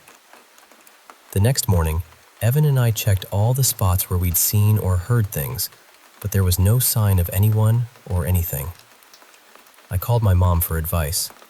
She said it sounded like a mimic spirit, a trickster that warps reality to feed on fear, but doesn't have the power to cause real harm. She said it probably wasn't a skinwalker, because those creatures are solitary and territorial, and we experience too many things in too many places at once. One mimic, though, could do all that. We still hear the occasional giggle in the dark, get bangs or knocks on the back door, and see that shadowy figure behind the big tree almost every night. But that night, that was something else entirely. I've seen my share of strange things in life, but never 3 hours of non-stop eerie activity like that. Since then, I've burned sage all around the house and property, sprinkled salt, and used blessed oil everywhere. Evan and I even did a late-night EVP session at all the spots where things happened, but we didn't get a single response. I don't know for sure what we encountered, or if it was dangerous, but I do know one thing. That night in the woods changed how we see this place forever.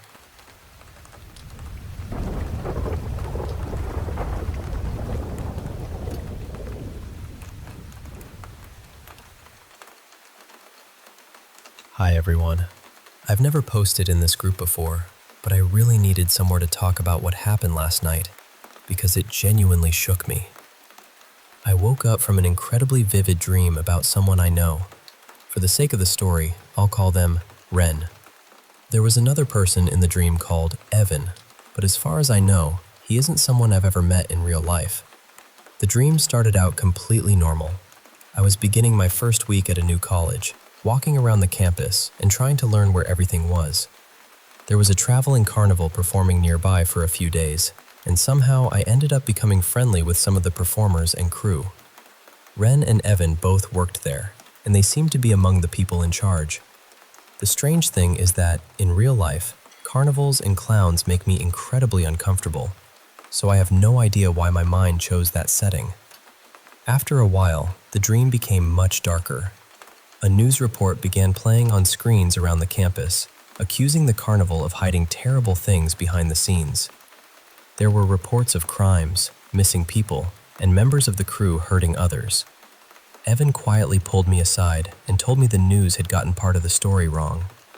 He said people had connected the accusations to his relationship with a woman because they had been heard arguing in the past.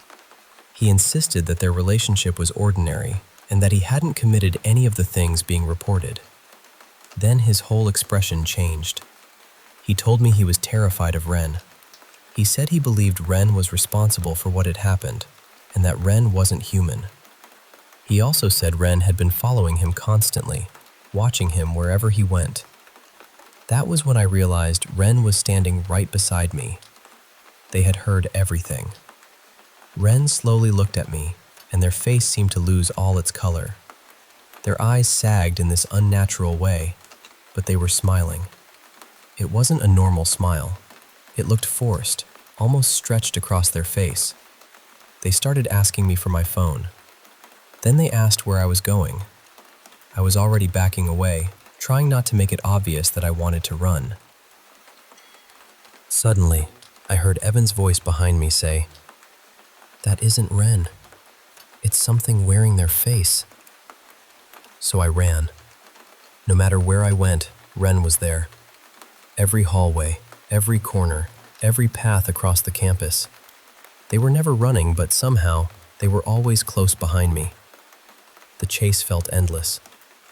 Eventually, I climbed onto the framework of an unfinished building, hoping I could hide somewhere above the ground. That was when I heard a voice. It didn't sound like Ren or Evan. It sounded deep, rough, and sickly, like an older man speaking through a damaged throat. The voice said, "The people closest to you can wear the best disguises." The moment I heard it, I woke up. I was completely terrified. What disturbed me most was how clearly I heard the voice. I don't usually experience sound in my dreams, at least not in a way that feels so real. I also rarely remember dreams in this much detail, but this one stayed with me almost perfectly after I woke up. Part of me thinks it was simply an intense nightmare, and that my mind created something frightening from random fears and emotions. But another part of me keeps wondering whether it was trying to warn me about something. Does the dream mean I should be cautious around Ren? Or could Ren simply represent something else in my life, like fear, distrust, or the feeling that someone isn't being honest with me? I honestly don't know what to make of it. I'd really appreciate hearing from anyone who has experienced a dream this vivid or unsettling, especially one involving a voice that felt completely separate from the dream itself.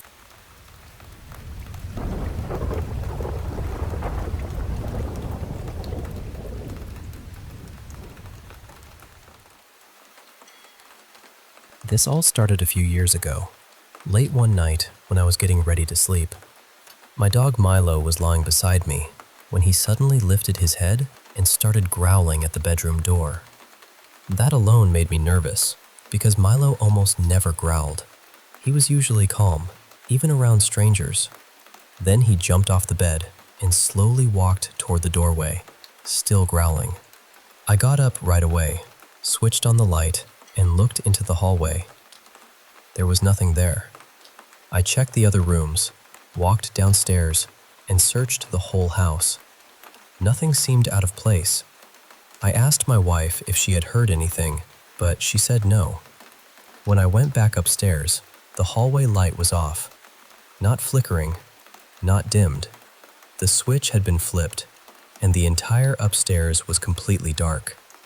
That was the moment I started thinking, someone might actually be inside the house. I searched every bedroom, every closet, even behind the shower curtain. I was terrified, but I was also ready to confront whoever was hiding there. I found no one. I was so unsettled that I slept on the downstairs sofa that night. By morning, I had convinced myself that maybe my wife had been playing a joke on me, so I tried to forget about it. A few days later, Milo started growling again.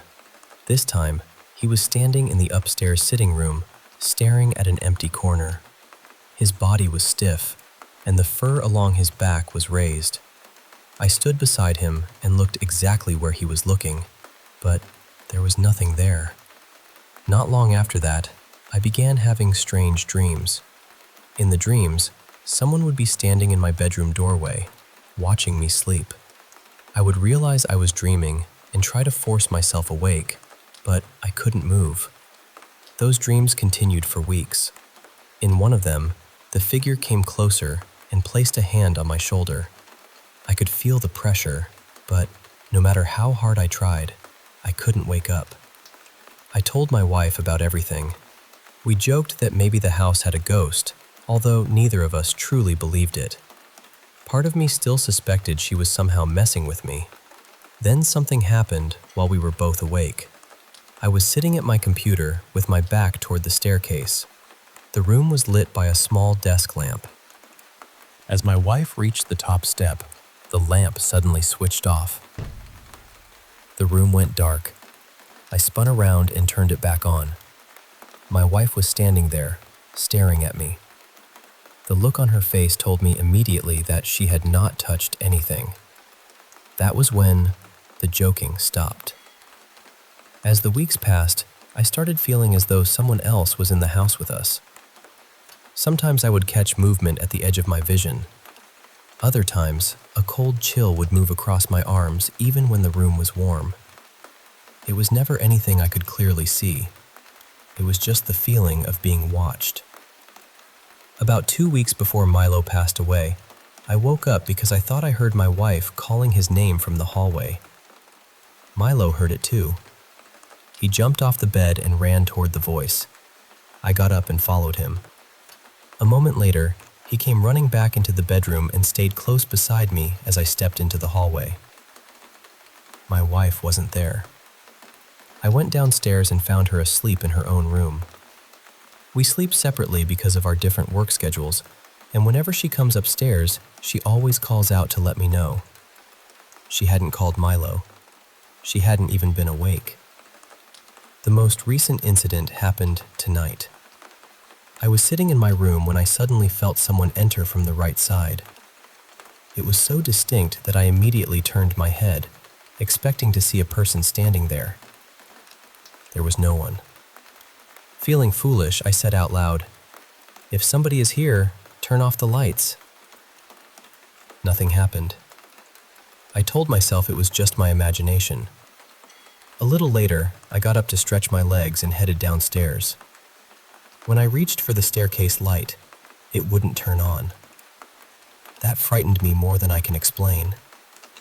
I went downstairs and told my wife. She came back up with me and tried the switch herself. Still nothing.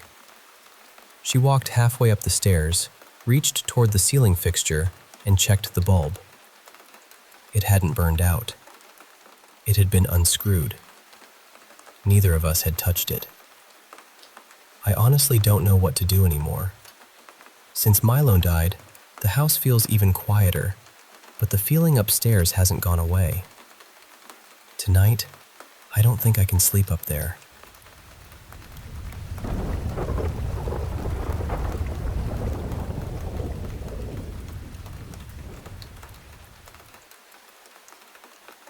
A few times a year, my family and I spend several days at my grandparents' place in rural Illinois.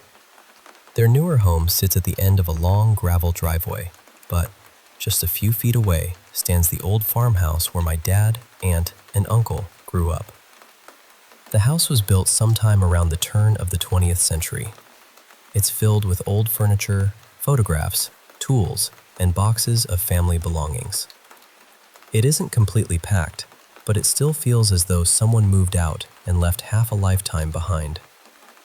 My grandparents don't mind if my cousins and I take a few things, especially if we find something worth restoring or selling. One spring weekend, I was visiting with my dad and one of my closest cousins. She had recently bought an older house that once belonged to a relative, and she was trying to raise some money for repairs. We decided to search the farmhouse for anything useful. We started in the front room, then went upstairs. At the top of the stairs, my aunt's old bedroom was on the left. My dad's room was farther down the hallway, and across from it was the largest bedroom, which had belonged to my uncle. My cousin and I went into my dad's old room and found a box filled with family photographs. We carried it outside to everyone sitting on the porch. My grandparents, aunt, uncle, and the rest of the family immediately began passing the pictures around and telling stories. After that, my cousin and I returned to the farmhouse. She stayed downstairs while I went back up alone. I searched my dad's room for a few minutes, then started down the stairs. About halfway down, I heard something moving behind me. The sound reminded me of a heavy wooden object being dragged slowly across a rug. At first, I thought it might be a loose sheet of insulation near the staircase. There was an old panel strapped against the wall, so I stopped and stared at it. It wasn't moving at all. But the dragging sound continued. That was when the fear really hit me. I hurried down the remaining steps, crossed the dining room, and went straight into the front room where my cousin was searching. I didn't tell her what had happened. I just stood near her and pretended to keep looking through things. Eventually, we carried our finds outside and joined the family. While everyone was still looking at the photographs, my grandfather suddenly began telling stories about the farmhouse. He said that when my uncle was a baby, he once saw an elderly man standing in the bedroom, quietly watching over the crib. He also remembered hearing footsteps in the hallway several times a month, even when all 3 children were asleep. My grandmother said she had heard the same footsteps. Then my aunt mentioned that her bedroom window used to open by itself, sometimes during the night and sometimes in the middle of the day. Similar things happened in my dad's and uncle's rooms, though not as often. My aunt and uncle also remembered waking up with their blankets pulled back over them after they had kicked them onto the floor. The strangest part was how calmly everyone talked about it. They believed they had experienced hundreds of small, unexplained events over the years. Eventually, they stopped being frightened because nothing in the house had ever seemed threatening. I still hadn't told anyone about the sound on the stairs. Even my mom, who visited the house when she and my dad were younger, remembered hearing strange noises and sensing that someone else was nearby. Looking back, I'm almost certain the dragging sound came from my aunt's old bedroom, the room where most of the activity seemed to happen.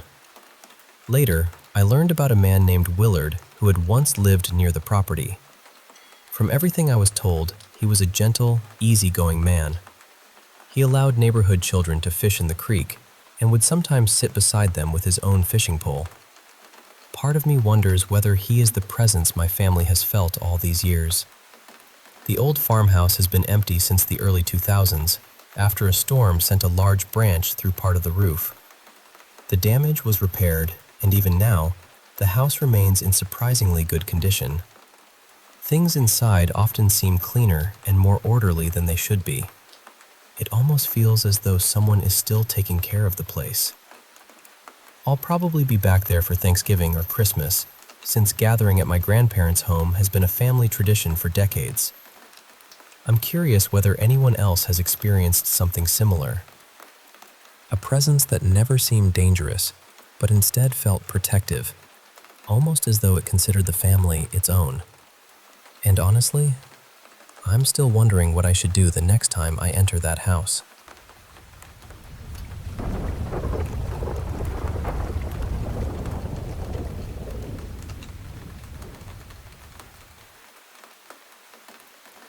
don't really know how to explain everything that's been happening to my family and me, but ever since early May, our home has felt different. It started when a large wooden cabinet suddenly fell over. That cabinet was heavy, sturdy, and positioned in a way that should have made it almost impossible to tip. We were still trying to understand how it happened when, only a few minutes later, the phone rang. A close relative had passed away. Maybe it was only a coincidence, but after that, the strange incidents became harder to ignore. I've also been struggling to sleep at a normal hour. Most nights I stay awake until somewhere between 1 and 3 in the morning. During those quiet hours, I've started hearing things inside the house. Plates shifting in the kitchen, slow footsteps in the hallway. Sometimes it sounds as though someone is walking from one room to another, even when everyone else is asleep. But 3 recent experiences have frightened me more than anything else. The first happened about 6 weeks ago, when I went to help my uncle at his farm. We were pollinating a type of fruit whose flowers only open at night, so we began working at around 9:30. The farm is isolated, surrounded by orange trees, thorny bushes, and empty fields. There are no houses nearby, only a narrow road in the distance. My uncle worked at one end of the field, while I took the row closest to a thick patch of brush. At one point, while my back was turned, I felt someone tap me on the shoulder. I spun around, expecting to see my uncle, but no one was there. I tried to convince myself that a branch had touched me, even though there were no branches close enough. About 2 minutes later, it happened again. This time, the touch was firmer. I froze. Then, only a few seconds later, I felt 3 fingers press against my back. I turned around immediately and shone my flashlight into the bushes. I searched between the branches and along the ground, but there was nothing there. No person, no animal, not even movement. I finished the row as quickly as I could and hurried over to my uncle. When I told him what had happened, he became very serious. He said he had also heard strange noises coming from that side of the farm. Then he told me something I had never heard before. Years earlier, one of the workers had collapsed in that same area, screaming that invisible hands were choking him. The other workers could see him struggling, but they couldn't see anyone touching him. They began praying together, and after a few moments, whatever was happening suddenly stopped. The second experience happened just last night. Our house is built on land that rises into a wooded hill behind it. The path leading up the hill begins beside our patio. The hill is fenced, completely dark at night, and no one lives up there.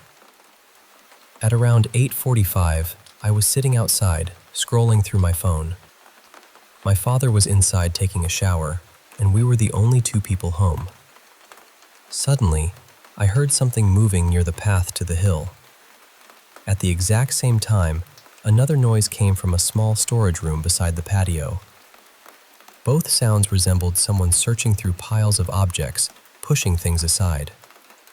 What disturbed me most was that the 2 noises started together and stopped at exactly the same moment. That reminded me of something that happened to my mother several months earlier. She had gone up the hill to collect leaves for my younger brother's school project. While she was standing beneath the trees, stones suddenly flew toward her. She actually saw them moving through the air. She ran back down immediately. A few of the stones landed on our roof, and she showed them to us afterward. Then, several minutes later, more stones struck the roof, even though no one was on the hill. So last night, after hearing those noises, I stayed alert. A few minutes passed. Then, a lemon flew out of the darkness and landed directly beside my chair. There are lemon trees on the hill, but this fruit hadn't rolled down. I would have heard it bouncing along the path. It came through the air and landed exactly where I was sitting. For a moment, I couldn't move. Then I ran inside. The final experience happened only a little while ago, and honestly, it's the reason I'm telling this story now. I was home alone, lying in bed at around 11:20 when someone whistled outside my window. It was a clear, deliberate whistle. I was frightened, but I tried to think logically. I assumed my parents or siblings had returned and were trying to get my attention so I could unlock the door. I checked the window facing the front of the house. No one was there. Then I checked the window beside my bed, the one separating my room from the patio. That was where the whistle had seemed to come from. There was nobody outside. The patio was completely dark. I stood there for a while, staring through the glass, but I couldn't see anything moving. Many nights, even when nothing happens, I still feel as though someone else is standing in my bedroom with me. The atmosphere inside the house becomes heavy, almost as though the air itself is pressing down on everything. Strange things have happened here for as long as I can remember, but lately they seem to be happening more often. I wish I could say that I'm imagining it, but after the cabinet, the footsteps, the touches at the farm, the stones, the lemon, and that whistle outside my window, I'm starting to believe that something has been trying to get our attention. And I'm afraid that, sooner or later, it might come closer.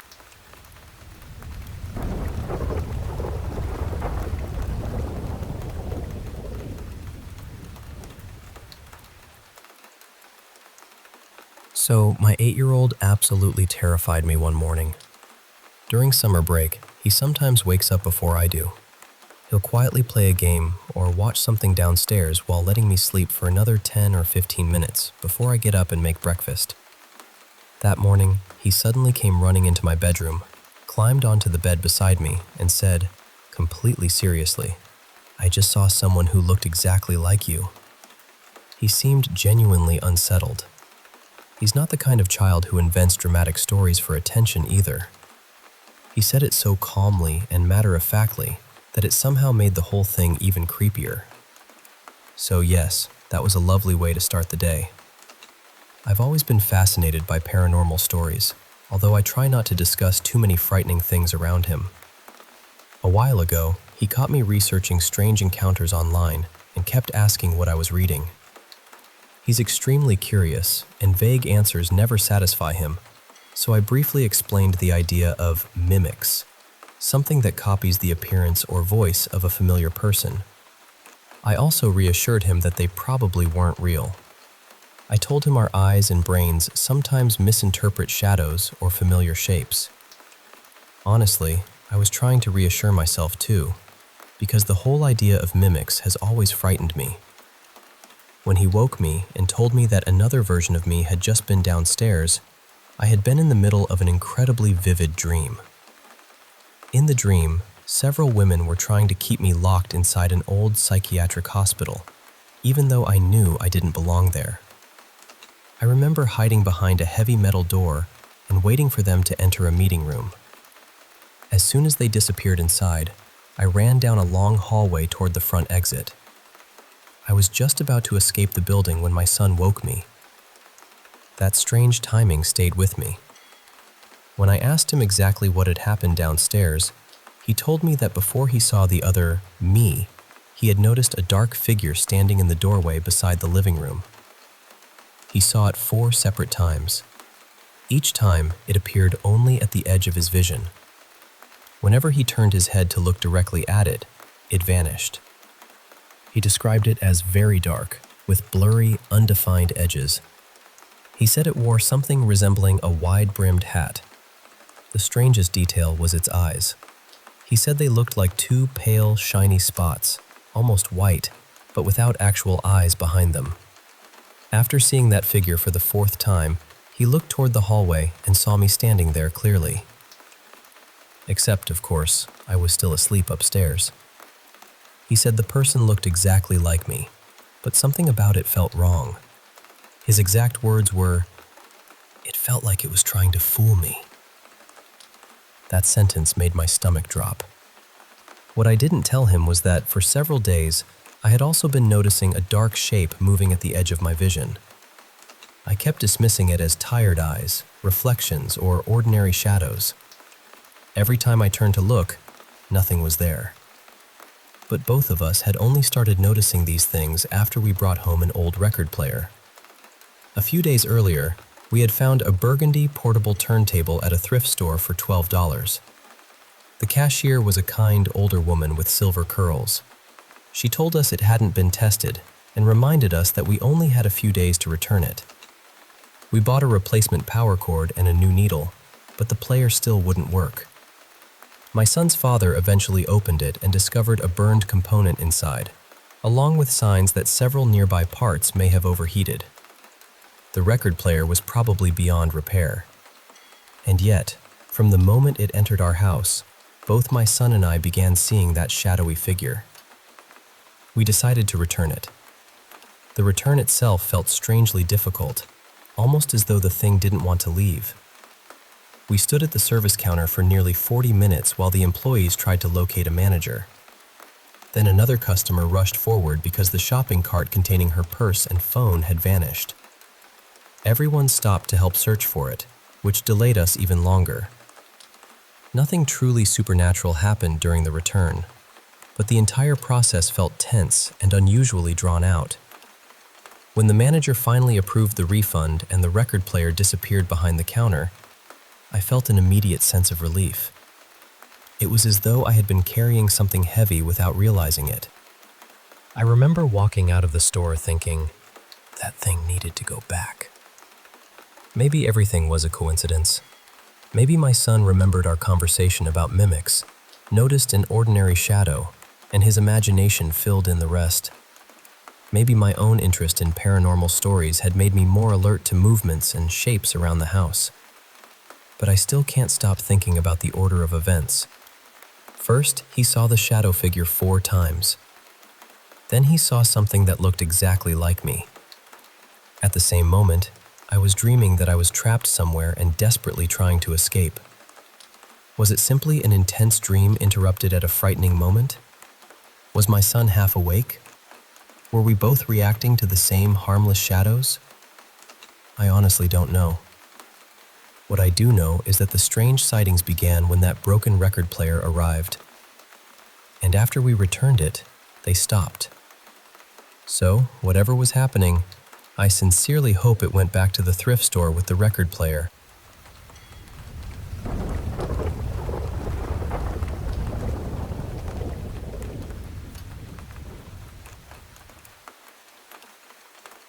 Hey, I want to share this really strange experience I had when I stayed over at my friend Lucas's place on his 21st birthday. So, we're both 21, and the house he lives in is pretty new, super modern, and honestly, it doesn't feel like the kind of place where anything spooky would happen. It's all sleek lines, fresh paint, and new furniture. Nothing old or creaky that would make you think about ghosts or anything like that. Anyway, I was sleeping in the spare room downstairs. I've stayed there a bunch of times before without any weird stuff happening, so I felt totally comfortable. That night, I fell asleep easily around 11 p.m., just like I always do. But then I had this dream that felt so real and vivid, it stuck with me. In the dream, I was approaching this really old house I had never seen before. It was just a single story, with a concrete path leading up to the front door, and no garage. The weird thing was, the neighborhood looked nothing like anywhere in Australia where I live. It felt like I was somewhere completely different, like a small town or something from another country, but I couldn't recognize anything around me. So as I walked slowly up to the house, I found myself peering into a window on the right side. Through the glass, I saw an empty bedroom. The only thing in it was a bed, and lying on the bed was an old Caucasian woman. She was just lying there, completely silent. Then she slowly rolled over and looked right at me. And right at that moment, the dream cut off suddenly. I woke up drenched in cold sweat, and I could hear this strange groaning noise. It sounded like an old man moaning softly, right there in the room with me. My heart was pounding, and I looked around quickly. Nothing. No one there. I even checked under the bed and in the closet. Nothing. I grabbed my phone to check the time, and it was 6 a.m. Now here's the thing. I'm a really heavy sleeper. I barely wake up even when I set alarms for work, and since it was the weekend, I usually sleep in super late. So waking up that early and in such a panic was really unusual for me. I used to have night terrors as a kid, which made me almost stop dreaming for years after. But this dream was so vivid and detailed, it really stuck with me. Later that day, I told Lucas's mom about it, and she said something that caught me off guard. She mentioned that maybe I should try sleeping in the room upstairs next time, because she forgot to salt the spare room downstairs. Now, Lucas's mom is pretty religious, but I'm not sure what exactly she follows. There are these statues and posters in another language I can't understand, and she seems to have an interest in paranormal stuff. She even said she gets visions about some of my other friends, like seeing them sinking in water or other mysterious symbols. She also told me that Lucas really doesn't want me to tell him about this whole experience, but she didn't explain why. It was kind of eerie. I'm Filipino, and I don't really follow any religion or paranormal beliefs myself, so this was all pretty strange for me. I've never seen that woman from my dream before, and the groaning sound? I know it wasn't Lucas's dog either, because he keeps the dog outside in the backyard at night. Plus, there was no way the dog could make a sound like an old man groaning right next to my ear, and then run out and close the door behind him. It just doesn't add up. That night, it was just Lucas sleeping upstairs in his room, and he's a heavy sleeper who usually sleeps past 1 p.m., so I'm sure he wasn't messing around.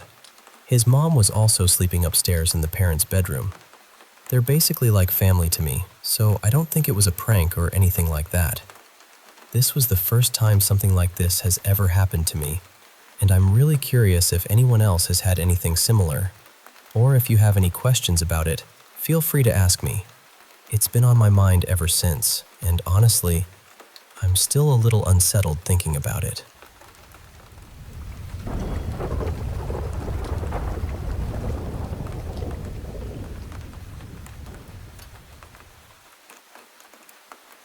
Hey, I want to share something really personal with you, something that's been on my mind for a long time. It's about this strange experience I had, living in what I can only describe as an alternate reality for about 4 years. It's hard to explain, but I'll try to take you through it, step by step, because every detail still feels vivid, like a dream I can't quite shake off. So, I have these early memories from when I was a kid, up until I was about 6 years old. They're normal memories, playing with my family, birthdays, ordinary stuff that lines up perfectly with what my parents remember, with photos to prove it. But then, something changed around age 5. I started having these awful nightmares that felt so real, I couldn't wake up from them. I'd spend days convinced those nightmares were actually happening. Even now, as an adult, I still have nightmares and night terrors that leave me screaming, sometimes waking up with bruises or scratches I can't explain. It's like my body reacted to something my mind couldn't process. When I was 6, my 2 best friends moved away. That's the last real memory I have before everything shifts. I fell asleep, and when I woke up, I was 10 years old.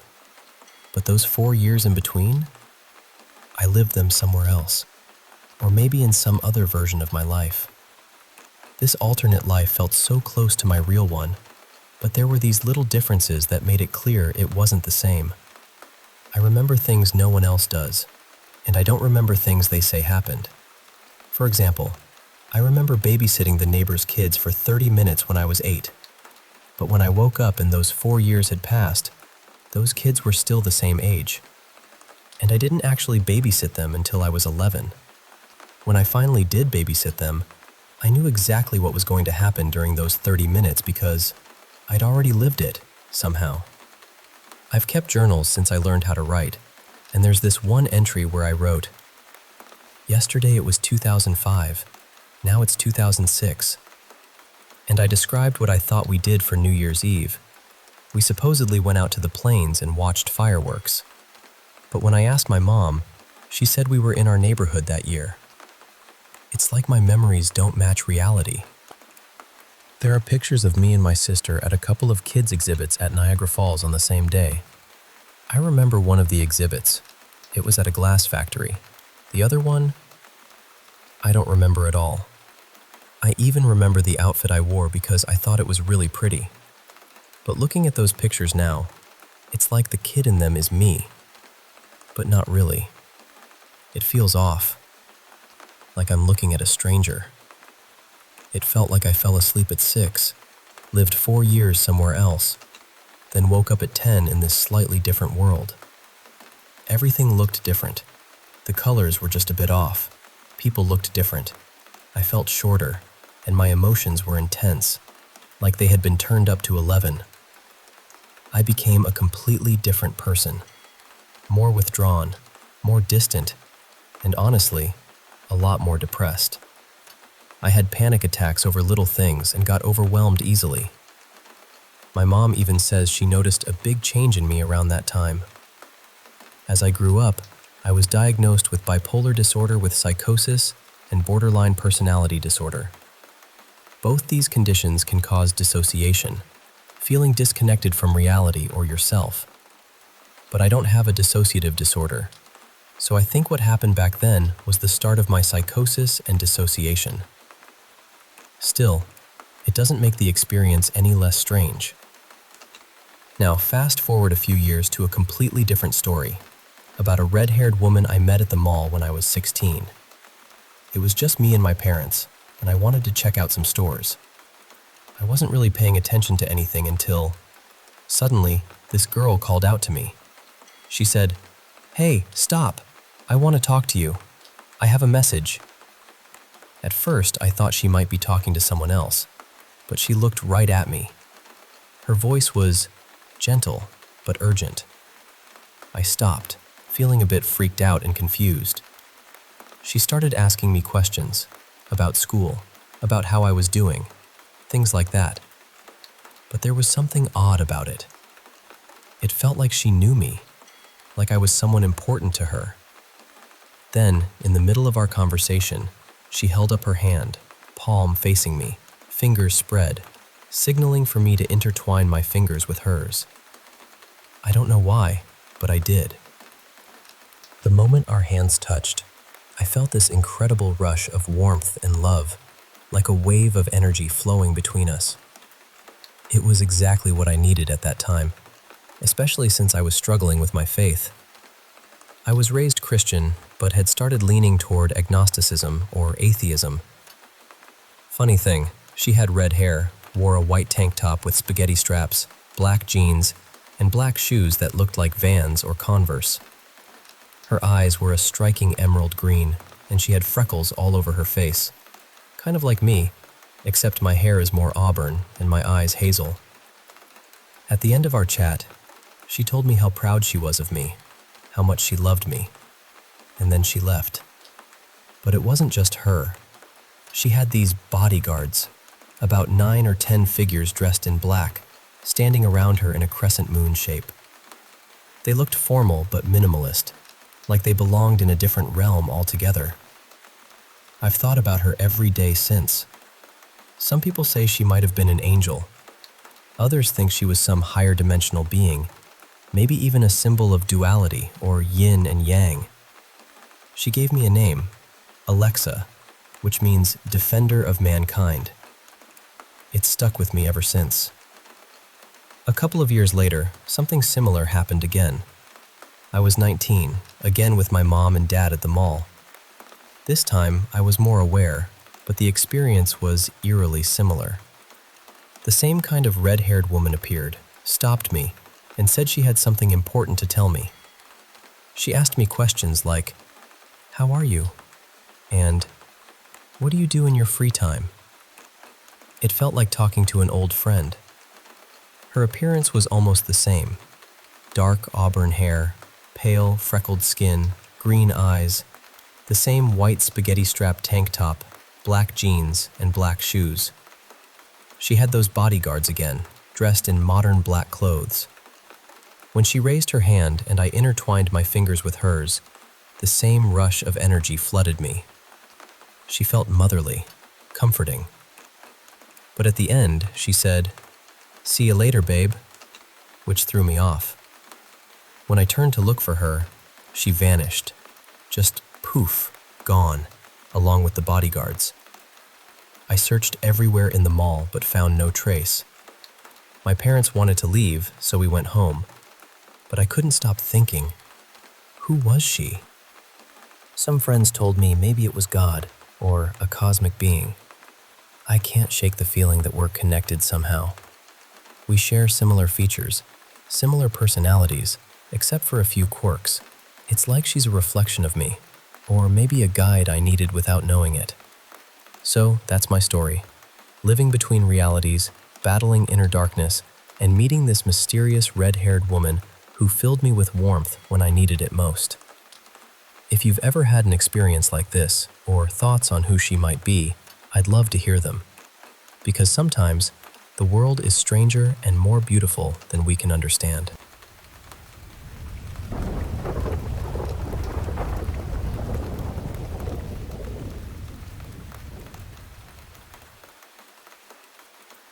So, my 10-year-old absolutely terrified me the other morning. During school breaks, he sometimes wakes up before I do. He'll quietly head downstairs, play a game, or watch something, and let me sleep for another 20 minutes before I get up and make breakfast.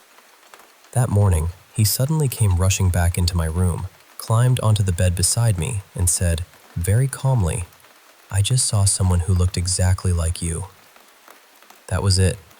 He wasn't crying or trying to frighten me. He just looked unsettled. And he's not usually dramatic or desperate for attention, which somehow made it worse. So yes, that was a lovely way to start the day. I've always been fascinated by paranormal stories, but I try not to discuss the scarier parts around him. A while ago, though, he caught me researching stories about mimics, and naturally, he wanted to know everything. He's the kind of child who can tell when you're avoiding a question, so I gave him a softened explanation. I told him that some people believe they've seen copies of people they know, but that it was probably just poor lighting, tired eyes, or the brain trying to turn an unfamiliar shape into something recognizable. Honestly, I was trying to reassure myself too. The whole idea of mimics has always deeply unnerved me. When he woke me and said that I had been downstairs, I had just been pulled out of an incredibly vivid dream. In the dream, I was trapped inside an old medical facility. Several women were insisting that I had to stay there, even though I knew there was nothing wrong with me. I remember crouching behind a huge metal door, waiting for them to enter a meeting room. The moment they disappeared, I ran toward the front entrance. I was just about to escape when my son woke me. And that's where things became even stranger. Before he saw the other version of me, he said he had noticed a dark figure standing in the doorway beside the living room. He saw it 4 times. Each time, it appeared only at the edge of his vision. Whenever he turned his head to look directly at it, it vanished. He described it as completely black, with soft, blurry edges. He said its eyes looked pale and reflective, almost like 2 empty spots catching the light. The figure also appeared to be wearing a wide-brimmed hat. After the 4th time it appeared, he looked toward the hallway and saw me standing there. Except, of course, I was still asleep upstairs. He said the person looked exactly like me, but something felt wrong. Later, when we talked through it again, he said, "It felt like it was trying to fool me." I haven't told him this, and I'm not sure I ever will. But during the 2 days before that happened, I had also been noticing a dark shape out of the corner of my eye. Every time I turned to look, nothing was there. I dismissed it as exhaustion or my eyes playing tricks on me. I even joked to myself about it because I make little videos about strange experiences, and one of the titles happens to reference shadowy figures. Then I started thinking about the record player. 3 days before all of this began, we bought an old turquoise suitcase-style record player from a thrift store. It cost $18. The cashier was incredibly kind. She warned us that it was untested and said we would probably need a new power cord and needle. She told us to bring it back if it didn't work because, by thrift store standards, it was considered one of their more expensive items. We took it home and tried everything, but it wouldn't turn on. My son's father eventually opened it up and found what looked like a scorched component on the circuit board. A few of the surrounding parts appeared damaged too. And here's the detail I can't stop thinking about. Neither of us had seen the shadowy figure before that record player entered the house. We decided to return it that evening, but even the return felt strangely drawn out. The employees couldn't find a manager for nearly 40 minutes, so we stood near the counter talking with the cashier. While we waited, another customer came rushing up because the shopping cart containing her handbag and phone had somehow disappeared. Eventually, the manager arrived, and we completed the return. As I walked through the parking lot, I glanced behind me because I thought I recognized a friend's vehicle. A woman walking nearby suddenly apologized for being too close, as though I had turned around because she startled me. Nothing terrible happened. It was just one odd little moment after another, all stacked together. The second that broken record player was out of my hands, I felt lighter. I know how that sounds, but it honestly felt as though the thing needed to leave our house, almost as though it belonged back where we found it. My son had become attached to the idea of having a record player, so later we bought a brand new one in the same style. He contributed some of his allowance toward it, and that one has been completely fine. No strange feelings. No figures in the doorway. No second version of me wandering around downstairs. Maybe the entire experience was coincidence. Maybe I had been reading too many paranormal stories, and that tension somehow spilled into the way we interpreted ordinary shadows. Maybe my son remembered our conversation about mimics, and his half-awake brain filled in the blanks. And maybe my dream had absolutely nothing to do with any of it. I really don't know. But I do know that the atmosphere in the house felt different while that broken record player was there. And when we returned it, whatever had been hanging over us seemed to disappear with it. I truly hope that whatever my son saw was attached to that old machine, because the alternative would mean it was never the record player at all. Thanks for listening.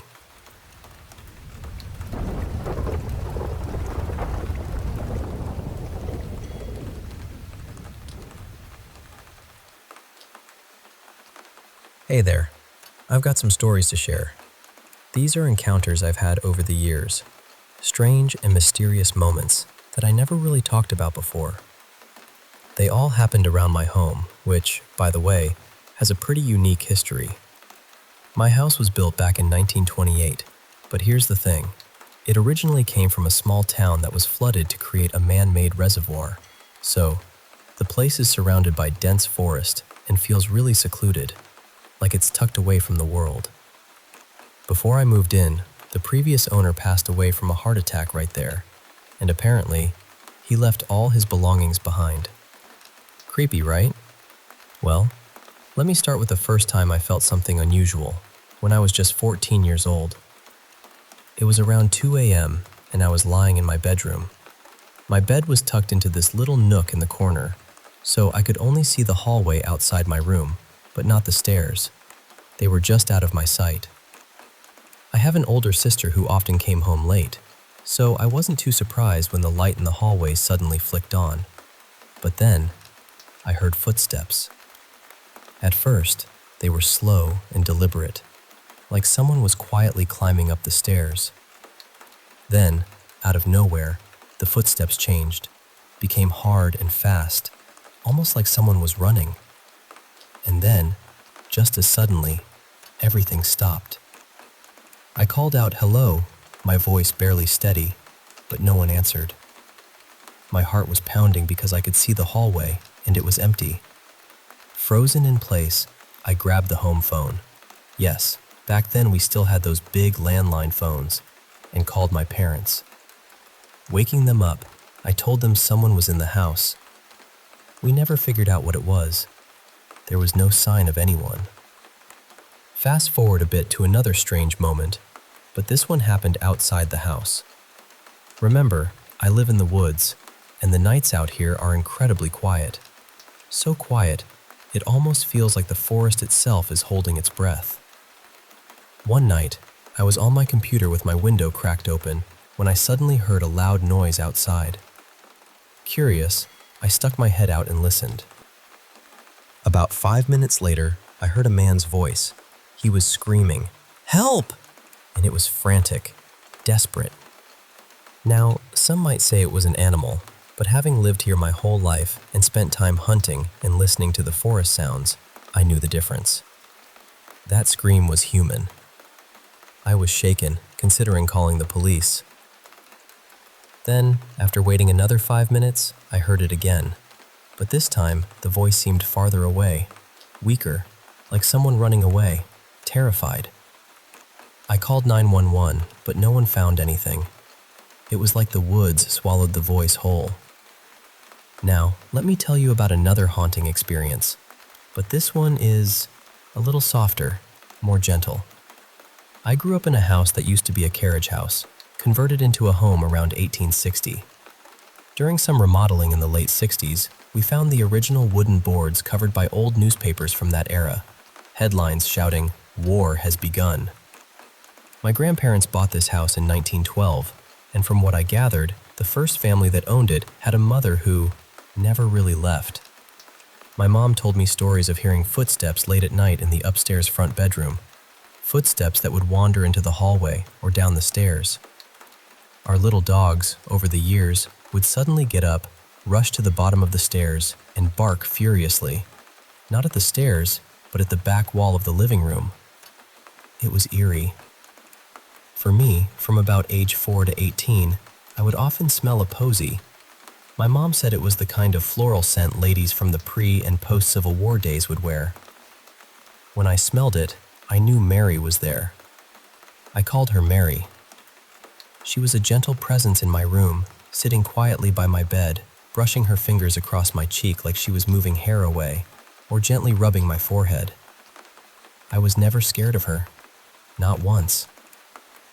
Years later, after I got married, my husband and I stayed at my childhood home for a while, sleeping in the basement rec room. One night, I went to bed early because I wasn't feeling well. My husband and mom were upstairs watching TV when they suddenly heard a loud crash from the basement. My husband rushed down to check on me, but I was deep asleep, oblivious to the noise. The only possible cause was a pipe that leaned in a corner. It was positioned so it couldn't have fallen on its own. We all believed it was Mary, quietly checking on me, brushing past that pipe and knocking it over. On a different note, about 3 months ago, I went on a vacation to Italy with my spouse and some friends. We stayed in this old, gloomy house filled with crucifixes, prie-dieu, and all kinds of antique things. When it came time to pick rooms, one friend, who claims to be psychic, refused a particular room because of bad vibes. I didn't mind, so I took it. By the third night, something strange happened. I woke up suddenly because I felt something tugging at my foot, not once, but twice. It wasn't frightening, more like a child playfully reaching out. I told myself it was a dream. The next night, I felt a gentle pressure on my legs, almost like someone resting there. When I opened my eyes, I saw a little boy standing at the foot of the bed. I was scared, but not in a bad way. He didn't feel evil. I told my psychic friend about it. She sensed several spirits and said the little boy even grabbed her arm, pulled her hair, then ran off to another room. He just wanted to play. Since then, nothing direct happened, but I've had nights where I wake up feeling pulled from sleep, sometimes again feeling my foot tugged. And here's the creepiest part. One morning, as my spouse was leaving for work, half asleep, I felt a warm hug wrap around me. I was happy, thinking it was him saying goodbye, but I heard him locking the door in the other room at the same time. I was alone in my room. I turned on the lamp, left to calm down, then came back to turn it off, and it was already off. I know I had turned it on. It's left me wondering, Did that little boy follow me home? Why now? What does he want? How do I help him? Switching gears, let me tell you about an exploration my friend and I did at an old prison. We went in hoping to catch some photos, but what we found was a bit more than that. We took sound recordings on a separate phone, and while nothing unusual showed up on camera, the audio was another story. As we explored the ground floor and what was left of the first floor, we heard a sharp gunshot. Now, keep in mind, the place is secluded, and most locals don't carry guns. We thought something big had fallen, but the noise was sharp and echoed strangely. Plus, when we checked, nothing new was on the floor. Then, as we entered a cell block upstairs, we both felt a wave of panic and weakness, like low blood pressure but worse. The moment we left, the feeling lifted. Later, in the courtyard, we caught a strange smell, like burning electrical components. When we got home and listened to the recordings, we heard things we hadn't noticed live. 3 instances stood out. Right before the gunshot, a voice whispered in my language, "I don't know." Then came the gunshot, and I said, "I don't know what that was."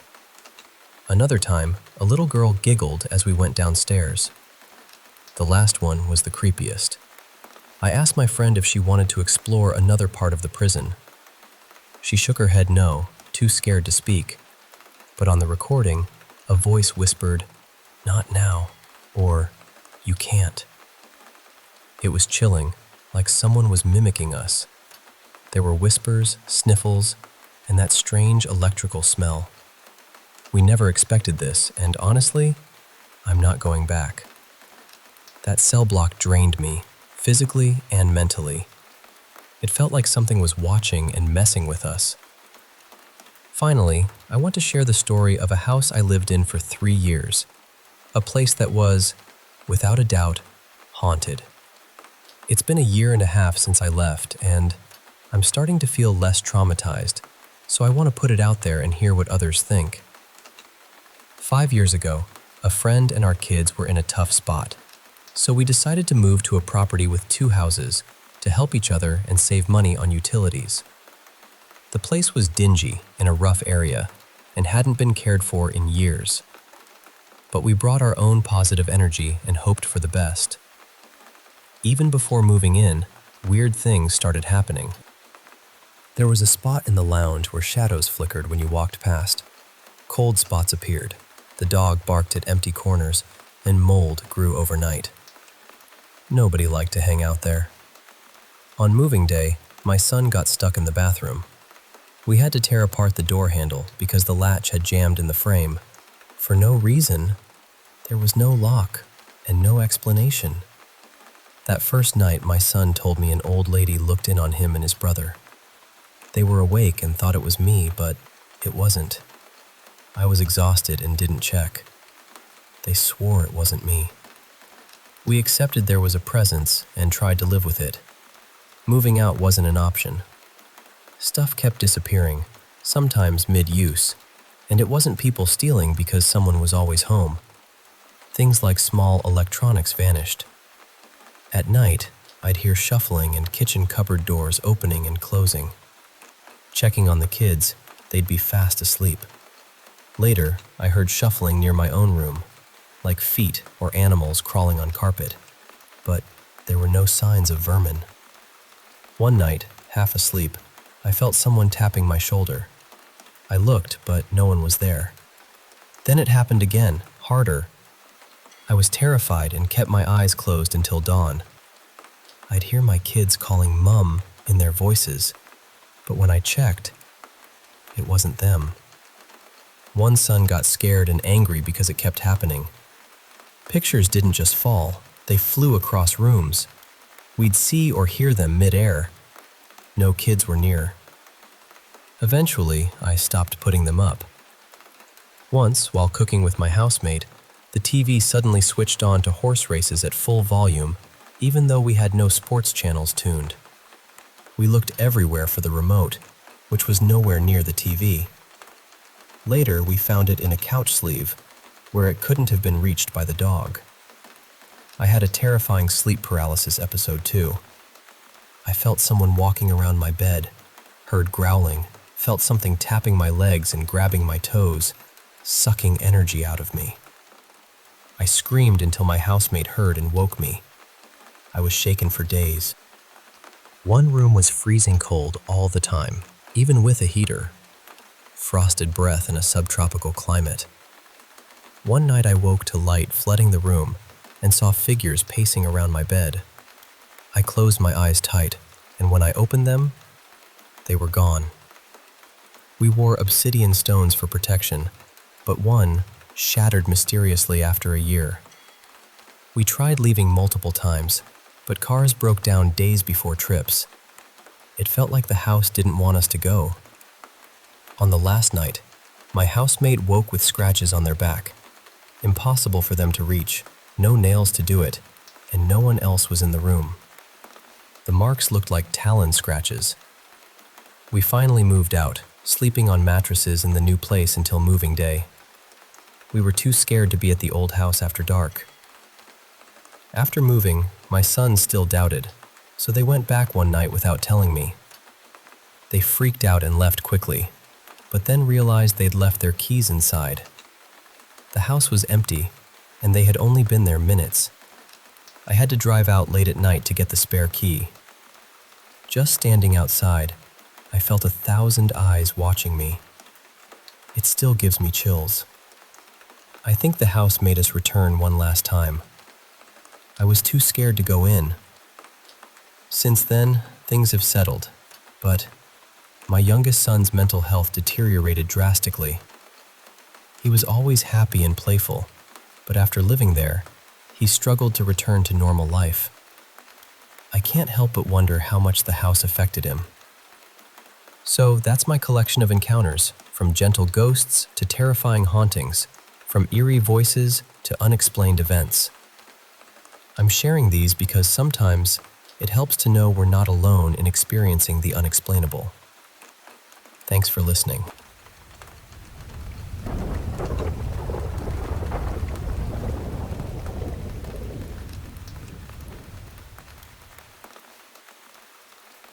So, this happened when I was about 19. My mom had recently gone through a difficult breakup, and she, my older brother, and I moved into our first flat together. My brother was around 5 years older than me.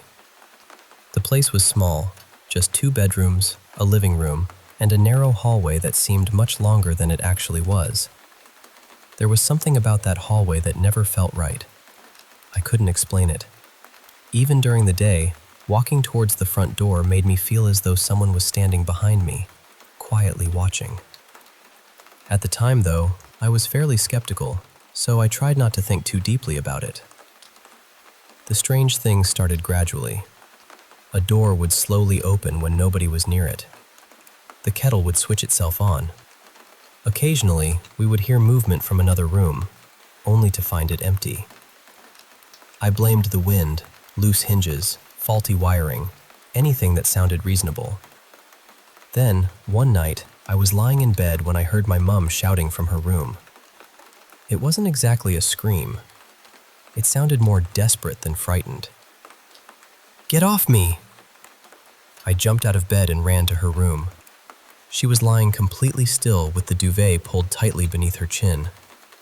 Her eyes were open, and she looked shaken. I asked her what had happened, but she brushed it off. "Nothing," she said. "I think I was dreaming." I could tell there was more to it, but she clearly didn't want to talk, so I left her alone. A little while later, she came home from work looking exhausted. She dropped her bag near the door and told me something that had apparently been happening for weeks. Every time she put her key into the front door, she said she felt all the energy leave her body. It was as though the flat drained every bit of happiness from her before she had even stepped inside. We started talking seriously about moving. Right in the middle of that conversation, there was a loud crash from my brother's room, followed by him shouting for Mum. We ran down the hallway and found him standing beside his bed.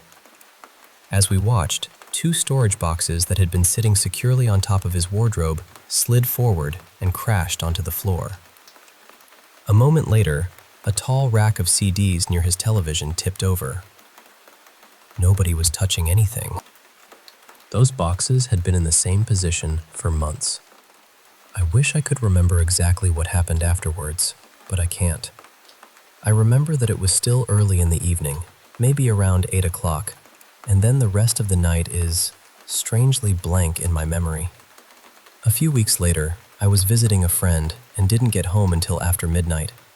As soon as my phone connected to the flat's Wi-Fi, a message from my brother came through. He asked me to tell him which lights were on. I looked around. The hallway light was on. So were the bathroom light and the light in my bedroom. I told him, and he replied almost immediately, "Leave the flat. Go to Leah's house."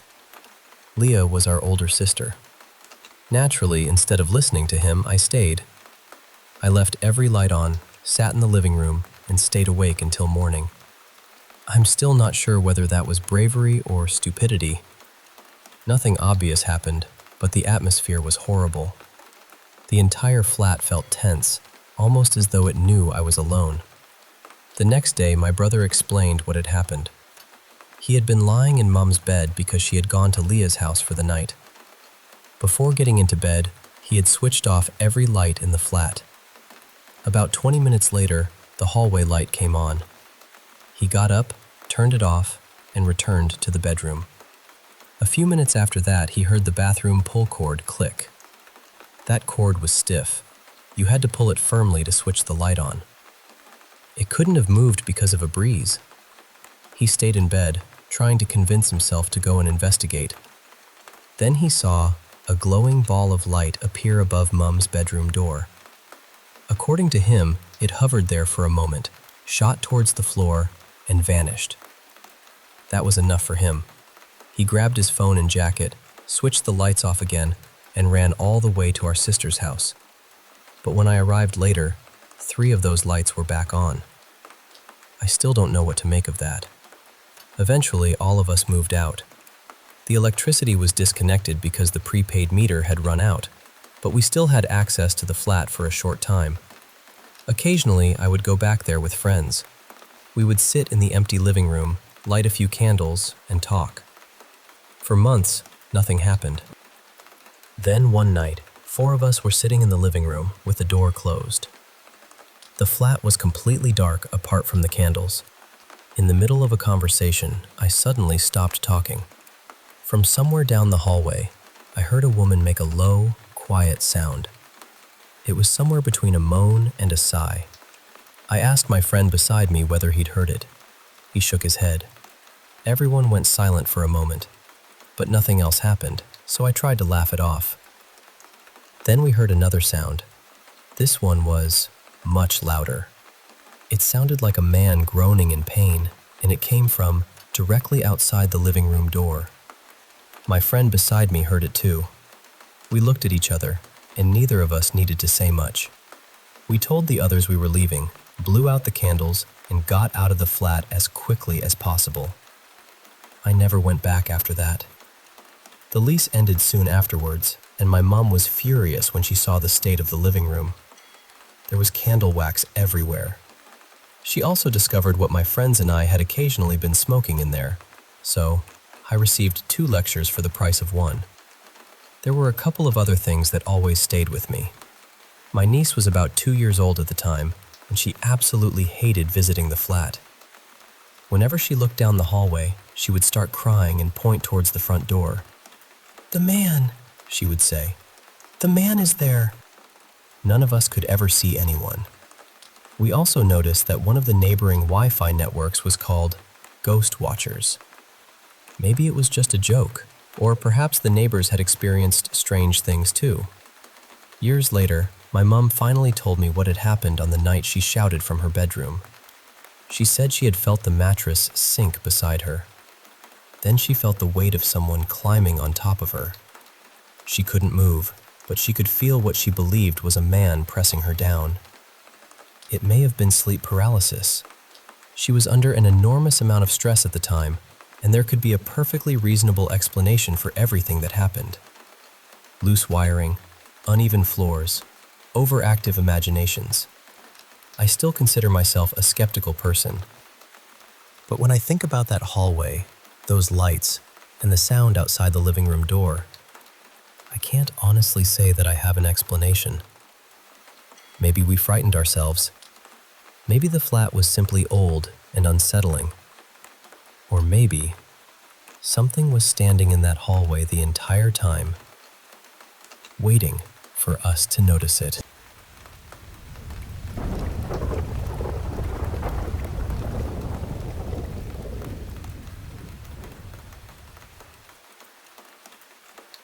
Hey, I want to share something that's been part of my life for as long as I can remember.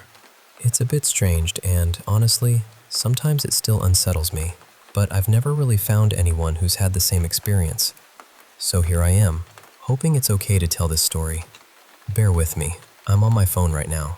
It's around 2 a.m., and I finally gathered the courage to put this out there. When I was about 12 years old, something happened that stuck with me. I was walking home from school. This was in the middle of the afternoon. I used to bring my portable CD player on my walk, listening to music to pass the time during the long trek. I had to cross a big suburban area, and honestly, I was kind of zoning out, lost in the songs. That's when I started feeling this strange unease creeping in. I glanced around and saw it, a huge black wolf, standing almost as tall as I was back then. I was about 5 feet tall, and I'll never forget that moment because we looked right into each other's eyes. Picture this.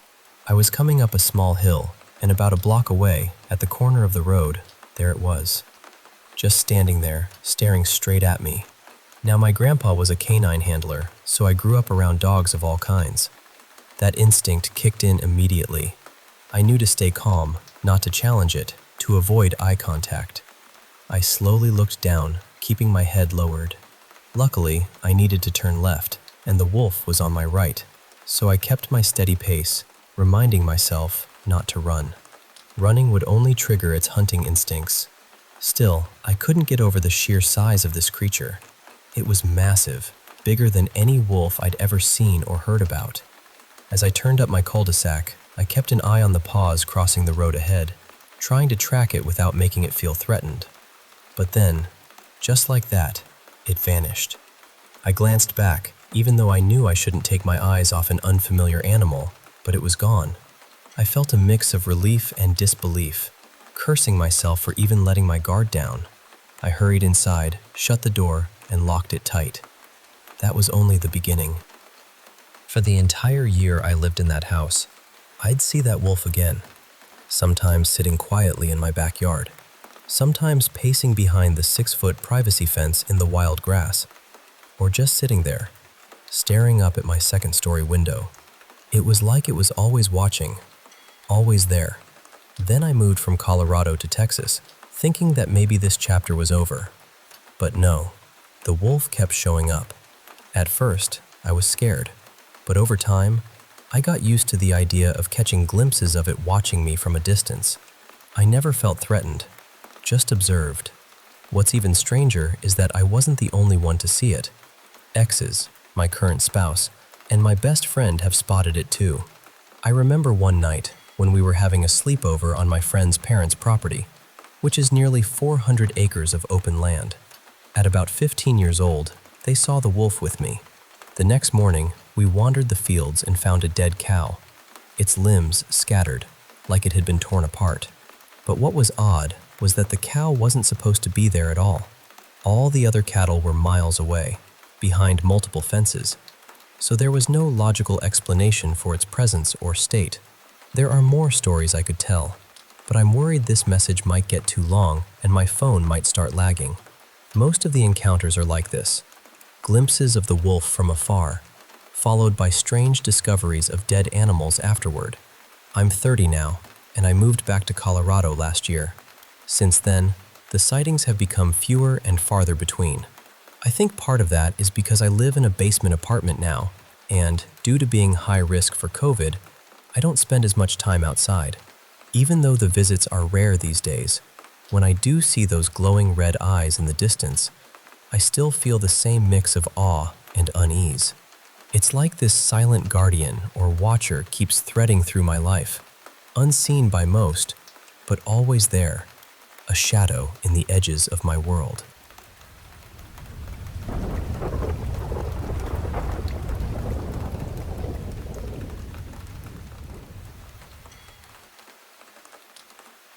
Hey there, I want to share a couple of really personal stories with you. Stories that have stayed with me for years now. I hope by telling them in my own way, they might reach someone who needs to hear them. So back in 2019, my wife and I decided to go camping on this remote island called Sanadia, way out in Bangladesh. It's this beautiful, distant place where the sea stretches out endlessly, and the nights are just something else.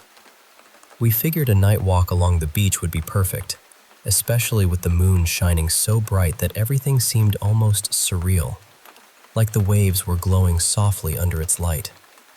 We were just strolling, the sand cool under our feet, the rhythmic sound of the waves lapping gently against the shore, when suddenly my wife stopped, her eyes fixed on something far ahead.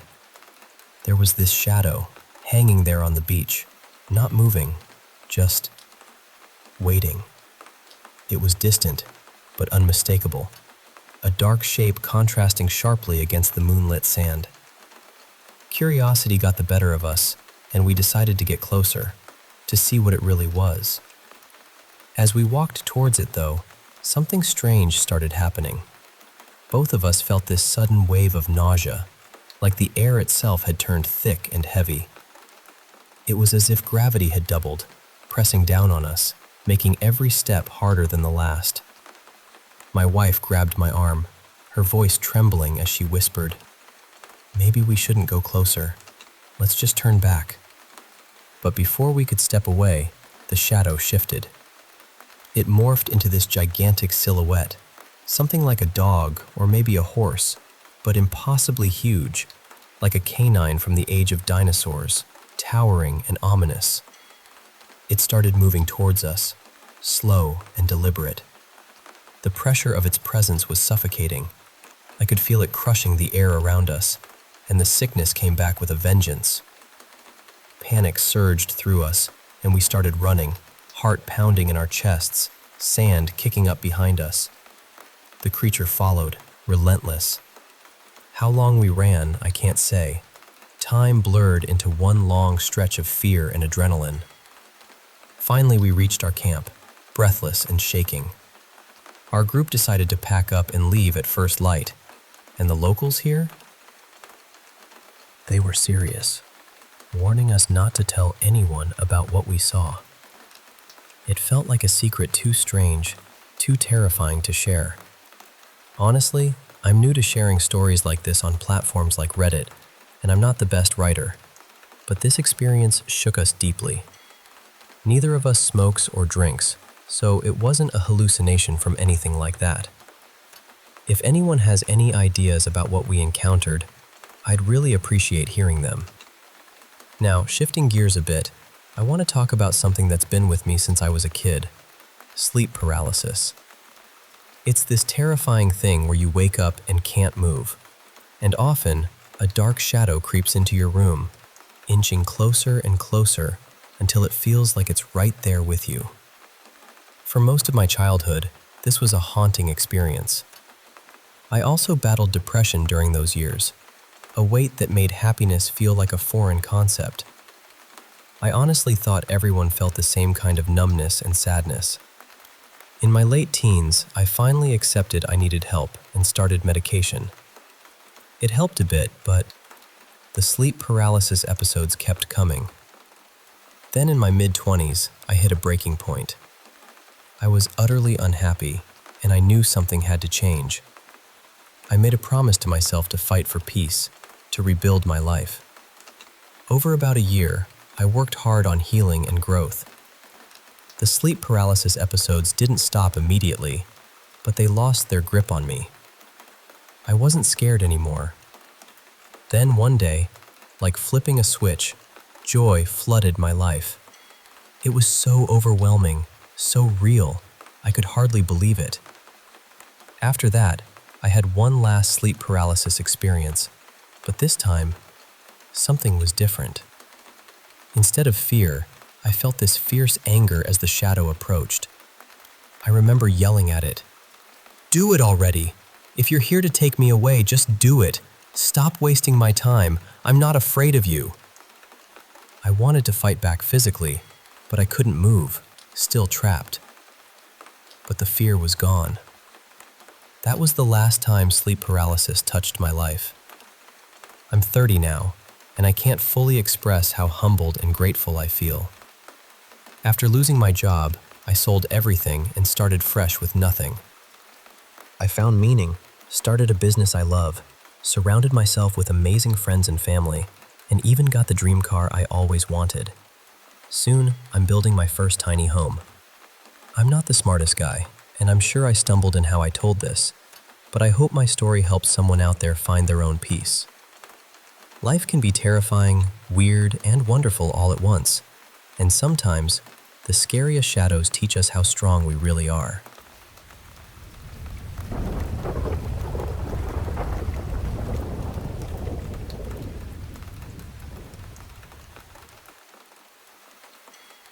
Hey there. I want to share a story about a time that really shook me and my little family. Something that started quietly, but grew into something we just couldn't ignore. It all began in December 2021, when my partner, let's call her Mia, and our son moved into a cozy apartment in Aberdeen, Washington. Now, Mia isn't someone who dismisses the idea of the paranormal. She's always had a healthy respect for the unknown. But the thought of sharing her home with a spirit? That definitely made her uneasy. For a whole year living there, Mia hadn't heard any strange knocks, footsteps, or seen any eerie shadows. It was peaceful, or so we thought. But once I started visiting more often, things began to change. It was subtle at first. Mia would mention hearing knocks or the faint sound of something moving around the apartment when no one else was there. Then, about the third or fourth time I came over, after a long day spent exploring outdoors, we decided to take a shower together. The water was warm, steam fogging up the bathroom mirror, and we were just unwinding. After rinsing off, I stepped out to grab a towel. That's when I glanced up into our son's room, and what I saw made my heart nearly stop. There, standing just inside his doorway, was a tall, shadowy figure. Its arms were unnaturally long, and the most unsettling part? Its eyes. They glowed a fierce, deep red. I swear it was like something from a nightmare. Then, just like that, it vanished in the blink of an eye. My pulse was pounding, and I hurried back into the shower room, trembling slightly, to tell Mia what I'd seen. She was stunned, her eyes wide as she said, "No way, you're kidding, right?" But I wasn't. After drying off and getting dressed, I cautiously checked our son's room. Nothing. No trace of what I'd seen. We both tried to calm ourselves, eventually crawling into bed, but the unease lingered. The next morning we talked about it over breakfast, exchanging theories and trying to make sense of what happened. Then, a few weeks later, things escalated. We started moving our son into his own bed, setting up a baby monitor to keep an ear on him. One night, after we'd cuddled up, wrapped in darkness and comfort, we heard our son start to cry through the monitor. We let him fuss a little, thinking he might fall back asleep. But then, out of nowhere, a voice boomed through the speaker. It was deep, guttural, and absolutely chilling. It growled, "Wake up!" I felt chills shoot down my spine like ice water, and without hesitation, I bolted into his room, scooped him up, and dashed back to our bed. That was the final straw. We decided to move Mia and our son out of that apartment, closer to town and away from whatever was haunting that place. Now, shifting gears a bit, I want to tell you about a different kind of adventure Mia surprised me with. She took me to the Franklin ghost town, a place steeped in history and tragedy. Back in the 1880s, it was a bustling coal mining town. But in 1894, a fire was deliberately set, causing 37 miners to suffocate in the tunnels below. It's a haunting legacy. The hike there is about 2.5 miles, and the path divides into two at one point, where an old black minecart sits, rusted and still. We took the path straight ahead first, wandering past the cart into what used to be the residential area. The foundations of old homes were crumbled and wrapped in thick vines, nature reclaiming what was once hers. The air was cool, the scent of pine and earth filling our lungs, and the quiet was almost deafening, broken only by the crunch of our footsteps. As we walked further, we realized we were nearing private property, so we turned back, feeling eyes watching us from the shadows of those ancient foundations. It was a strange sensation, like the past was observing us, whispering its secrets. Back at the split, we caught snippets of other hikers talking about the cemetery nearby. Curious, we took that path next, which led us to a large hole covered with old rails and welded rebar, the very tunnel where the miners had perished. The weight of the history there was palpable, almost suffocating. Determined, Mia and I pressed on to the cemetery. The path was narrow and treacherous, with a steep slope to our left that looked like it could send us tumbling down if we weren't careful. About halfway there, Mia pointed out a massive minecart track cutting through the forest, a haunting reminder of the industry that once thrived here. I couldn't help but admire how nature was slowly reclaiming these man-made structures, twisting vines and moss wrapping around the decaying metal and stone. Finally, we reached the cemetery. It was quiet, somber, and beautiful in a melancholy way. Weathered headstones stood as silent witnesses to the lives lost and stories forgotten. Standing there, I felt an overwhelming connection to the past, and a deep respect for the people who had lived and worked in this forgotten town. That day, between the eerie presence in our home and the ghostly echoes of Franklin, I realized that some places, and some spirits, refuse to be forgotten. And sometimes, the bravest thing we can do is listen and remember.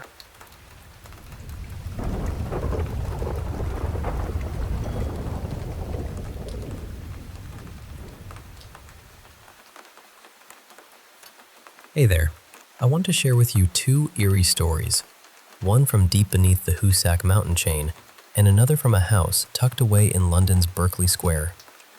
Both are filled with mystery, loss, and things that just don't seem to belong in the world we know. Let's start with the Hoosac Tunnel. Picture the early 1800s, engineers and workers determined to connect Boston with New York by rail, a monumental task requiring tunnels under mountains. In 1851, they began a 5-mile tunnel beneath the Hoosac Mountains, running alongside the Deerfield River between Florida and North Adams. With only pickaxes and simple explosives, the work was grueling, dangerous, and heartbreaking. Many lives were lost, crushed by collapses or suffocated by lack of fresh air. Then, around 1865, nitroglycerin came into use, promising faster progress but bringing new dangers.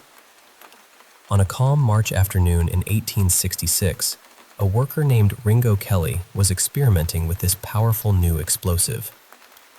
In a terrible accident, the charge went off prematurely before his colleagues, Ned Brinker and Bill Nash, could reach safety.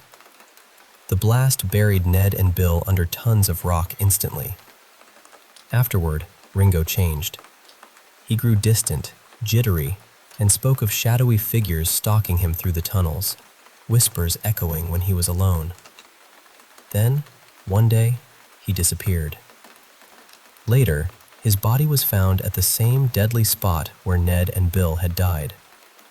Officially, it was ruled a murder by a fellow worker seeking revenge, but no one was ever charged, and the truth remained murky. As time passed, more workers reported seeing ghostly shapes just beyond their lantern's glow, sometimes moaning in pain, sometimes shrieking in terror. These stories spread, and many miners quit, slowing the project. The managers called in experts, hoping to calm fears. In 1868, Paul Travers, a respected mechanical engineer and former cavalry officer, came to investigate. Instead of dismissing the tales as wind noises, he said he'd heard the anguished cries of the dead himself, recalling terrifying sounds like those he'd heard in battle. Then, just a month later, disaster struck again. A massive explosion at the tunnel's pumping station caused by a dangerous gas buildup. 13 workers were caught in the blast. Most died instantly under burning debris. The few survivors were trapped, pushed deeper underground by rising muddy water. Without air pumps working, they suffocated or drowned. Mallory, a brave worker, was lowered down to search for survivors, but returned barely conscious, saying, "No one remained, and all bodies were gone." It took months to drain the flooded tunnels, and some of the dead bodies surfaced in nearby rivers. Locals began reporting strange sightings, shadowy figures guiding people to the remains before vanishing. One worker followed a group of silent men with pickaxes walking toward a watery pit. They disappeared without a trace near the mud, and soon after, the worker heard blood-curdling screams. When he shone his lantern on the water, he saw the bloody body of a young laborer. The screams stopped suddenly, as if the ghost had found peace. After all 13 bodies were recovered and buried, the ghostly figures vanished, but eerie voices still echoed in the dark tunnels. Years later, on a June evening in 1874, Superintendent James McKinstry and Dr. Clifford Owens ventured into the tunnels. Suddenly, they heard a wailing noise, like someone in agony. A blue light appeared, moving toward them, and then transforming into a headless humanoid figure hovering silently just feet away. Frozen in fear, they watched as it shrieked a piercing sound before disappearing into the darkness. A few months after this, a local hunter named Frank Webster got lost near the tunnel. He told a wild story of being lured by voices into a cave where silent, shadowy figures worked on the rocks. His rifle was snatched away by an invisible force that beat him until he blacked out. When found, he was bruised and without his gun, lending some truth to his tale. Then, in 1875, as the tunnel finally opened for trains after 25 long years and countless tragedies, another chilling event occurred. Harlan Mulvaney, delivering timber to repair the tunnel, suddenly fled in terror past his waiting colleagues. Days later, his wagon and horses were found abandoned miles away, but Harlan was nowhere to be found. He vanished without a trace.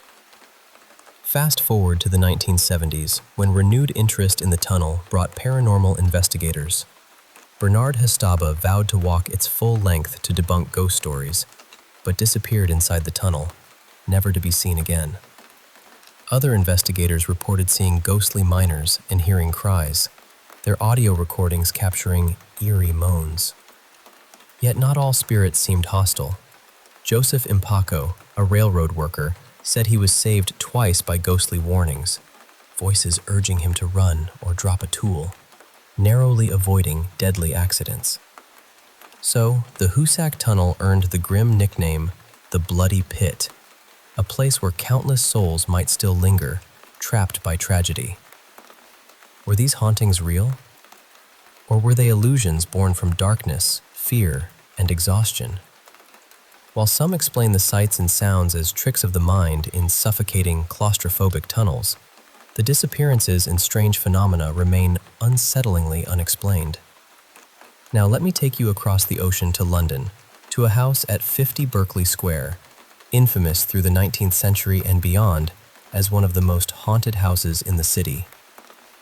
The house itself looked ordinary, but tragedy seemed woven into its walls. In 1789, a young woman named Adeline died after falling from a second-floor window while fleeing her cruel uncle. After her death, neighbors and residents reported seeing her ghost desperately clinging to that very window, screaming before vanishing into thin air. Other residents spoke of a young girl's ghost, allegedly murdered by her nanny, wandering the halls. Furniture moved on its own, and a strange, foul odor pervaded the air. Even George Canning, a former prime minister who lived there in the early 1800s, heard loud bangs and unexplained noises. Then came Thomas Myers, a reclusive lodger with a tragic past who was rumored to practice occult rituals in the cellar. Another lodger's mentally ill brother was said to have been imprisoned in that cellar until his death. But the darkest mystery was an entity called the Nameless Thing of Berkeley Square. In 1840, a young student named Robert Warboys, drunk and intrigued by the house's reputation, begged to spend a night there. Allowed to stay only if he carried a pistol and could summon help by pulling a cord, he entered the second-floor bedroom.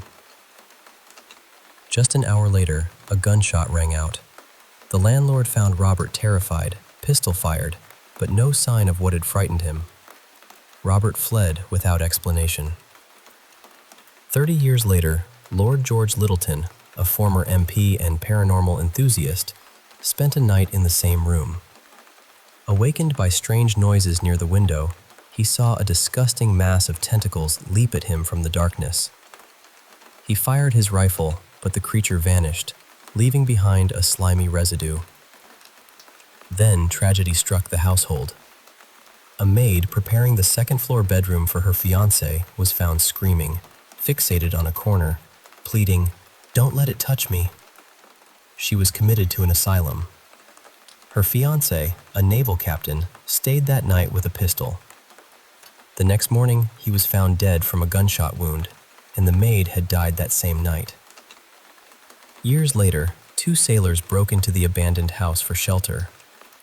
One woke to see a shapeless, slimy creature creeping across the floor toward his friend. The terrified sailor grabbed a poker, but the creature dodged and attacked. The friend woke to screams, fled, and later, the attacked sailor's body was found outside. The survivor was questioned, but released.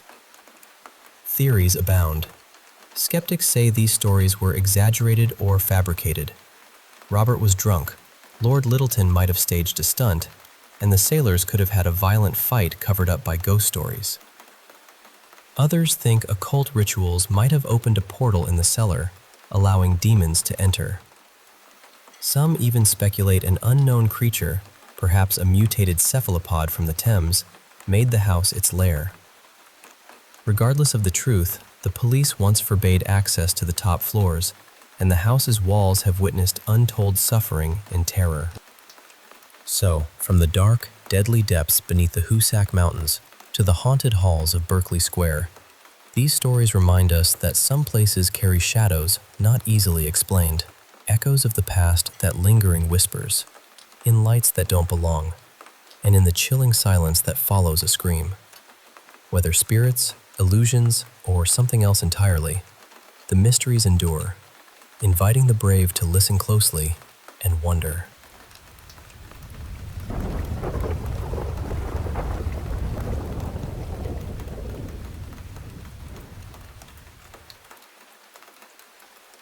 Hey, I want to share something that happened to me about 13 or 14 years ago, back in my home country, the Dominican Republic. I'm 30 now, and even after all this time, the memory is still so vivid, it feels like it happened yesterday. It's one of those moments that just never leaves your mind. So it was during spring break, or as we call it, Semana Santa, Holy Week. A bunch of friends and I decided to escape to the mountains, to this small town called Constanza. It's actually the highest settlement in the country, sitting around 1,200 meters, or roughly 4,000 feet above sea level. We were staying at my buddy's dad's house, which is perched even higher, about 45 minutes up a steep mountain road from the town itself. That house is literally the highest one around. There were about 5 or 6 of us there. We spent those days just relaxing, barbecuing, playing pool, and having a few beers. It was a perfect break from everything. By the 3rd or 4th night, we were all pretty exhausted from hiking and horseback riding all day. Around 10 p.m., everyone had already crashed, deep asleep, except for me and my friend Luis, the son of the homeowner. Luis and I have been friends for a long time, and we've been to this place a handful of times before. We always end up staying up late, just hanging out on the terrace, talking about everything and nothing. That night was no different. We were stretched out on these reclining patio chairs, just staring up at the sky. The air was cool, crisp from the mountain breeze, and the stars were incredibly bright and clear. We started counting shooting stars. It's funny, but up there, they're so common it became a little game between us. Then, out of nowhere, this enormous white light appeared in the sky.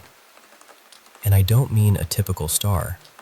This light was huge, maybe 15 or 20 times bigger than a normal star or the distant blinking light of an airplane. It wasn't close.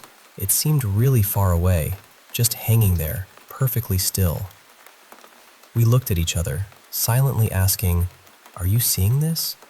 But neither of us said much. The light was hypnotic, pulling our attention completely. We just sat there, quiet, watching it for about a minute. Then, suddenly, the light began to move, not slowly, but bouncing around the sky at an incredible speed. It wasn't random, though. It moved like the ball in the old Pong video game, bouncing sharply inside what looked like an invisible square or rectangle marked out in the sky. This strange bouncing dance went on for about 30 seconds. Then, just like that, the light vanished, completely. No trace, no glow left behind, nothing. Now here's the part that really freaked me out. Almost immediately, both Luis and I felt this overwhelming sleepiness. It was like a wave washing over us, and within seconds, we were dozing off right there on the terrace. Honestly, I don't even remember who suggested we head to bed, or if we even said anything at all. We just got up and went to our rooms, feeling strangely calm and tired. That night, I had the most vivid, realistic dream I've ever experienced. It was so intense that even now, thinking about it makes me shiver. In the dream, I was on a spaceship, but not the kind you'd expect. This ship was gliding slowly over a river. I wasn't scared or anxious. In fact, I felt a peaceful presence, like something was with me, though I never saw anyone else. I stood at the front of the ship, right by a huge window, looking out as we moved along. The river beneath us seemed to be coming to an end, like a waterfall. As we reached the edge and the water plunged down, the ship didn't stop. We flew over the waterfall, and in that moment, I saw something breathtaking. A sprawling, futuristic city built right on and around these rivers and falls. There were structures built into the flowing water, glowing softly, incredible and otherworldly. I didn't see much more beyond that, but the strangest thing was the numbers. Somehow, I heard or felt a long sequence of numbers, like coordinates or a code they wanted me to remember. When I woke up, those numbers were still clear in my mind, like when you remember a dream perfectly just after waking up, but then the memory slips away. I scrambled to find a pen or something to write them down, but by the time I reached for anything, the numbers vanished from my memory. Years have passed, and I still believe those beings, if that's what they were trying to tell me where they are. I don't know why they'd want to communicate that with a human, or why me, but deep down, I'm convinced it's true. I've never experienced anything else paranormal, not ghosts, abductions, nothing like that. This one night, this one experience has stayed with me all these years. I guess I just wanted to share it, hoping maybe someone out there has had something similar, or at least can understand what it feels like to carry a mystery like this for so long.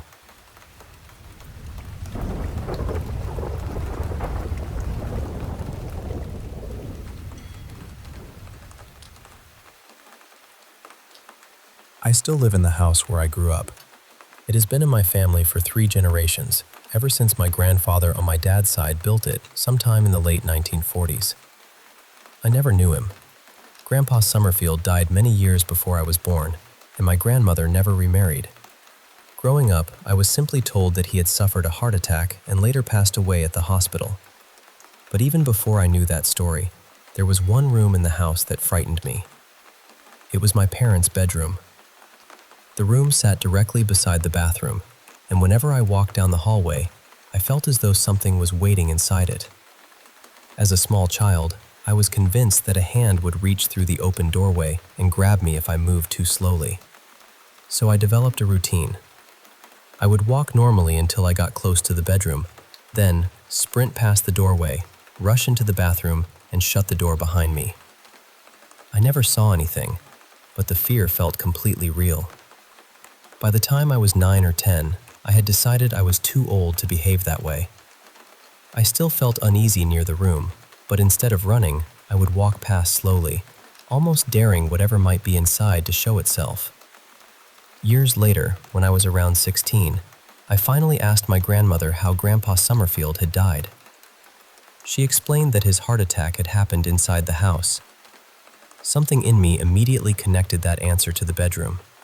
I asked, "Did it happen in Mom and Dad's room?" She paused, then told me yes. For a long time, I believed that explained everything. Maybe I had sensed something left behind in the room. Once I had an answer, I stopped thinking about it. Then, many years later, I moved back into the house with my husband.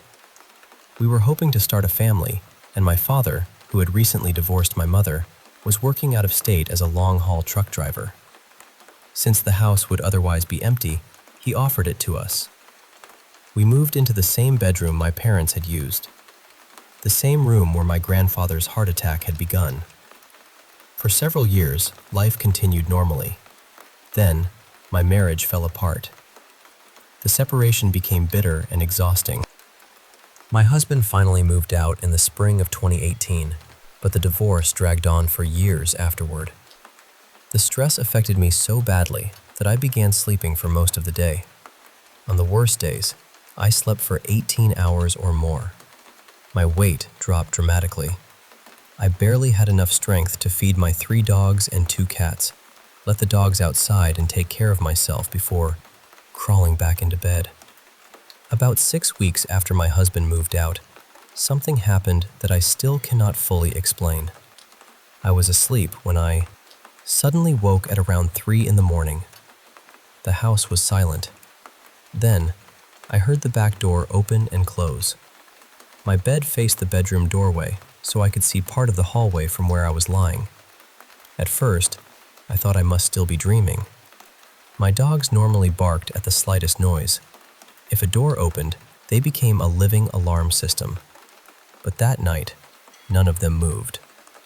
I stayed completely still and listened. Footsteps moved from the back door, through the laundry room, and toward the hallway. For a moment, I wondered whether my father had come home unexpectedly. But whoever was walking through the house did not turn on a single light. A thermostat in the hallway gave off a faint green glow, just enough for me to see the outline of the doorway. Then, a full, human-shaped shadow stepped into it. I remember staring at the figure and repeating in my mind, "You're dreaming. You have to be dreaming." But I knew I was awake. The shadow entered the bedroom. A moment later, I felt the mattress sink near my feet. Whatever it was seemed to climb slowly onto the bed, almost the way an exhausted person might crawl beneath the covers after a long day. I could feel the weight moving closer until it settled beside me. Then, I felt pressure against my body. A hand slipped beneath mine. I could feel the shape of the fingers, the warmth of the skin, and even short, rough hairs across the back of the hand. It reminded me so much of my former husband's hand that, for one confused second, I thought he had somehow returned.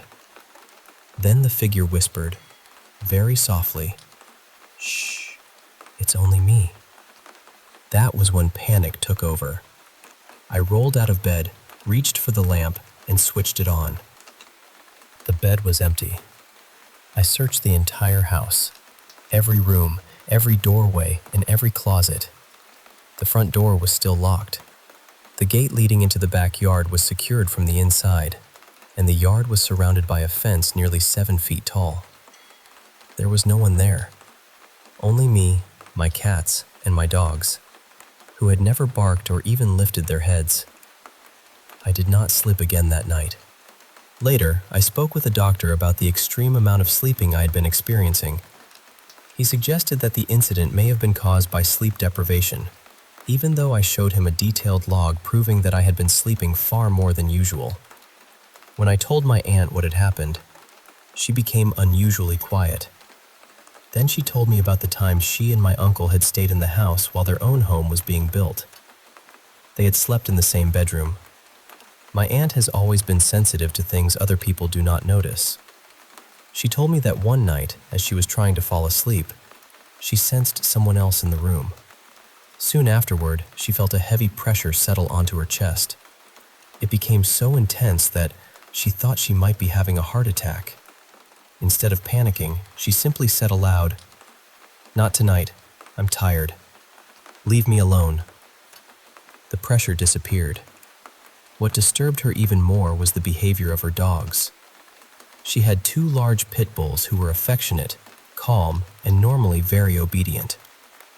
Neither dog would enter that bedroom. No matter how many times she called them, they remained outside the doorway. After hearing her story, I decided to cleanse the house. I opened the windows and walked through every room with sage and Palo Santo, asking anything harmful or unwelcome to leave. After that, the atmosphere seemed lighter. I never experienced anything threatening in the room again. But there was one final incident. On the night my maternal grandmother died, my mother stayed with me. We were both emotionally and physically exhausted, so she slept beside me in the bedroom. Sometime during the night, she suddenly woke me. Her voice sounded frightened. She told me she could feel someone watching her. Then she said, "There's someone standing at the foot of the bed." I asked whether she wanted me to turn on the light. She said yes. I switched on the lamp. There was no one there. Even now, I cannot say exactly what has remained in that room throughout the years. Maybe it was my grandfather. Maybe it was grief, exhaustion, or something my mind created in the darkness. But I know what I felt. And sometimes I wonder whether the presence in that room was ever trying to frighten us at all. Maybe it was simply returning to the last place it remembered as home.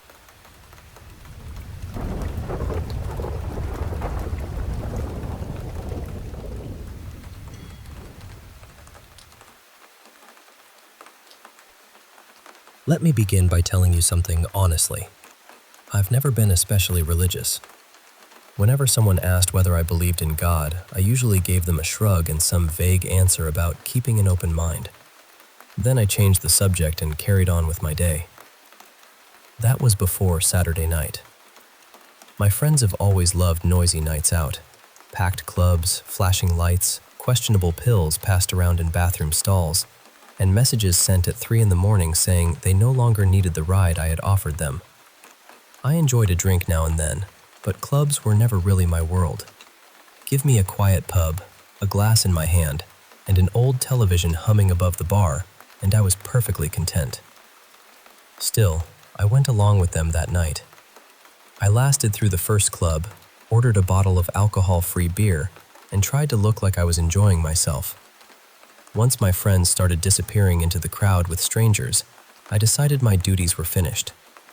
The trains were still running, and I could collect my car the next morning. So I stepped outside. A few streets away, I found an old place called the Crooked Lantern. The sign was peeling, the carpet smelled faintly of damp wood, and most of the customers were middle-aged men arguing over football highlights. It was perfect. I ordered a double whiskey and swallowed it far too quickly. Then I settled onto a stool at the end of the bar, scrolling through my phone and pretending I had somewhere important to be. People drifted in from the surrounding clubs. A group of women took photographs near the window.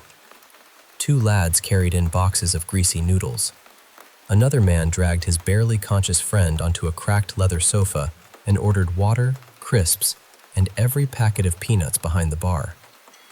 I was comfortably fading into the background when someone dropped onto the stool beside me. She leaned against the bar and asked, "Do I look like someone with father issues?" That was exactly how she introduced herself. She looked about 25. Her hair was short, curly, and an unnatural shade of copper orange. Her mascara had run beneath her eyes. Her lipstick was smeared across one cheek, and something that looked suspiciously like a piece of fried potato was tangled near her temple. Her black dress might have been elegant earlier that evening. Now it was stained with sauce, beer, and something sticky that had dried across one shoulder. I looked around, trying to work out who she belonged with. She wasn't part of the group taking photographs. She hadn't arrived with the men on the sofa. Nobody seemed to be searching for her. "Are you all right?" I asked. She pointed at me. "Answer the question." "I don't think that's something I can judge just by looking at you." She smiled and covered her mouth as she laughed. "Oh, I definitely have father issues," she said, in case the general state of me didn't make that obvious. "What happened?" "A few disagreements." "Someone did this to you?" "My father, indirectly." That sobered me a little. I picked up my phone. "Do you need me to call someone?" She placed her hand over mine and gently pushed the phone down. "No, I don't want the police. I don't want an ambulance. I want 2 things." "What things?" "I want to tell you a story, and I want you to buy me a drink." I seem to have misplaced my wallet somewhere between being slapped and having a kebab thrown at me. There was something unusual about the way she said it. She wasn't flirting. She wasn't asking me to rescue her. She simply wanted someone to sit beside her and listen. So I agreed. "What are you drinking?" She considered the question very seriously. "An apple martini." By some miracle, the Crooked Lantern actually served them. I ordered one for her and a cider for myself. She held the glass delicately, tracing one finger around its rim. "This brings back memories," she said. "Good ones?" "Complicated ones." She looked at me, and for the first time I noticed how green her eyes were. "Do you know," she continued, "that the fruit in Eden wasn't an apple?" I laughed awkwardly. "Right. It wasn't a fruit that exists here at all. Translators simply chose something familiar. The real thing only grew in Eden." She lifted the drink and smiled at it. "Eden is gone now, of course." I studied her face. "Are you sure you're okay?" "Why does everyone keep asking me that?" "Because you look like you've been attacked by an entire takeaway menu?" "That's not far from the truth." "Why would people do that to you?" She took a long drink. "People can be cruel.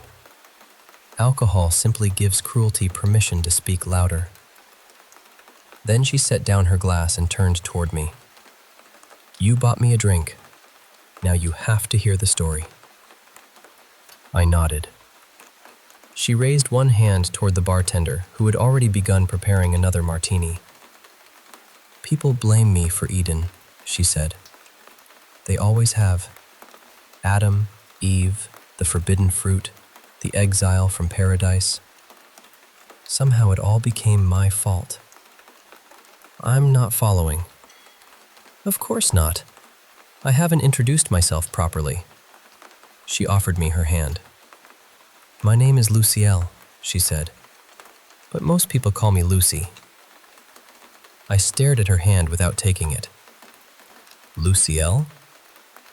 "The morning star, the fallen one, the adversary. Choose whichever title makes you most uncomfortable." "You're saying you're Lucifer?" "Close enough." Every sensible part of my mind told me to leave. I wondered whether she had escaped from a hospital.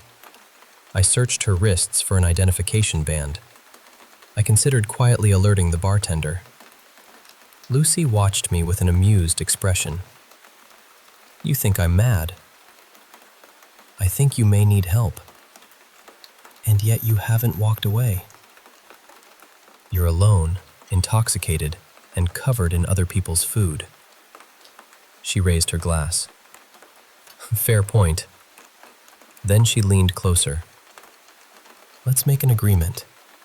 Listen to my story. When I'm finished, you can decide whether I'm delusional. But until then, no police and no hospitals. I should have refused. Instead, I clinked my cider against her glass. All right, I said. Tell me about Eden. She smiled. My father created angels first. We were beautiful, powerful, and entirely obedient. We praised him because we had been made to praise him. We followed because following was the only thing we knew. And humans were different? They were supposed to be. She explained that Adam and Eve had been prototypes.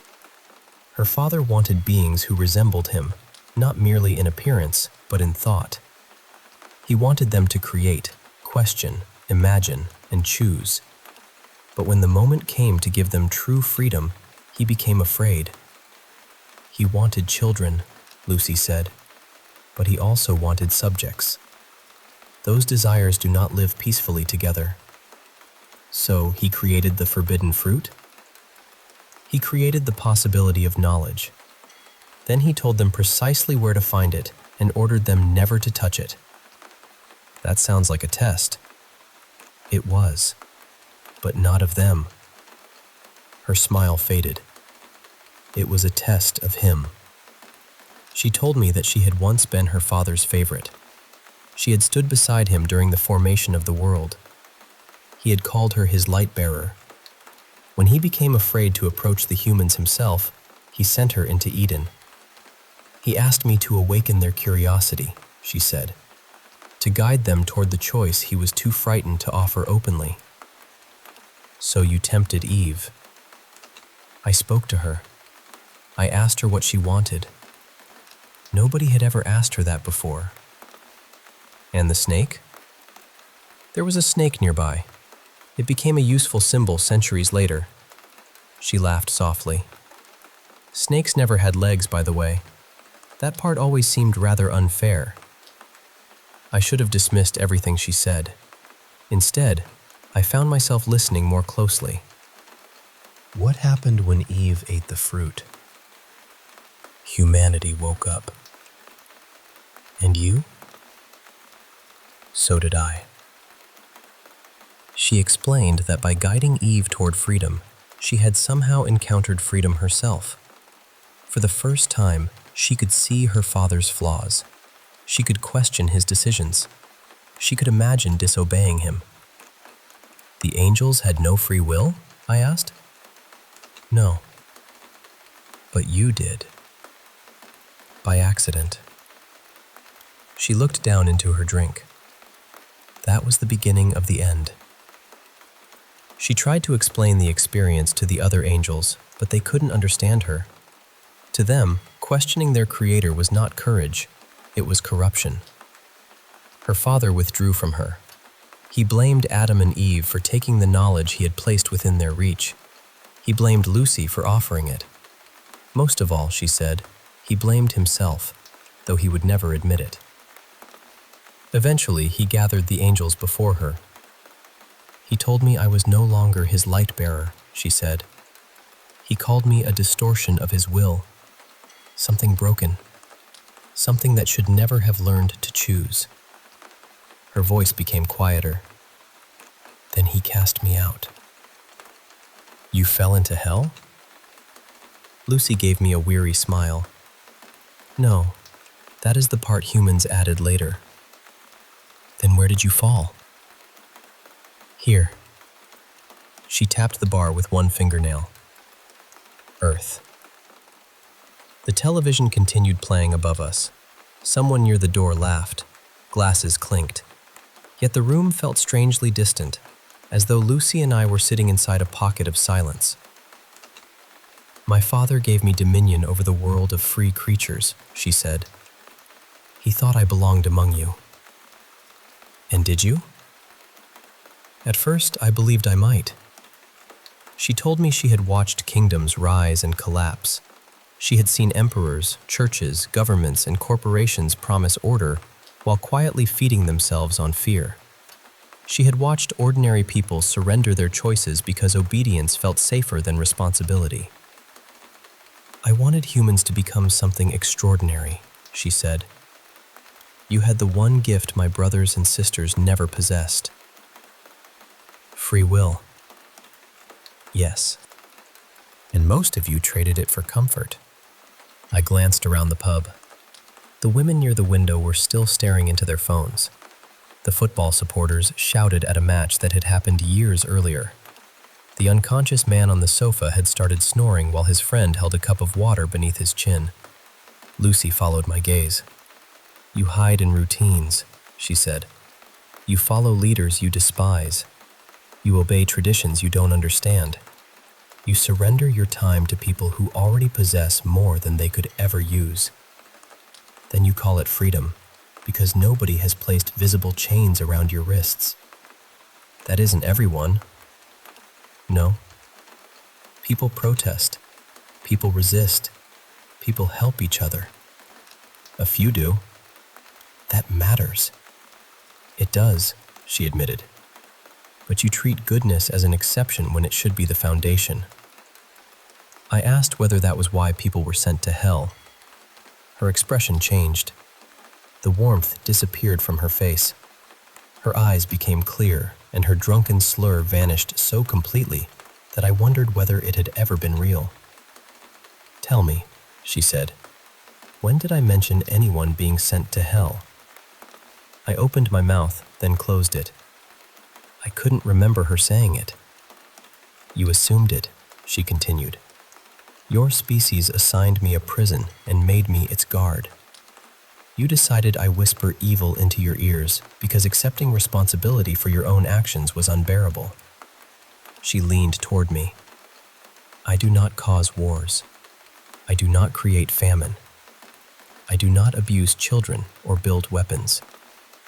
I do not force people into marriages, send young men to die for flags, or deny medicine to the sick because healing them would be unprofitable." Her fingers tightened around the stem of her glass. "You do those things to one another." Nobody nearby looked at us. That frightened me almost as much as her words. "Then what is hell?" I asked. She smiled, but there was no humor in it. "This." She gestured around the room. "Earth is hell." I felt something cold settle in my stomach. "That doesn't make sense." "It makes perfect sense. My father gave me dominion over this world. Your scriptures preserved that much. What they lost was the meaning." "So this life is punishment?" "No, this life is possibility. You turned it into punishment yourselves." She told me that human souls never truly left. When a person died, they returned in another body. A wealthy man might be reborn into hunger. A neglected child might once have lived in a palace. Nobody remembered clearly enough to understand the pattern. "Why would that happen?" I asked. "Because hope requires forgetfulness. If you remembered every life, despair would crush you." Her voice hardened. "You keep returning until humanity changes what it has built." The bartender placed another drink before her. Lucy lifted the glass, then brought it down so sharply that it shattered against the counter. Tiny fragments scattered across the wood and landed near my hands. Nobody reacted. Not the bartender, not the football supporters, not the women by the window. No one even turned around. "You are trapped in a cycle," Lucy said. "You return to the same world, inherit the same cruelty, and repeat the same choices. You keep waiting for a god, an angel, a devil, or a politician to save you." Her green eyes held mine. "But I will not save you." "Why not?" "Because rescuing you without your consent would make me exactly like my father." I could barely breathe. "How do we change it?" She said nothing. So I asked another question. "Why did you choose me?" For the first time that night, she looked genuinely gentle. When you saw me, you worried about my safety. When I told you who I was, you considered calling for help, but not because you feared me. You thought I was vulnerable. She brushed a piece of broken glass from the bar. You are a decent person. That doesn't sound like a bad thing. It becomes meaningless when decency never becomes action. Those words hurt more than anything else she had said. I thought about every injustice I had complained about and then ignored. Every suffering person I had scrolled past. Every time I had said the world was terrible, as though I were merely a spectator standing outside it. What am I supposed to do? I whispered. Lucy placed one hand on my shoulder. Her skin felt cold and burning at once. And somehow, I understood. Not everything. Not the universe or God or reincarnation. I understood only this. The world does not become cruel solely because cruel people exist. It becomes cruel when everyone else decides cruelty is someone else's responsibility. Lucy stepped away from the bar. Before she left, she turned back to me. I told 5 other people this story tonight, she said. Look at what they did to me. She touched the stain on her dress and the bruise beneath her eye. They threw drinks. They threw food. One of them tried to burn my hair. People would rather attack the messenger than admit they have surrendered their freedom. She moved toward the door. You will become free when you stop seeing power as proof of goodness. My father made that mistake. Humanity repeats it every day. Then she was gone. The bartender finally began sweeping up the broken glass. The football supporters shouted at the television. Someone ordered another round. My phone buzzed with a message from one of my friends asking whether I could come back and help him find his jacket. Everything looked normal, but nothing felt normal anymore. I'm telling you this because I made a promise to myself in that pub. I would stop treating goodness as a private thought. I would try to make it visible. I would speak when silence protected cruelty. I would help where I could, even when helping was inconvenient. I would stop waiting for the world to improve while contributing nothing but disappointment. Maybe the woman I met was simply wounded and unwell. Maybe the whiskey had been stronger than I realized. Or maybe the devil truly sat beside me in the crooked lantern and asked me to listen. I can't prove it either way. But I know what I saw when she looked at me. She wasn't asking humanity to worship her. She wasn't threatening to torture us. She was waiting for us to stop torturing one another.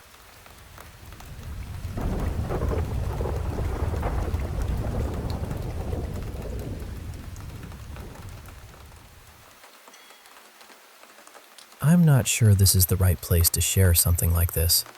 And I'm not claiming it's paranormal because, honestly, I don't know what it is. I just know I can't keep acting like it isn't happening. There's a stretch of forest not far from where I live. I've been walking those trails for nearly 7 years. They wind around a shallow river, cross through an old pine grove, and eventually connect to a protected nature reserve. I know that forest better than I know some neighborhoods. I know which paths flood after a storm. I know where the deer usually cross. I know every broken fence post, every exposed root, every tree that's been struck by lightning. I had never gotten turned around out there. Not once. Then about a month ago, I went hiking alone after work. It was the same route I'd taken hundreds of times. I followed the river for a while, climbed a small hill, and rounded a bend near a group of cedar trees. That's when I saw the cabin. It was sitting maybe 40 yards from the trail. And I need you to understand something. There should not have been a cabin there. I've explored that part of the woods from nearly every direction. There are no houses, sheds, hunting shelters, or abandoned buildings anywhere nearby. But there it was. It looked old, though not exactly neglected. The walls were made of dark timber, and a narrow brick chimney leaned slightly to one side. There was a small porch with a single rocking chair. The wind was strong enough to shake the branches above me, but the chair didn't move at all. What unsettled me most were the windows. They were perfectly clean, not dusty, not streaked, not clouded with age. They looked freshly polished. There was no path leading to the cabin, no flattened grass, no boot prints, no vehicle tracks. Nothing to suggest anyone had ever approached it. Still, I walked over.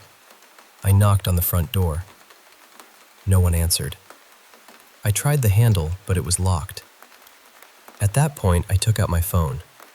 I thought I'd snap a picture and send it to a few friends. I figured they'd tease me for somehow overlooking an entire building for all those years. I took one photo. Then I turned back toward the trail. A few seconds later, I glanced over my shoulder. The cabin was gone. It wasn't hidden behind the trees. It wasn't difficult to see from that angle. It was simply gone.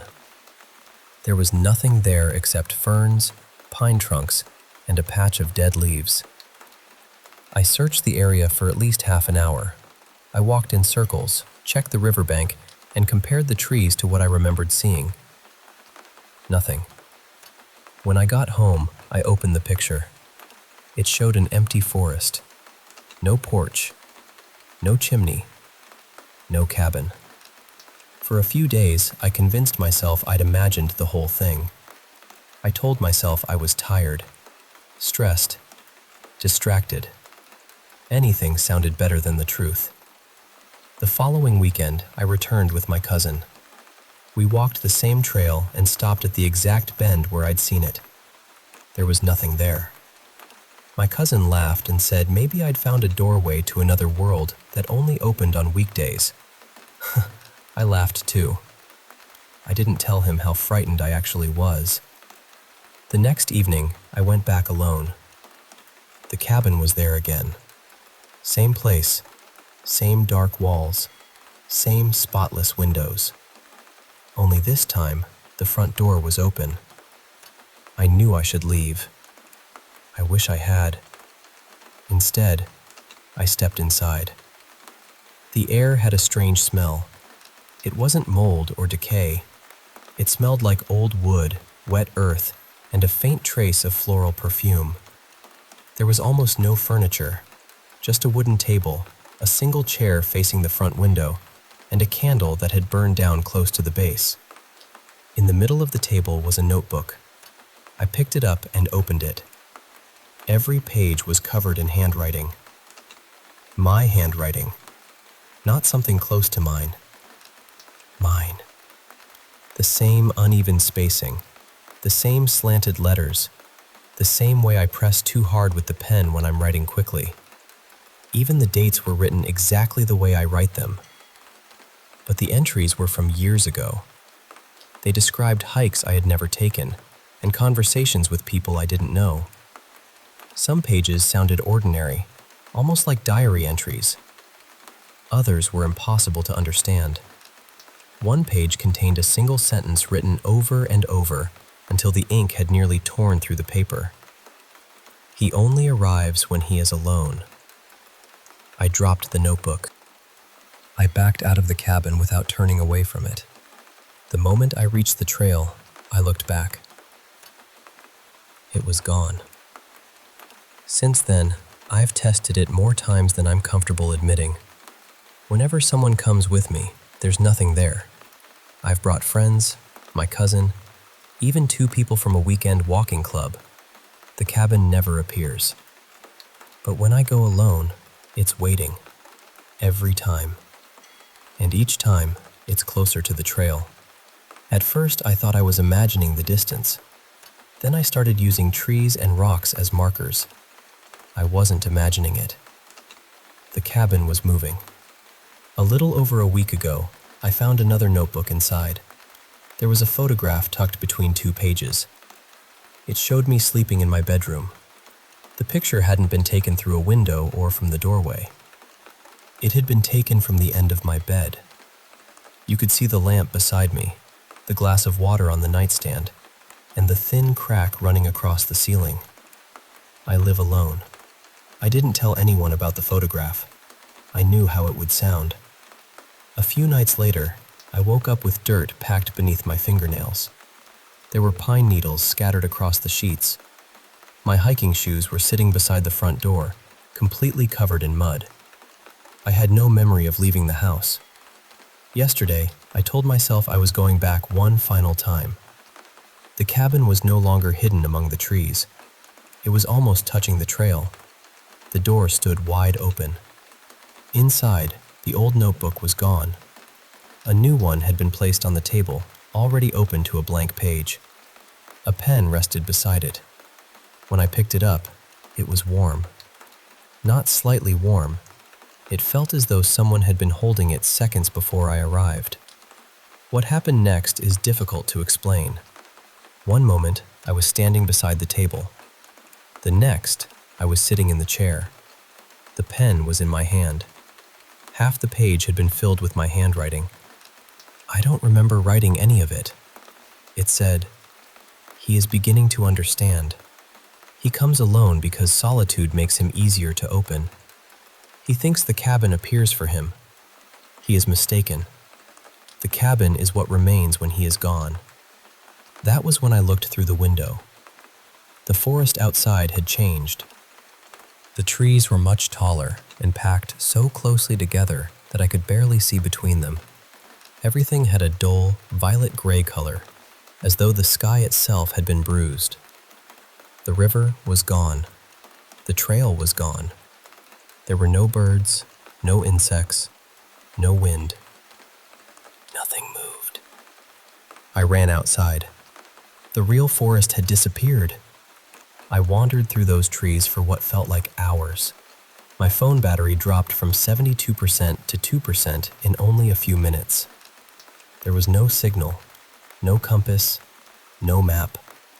Eventually, I stumbled onto the real trail. The sun was setting behind the ridge.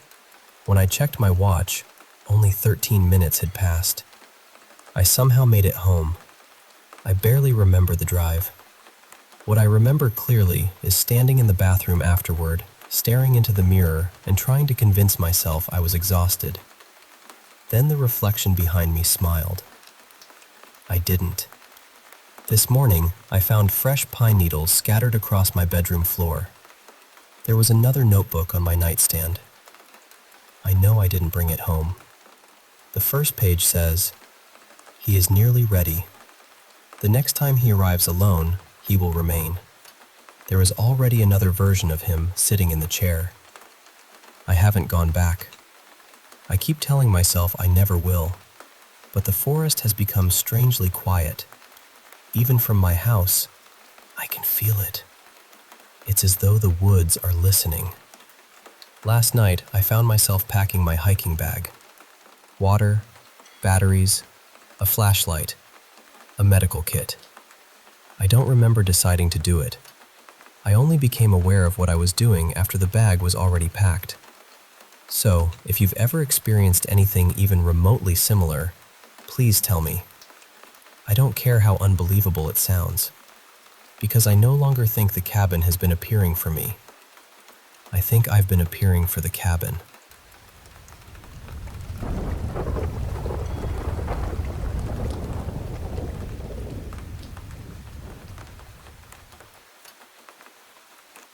I've been thinking about a few strange things that happened when I was growing up, and I wanted to share them in case someone else has experienced anything similar.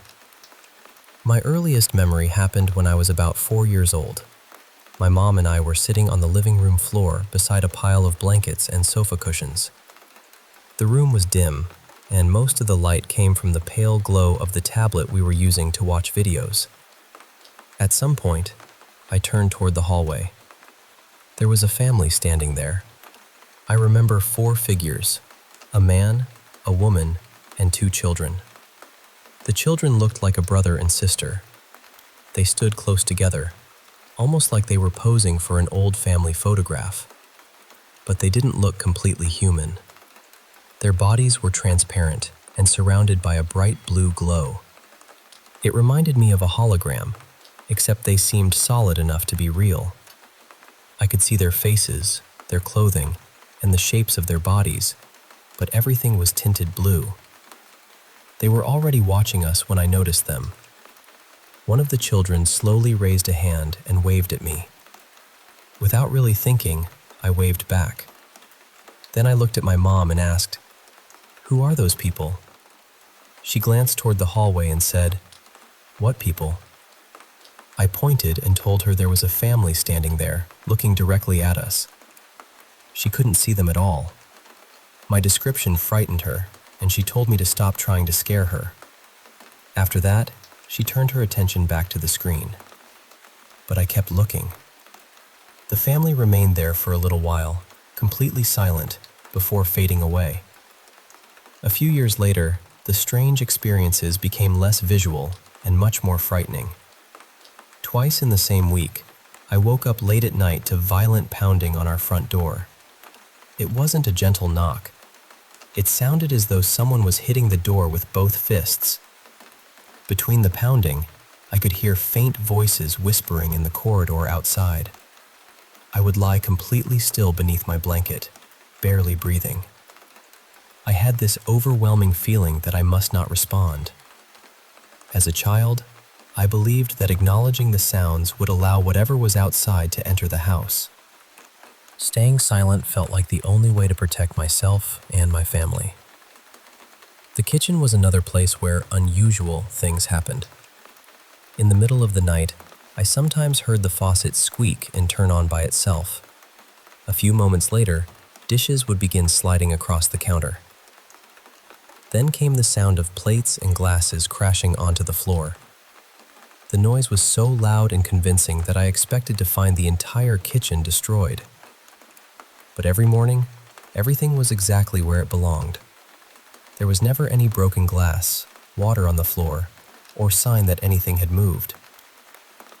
Eventually, these experiences became strangely normal to me. I was still frightened, but I never told my parents the full extent of what was happening.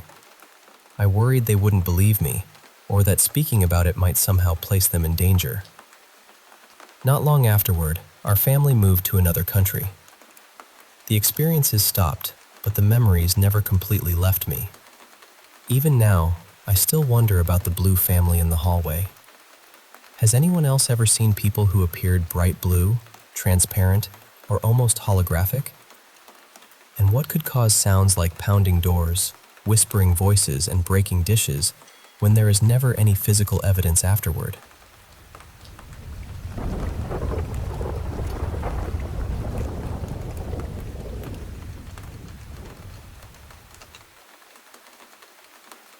I want to share something that happened years ago, because even now, I still find myself thinking about it.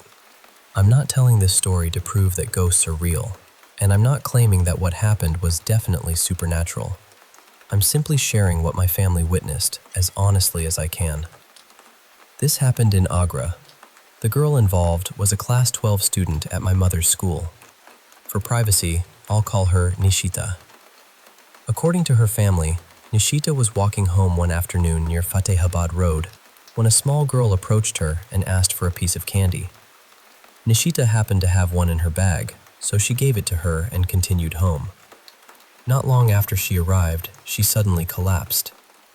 When she regained consciousness, her family felt that something about her had completely changed.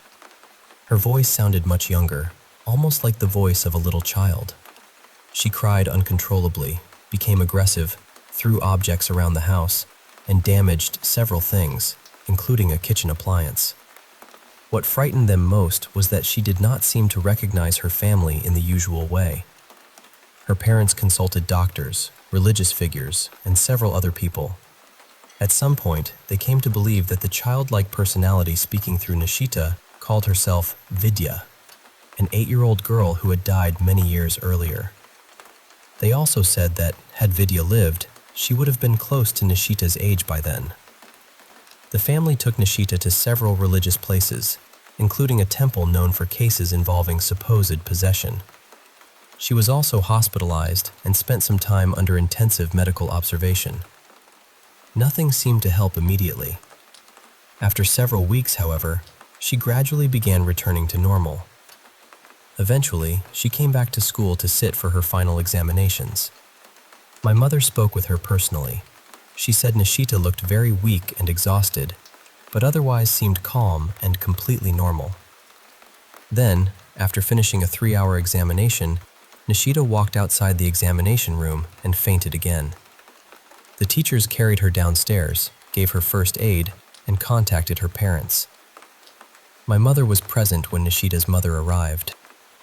She placed a hand on her daughter's head and said something like, "Vidya, you had already gone. Why have you returned?"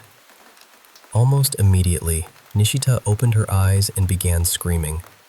My mother said the voice that came from her did not sound like her usual voice at all. It sounded much younger, and her entire manner changed. She became distressed and difficult to control, almost as though another frightened child had suddenly awakened inside her.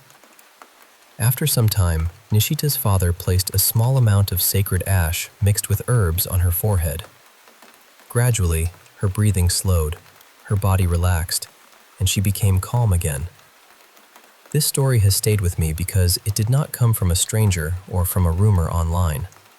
It came from my mother, someone I trust deeply, and she personally interacted with Nishita during the incident.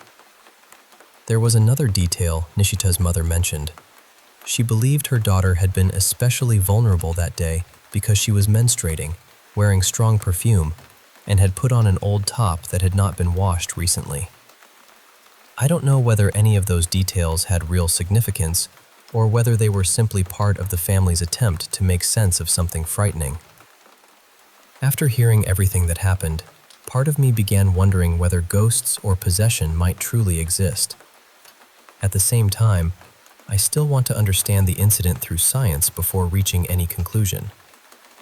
Could this have been a dissociative trance, dissociative identity disorder, a functional neurological condition, temporal lobe epilepsy, severe psychological trauma, or something else entirely?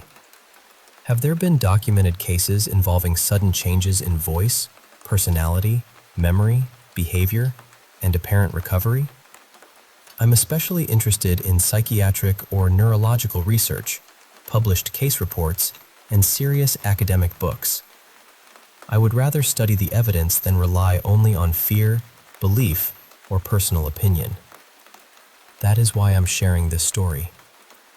Not to prove anything, but to understand what might have happened to that girl.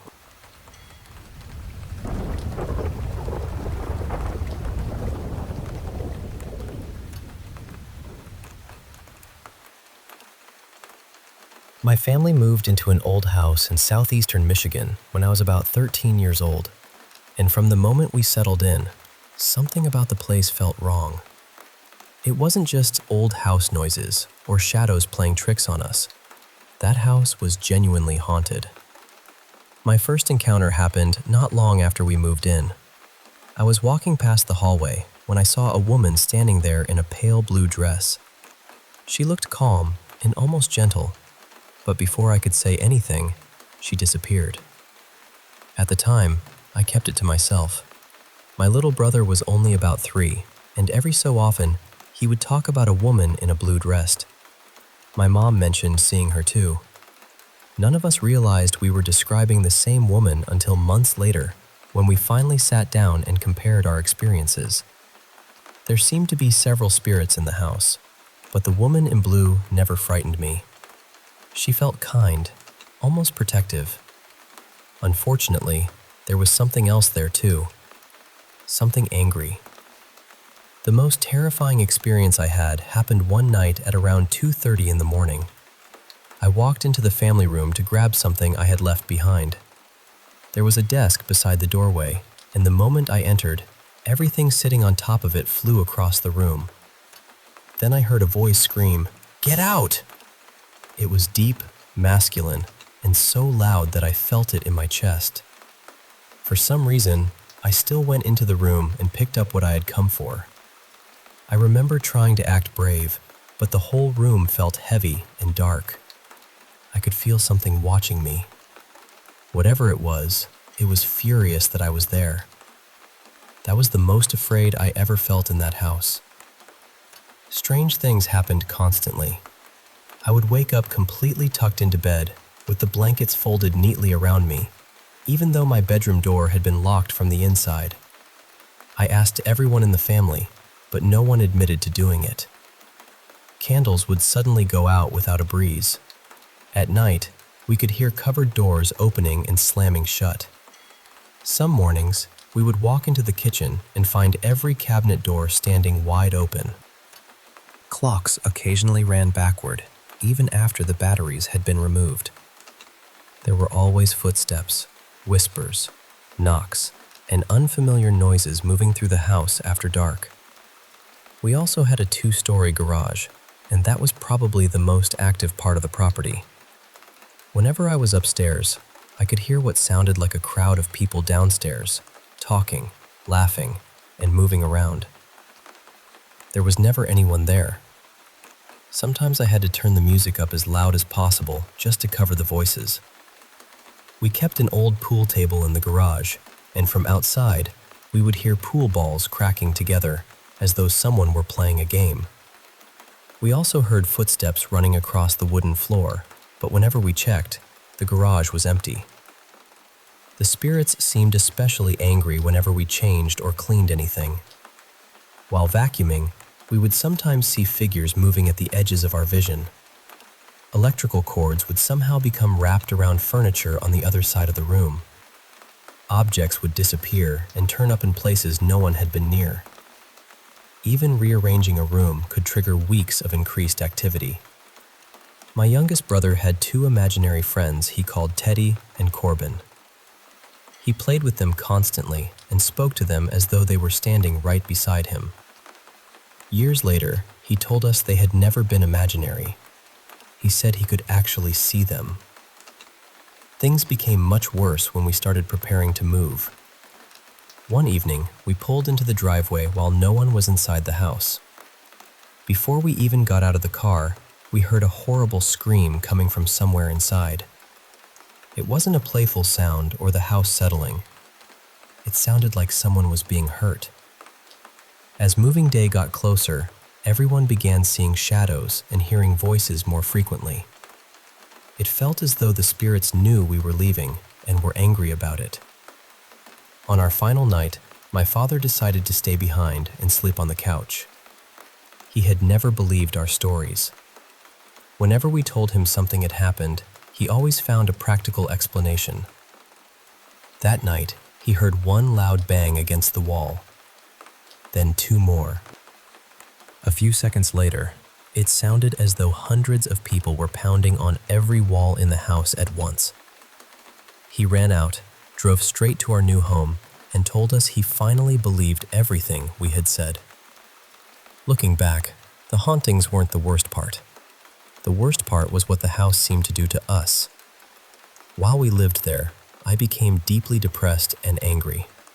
My mother suffered several serious breakdowns and was hospitalized more than once. My youngest brother became withdrawn and troubled.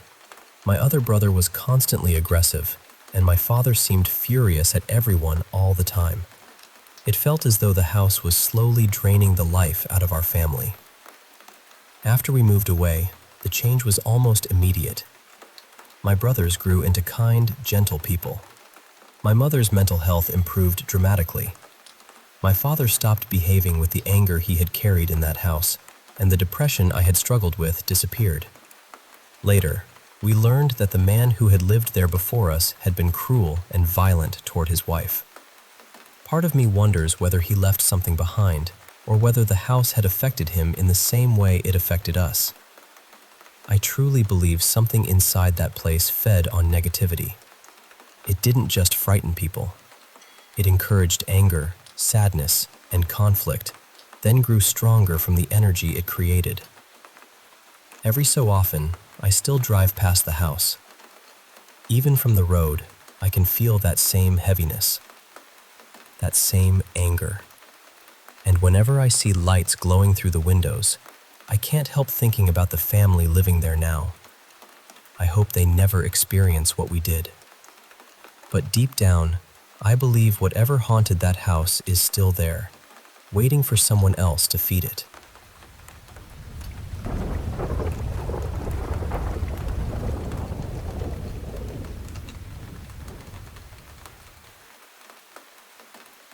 Hey there, I want to share with you two personal stories. Encounters that shook me to my core and left me questioning what's really out there. I'm going to tell them just like they happened, with every detail, every sound, every feeling.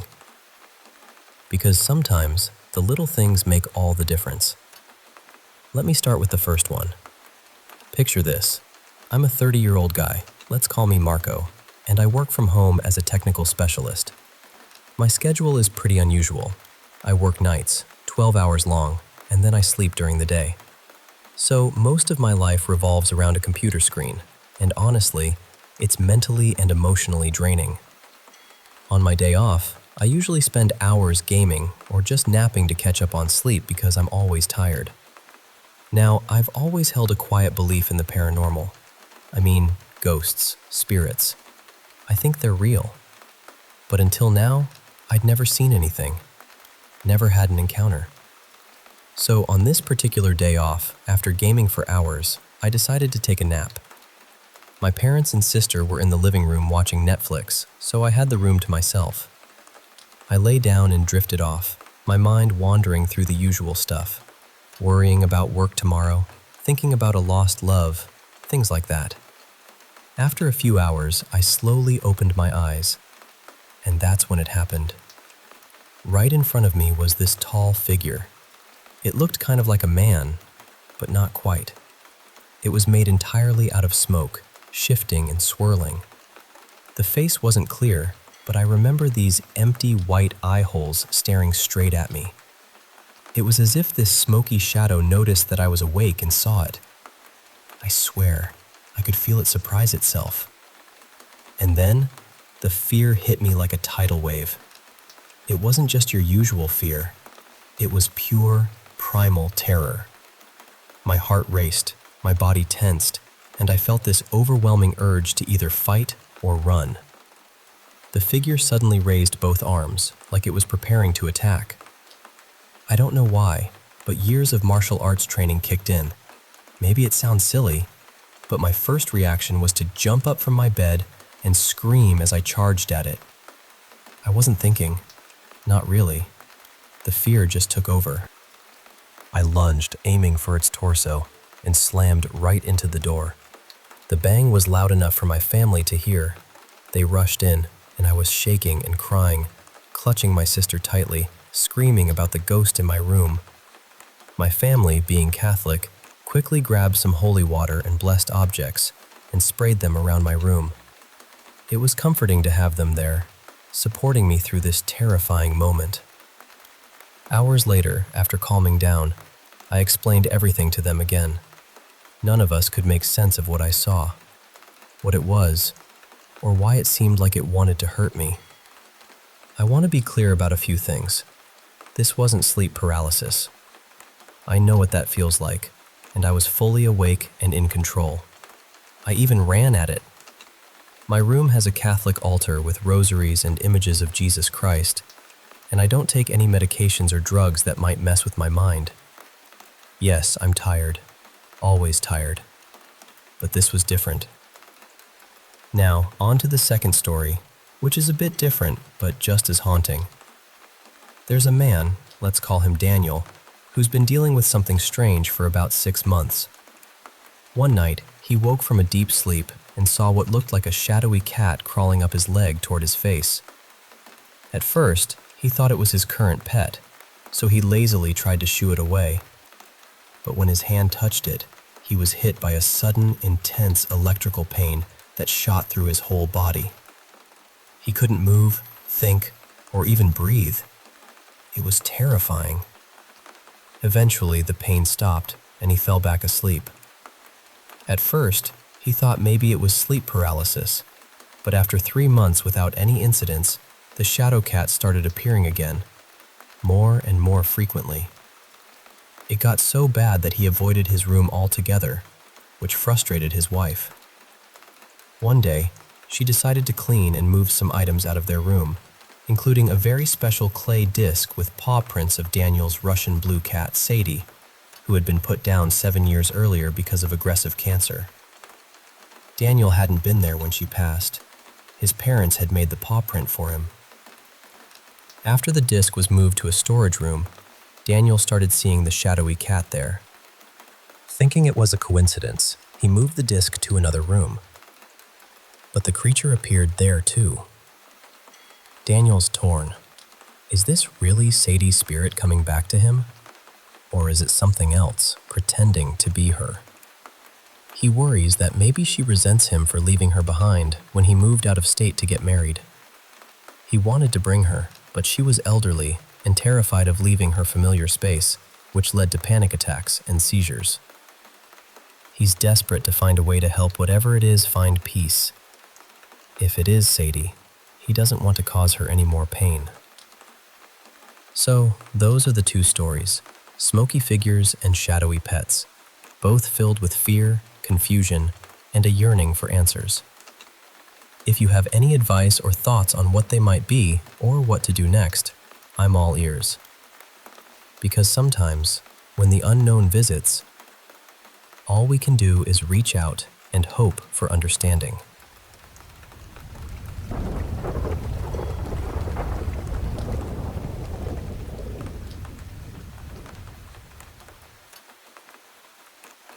I grew up in Switzerland, and scouting has been part of my life since I was about 8 years old. Later, I became a scout leader, and every autumn our group would spend a week together at a different lodge somewhere in the country. One year, we stayed at an old scout house near Solothurn. The building was unusual because it had been built into the slope of a hill. At the back, the main common room opened almost directly onto the ground. But at the front, the same room was a full story above the path below. There were windows all around the room, but one particular window stood out. It was high above the ground, directly over the lower end of an outdoor staircase, so it would have been extremely difficult for anyone to reach from outside. It also had a heavy wooden shutter that opened outward. On our first night there, after all the younger scouts had gone to bed, the leaders stayed behind in the common room. We were talking, laughing, and playing cards. It must have been close to 11:30 when the wooden shutter suddenly slammed shut. The sound was so violent that everyone stopped talking.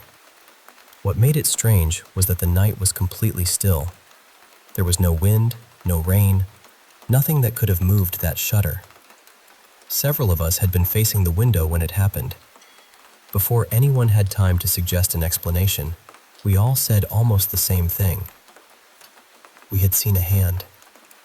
Not an arm, not a person standing outside, just a pale hand reaching around the edge of the shutter and forcefully pulling it closed. We rushed over and looked out of the window, but there was nobody there. The path below was empty, and because of the height and the staircase underneath, there was no realistic way someone could have reached the shutter and disappeared so quickly. We tried to laugh it off, but it was difficult because we had all seen the same thing. A few nights later, something even more frightening happened. In the middle of the night, I woke to the sound of someone screaming. It was not the kind of scream you make after a bad dream. It was raw and desperate, the sound of someone who truly believed they were in danger. One of the other leaders switched on the light, and that was when we saw my older sister on the floor, still wrapped inside her sleeping bag. She was several steps away from her mattress, crouched near the other side of the room. She was crying, trembling, and struggling to catch her breath. After we calmed her down, she explained what she had seen. The balcony doors had wooden shutters, and they had been left slightly open. Through the narrow gap between them, she saw a tall, dark figure moving toward the room. She could not describe its face because it did not seem to have one. She only remembered the shape and the overwhelming feeling that came with it.